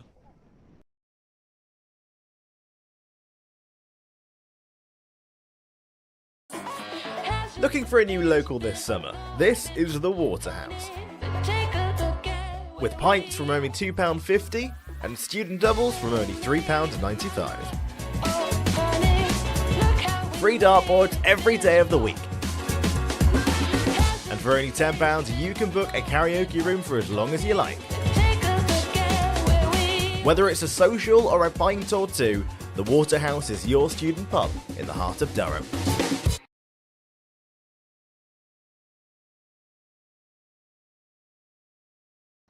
So much. So as we begin to get to some of the ends of the races, we just saw one of the finals in the J14 men's 8+, which means that they're Cox, where we saw Yarm School win, I believe. I mean, impressive feat for 14-year-old kids. Oh yeah. To out and throw in there, I mean, I'm glad it's just a few people behind a camera for me, because I couldn't do it in front of all of those people. Oh, absolutely. There's hundreds of people lining the banks, and unfortunately, a lot of the racing is about 2 hours delayed, which happens very often rowing. As soon as there's a capsize or something happens, all of the things get shunted back a little bit. So thank you so much for bearing with us as we bring you up to date on all of the latest races. Yeah, the other thing that this delay's caused is being pushed more into the wind, as you're demonstrating. I mean, challenging conditions, am I right? Definitely, and actually you need so much technique to really get you through the wind. So let's go back to see some of these races with our commentators now.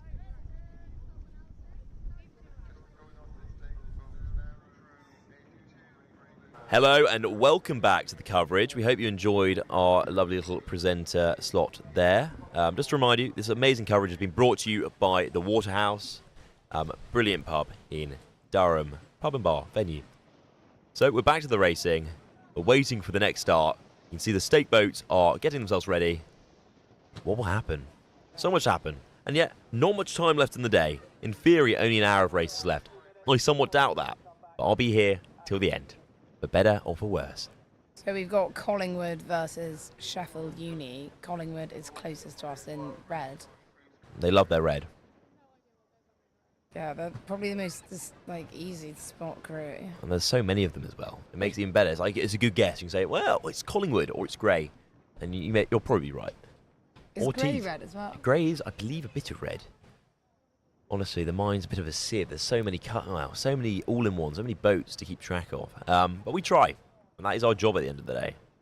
I say job, our role. Of course, PalTV, student organisation, not a paid broadcaster, and that's why you get to see this lovely coverage for free. So if you're enjoying it, please do drop a like, drop a follow on the Instagram, and subscribe to see more amazing content. And they look like they're ready to go. Front stops. Happy days.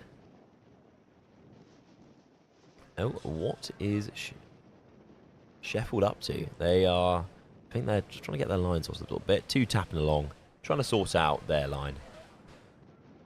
Happy days.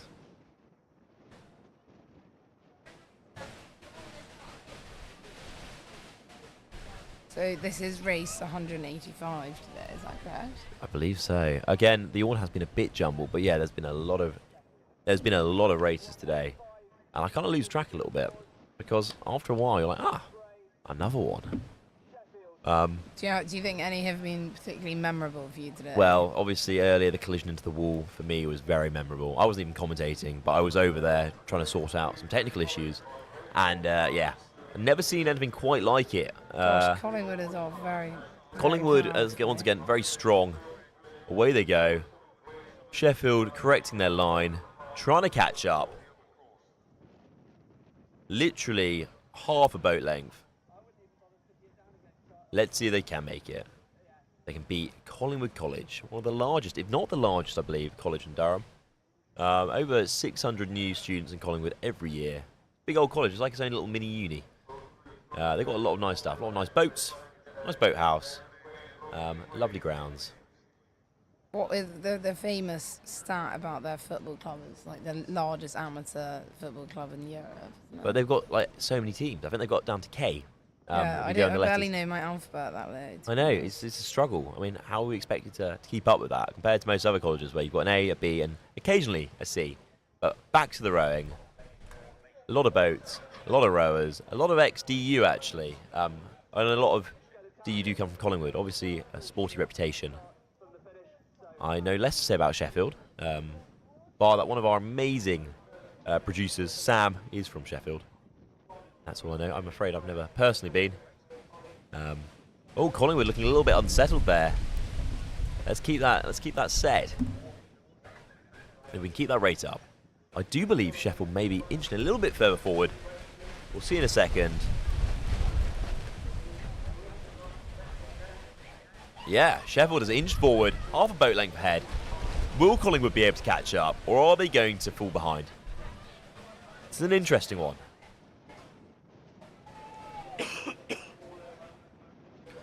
Oh, boat length behind. Let's see how that goes. In fact, 2 Collingwood rowers just walked past the commentator booth and stared at us, so either we're doing something very right or something very wrong. I hope it's right. Do you know many of the rowers from Collingwood? I know a few. I know of a few. I don't know many very well. Is there a community between college rowers? There is something called Durham College Rowing, which is like a kind of a combination of all the different clubs, and they have their own like exec, and they have their own boats. So the Senate, who compete at some events, very strong women's squad actually in the Senate, and then obviously like the College Rowing Ball. Oh, it looks like Sheffield about to cross the finish line. Brilliant effort. That was quite surprised actually. I thought Collingwood had it. They had a strong start, but obviously Sheffield was able to get the watts down. Later on, overtake and really just widen that gap. Good rowing though from Collingwood. But I think this just highlights the quality of the rowing at the college level in Durham. You know, you have these boats that are being rowed up by people who, you know, it's very amateur. A lot of people come in very amateur. They've never done it before. Novices. Within 2 years, they're competing at this kind of level, and I think it's just amazing. And off we go. Yeah. 2 quads. So racing that along. Looks like a Collingwood crew. It does, doesn't it? But I'm not. We've got several delays in information. A lot of delays, sadly. Oh I dear, believe. what's Going on here? Oh, it looks like they've lost their blade on the Pilar Wood side. Well, that is unlucky for Bow. That's a horrible feeling. There's not much you can do, unfortunately. Because the problem how does that happen? Well, sometimes it just happens. That's a very bad answer. The crab, or liberating a lobster, however you want to describe it. Basically, your blade ends up kind of, you get in the water, you put it in the wrong way, and somehow you manage to basically just goes very deep underwater, and because of its shape, just kind of drags along, and because until you stop moving, it's quite hard to recover, especially when moving at speed after a race start.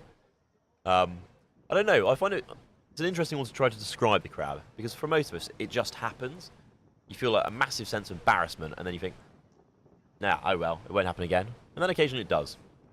But yeah, there's not much they can do, and that just must be a horrible feeling being about. I mean, I have had many of friends rowing along. I believe that is actually a yarn, maybe a yarn boat actually.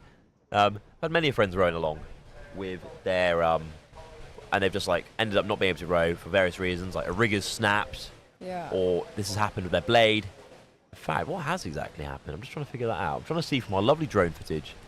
I think they've actually, like the blade is stuck under the boat. That is rough. Are they dropping They're trying to out? recover it. I think they've stopped the boat. They're trying to bring it out. But it's properly stuck. And again, when you have got that speed going, the resistance against that blade doesn't make it easy. You can see the cock's quite keen to get a move on again. But it's a rough position. So do we know which crew this is? I think it's a yarn boat. But again, we're being told a lot of different things. So, yeah. We're about to have another race start, I believe, which will be University College versus St Mary's. There must be something wrong with Bowseat's gate in 179. They're struggling to get the blades going. That is, yeah, just must be an absolute crushing. They all look like they're rowing pretty well. They're rowing well. It's just Besides that. you just get unlucky. Sometimes stuff breaks, and there's nothing you can do. I've been along before, watching a race actually in York, watching a boat go, one of the college boats go down. Not Hatfield College. We didn't compete, sadly. But I was there to support and just to have a nice trip to York, really. And yeah, basically both in a 4, both bow and 2-seat, both of their riggers basically fell apart mid-race. It was like a 2K race, I want to say. And yeah, they just could do nothing. They just sat there. So the poor stern pair, they were just literally yamming it, and their hands were foul. Like they could barely walk afterwards. Like it was sore all over. It was a horrible, horrible thing. But it just happens sometimes. Stuff breaks. Like, and that's the nature, especially when, you know, you've been using boats so heavily, you're training hard, putting a lot of pressure on them. In fact, we may see a boat at some point, if we haven't already today, all made of carbon fibre, which has, actually, I was told by the manufacturer that if you crab in it, you'll actually snap the rigger. Because it's designed for such high performance, that shouldn't happen. Is it the M-Packer? That's the boat you're after So normally? the boat they were taught there, so this is a Hudson, I believe. Hudson USP. was last used by the American youth team at some international competition. I think they won. I think they did very well. Still got USA on the side of it. But yeah, basically it's very fragile. It's very light, very fragile. Which college has the best funding? It varies actually. So this one in particular was lent to Hatfield because they'd ordered a new Hudson for a lovely donation. But due to the Olympics this summer, such deliveries had been kind of left to, they were like low priority relative. It was more important to obviously get the Olympic boats sorted. I mean, I don't know if I agree with that, but hey ho. But yeah, and so they got very nice carbon fibre. But obviously, there's an interesting going on at State Boats. Obviously, Collingwood, because of its size, has quite a lot of budget for boats, or did at least in the past. So they have some nice, fairly new boats. But a lot of colleges have a real variety. Some colleges have really good rowers, but the boats slightly let them down. Because the whole thing about tradesmen and their tools doesn't always apply to rowing. Yes, you've got to be technically able, but there's an extent to where having a nice boat, nice blades, stuff that works, will make a big difference. We haven't seen any South crews. I think there may be the South crew earlier, but I'm not sure again. But yeah, I mean, I think most colleges are competing here. I don't know about Eustonov. I don't really know much about Eustonov. They just kind of exist. They're very good at football, though. Well, they were very good at women's football last year. I can't say I've ever been. Have you been? Well, you see, you've got to be invited to go to their bar. Oh, do you? And I haven't been invited, sadly. I don't have any friends at Eustonov. Yet I wouldn't know where to start, so... It's just, I remember going for a run in my first year and just running up the hill and finding this random... I was just very surprised, this very big college building. Like, what? There's another college? So yeah. There we go. I believe Mary's... We've got Durham versus Northumbria coming up. Do we? And I think Durham... This is Mary v Castle here. So that must mean we've got a lovely race between Northumbria and Durham coming up. Look, they're happy. They look vaguely happy. The wind's going to make them a little bit unhappy. I really love to see when they rig bucket rig boats. I find it so satisfying. It's just so, it looks so unnatural, and yet in so many cases it makes such a difference to the performance. Because some people are very, like, what's the phrase, watty. You know, they've got a lot of power. But then what you want in the boat is you want balanced output. Because obviously if you've got a lot of power going down one side, it's like if you're running, for example, you know, if you're running and you're very, like, dominant on one side, if that makes sense. I could be absolutely waffling here. Maybe. But you'd end up going in, like, well, no, what I mean is more like you're going to weigh yourself out on one side if you're pushing off a lot more. Like, I've found I have, like, you know, most people have an imbalance of power between their two sides. And so in rowing boats, no different. Like, you want to have a balanced boat. You want both sides to be putting out roughly the same amount of, like, watts. Because if they don't, you're going to go to one side and the cox is going to have to deal with that with steering. And if they're doing that, it's less efficient. You want to go in a straight line. You don't want to be put off that. And so it's about, you know, it's about optimizing the speed, free speed. Oh, it's a very impressive organisation to, like, create this through college, through students, without, because I assume there's not, like, leadership. What do you mean there's student leadership? No, there's only student leadership. It's really impressive, actually, like what some college boat clubs get up to, and how they are so self-sufficient in many ways. While there is, like, some central support in return, like for more serious repairs, a lot of repairs on boats are done by elected, you know, the boat hands. Some colleges call them boatmen, but many colleges call them boat hands, whose job is to, you know, be responsible and make sure the boats are up to scratch. That's very impressive. Castle looking a little bit unset there. Let's see how it goes. I hear a lot of cheering. In fact, they're coming past us now. Castle looking fairly clean, though. I find it always very interesting to watch the cocks in the back just kind of flying forward and backwards after each catch. So is this Northumbria coming through? No, so I think Northumbria may be next. Because those blades, very garish purple blades, of course, Mary's, not DUBC, don't worry. And I can see someone from Mary's and exec stash running along the side, so, oh no. I hope I'm right. Castle leading by about a boat length. Let's see if they can maintain that. Here we go.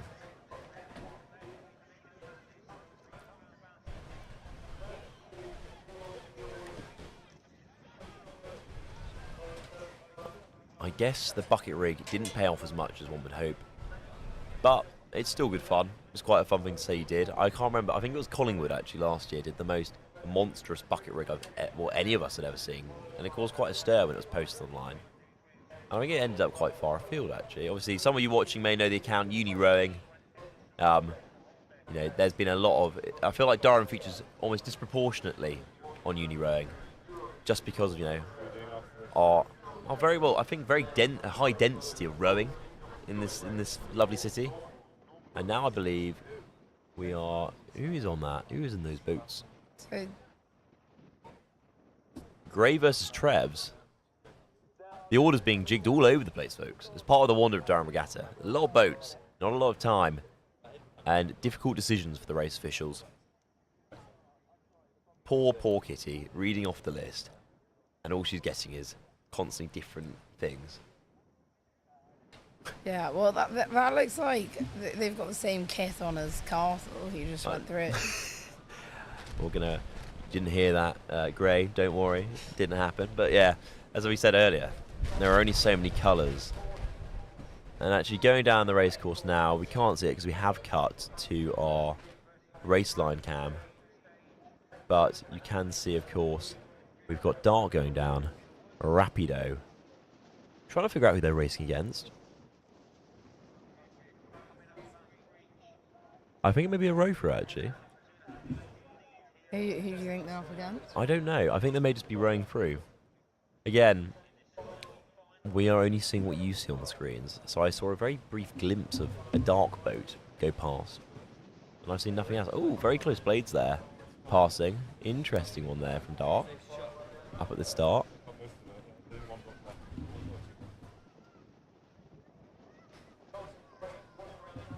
Okay, so here we've got Grey versus Trevs. They're lovely, very cyan, very colourful blades. Good for them. Trevs, of course, the Hexagon College. For those of you who have been to Durham, a little history about Trevs. Started as a female college only, believe in the 60s. I want to say the 60s. The Hexagons give 60s. And then, of course, now into, a mixed gender college. But yeah, look at that interesting line there. Oh, blades are clashing. Oh, that is not what we like to see. I believe there's quite a lot of commands coming out from the marshals and from race control. Obviously, probably potentially some angry words between the two coxes. Oh, Strokesy looks a little bit. Yeah, they look a bit indignant about that. I think they're quite happy though. Of course, we've caught it on camera. Because who doesn't want such a lovely little clash? What was that celebration from the cops? I don't know. Maybe it was on purpose. Nope. That's a joke. Everyone, that's a joke for legal purposes. That's a joke. But, yeah. I think we're going to have to return. It's going to be a very slow backing down. Everyone looks a little bit like, I don't know, a bit surprised. I feel like this is definitely going to lend itself to some very intense competition in a minute. When we do get started. Hopefully not another blade clash. At least it wasn't a full-on collision. So they restarted? I believe so. The Cox in the grey boat, they're all having a little giggle. But mark my words, I believe this next, this race, once we start again, is going to be incredibly competitive. I hope we cover it in a way that demonstrates this. Everyone just looks so surprised. It's a very nice punched-in camera on the grey 8. So in your rowing days for college, how seriously is it taken by crew members? Like, would they have had their whole weeks leading up to this, focused on it, or would they be that's a great partying? question. That's a great question. I think it very much depends. Obviously, the lovely bit about college rowing is it is fun. People do it for fun. Most people who do college rowing don't have aspirations of going and being the next, Heather Stanning, for example. Those of you who don't know, brilliant Olympic rower, I believe multiple gold medals, and very nice person. Do you know her personally? Well, family friend.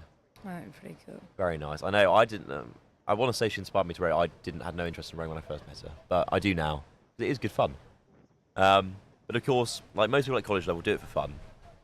And so, will some people not drink? Of course. Will there be to quote, an anonymous source? Will there be a lash ban before a race? Probably not. At the end of the day, people are here for fun. People are here to enjoy themselves at uni. It's summer.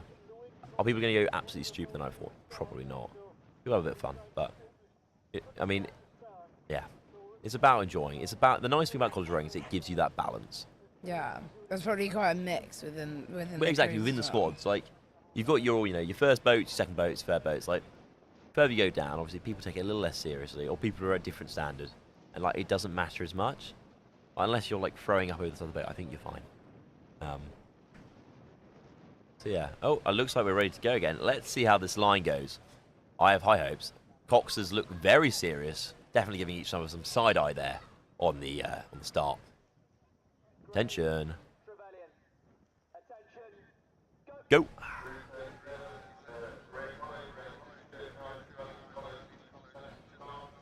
So they've been pretty lenient with disqualifications.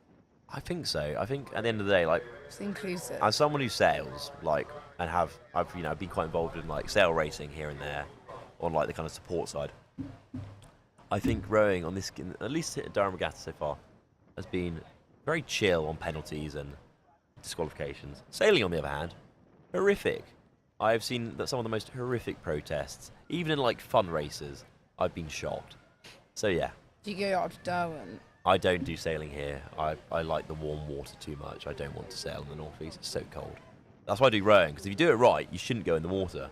Talking of doing it right, let's see if they can recover that line from Trevs. They need to definitely adjust. Don't want to go into the weed. Yeah, it looks like they're overcompensating from their collision earlier on. They're like, well, not again, but maybe a different kind. Hopefully not. But I think that is the interesting thing, really. It's really difficult as a Cox, because you've got to make decisions. It's a long-term decision. Like, you can either let it run and think, okay, maybe we'll adjust this, or you can make a very much, I don't know, you can make quite a knee-jerk decision. The best way to Cox is to be quite smooth with it.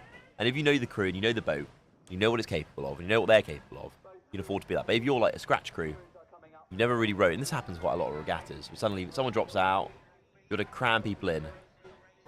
It can be a real challenge, and I think that's what happened. That's what some of the crashes have happened. We've just had people who obviously haven't rowed together before. Yeah. Cox isn't used to the boat. Cox isn't used to like the way the boat handles with that crew in, and stuff's gone wrong, and that's okay because that is just part of the learning process. I mean, for our crew last year, not only was it a heavy wooden boat called Legend, bit of an oxymoron that.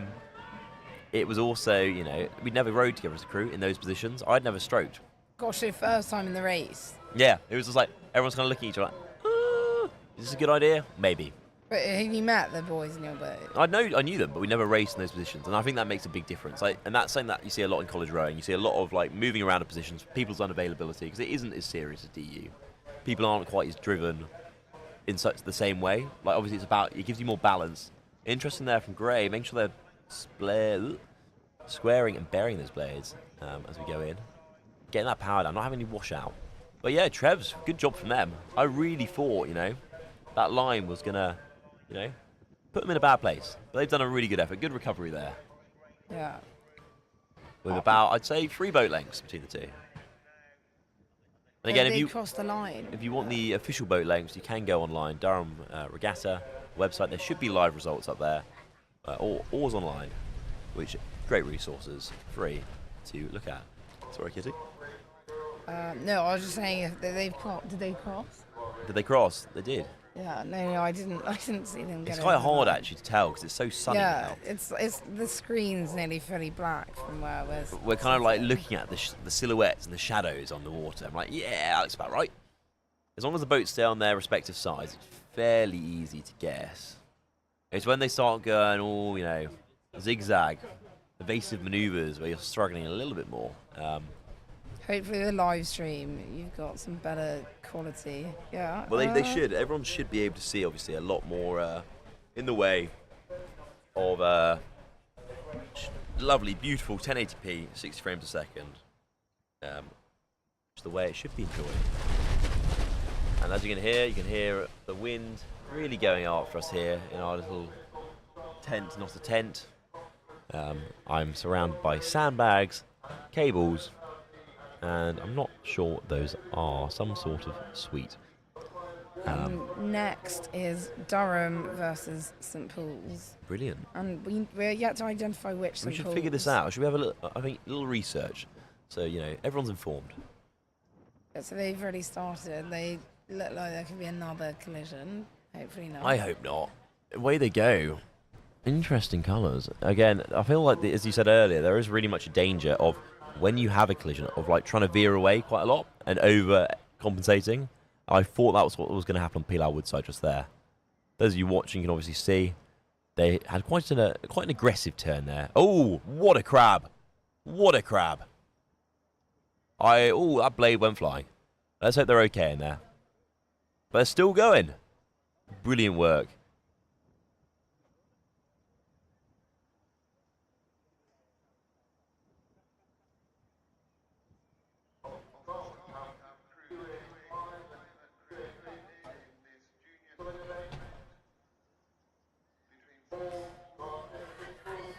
Yeah, did you find which St Paul's we've got?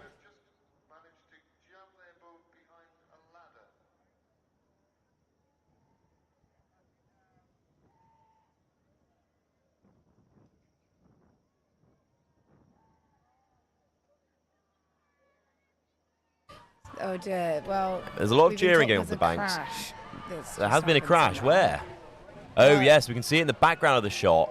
What a dramatic little race. We've had a crash, and we've had a blade fly into the air like it's about to go to space. I didn't realise SpaceX was on the race course. I can't see this crash on the screen. Whereabouts? It was at the back. It's up towards the start line. And I think what must have happened is, marshalling can get a little bit chaotic sometimes. I know, because Hatfield ended up on a video about bad marshalling at Head of the River.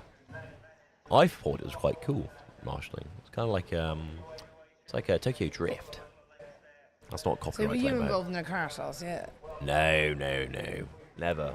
I don't think I've ever been in a crash. But we almost collided with a Brown's boat because they came through the Elwood Bridge when we told them not to. Oh, that was good. That was a good effort from Pilar Woodside. They really, considering that crab, I thought someone was going to fly out of the boat for sure. That's the other thing about rowing. God, it's quite the it's like a caterpillar up there, isn't it?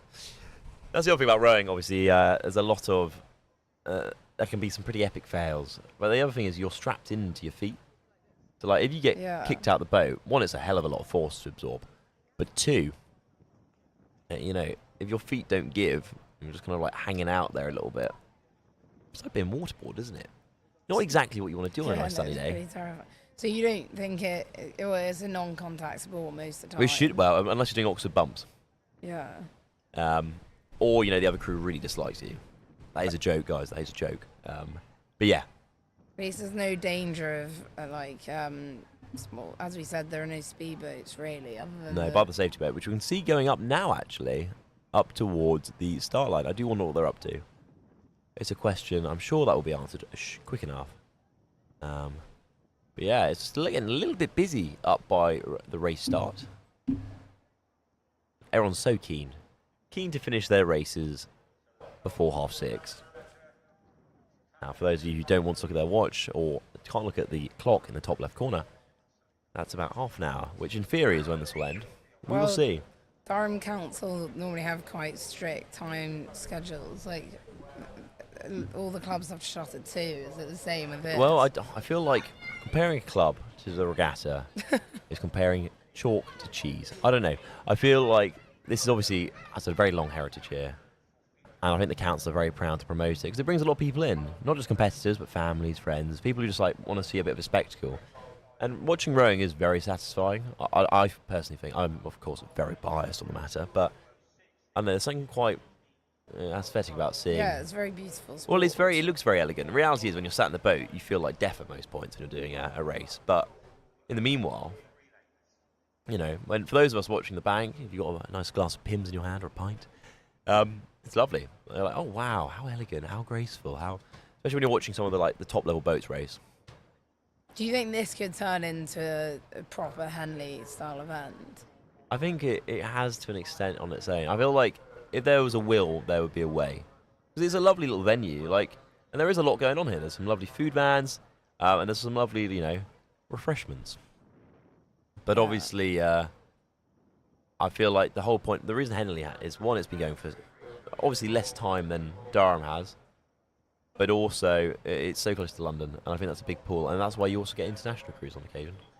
I think they would definitely, if they got the students involved, I mean, students will take any excuse Students to have a will party. love it. Yeah, if there's an occasion, there's a way. That is the will. Oh, interesting. I think I know what they're talking about. Crash now. There is, well, it looks like a single just kind of wedged on the edge. Oh dear. Nice bit of rhyme there. I'm a poet and I didn't even know it. But in all seriousness, sometimes it can be pretty helpless in a rowing boat. As I said earlier this morning when I was on to start with, there was a lot of, I know, you lack manoeuvrability in a rowing boat. It's not as easy as it may look. Yeah, well, and it gets pretty congested with the crews coming down. And with the wind also, you're trying to hold place for a while, waiting for your time to shine. Yeah, it's not easy. It's difficult. Oh, no, that's a different skull. 285. And a lovely stamp flea. Away they go. Oh. Okay, well, we've been told that the crash is sold, luckily. Indeed. So the next race should be... Starting soon. Yeah. I look forward to seeing it. Whatever will grace our screens next. Do you have anyone you're particularly looking forward to see? Well, I quite enjoyed watching the Hatfield boat, of course. Biased. Again, willing to admit. But, I don't know. I like seeing DU out's lovely. Seeing, the other big, the other fast colleges, but also the colleges who I feel don't always get as much of a rep as good at rowing. And, seeing Hillbead out, I think really proves quite how capable they are as a running college. Well, as a sport college generally. As a rowing college. Yeah. Well, poor Hillbead is about to be TNT. I know. Well, they haven't got much longer left of a lot of their buildings because of, as some of you may know, it's being renovated soon. So they're being moved away to near the station. But also, I know, Hillbead do have that waterside heritage. They're one of the many lucky colleges, one of the few lucky colleges that has a boathouse, literally adjacent to their college. Yeah. The others being, of course, Hatfield, I believe, Castle to an extent. Well, actually, no, probably Johns and Chad's. But Hillbead and Hatfield are probably the closest boathouses to the actual main college. Which is very nice, because as a fresher, when you live in college, you can just be like, oh, cool, session, wake up, 5 minutes before, down the steps you go, and you're there early. No one can get angry at you for being late, because you're there. Yeah, everyone always just divides Durham into the Hill and the Bailey, but yeah, you forget about there's a lot more. What would you class Hillbead as? The Hillbead, I'd say, is honorary Bailey. I think they're lovely people. And also, I don't know who else they go with, really, because they're not exactly Hill, and I feel like it'd be a bit mean to create a third category just for Hillbead. Oh, here we go. Off we go. So we've got DU, I believe, on the PLR Woodside. Versus Tyne. I wonder who will win. Nice line there from DU. Off we go. Oh. We had a little pause there. That's okay. Tyne looking neck and neck with DU.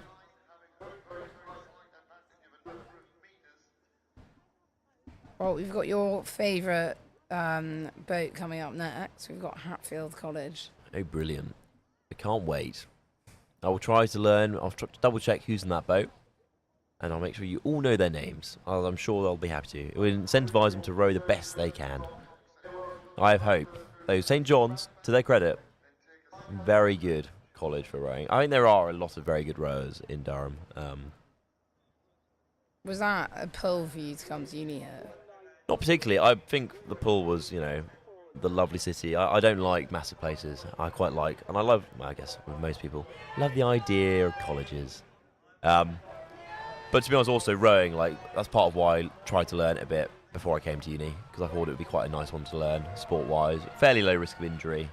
Oh, look at DU. Speedy boat. Wow. Neck and neck. Away they go. Look at them go.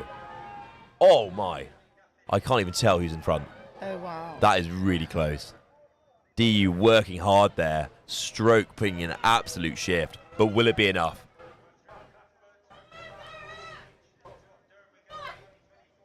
Gosh, yeah, we really cannot see down there. Oh, we're about to see, though, as we go to the finish line, Cam.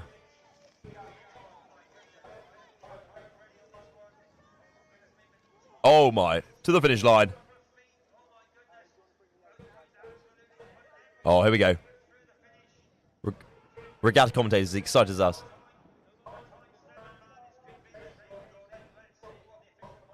We're waiting for confirmation.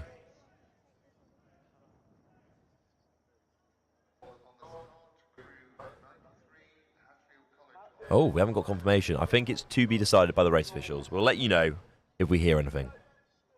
And away we go with Johns and Hatfield. It's the girls' boat. The girls' boat. I would say, and I'm not to toot Hatfield's own trumpet, but the women's squad has been absolutely amazing this year. Very involved in the Senate, of course. The DCR's kind of composite boats. Did a really good show down at Hoare, as well as most recently at Hexham, actually, last weekend. I'm just trying to confirm who exactly is in that boat, and I will let you guys know, because it's quite hard to guess from a kind of sun, very, silhouette. Let's put it that way. Hatfield College Boat Club.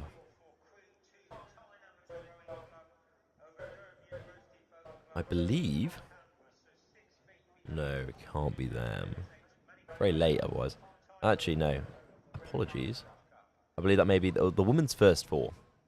With Anton Ball coxing, Bridget Somerville in bow, Clara Gilryan in 2-seat, Claire Gooch 3-seat, and Sasha Castlebranco in stroke. So are you friends or familiar with all these? I am. Well, obviously I've been in the club for 2 years now.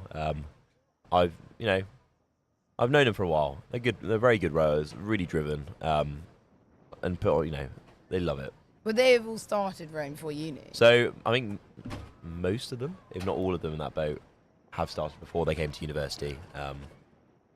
Yeah, so pretty good standards. Well, that's the great bit. Like, you do come to university, and this is why it varies so much year to year between colleges about ability. Because one year you have a really great intake of a lot of school rowers, and obviously they just have that technical advantage because they've been doing it for so much longer. Yeah. Well, if you think about it, school rowing is obviously a very high standard, and a college is the same size as most schools. So. Well, no, exactly, and you have such a pool to pull from, and it's brilliant. But the other thing is, because of that almost run-up, it means that, year to year it can vary so much about how a college does. So obviously last year Johns had a really good year, and they've been good this year as well. But Hillbead, I think, is definitely taking the lead a bit out of those colleges, out of Johns, Hatfield, Hillbead's done pretty well at some of theirs, especially in the men's squads. And that is it varies year to year. Hatfield's done a lot better this year than we did last year.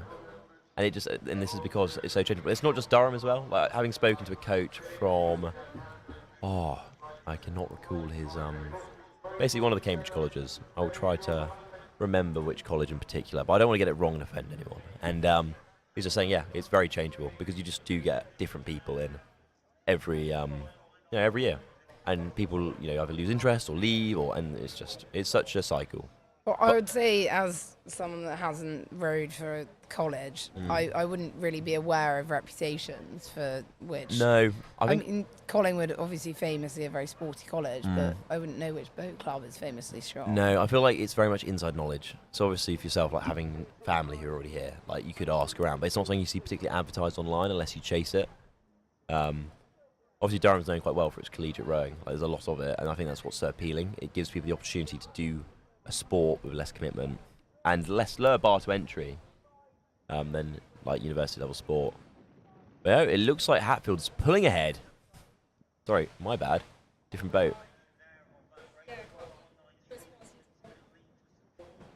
Of course, yeah. Back to the race. Sorry, apologies. Just had a little screen issue. Going down, coming to Bath's Bridge.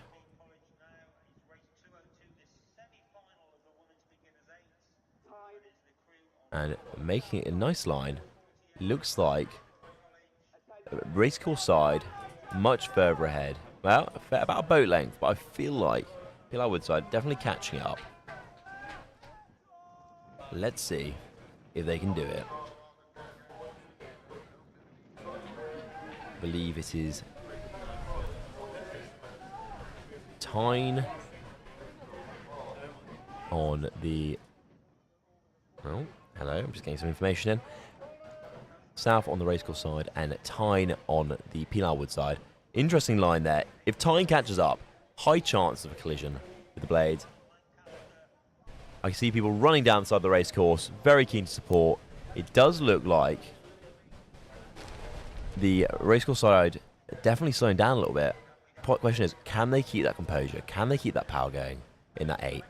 And can they make it over the finish line beforehand? It looks like they may. It looks like they must. That's a pretty big lead, they managed to. Yeah, indeed. I think we got about 2 lengths on that. So let's see how that goes. About to cross over to the finish line. Oh, there's another 8 just sat there, happy. And across they go. Very nice.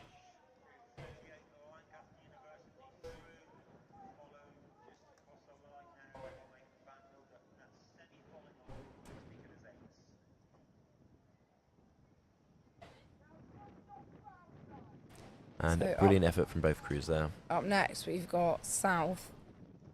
We're just waiting for confirmation for the next race.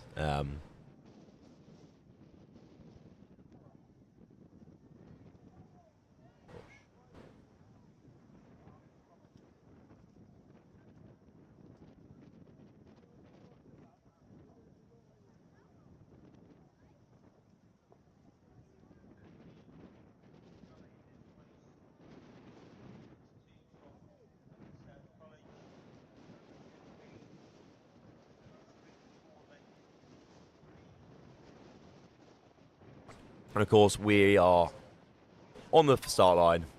Pilar Woodside, obviously held in place by Stake Boat, waiting for another boat to come and get involved. We've just had a single out of shot going down the race course, putting some power down, I believe from Tyne. But in the meanwhile, we're going to wait for the 8 to get ready and take their position on the start line.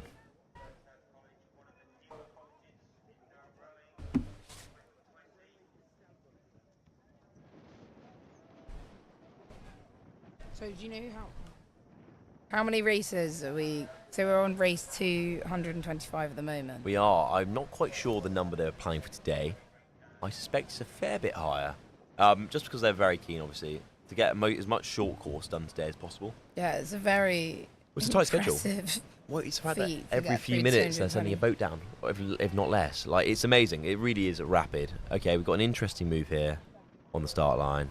Stake boat manoeuvring out the way just to make life a little bit easier for the racecourse side. Boat number 44 coming in, seeing. Oh, it looks like they're about to drift onto the stake boat.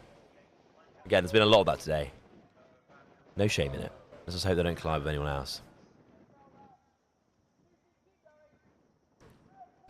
Interesting. From stroke seat there. The punt technique. It's like we're in Venice.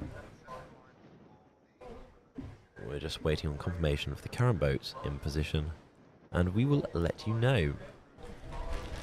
I believe it's Durham School on the Pilar Wood side, but we're just waiting for confirmation from our producers down the other end.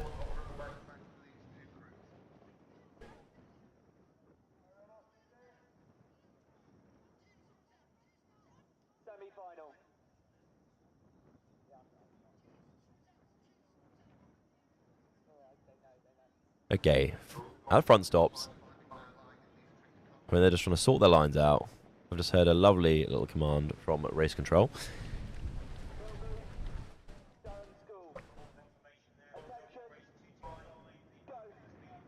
And away they go. Oh, now this is going to be quite interesting. Interesting start there from racecourse side of the river.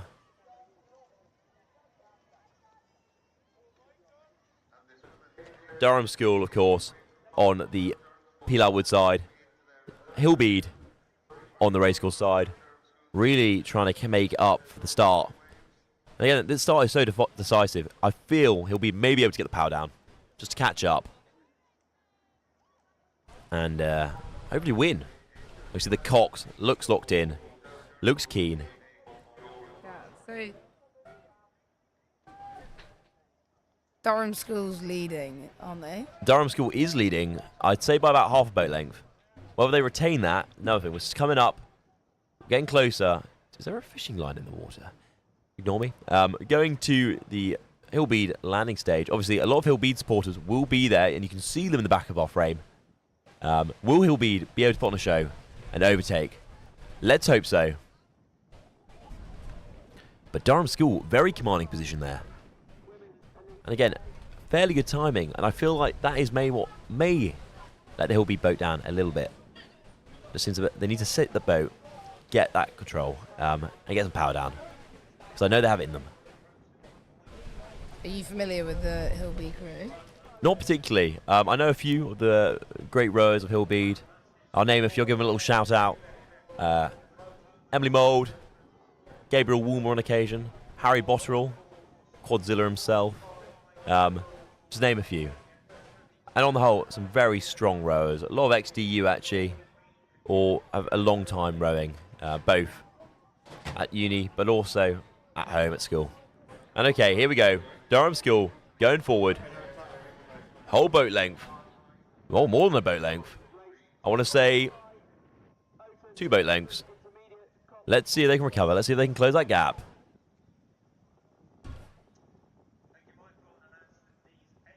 Let's see how it goes. Coming up to Bass Bridge. Oh, Hillbead. Definitely that start has cost them. Let's see if they can make up for that gap.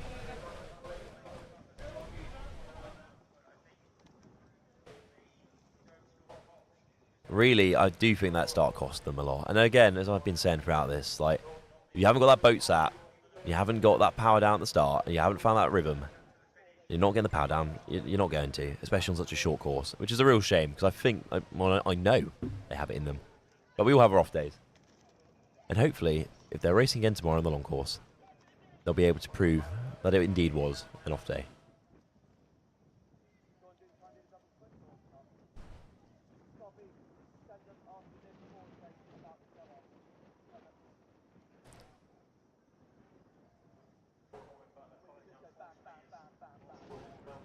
Okay, through the finish line, Hillbead goes. I feel they may have actually had some issues with one of their... Oh, we got very close up there. I like the hat. Another Hillbead boat. I have a feeling that's my friend. Versus George Hatfield. Allison. I have a feeling you may be right, actually. Okay, to front stops. Boat from earlier, Harry Bell and Stroke on Hatfield. I'm trying to guess who is in underneath that lovely cow bucket hat. I really think that's George Allison. Actually, a school friend of mine. Oh, really? Small world. Great girl. Very small world. I like the hat. Hopefully, free speed. Let's see how it goes. Up at front stops. Henry Hayes in the Hatfield boat. Coxing looks happy. And in fact, well, you can't see on the screen now. I'll just say it so everyone can hear. There's a lovely Butler pair going down the river, believe leading, and I think it's being rowed by, I want to say Beth Ledger of Butler College, Stroke, sorry. And we're back to the Hatfield race, flying down. How's that line going to go? Blades are very close. Wow. Clash blades. Again, there's a recurring theme of this today, but they're not stopping. Oh, wow. Stroke seats, having none of it. Cox is saying, let's keep going. Not today. But can Hatfield recover that? Hillbead look like they've got a stronger start off that. They recovered better. So am I not saying this correctly, but I can't see the Cox. So in the Hatfield boat, it's a bow loader. So Cox sits up in the front. Okay. Nice and comfy, like a little F1 driver. And on the Hillbead side, there it is a stern loader, which gives you a bit more room. You can be a bit bigger in fitting a stern loader. But bow loaders, I wouldn't fancy my odds. Let's put it that way. So, of course, Hillbead definitely got a lead there. I want to say a boat length and a half. Yeah, the hats aren't slowing them. I believe this is the men's intermediate from Hillbead, with Georgia Allison coxing, Henry Barker at stroke, Thomas Rymel at 3, Alex Owen at 2, and Dominic Exworthy at bow. I've done a little bit of research there, guys. Hatfield looks like they've caught up. Brilliant effort there. Let's see, can they keep that rate? Can they overtake? And more importantly, can Hillbead keep their rate and stay in place? And they're coming up to our position. I see Hatfield bow. Look at them go. They look tired, but can they dig deep? And can they inch forward? Oh, a little bit of a wobble there from Hillbead. I can hear a very loud go on Hatfield. We love to hear it. They are neck and neck. It looks like Hillbead's just pulled slightly further ahead. Come on. Let's see. This is a tight race.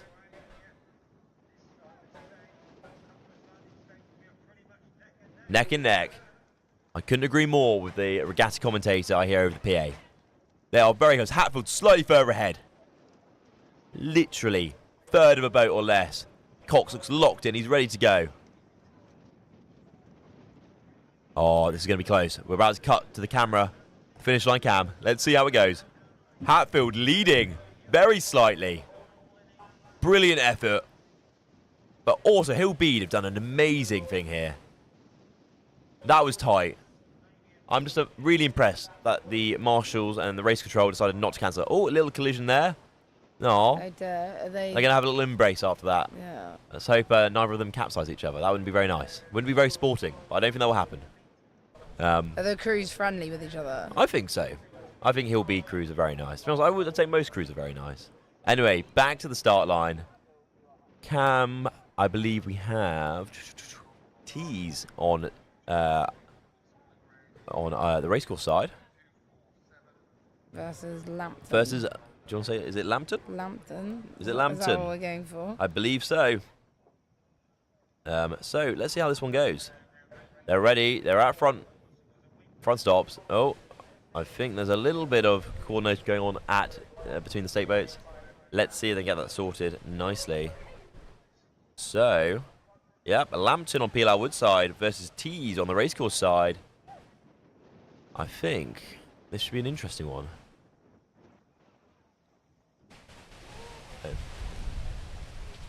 So, let's see how it goes. I believe they're just trying to wait for a gust to come through.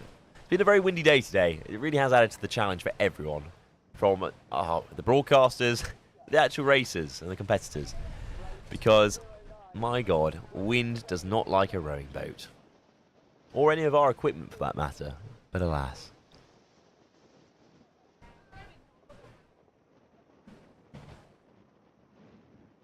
So T's based up in Newcastle? Nearby, I believe, yes. Actually, no, I could be wrong. I believe Tees is actually south. Oh, okay. Because obviously Tees Valley Airport. I know there's a lot of stuff beginning with T up here. Sometimes it gets a bit confusing, considering most of us don't really have the chance to leave. If you don't have a car, you can't really travel too much here. So of course Stockton on Tees is where the Tees Rowing Club is based. And wow, what a rate Tees have gone off with. Rapid, of course. A lot of college rowing training comes down at Stockton. Oh, crab there. That's really cost Tees their start. They had a strong start, and it just doesn't look like they're going to be able to maintain that. Whether or not they can make it up. Looking close. Hell of a line there.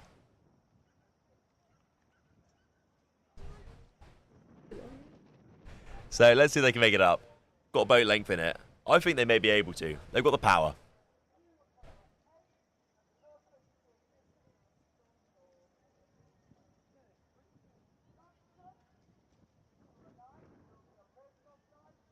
I love a bit of competition. It's brilliant.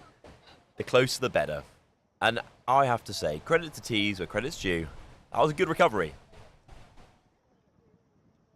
They could have stopped, they could have gave up, they could have put not as much effort in, but they're really driven to catch up, to make their way forward. Can you see who's leading currently? It's hard to make out. I believe Lambton still slightly ahead, but I think Tees are going to pull past them. They've just got the power going. They're about a similar rate, but I don't know. My money's on Tees. Let's see. Let's see what happens. And again, I believe we just cut to a different angle. You see, there has another race has started behind. We'll cut to that once this race has concluded. As we said earlier, a very rapid rate here. Turnaround. They're trying to get races through every minute or every other minute. So we will cover them to the best of our abilities and offer some vague insight, if not a bit of entertainment. So here we go. Oh, interesting line there from. Apologies. Sorry, I just read something wrong. From Tees. Got so much information, too much to take in. Brain is a sieve, but alas, we go. I feel like they're slowing down. Tees are slowing down, and I think Lambton may have it in the bag, unless Tees can muster up some last-minute energy. Oh, well, we'll see. I have hope. I feel like sometimes the competitive nature is enough just to push you just a little bit further than you thought was possible. Always a little bit more in the tank. I think it's the best phrase. It looks like they both eased off a bit. Well, it's quite tiring, and after that start, I wouldn't surprise me if they went a little bit too hard, a little bit too fast. Yeah. I think the point is you've got quite a lot of adrenaline going through. You're very keen to go. And then obviously you go, and then you realise, oh, we've still got 500 metres to go. A hell of a... It feels longer than it looks, I would say. No matter how you cover the distance. Look at them go. Oh, the good work from Lambton. Tees, really good effort in the mid to try catching up. But alas, it just wasn't quite enough.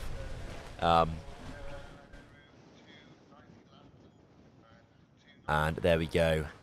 Tees crossing the finish line. Anyway, we'll be straight back. We're just going to hand over to the lovely team we work with in the studio. Tuning in to PalTV's live coverage of the 191st Durham Regatta, brought to you by our sponsors, the Waterhouse. We're going to cut to an ad break, but don't go anywhere because we'll be right back with all the latest from Durham Regatta.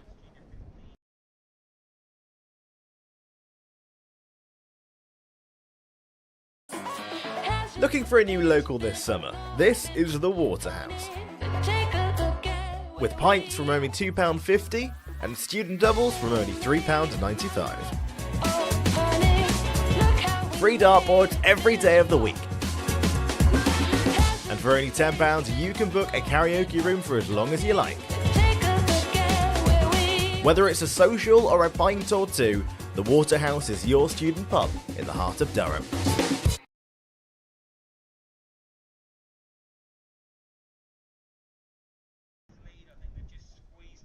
And welcome back. Thank you so much for staying with us. So we've seen a lot of really close races here, which is when umpires call it by a canvas. So that means it's so hard for them to tell how much it won by that they need professional assistance on announcing it. And sadly it was Durham who went out that way. I mean, put all the effort in, you know, train and come that close. I mean, valiant effort. Yeah, we saw that in the Elite 8+ category. That's a crushing defeat for the Durham Uni Boat Club. But actually, the problem with a sport like rowing is that it really does come down to these fine details. Oh, definitely. And I think we're about to go back to our commentators. So stick with us as we've got lots more racing to come as the racing is a couple hours delayed. Thank you so much. Hello and welcome back to PalTV's exclusive coverage of the 191st Durham Regatta, brought to you by the Waterhouse. We're now back at the start line where we've got two quads lining up, getting ready with the stake boats to head on out. What will happen? Who knows? I sure is. Well, I may. Let's have a little look. Obviously, a lot of delays when it comes to the stake boats, but I have hope. I feel, you know, we may not be done as late as a lot of us are thinking at the moment. Current predictions are this is going to drag on until, well, sorry, not drag on. This lovely event's going to be extended by about an hour, just due to a few delays throughout the day, caused by various factors, including weather, well, mainly weather, to be honest. Weather and associated issues that have come from it. Obviously, you see here the quad from, I want to say dark, but let me just double check. My bad. From, I'm still waiting for confirmation. The boat on the racecourse side. Just having to make a little adjustment to bring themselves back in to the stake boat. As you can probably hear, lovely bit of wind, which is not making their jobs very easy. But I have faith in them. I'm sure they'll be fine. Anyway, I think this should be an interesting race. I love watching quads, especially because whenever they crab, you just watch a blade fly into the air like it's about to go to space, which I think is quite a spectacle. Anyway, it looks like they're happy on the stake boats. Let's see if they can get themselves lined up, get the lines happy. You can see the waves actually, and can't you? Ridiculous. You see the waves on the river. Not really what people have signed up for, I don't think. Yeah, it's a bit like, aren't they introducing like ocean rowing in the Olympics now. I think so. It looks, well, I mean, not quite to this. I don't think the waves are quite as big. Oh, sorry, these waves aren't quite as big, but yeah, it's still a hell of a challenge, isn't it? Doesn't look doesn't look exactly conducive to good rowing. Yeah. But let's see how they do. So which cruise do we have going through now? I'm just waiting on confirmation, but I believe it is. Oh, okay. Interesting, interesting. We're hearing a few things. I believe it's dark in one on the racecourse side. It's a final as well. I'm not sure which a final for. Again, producers will tell us at some point. But yeah, look at them go. Happy days. But yeah, the waves and the wind are definitely adding a certain level of challenge. Sitting the boat is a hell of a thing when you're bobbing up and down more than normal. But I'm sure they'll make do. So these are another set of senior crews coming through. I believe these are what we may. Well, again, don't want to offend anyone. Masters crews. They obviously some of the the older category of rowers, long experience, a lot of experience. Actually, what I've found is, in my experience, having rowed Masters at the home club, some of the most technically able rowers you'll meet, which is a testament to how long they've been rowing for, and what they've learned along the way as well. And also, you get a lot of good feedback. You learn a lot. Can you see yourself doing Masters rowing then? We'll see how my back goes. I think that's the main concern for most. But yeah, it's a good low-impact sport. Well, I wouldn't. I feel it depends on what technique you use. I think one of the jokes in rowing, well, and slightly serious, is the fact that a lot of people's strokes back goes quite quickly because you're just, especially if people start to rush you on the side. Those who know, know. Anyway, here we come. Coming down to Hillbead. The rates relaxed a little bit, it looks. And we're just... Oh, okay. Still not quite sure exactly who's racing. I don't want to mislabel them. That'd be a bit rude. So we're just going to keep an eye on them. Watch them go. But definitely Pilar Wood is pulling further ahead. And we see them coming past our commentary box now. Rate is low. But they're still moving fairly quickly. Which I think is lovely to see. And in time, which is even more important. Durham at dark, of course, on Pilar Wood's side. And we're not quite sure about the racecourse side. I hope they tell us. Because it's quite hard to make out from our little TV screen. But we'll try. Play a guessing game. In fact, this is one for you, marketing. If you're listening, we're going to put a lovely little poll out in a minute. And we're going to put who would win in a race. A pedalo or a 4? Based on your experience today, based on what you've seen today on our screens, let us know. Please vote. I hope marketing does in fact put the poll out, because I have no control over the stream. A pedalo or a 4? Or a 4. A sweep 4. Okay. And there we go. Dark coming across the finish line. And actually, in the meantime, there's some other boats we missed coming down. Not quite sure. I hear a lot of screaming. I'm not quite sure who this is in this double. If I had a pair of binoculars, I would tell you. But they're going. My, they're going. Anyway, back to the start line. We've got a lovely pair, sweet pair. And who is that on that side? Let's find out. Women's double. Are they Collingwood colours? No? I'm being told. Oh, our producer Billy is typing, which must mean one thing. We're about to get some lovely, well-needed information from down there. No, never mind. Alas, I think we're waiting for a little while, just as a few boats go up past the stake boats. So we have a little bit of time. Though I haven't seen a checkered kind of blade yet today, in such a way, if you look at the Pilar Wood side. Yeah. They've still got quite a big queue of boats heading down to the start. We do indeed. We do indeed. Let's see. Let's hope. Oh, blades, no clashing. Yeah, it's a real challenge for those attached to the stake boat to stay in place. You're just constantly fighting a battle, a losing battle, but a battle nonetheless, of trying to stay in line. probably more exhausting than the race, depending on how long you sat Yeah, there they for. switched round. Maybe. Maybe they got the wrong. It happens. In the heat of the moment, sometimes, you know. I have watched it before where we watched 2 8s go onto the wrong stake boats each, and then they've had to switch. Or no, one of them's gone too early. Start lines? Hmm? It's like quite a lot of like chat between the crews on the start lines. A little bit. I don't know. In my limited experience, albeit, I've never, I don't know, I've never had anything like proper horrible. It's more just like best of luck, lads. Whether or not everyone's genuine about it, debatable. But I think rowing has, on the whole, in many cases, has quite good sportsmanship. Well, they always say it's the best sport because it's the only one you get to see your competitors when you win. True, true. It's very nice. Right, let's have a little look. What's going on? If I could see the boat, it would be lovely. On the Pilar Woodside, race 214, I believe is what I've been told. Which I believe is Sheffield City Rowing Club versus Leeds on the racecourse side. So let's see how it goes. I think they're ready to go. Oh, that front stops. Ready to move.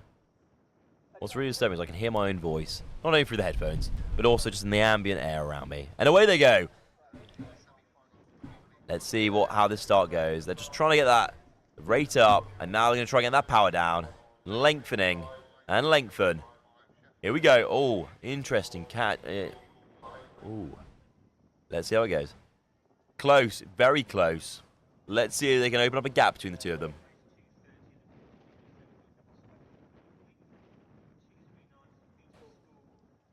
Update about the poll, by the way. We will be putting it up. We're just having a few issues with our poll at the moment.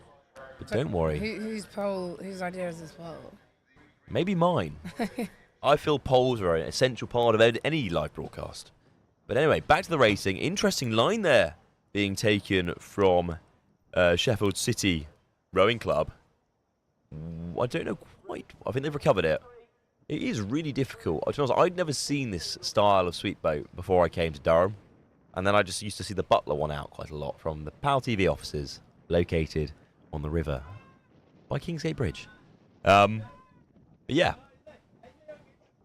Let's see how it goes. Very close. Neck and neck.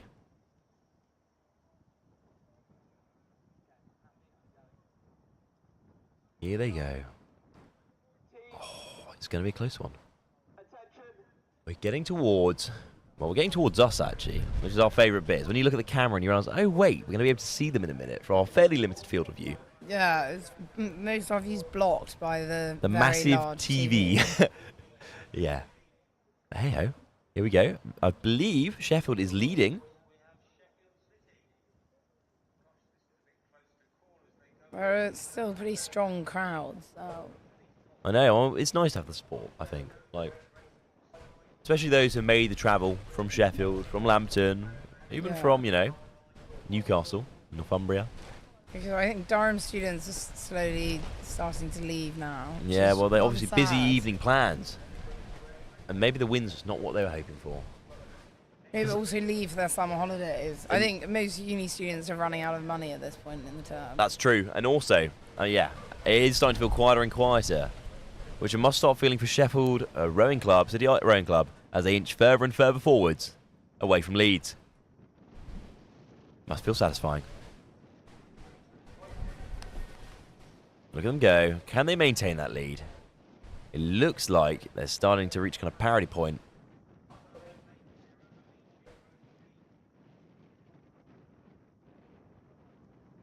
Look at them go. Oh, Leeds closing the gap. Shocking behaviour. Let's hope they maintain it. Close race is a good race. I mean, that's what we discovered today. Yeah. It makes a very exciting racing having it be so short. I think for a spectator sport, it's pretty ideal. Indeed. That was what a line! Oh, that was a little babble. Little collision there. But everyone seems okay. There'll be an argument later, I'm sure. For now, they've made it over the finish line. Brilliant effort. We just got confirmation. Next race, getting ready to go. which we believe to be... Let's have a look at them bleeds. So, going down the river, which you can't see on our screens, but just so everyone's aware, Tees and Yarm in semi-final, I believe. Just working their way down the river. Rapid rate in the single. Tees leading. Looks like Tees may win that, actually. Unless Yarm is so close to the bank, I cannot see them.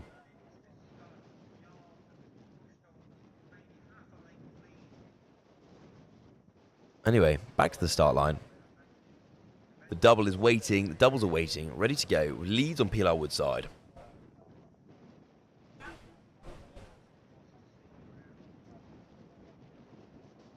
I feel holding position is currently the name of the game. They're eyeballing each other, even though they're wearing their sunnies. They're having a little look, sizing up the competition. Question is, who will win? Let's find out. Just believe the marshals are just trying to make a little bit of space, moving some of the competitors up towards the just past, so we can have a fairly efficient use of today.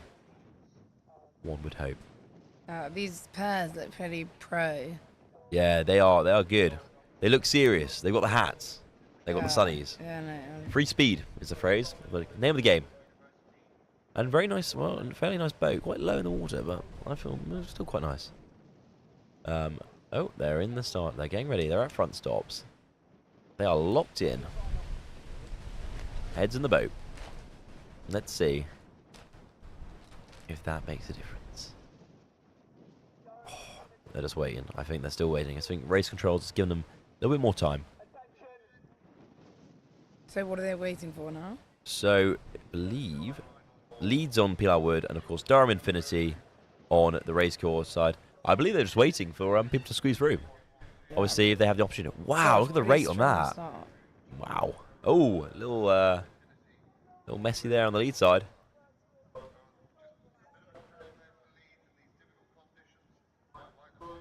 Looks like Infinity's pulled quite far ahead. And obviously, those of you who are listening, who tuned in earlier, Joseph and Emily, you know, he's a big fan of Infinity. And wow, they really have proved themselves today. Really good show.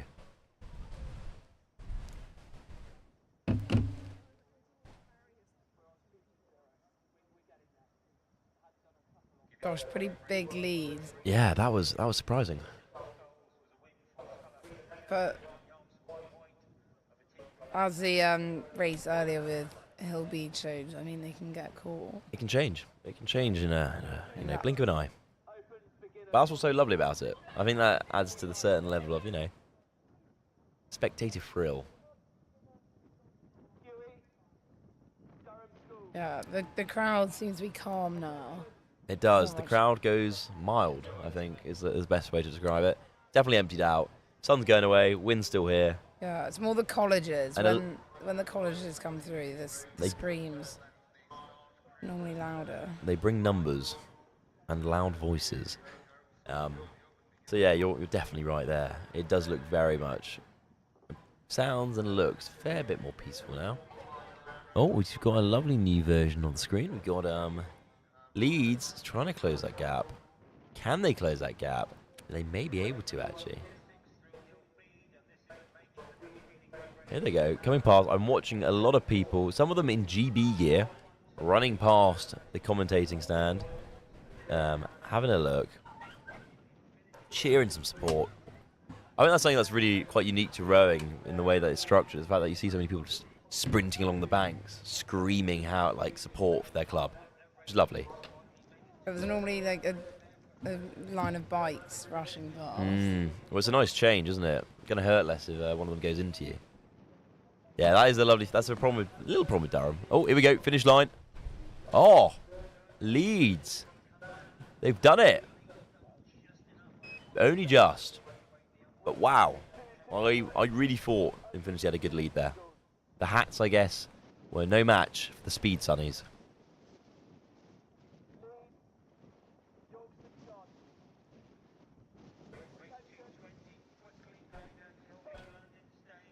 We've just cut back to start. Two singles coming down.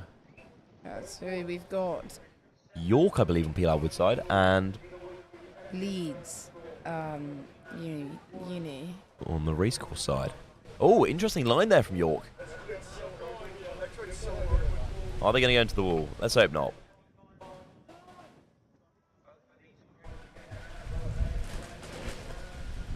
They've recovered that line, but I feel like too little too late, I'm afraid. Though the rate's definitely slowed down, so potentially York could catch up. I think the really challenging part of any single is the fact that you are very much, I don't know, if it goes, it's all on you. There's no blame on anyone else, it's just on you, and it's so much focus on yourself. Yeah. Which can be great, it can be bad, you can have its ups and downs. And also, having a Cox is lovely, because they do make it a bit clearer on where you are going and what you should be doing. You don't really have to think too much.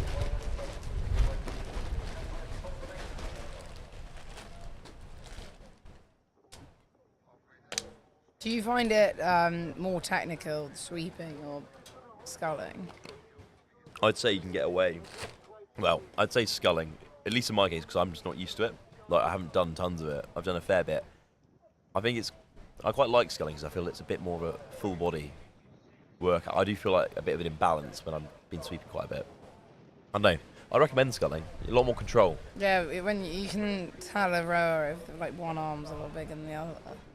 Yeah, that's definitely a reason for it. I mean, yeah, and that's why, you know, obviously, rowing, they're not allowed to, they're not meant to use sweep until a certain age because of that like developmental issue or potential for. Yeah. Which is quite interesting. I think it's a part of rowing people overlook a lot. So what is the age that I want to say 16, but again, I wasn't a youth rower myself, so I'm not really sure. That's one for the audience. It's not that accessible. Like, I went to an all-girls school and it wasn't even on the cards. Well, it's interesting because obviously some schools have a lot of rowing and others have none. But I lived in Exeter. I lived very close to the river. We didn't have a rowing team. And then you go to other places, you meet other people, especially at uni, who are like, oh yeah, we had one. They'll live like 20 minutes from a river. It's like, what? I know. It's very much, very dependent, I think, on the traditions and what's been known. Yeah. Anyway, Leeds leading away, but York trying to close that gap. Let's see. Quite a strong lead there. Indeed.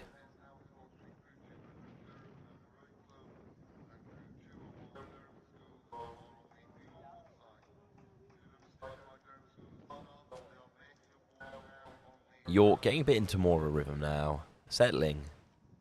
Let's hope they can close the gap even a bit.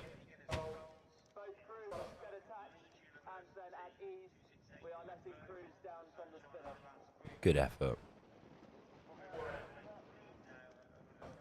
And here we go. Leeds breezing through the finish line to go join the army of scullers, the armada of scullers sat just below it. So is there some overall results of those scullers coming through? There hopefully should be. I'm hoping there should be some finals there. Just to have a little look myself. So lining up currently, we have Sheffield on racecourse side, closest to us, versus University College on the furthest Penal Wood side. And they're just waiting to go off right now.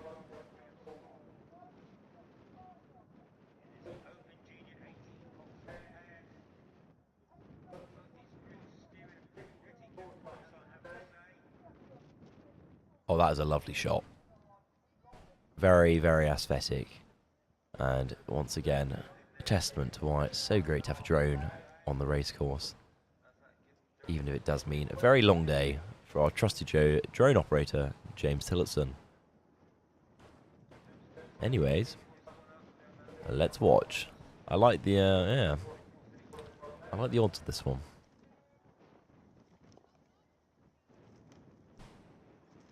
Again, if you're very interested in looking to the more specific details of any of the races, please do go onto Durham Regatta website, where they have a lovely, very simple to use, live results page.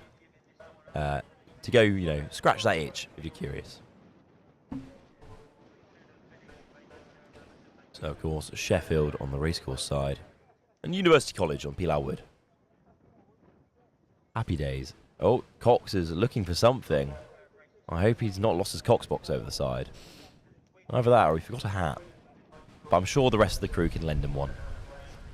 Do you think they're all struggling with the sunlight? Like, everyone seems to have been in sunnies. I think it's just, you know, it's part of the rowing aesthetic. You've got to have sunglasses of some form. Either like the ones I'm wearing. Oakleys are the cool ones. Well, they are the cool. I'm glad you said that. They are the cool ones, but no, you need the really big ones. So I like Sun Gods or the Oakleys, or the Vipers, Pit Vipers, of course, or any sort of knockoff of any of them. The Pit Vipers. The Pit Vipers. Ask any rower and they'll get so excited. They're like, oh yeah, let me show you my knockoff Amazon Pit Vipers. I think I even have a pair. Yeah, exactly. They are just such an iconic piece. Anyway, talking of iconic piece, Sheffield all-in-ones.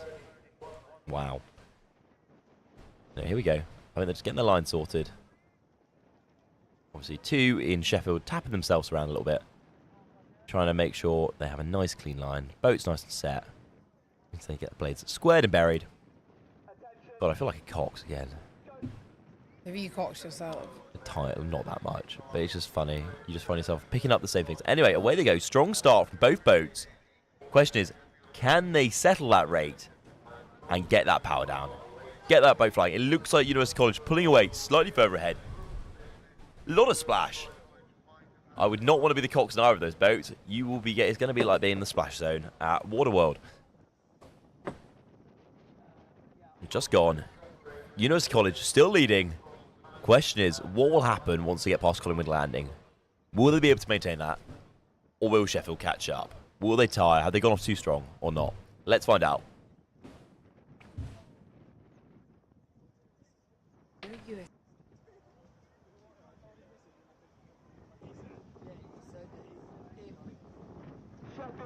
Still going.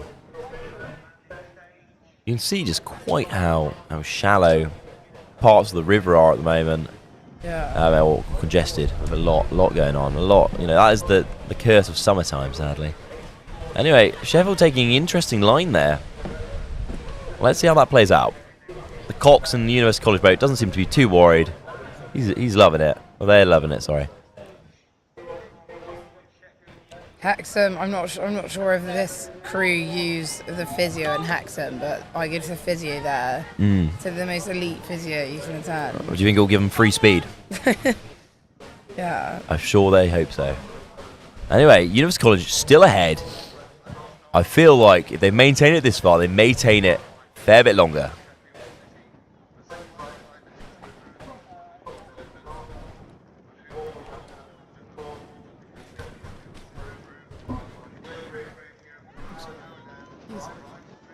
Is there a USB-C charger?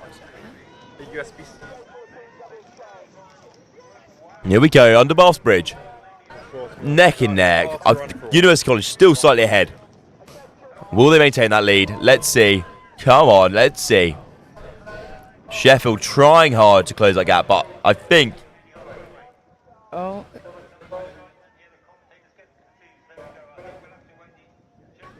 University College has it, I believe. Okay.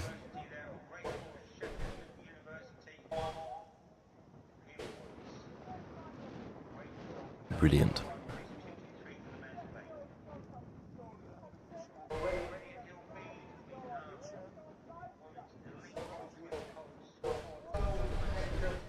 Okay, we've got coming down. You can't actually see them right now because the cameras are resetting for another race.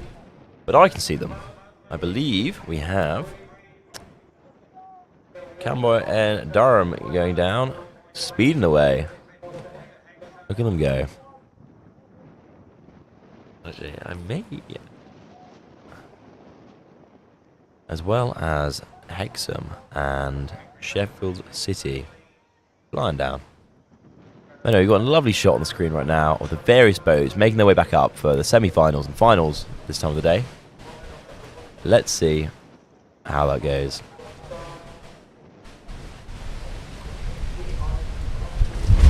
Oh, that is windy.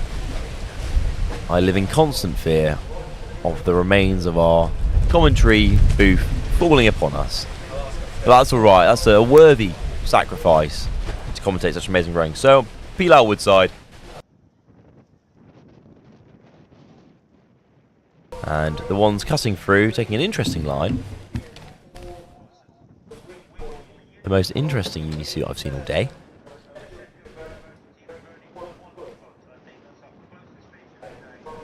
Oh, a little bit of a tangle there, actually. Yeah, they seem to be starting the boats pretty close together. They're just trying to get... Yeah, I think that was a slight coxing error. But it happens. I'm just waiting for confirmation on that boat. In particular, 176.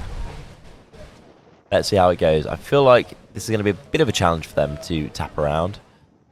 What I'd personally do is probably back it on bow side. No, sorry, back it on stroke side. And tap around on bow once the stake boat's got you. It's just very tricky. Say again? Are these school crews? I believe they are school crews. Yeah, well, QEH is a school crew. I believe this will be a school crew as well. Oh, brilliant. So, let's see how this one goes. Oh, very good. Good turn. Clean.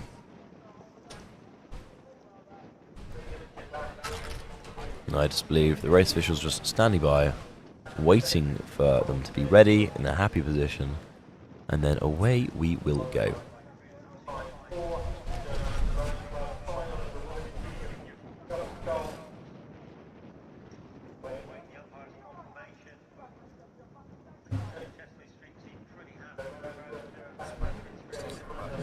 And there we go. I think we're almost ready to set off. QEH looking serious, their bow loader. I would say the unsung heroes of Durham Regatta, the stake boat operators, all volunteers again, all lying on their fronts across a wooden bow, trying to cling on to a boat. From, so they're from a bunch of clubs. I think they're from Dark. I think they're from a few other clubs. It's a real combo. It's selfless commitment, that.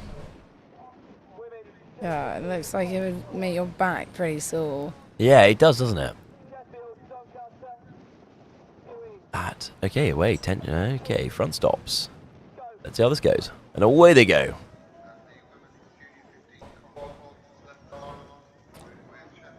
And Doncaster coming down the racecourse side, of course. They're sort of slipping behind a little bit, but it's still pretty tight. Let's see how it goes. Don't want to jinx it. That'd be rude. Okay, QEH pulling away. Let's see if they can keep that going.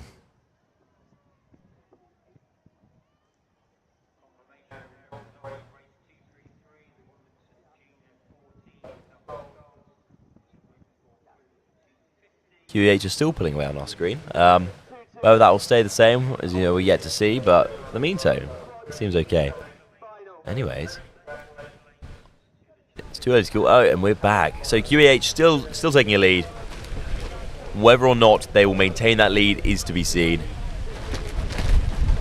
But I don't know, they've had a pretty decent day, so I mean there's room to believe that may be the case.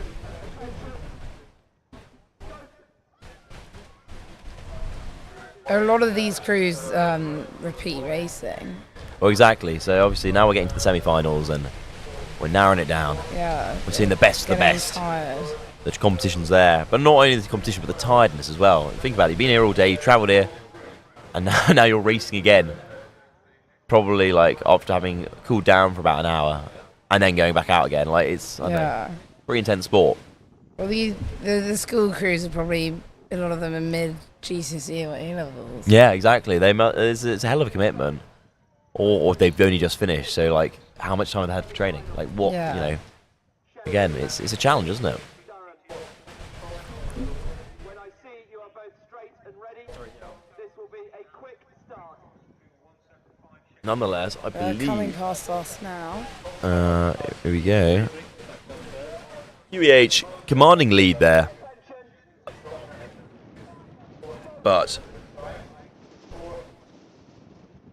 Doncaster quickly trying to close that gap.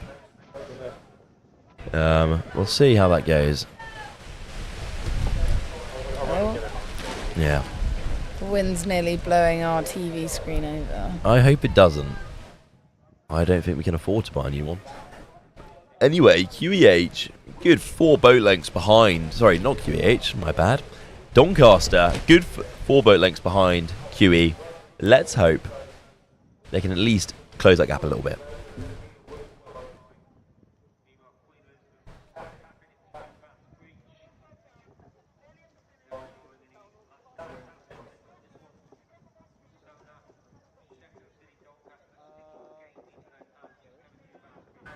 Let's believe QEH have just gone through the finish line. Yeah, it's working now. Brilliant effort, yeah. Kept freezing, not freezing. Okay, back to the start line. Oh god, there's a very tight race going out just beyond our commentary box. Cannot see it. I believe it's dark v dark. Wow, what a lot of competition. And back to the start line. Several boats positioning themselves, getting ready for the next race. Durham School versus Lancaster.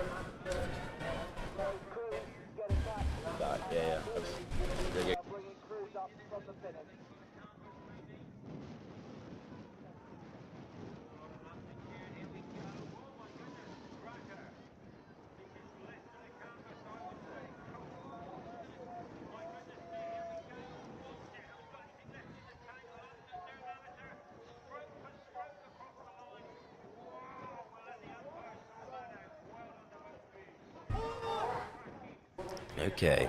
Durham. Lancaster still sitting on the start line with their funky blades. I believe. Versus Durham School. Of course, Lancaster on the Pilau Woodside in their Vixen. It's should be an interesting one. Once again, Durham School massively doing very well today. They've been let go of by the stake boat. A familiar course for them. So Durham School, they're based near. They are based by the science site. Yeah. Library, yeah. They are indeed. I mean, they've been here for a very, very long time. Yeah, it's beautiful grounds. It must be lovely. And of course, boathouse looking onto the river, which is even also very nice. I have to say, if you're one of the older colleges or one of the older institutions based around Durham, you normally, odds are, you have a pretty nice boathouse line about. So.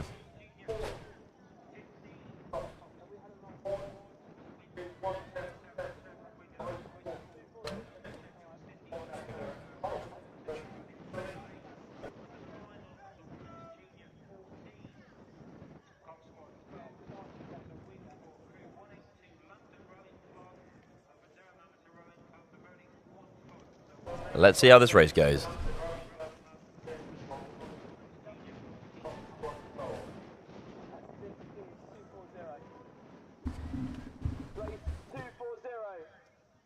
Will Durham School win, or will Lancaster pull forward?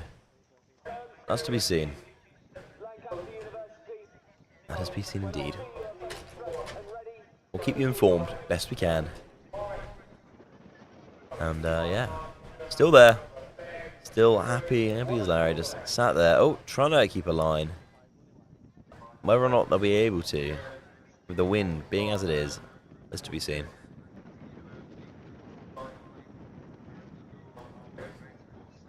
Fair delay, but I believe they are trying to move as many boats up for the final heats of racing.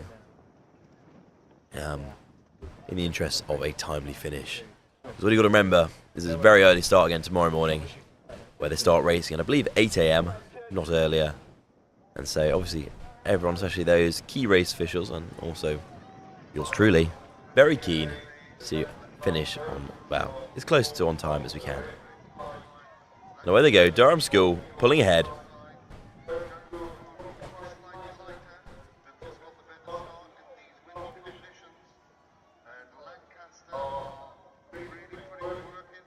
Lancaster are trying to catch up. Let's see if they can. But Durham School, they're putting up a hell of a fight. They are making that boat fly, or getting as close as they can. But again, Lancaster staying on the their stern. Let's see if they can indeed overtake. Do you know of any school rivalries? What? Well, bar obviously Yarm and every college boat club in existence. Not particularly.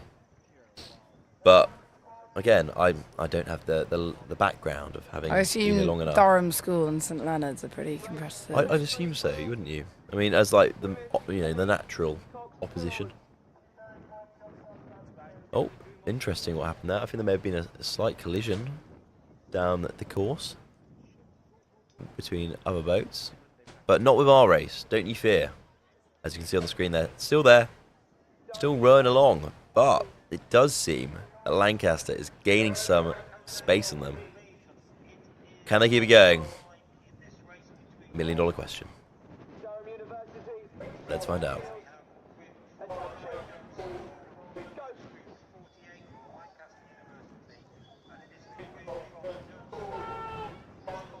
I just heard a very loud slow down yelled out. Don't know who that was yelled at. A lot of Lancaster cheering, but wow. Durham School, at least a boat and a half lead, if not two.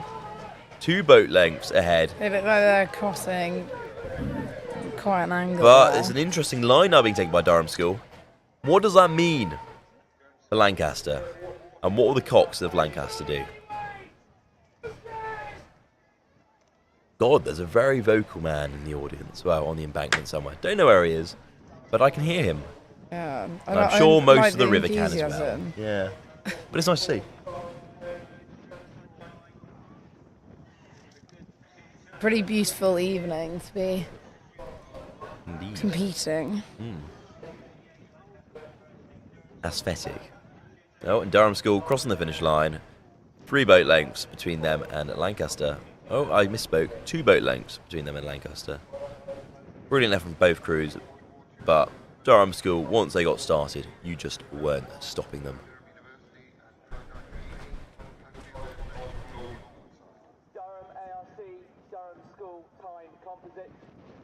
Now cut back to the start line. Let's see what's going to happen. So here we've got an octo. So we've got Durham University. We're just waiting for confirmation.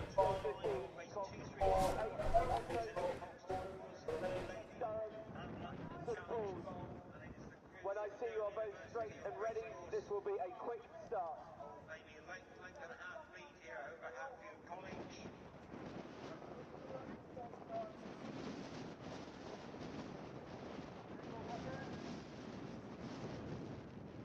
Of course, you won't be able to see it on the screen, but if you are near the racecourse, you may be hearing the distinctive cry of, yeah, Hatfield. Hatfield versus DUBC, the women's first 4. Really close, but the DU boat is sadly pulling a bit further ahead. Anyway, back to our main racing. Down at the stake boat, we have, well, that's a great question. What do we have? Who do we have? Which clubs do we have? So we have been told that. Oh, what a crab! What a crab! Versus St Paul's. That's brought them to the stop. So I believe St Paul's on the Pilar Woodside. With a big crab there. Really thrown off. 6 seat. And who was on the racecourse side? We've been told it's DARC on the racecourse side. Oh, brilliant. What a boat. Almost a composite boat, I believe. Could be wrong, though. Oh, yeah. I think it might be a composite, actually, with DUS, TARC. I believe that's... I actually don't... I'm lost for words. Just a shock to those who've been listening today.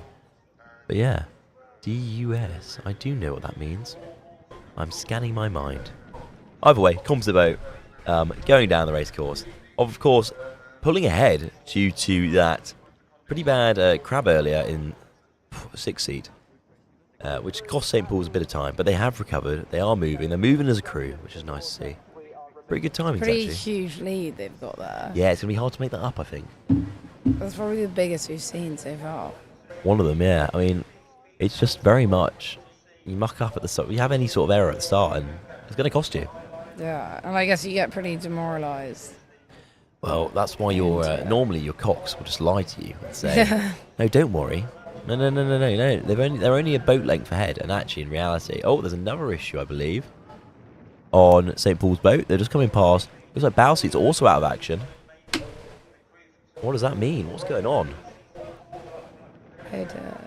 Oh no, that's a shame. They've had to come to a stop. A real shame for St. Paul's. But alas, sometimes these things can't be avoided. I believe they're trying to restart again. Trying to finish as they go on, which I think is a really good thing to do. Really good sportsmanship from them. Because no matter what happens, finishing's all that matters. And here we go. The composite boat from DARC, DUS, and TARC crossing the finish line with a fair few boat lengths between them and St. Paul's. But at least St. Paul's is crossing the finish line. So yeah.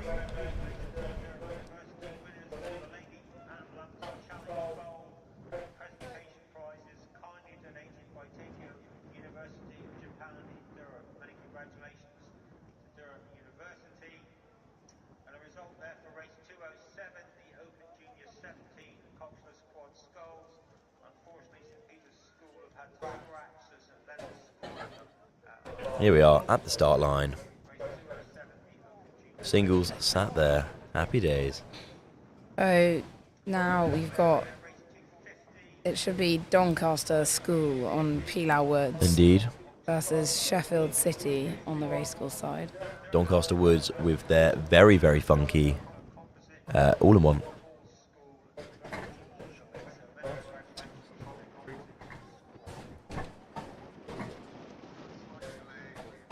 Yeah, they're just straightening up to start their singles goal. Indeed. Just trying to obviously tap round on the racecourse side. Get a nice line, ready to go.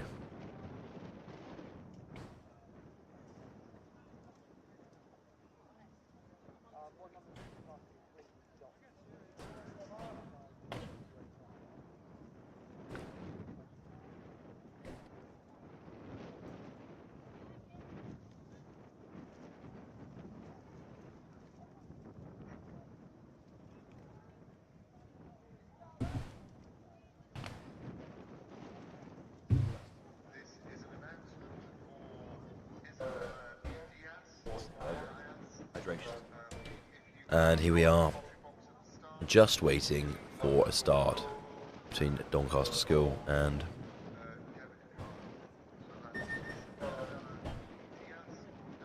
their opponent on the racecourse side from another lovely club, Sheffield City. The fanciest blades. Oh, we are panning away. Something's happening. What is happening? Oh, there's been an incident on the water. Safety boat is moving, but we're uncertain exactly what has happened so far. Our lovely, amazing camera operators, I believe. Is this a record number of crashes? Trying to ascertain exactly what's happened, but I don't know what is exactly happened. I'm quite confused, to be honest with you. I'm sure all is well. We'll find out soon enough, I'm sure, if they want us to. Anyway, back to the start line. Let's see what's going on. Yeah, it must be a nervous wait.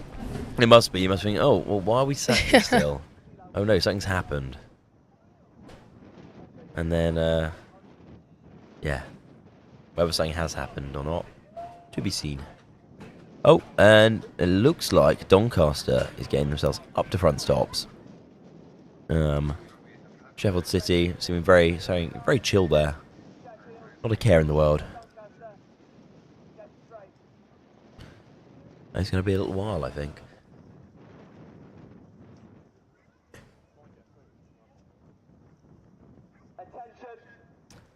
But yes, now we wait. Yeah, so that. Oh, and away we go. Hell of a move. Wow, that is Look at very them go. speedy start. Oh Sheffield making moves in the water. Wow, that was That quick. is unbelievable. I can't tell it was the lag on our screen, or whether they were actually that quick at accelerating. But wow, Well, that is a huge lead. It's the rate difference. At the moment. Yeah. The question is, will he be able to hold that? Yeah, I mean, it is a schoolboy versus the city club. Indeed. Race 243, open at J17, Coxless, quads. Did we find out what the incident was? I have not heard anything yet. Who knows? Maybe we'll get an anonymous tip. Maybe one of race control will come and drop like an envelope by and tell us. Or I feel like it was probably just something floating in the river, like a stone, like a branch or something. They just wanted to clear it. Well, they didn't want a boat race recreation where there was a man swimming on the course. I seem to remember this, yeah. Well, you know, the river is everyone's. However, on this particular weekend, it seems to be a little bit more just for the rowers. There is also plenty of river that isn't being raced on. And you don't want anyone getting hurt. Boats and people's heads do not mix, whether that be a rowing boat or any other sort of boat. I think it's illegal to swim in this river, but not. Well, but I wouldn't. It's not done. I think it's just quite grim, to be honest. I believe I remember reading somewhere that it's one of the most polluted in the country. So, God, hey ho, looks nice. Anyway. Yeah, so we've got Durham ARC. Oh no, currently at Durham ARC on the racecourse side.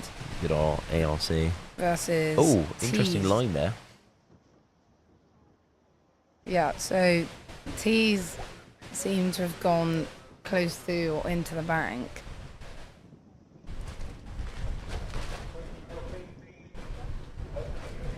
But yeah, Durham ARC have taken a pretty strong lead there.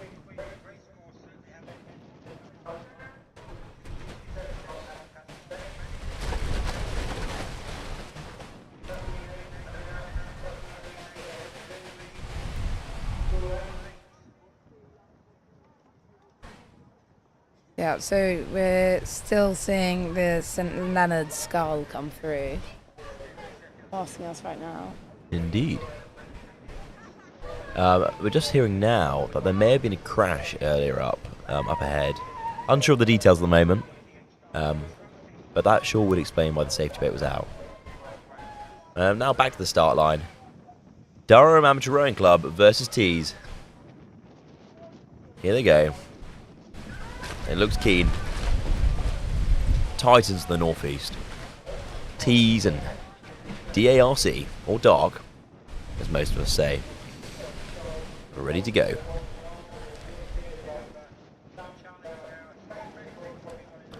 Let's see how this goes. Okay, we're just waiting for a little bit of clearance. I think the race control just waiting for other boats to move a bit further down the race course before they set these doubles off.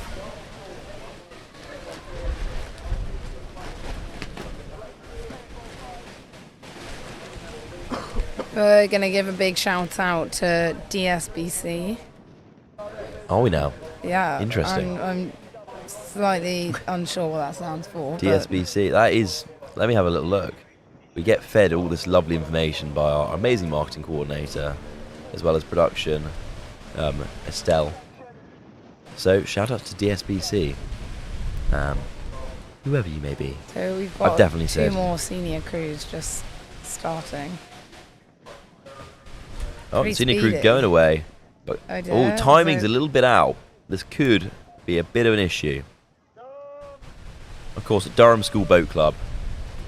That was very poor of me. Yeah. I'm not very good at acronyms. That makes sense. Durham School Boat Club. Big obviously, shout out. big figures. Big users of the river. Very good users of the river. And I mean that genuinely. Yeah, no, I always see the coach cycling by them. Yeah. Seems very committed. It's really, it seems really good. I like their school uniform. Am I right in saying it's blue and yellow? It's kind of like Hatfield. I feel like there's a strong association with those colours in the County Durham. Those are the County Durham colours. So I think it's nice to see tradition kept going. I'm a big fan of the blades. Simple, but effective. I'm not sure how many students want to come to Durham if they're fed up with it. If they want to come to Durham Uni after. Yeah, I mean, I feel like most people don't end up going to the unis from where they're from. There's always a few. Some people just like being around where they've grown up. That's totally fine. But some people like going somewhere else. And I just wanted the challenge of the Weir. I'd love to have gone to school in Durham. It's a lovely place. It's really nice up here. Lovely rowing community. Yeah.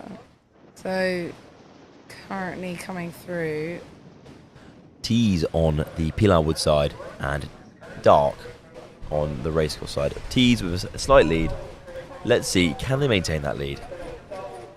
Maybe. Just maybe.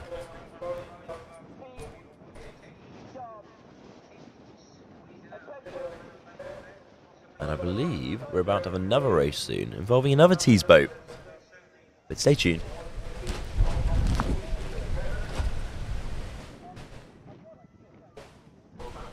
Tees proving that length is indeed their strength. Moving down the racecourse with speed and profession. Though Dark seeming very keen to catch up. Which is what we like to see. Competitive spirit.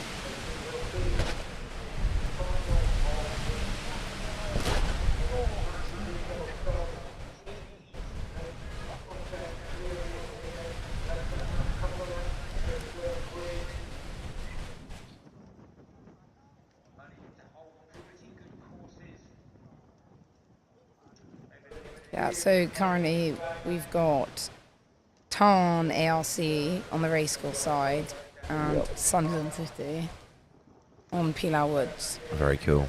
Exciting stuff. We're in the final. We're in the final length, guys. Have we seen a Sunderland City crew come through yet? Oh, I don't know. There's so many crews. It's so hard to always keep up. Just had a lovely visit from the Cox of an earlier Hillby boat. Georgia Allison. Just to show the appreciation for the amazing broadcast. Yeah, I believe. legend. She's doing a master's here. I know. It's great to have her for an extra year. But she's sadly leaving. Oh no. So Hillby Boat Club is going to Losing a skill be cox. very coxless. Well, one of the most fashionable coxes with that hat. Yeah. Here we are, back to this race start with Torquay Tarn, ARC, fanciest blades I've seen, and Sunderland City, I believe, on Pilar Wood side, Sunderland City, and Torquay Tarn, ARC racecourse side.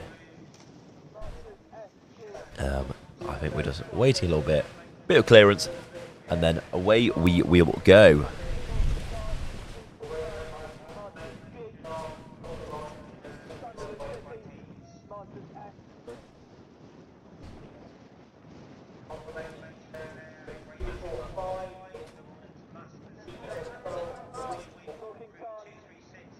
Okay, once again waiting. DU Blade spotted there. Palatine Purple making the way along. So distinctive. Just making a little bit of space.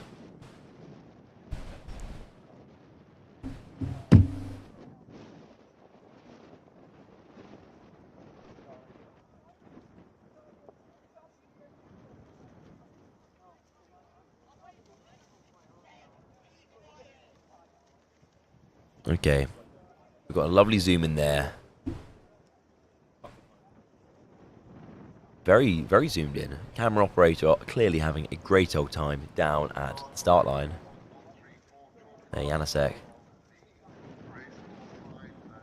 Obviously, a quad, non-coxed, uncoxed, sorry. Coxless. So many ways you can say it. Only one right way, but we try. And here we go. About to start.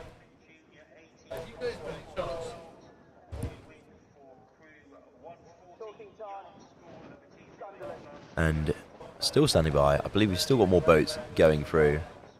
Yeah. Is that a false start? Brilliant. Oh, I don't know quite what's just happened there. I know they're keen. Interesting. There may have been some confusion on the start, but let's see if Sunderland can catch up. I'm loving the high vis vest. I think it's brilliant. I like the coordination. Let's see if that false start. Oh, it looks like it was. Sunderland really making some ground there. Or some water, I should say. Let's see. So, are they just letting it slip? Oh, it looks like it. And yeah, I don't think they're going to let it slip. I think they're going to fight hard to make sure that their little early leave stays in place. Good for them. We just also want to say a huge thank you to the PalTV crew. They've been absolutely amazing putting this on. I mean, this is like BBC levels, and it's on Hell of a YouTube claim. for free. I know. Brought to you by the Waterhouse. Yeah, you wouldn't know it's student run, would you? Well, I mean, the quality of PalTV is exceptional. They've been working very hard. I believe, and now I could be wrong, but I'm sure he'll correct me through the producer if I am wrong. But the main production team of Chris and Matt, you know, they've been working for months to put this together. I believe 6 months, and it's really showing today. Because what a broadcast. Anyway, back to the racing. Sunderland trying to make up for that cheeky little early start earlier. Those are words I never thought I'd say in rowing commentary, but hey ho, it's been a day of firsts. Making their way down the river. Very nice technique, I'll give them that. Catching together, and I feel that may make the difference actually. Of course, Sunderland City. They've done well to catch the sneaky the false sneaky start. boat. Yeah, they are nicely sat, catching together, getting that rate going. I mean, I think they may have this. Come on. I'm not rooting for anyone, I'd like to clarify. But I was. I mean, they're doing a very good job. And again, it really does show that the old, you know, the old phrase, slow is smooth, smooth is fast. You know, you can't afford in rowing to just be, you know, chucking your blades in a rapid rate if you're not putting any power down. It's just so wasteful. You're tiring yourselves out, and it's not optimal. Yeah. That's my excuse, at least. Anyway, I believe we're going to hopefully cut to the finish cam. Maybe, potentially. Or even better, we're going to cut to the next race. Who won? Well, you can find out online on the Durham Regatta website on live results. Anyway, so coming down the racecourse. Here we've got Leeds University on the racecourse side, leading from Woods Durham School. And Leeds University is taking the lead by quite a length at the moment. Indeed, it does look that way. Question is, can they maintain that? So we are aware that there may be around 20 more minutes of racing left to go before we'll be, well, done for day one of the 191st Durham Regatta. Brought to you, well, the live coverage brought to you by the Waterhouse. But hey ho, look at them go. It looks like they are catching up. Oh, I'm hearing a look ahead call coming out from race control and from the marshals. Interesting.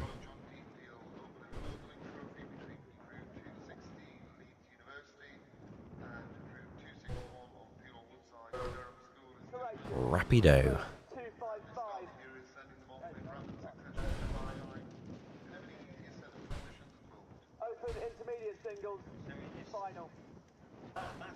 I think it's also worth giving a shout out to the amazing volunteers who have made the actual regatta happen today. Obviously, the marshals, the race officials, the safety boat drivers, and even those in more behind-the-scenes roles. You know, without them, this would simply not be possible. All volunteers giving up their weekends to enable so many people to compete. It's brilliant, and I hope it continues. And unfortunate loss there. Free boat length. Oh, there is a sinking. Oh dear, I hope he's okay. They did. And again, okay, he's out. Luckily, the river's so low at the moment he can stand, but I guess it's bad enough. It's bad enough, but it's also on camera. Yeah, you don't want a mouthful of it. But wow, I had no idea the start line was so shallow this year. Whoa. Amazing work from our camera operator there, really capturing the moments that matter. But yeah, Interesting that. Hopefully nothing too serious. But again, it goes back to the whole point. Obviously, you're strapped into your boat by your feet. You fall out, you're still stuck in there. Yeah. Oh. Well, do you know the river temperature at the moment? I'm going to guess probably about maybe 14, 15. Yeah. I'm sure it's cold, but Well, it's meant refreshing. It's the an ice bath. water's it's got a 3-month delay in temperature, so it's one of the colder times of the year. Viewers, if you know, do let us know. He's very brave. He's walking along with no shoes. But he's okay, from what we've heard. A refreshing dip. What a magical thing to happen. What an end to the day. I do feel slightly bad now that we've decided just to cut to him and watch him try to turn his boat around. And I believe he tried to either drain it, or is he trying to get back in? I'm not really sure.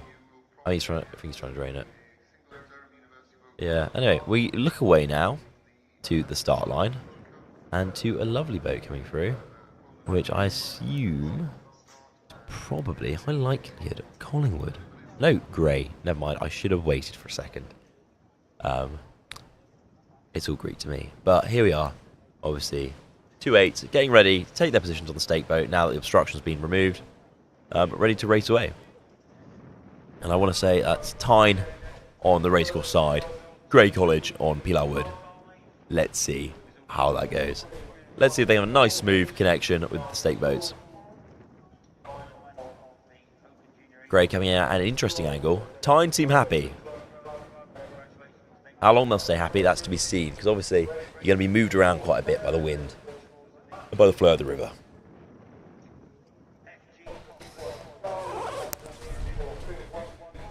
Is that a Brooks vest? I think someone was wearing a Brooks skin. Once in Brooks, always in Brooks, I guess. Oh, Henley Royal Regatta as well. So guys, expect a high quality of racing here. Obviously, seniors, been doing this for a while. Potentially been to Henley, if they've all raced in this boat before. Last summer, maybe. I'm assuming a lot here. So let's see how it goes for Grey College. Youth versus skill.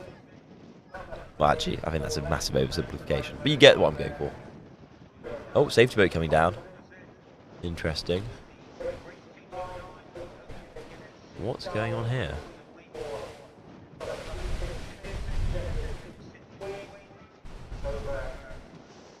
Just waiting for confirmation of what exactly is going on down there. But obviously there is a safety boat working the way past the stake boats.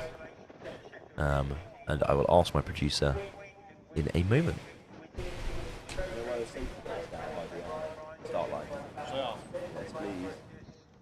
Anyways, Yarm coming down very close to Tyne.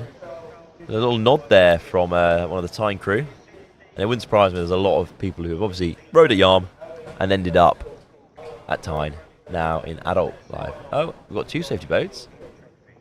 Just waiting for what exactly has happened. Is that the Hatfield boat? Interesting, okay. We don't know what's going on. We can guess. Been a pretty busy day. We can be creative. Yeah, I mean, I feel like, as bad as it sounds, as someone who has done safety boat in the past, it's nice to be busier as a safety boat. Because it means you actually get to do your job, instead of just kind of sit there, tied to the side, thinking, now what? Especially when it's cold. It takes your mind off how cold it is. It's very bold wearing shorts today in the safety boat, because I'm cold and I'm wearing trousers and a puffer. No, they need to get the summer tan out. No, true, but the sun is hidden now. As you can see on our screens, it's no longer gracing us in quite the same way. Yeah. Oh, another safety boat going down. Rescue boat. The plot thickens. If any of you have any idea what's going on at the other end, please do let us know in the live chat, and our producers will let us know.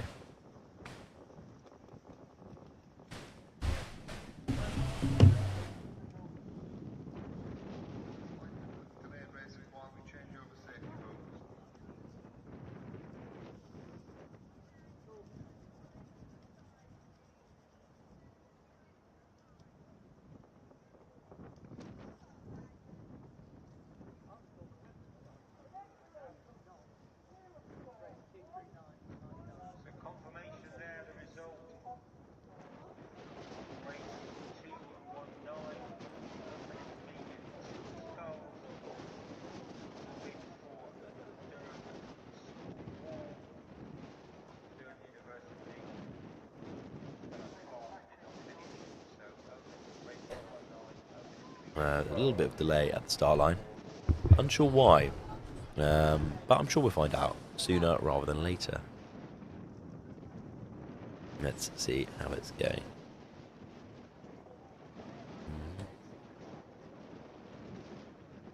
Of course, it gets pretty cold when you're sat in a boat with just your all-in-one on. And if you're planning to race immediately, then you obviously de-layer. You don't want to, you know, overheat. Then there's delays. Yeah, not the best, especially in the winter. Durham winters in a rowing boat. Yeah, I don't know how you'll do it. It's a state of mind. No. I don't know. I think you just get used to it. But even then, it's still pretty miserable. A capsize in the winter must be absolutely It's a good incentive not to capsize, I'd say. But yeah. Oh, and away we go. Let's see how this one goes. Tyne putting the power down. Let's see who takes the commanding lead to start with. I feel like Tyne looking a bit smoother here. Catching together. Sat a little bit better. Bit tidier. Tinier. Yeah, I know. I said it. But let's see.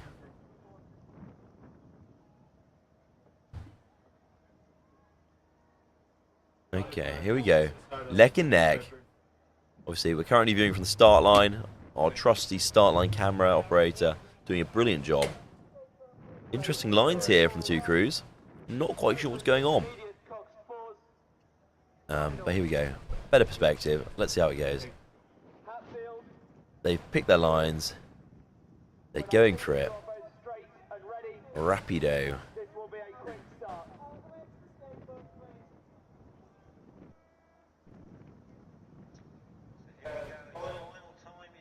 We were looking for.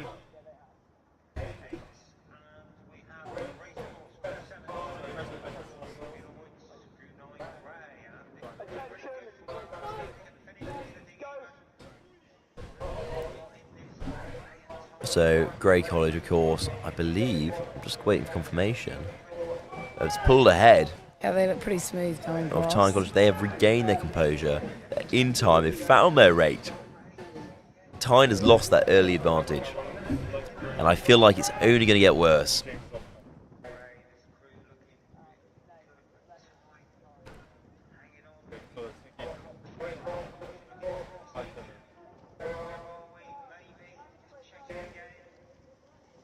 Here we go.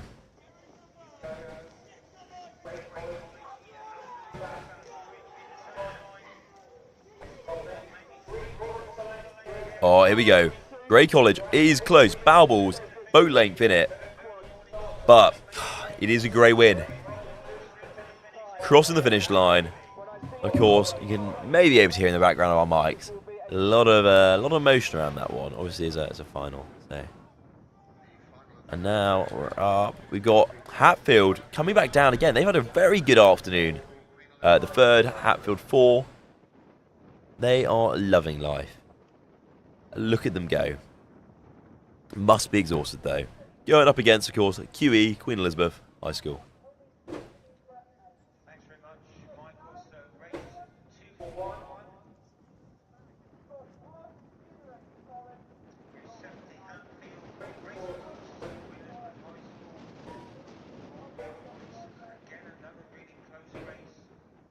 I can hear a lot of chanting from Hatfield.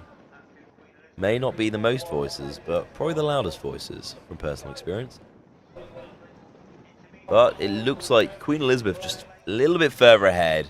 Hatfield shattered after the day.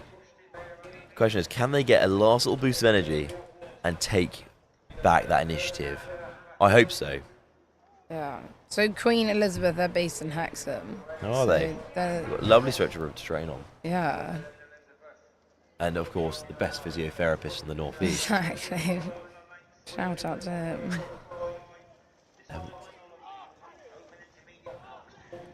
Oh, it looks like going under Bath Bridge. There we go. Queen Elizabeth pulling forward. At least, I want to say 3 boat lengths in that. I've just been able to just a bit more power down consistently over this. And it's a good effort from Hatfield. But QE taking that one.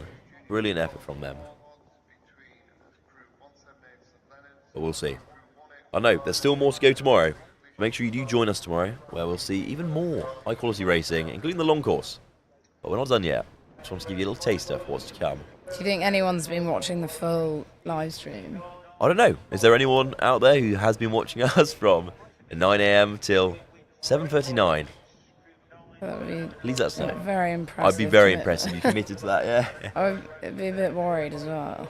Yeah. Are you getting enough sunlight? Well, yeah, alas. Some of you, I guess, you get enough if you're in the Grand Cayman or Australia. So, anyway, Collingwood. Oh, no, apologies. I believe, which I'm not really sure. We are seeing a few boats coming down now. And once again, we're playing the fun game of trying to guess which boat it is. But I have guessed which boat it is. So on the racecourse side, St. Leonard's. And on the Woods side, Pilar Woods, Tyne Amateur Rowing Club. Once again, in a quad. Interesting bow loader sculling quad. Now, if you ask me, that just sounds like a lot of extra, I know, diminishing returns. Anyway, oh, they're coming past us now. It is neck and neck. They are in line with each other. Both Cox boats, bow loader and a stern loader, right to left. Final course for their category. As most of these races, well, in fact, all these races have been the best of the best in their respective category.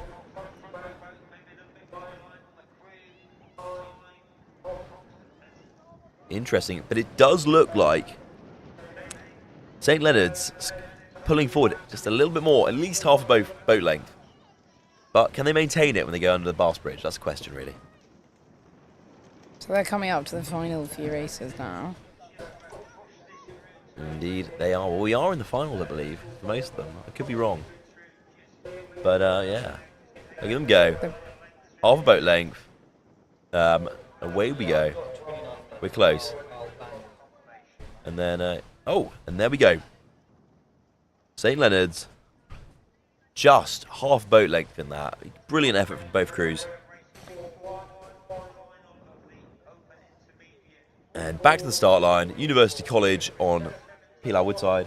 Versus Trev's College on Racecourse side. There's a slight delay. And you can see our lovely names up on the screen. Some very fancy graphics. Yeah. A little bit of brand recognition. My surname's actually spelled incorrectly, but... You didn't hear that, anyone? No, anyways, no. It's nice to be noticed, even if there is a slight typo. No, everyone does it. Yeah. Including myself. Well, good disclaimer. Yeah, okay. So, University College versus Trev's. What a race. Hill v. Hill v. Bailey. Quite literally. Yeah. The centre, the epicenter, Bailey. I feel like, well, Castle. I don't know who calls them University College. Well, obviously the Regatta. Yeah, the Regatta, but I think they have quite strong support because they will stay up for the college ball. Castle always it's very have late. A big cohort that stay. I mean, why long wouldn't into you? term. It looks pretty wild on normal years at least. Anyway, away we go. Oh, interesting line there from Castle for University College. Blades are clashing. Oh, that was a big crab there for 7C. They look a little bit... Wow, many crabs. Shoddy lines. Hope they're okay. Officials are having a discussion around this. Interesting. God, they do not look happy. And why would you be? Not the nicest way to finish a day of racing. But yeah, we've seen it a few times now, and obviously lines aren't always fully realised or executed, is probably the best way to describe it. Let's hope no one's hurt. There's a lot of staring going on between the two coxes. Are they restarting? To be a fly on the blade. Who would know? I believe we're restarting. We're going to see them backing down towards the stake boats.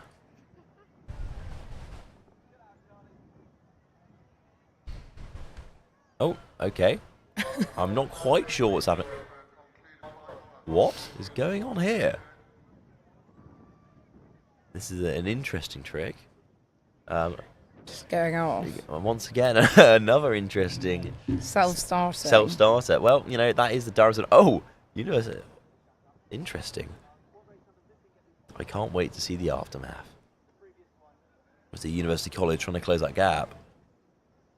I think there will be a dispute later about this.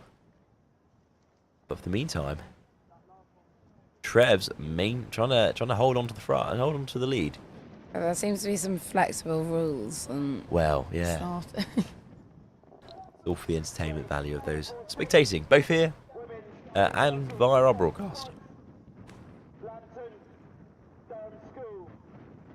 When I see that you are both straight and ready, this will be a quick start. Yeah, so we've got Trev's College in quite a strong lead, but they did also have a head start by quite a long way. So yeah, we're not quite sure what happened there. Up for dispute.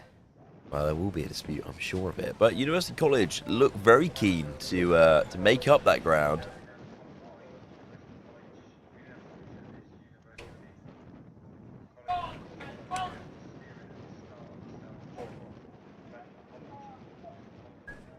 I can hear some sort of announcement from race control, but I can't quite make out what they're saying. Relating to University College, though, I'm sure that will become apparent fairly quickly once the scores are confirmed. In the meantime, Trev's still pulling away. University College desperate to make up that difference. A lot of supporters on the banks. At least 2 boat lengths.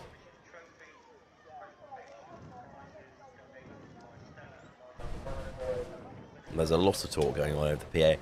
Unfortunately, due to the wind and its generally tinny noise, I can't quite make out what they're saying. But I did hear University College, so I'm sure we'll learn fairly quickly. And here we go, Trev's crossing the finish line.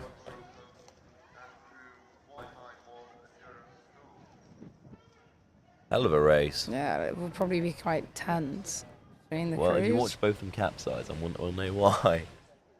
Oh, I hope we stay on this for a little bit. I hope, yeah, let's have a watch. Let's see what happens. Do you think they might adjust the starts tomorrow because there were so many collisions? It depends on what the wind's like, I think. I mean, I think it's very much going to be a decision on what's the wind like, where can we put the stake boats? Oh, we've cut away. Oh, well.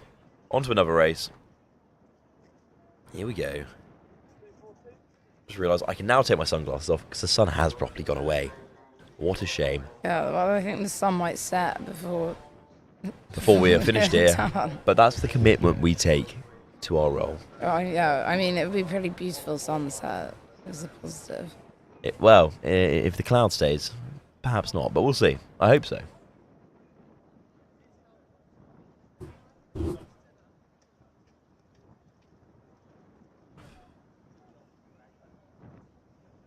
So do we have Hexham and St Leonard's coming down now? I believe so. Let's see him go. Seems like a fairly less controversial race than the last one. Yeah. Is that Hexham Boat Club or Hexham School Boat Club?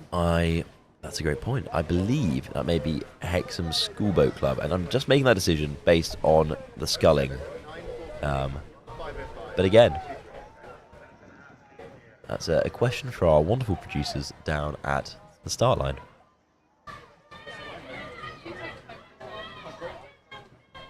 Oh, here we go. Lambton, I believe.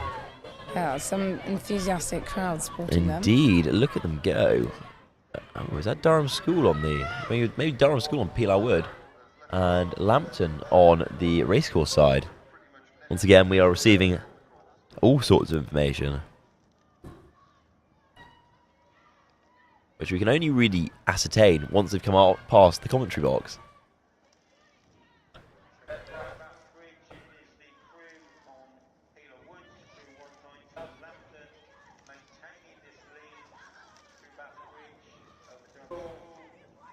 And there we go. Through Bass Bridge to the finish line. Here we go. Lambton really putting a last shift in. Quad going for it. But it's close. I'd say a boat length maybe 2 boat lengths, I'm going to guess. There's a lovely little clap there from the Cox, the Lambton crew. Obviously very happy with that result. And what a way to finish day 1 of Durham Regatta.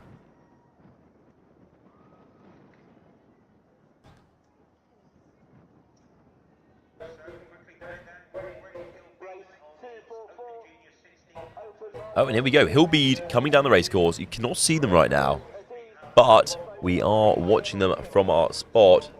Is that Collingwood on? Collingwood versus Hillbead. Oh, actually, is that Collingwood? Oh, it must be Collingwood.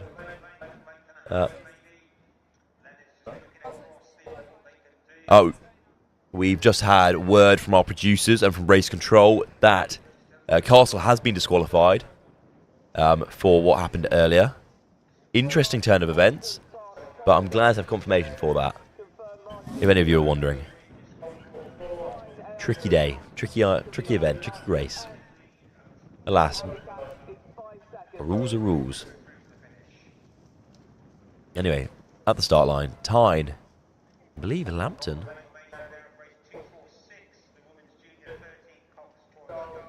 We're just holding off for a second due to the boats returning to the boat park.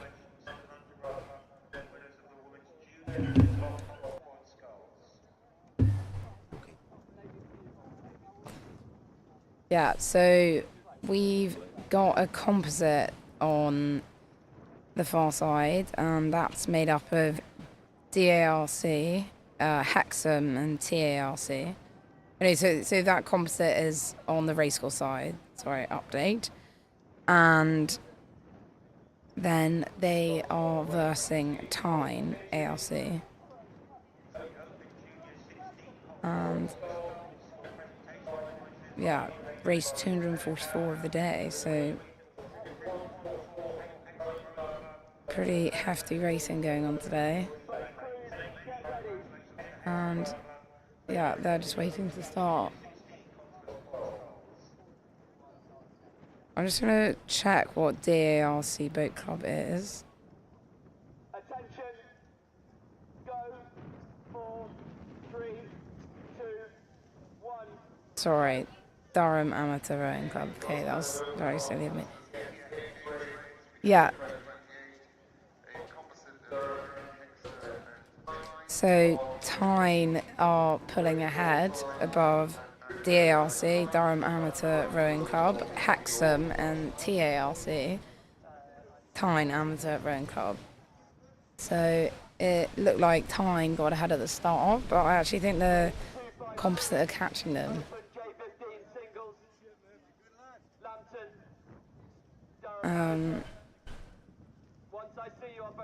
Yeah, we can't fully see what's going on right now, but they should be passing soon in the evening sun.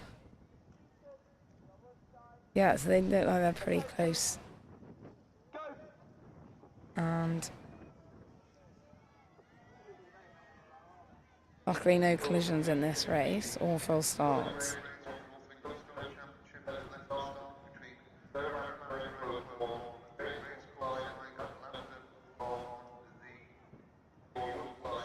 So we've actually just had an update, and so on the wood side is Lambton, and they're versing Durham ARC, who are on the racecourse side. And currently the Durham ARC are pulling ahead. Interesting line there from the Pilar Wood side. Let's see how that works out for them.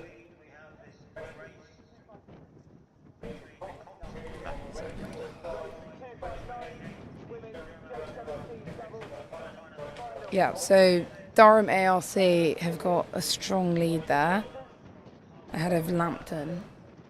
And it looks like they're going to take a strong win in this Masters category. And behind them is Lambton Boat Club, who are still yet to pass us.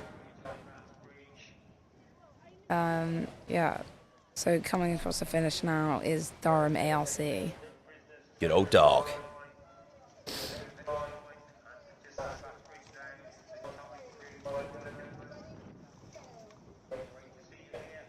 Yeah, a very strong win ahead of Lambton, who we don't have cameras on currently. Yeah, okay, so Lambton are coming through now.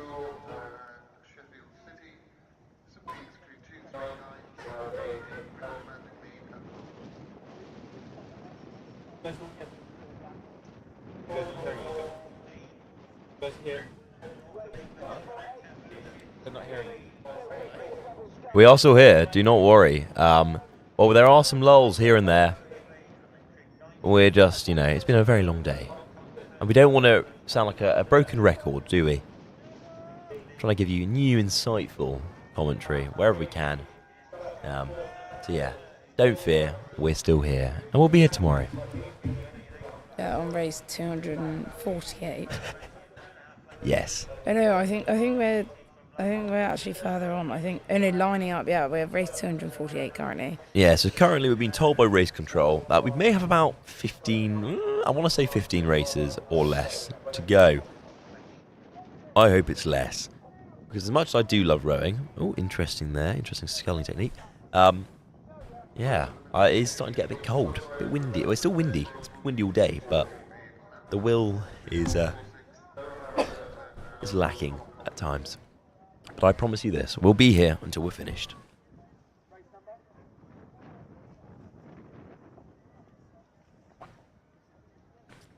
We've got 138 viewers currently, so I hope you're enjoying yourself at home or wherever you are. We hope we're giving you... Oh, what's going on here? Oh, go on. Stakeboat's going to try catching that blade. A pair. But they're making a little movement there.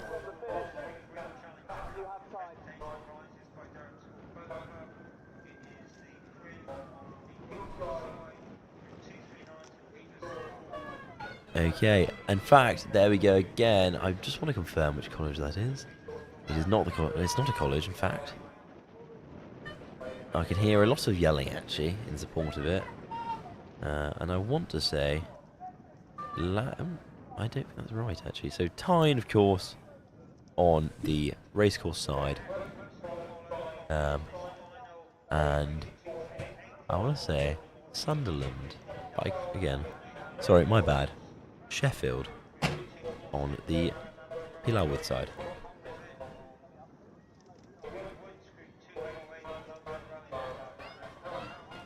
Just waiting for a start, and then hopefully away we go. Of course, race officials being very careful, not wanting to overly congest the race course. Obviously, Tyne very keen to get going, moving the blades about in the water. Yeah, nice trying to get wave. some blood flow. Trying to stay warm, I'd guess. Yeah. Yeah, it's a long warm up. Well, warm up or cool down in this conditions, probably getting Why to not start. both? You warm up a bit, and by the time you stop, you're cold again. But no, I'm sure they'll be fine.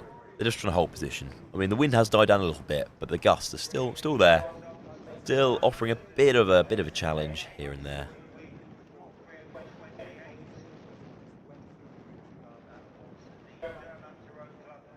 Yeah, so next up we have Tyne ARC on the racecourse side versus Sheffield Boat Club on the wood side.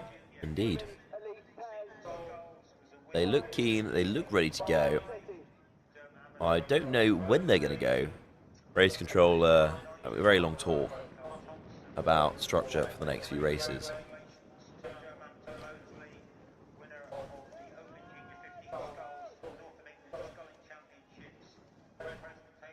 Yeah, so they're pretty close together to They are rapid, start. I'll give them that.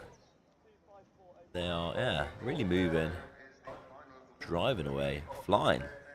They are quite close, so you're right. The blades are almost a little bit too close. Oh. Oh no. The blades clashing is a strong theme. It is, it really is. It's you should get t-shirts made.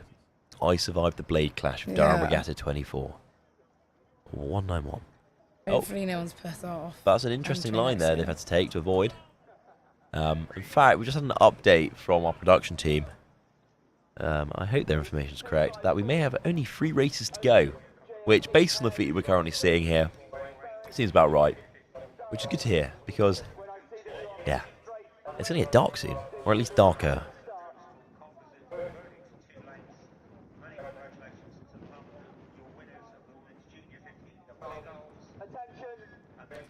Yeah, so they're still pretty close together.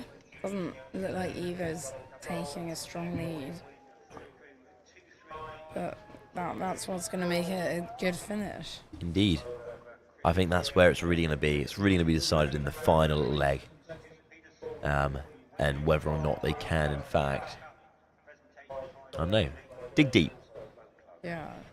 I mean, as with any kind of endurance-based sport, whether that be rowing or running, so much of it is a mental battle. Like, especially when your hands start going a bit grim. Yeah, exactly. When it goes all blistery, and you're like, oh, do I really want to do this anymore? Like, well, actually, it's only a few hundred meters of pain for eternal glory. I recently jumped on an ergo for some cross training, and even from that, the blisters, like, they're brutal in your hands. See, I never forget having a coach who said, well, no, blisters, no, it's just you gripping too hard. And while I agree with her to a certain extent, every other rower had blisters. Every other rower bar her. So I don't know, maybe like the whole sport's wrong, or she was just a very lucky person.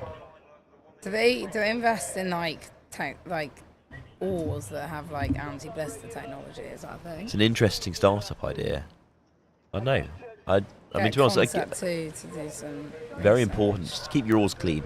Prevent yourself getting any diseases or any infections or any blisters. Anyway, back to the racing after our nice little medical foray.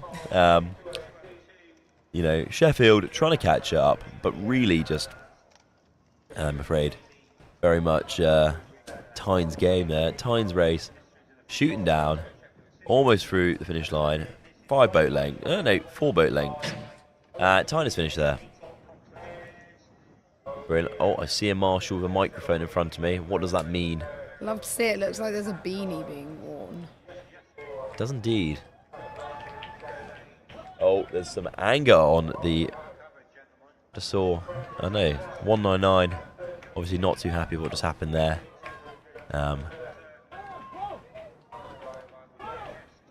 There's a lot of motivation coming from a coach on the bank trying to follow that line. Can they catch up? There's eager parents, eager coaches running along the banks. Anyway, back to the start line. University College, again, they're here, different boat, hopefully different outcome.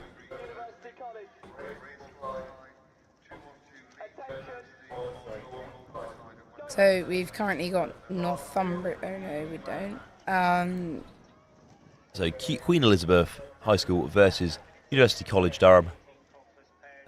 It's quite close actually. QE really powering along there.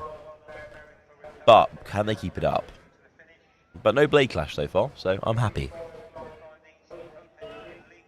I can see someone absolutely sending it along the bank right now. Not a rower, someone running to support the previous race. Yeah, it's got to be pretty speedy to keep up with some rowing boats. I see even more people running it from Northumbria this time, in support of an earlier boat. It's just lovely to see the amount of people who have come down today, and even if they finished their race, or even if they weren't racing at all, just coming to support their fellow club members, fellow oars people, oars men, oars women, just oars men, because it's, you know, all links, oars men, oars women, just rowers. I want to stop now, but anyway,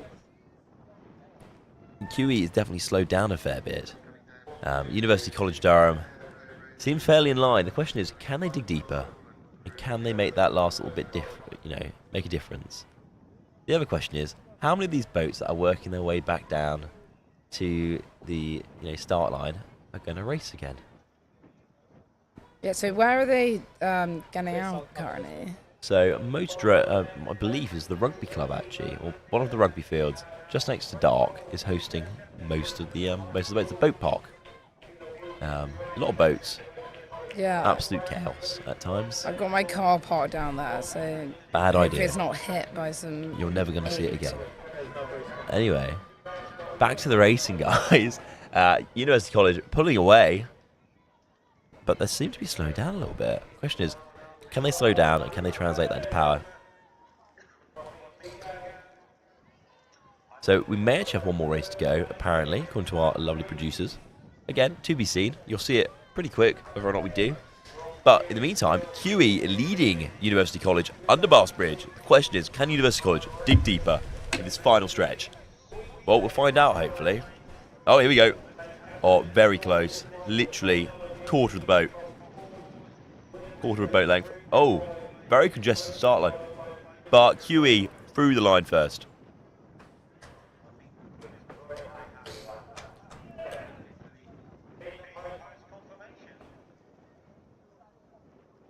Good show, though. Good effort from both crews there. I believe this may be our final race. Very exciting. Got 87 viewers still, so pretty big support for... Is it our final two Skull? races Yeah. from Sheffield and That's waiting for confirmation. Impressive number of family or friends supporting. I know. Ratio and a half. Who do you think they're behind the most? I don't know. Well, let the poll know. It's either going to be, I believe, Leeds or Sheffield. Northern powerhouses.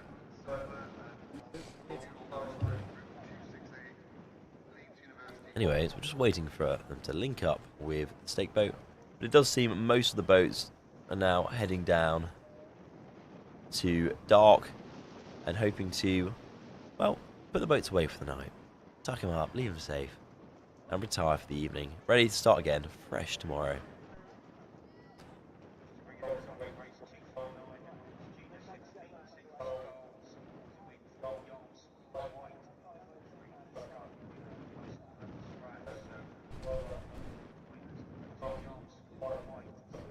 Pretty impressive racing at 8 at night, or nearly past. On a Saturday night as well. Talk about commitment to the sport. Yeah, I wonder if they're celebrating Durham. The famous, famous Eagle place. As our final race, well, we believe our final race, we're curious, which one do you think will win? Which boat? Because obviously, strong start here to start with. Wow. But can Leeds make up that difference? That was a mega getaway. That was rapid. But the question is, can Sheffield keep that up? Can Leeds catch up? It's anyone's race. Because it looks like he is. But anyway, let us know what you think. And let us know what you thought of today generally. Did you enjoy today's coverage? Is there something you'd like to see more of? Let us know.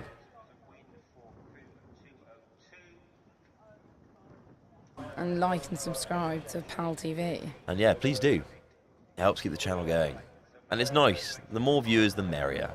If you have friends who are interested in rowing, or, you know, you think may want to tune in tomorrow, let them know. Tell them about us and get them on the stream. But anyway, final little leg here. It looks like Leeds is, I don't know, I'm not holding my breath. I feel like Leeds could, they can get their line sorted and get some power down. I think they're good to go because I think they will overtake Sheffield. But that's to be seen. They're getting closer. Interesting line there. See him looking behind. But the question is, we're still quite early into this race. Can he overtake? Yeah. So this final of the Open Beginners Sculls is between on Racecourse Crew 266 Sheffield City Quinn and on Pedal Woods Crew 268 Leeds University Hoffman or Yorkshire Clash. Anyways, looks like Leeds is catching. Let's see. They should be coming past us soon. And we can confirm that for you. Yeah, well, they went off very, very fast. So Interesting from Sheffield there. But the lines here are very interesting. But again, it's not a surprise. It's a long day for these rowers. And obviously, I don't know, obviously quite tiring. Did you see a slight theme at the racecourse side? Oh, interesting there. Sheffield just clashed blades, one of the boats on the side. They did. Oh, that may have cost him the race. Sorry, what was it? The racecourse side seems to have got the lead quite a few times and then been caught. I think that is a recurring theme. I think racecourse on the whole has been more disadvantaged in a lot of these races. Again, I'm no race official, but it seems a recurring theme of the banks or the blades being caught, depending on what obstacles are there. Anyway, coming through Bath Bridge, who's leading? Sheffield's leading, only just. Oh, interesting line there from Leeds. Can he correct it? Sheffield over the line, and Sheffield has won that race by about 3 boat lengths. Anyways, I do believe that was our last race. So, thank you so much for all the viewers, all 87 of you which have stayed on today and watched all the highs and the lows and the various clashes. And we look forward to seeing you tomorrow. Live broadcast on PalTV of the 191st Durham Regatta, brought to you by the Waterhouse. Thank you very much for watching along with us today. There's been plenty of action up and down the river. And tomorrow, we'll be back here again, same time, same place. We'll see you tomorrow. Bye. Ironically, the president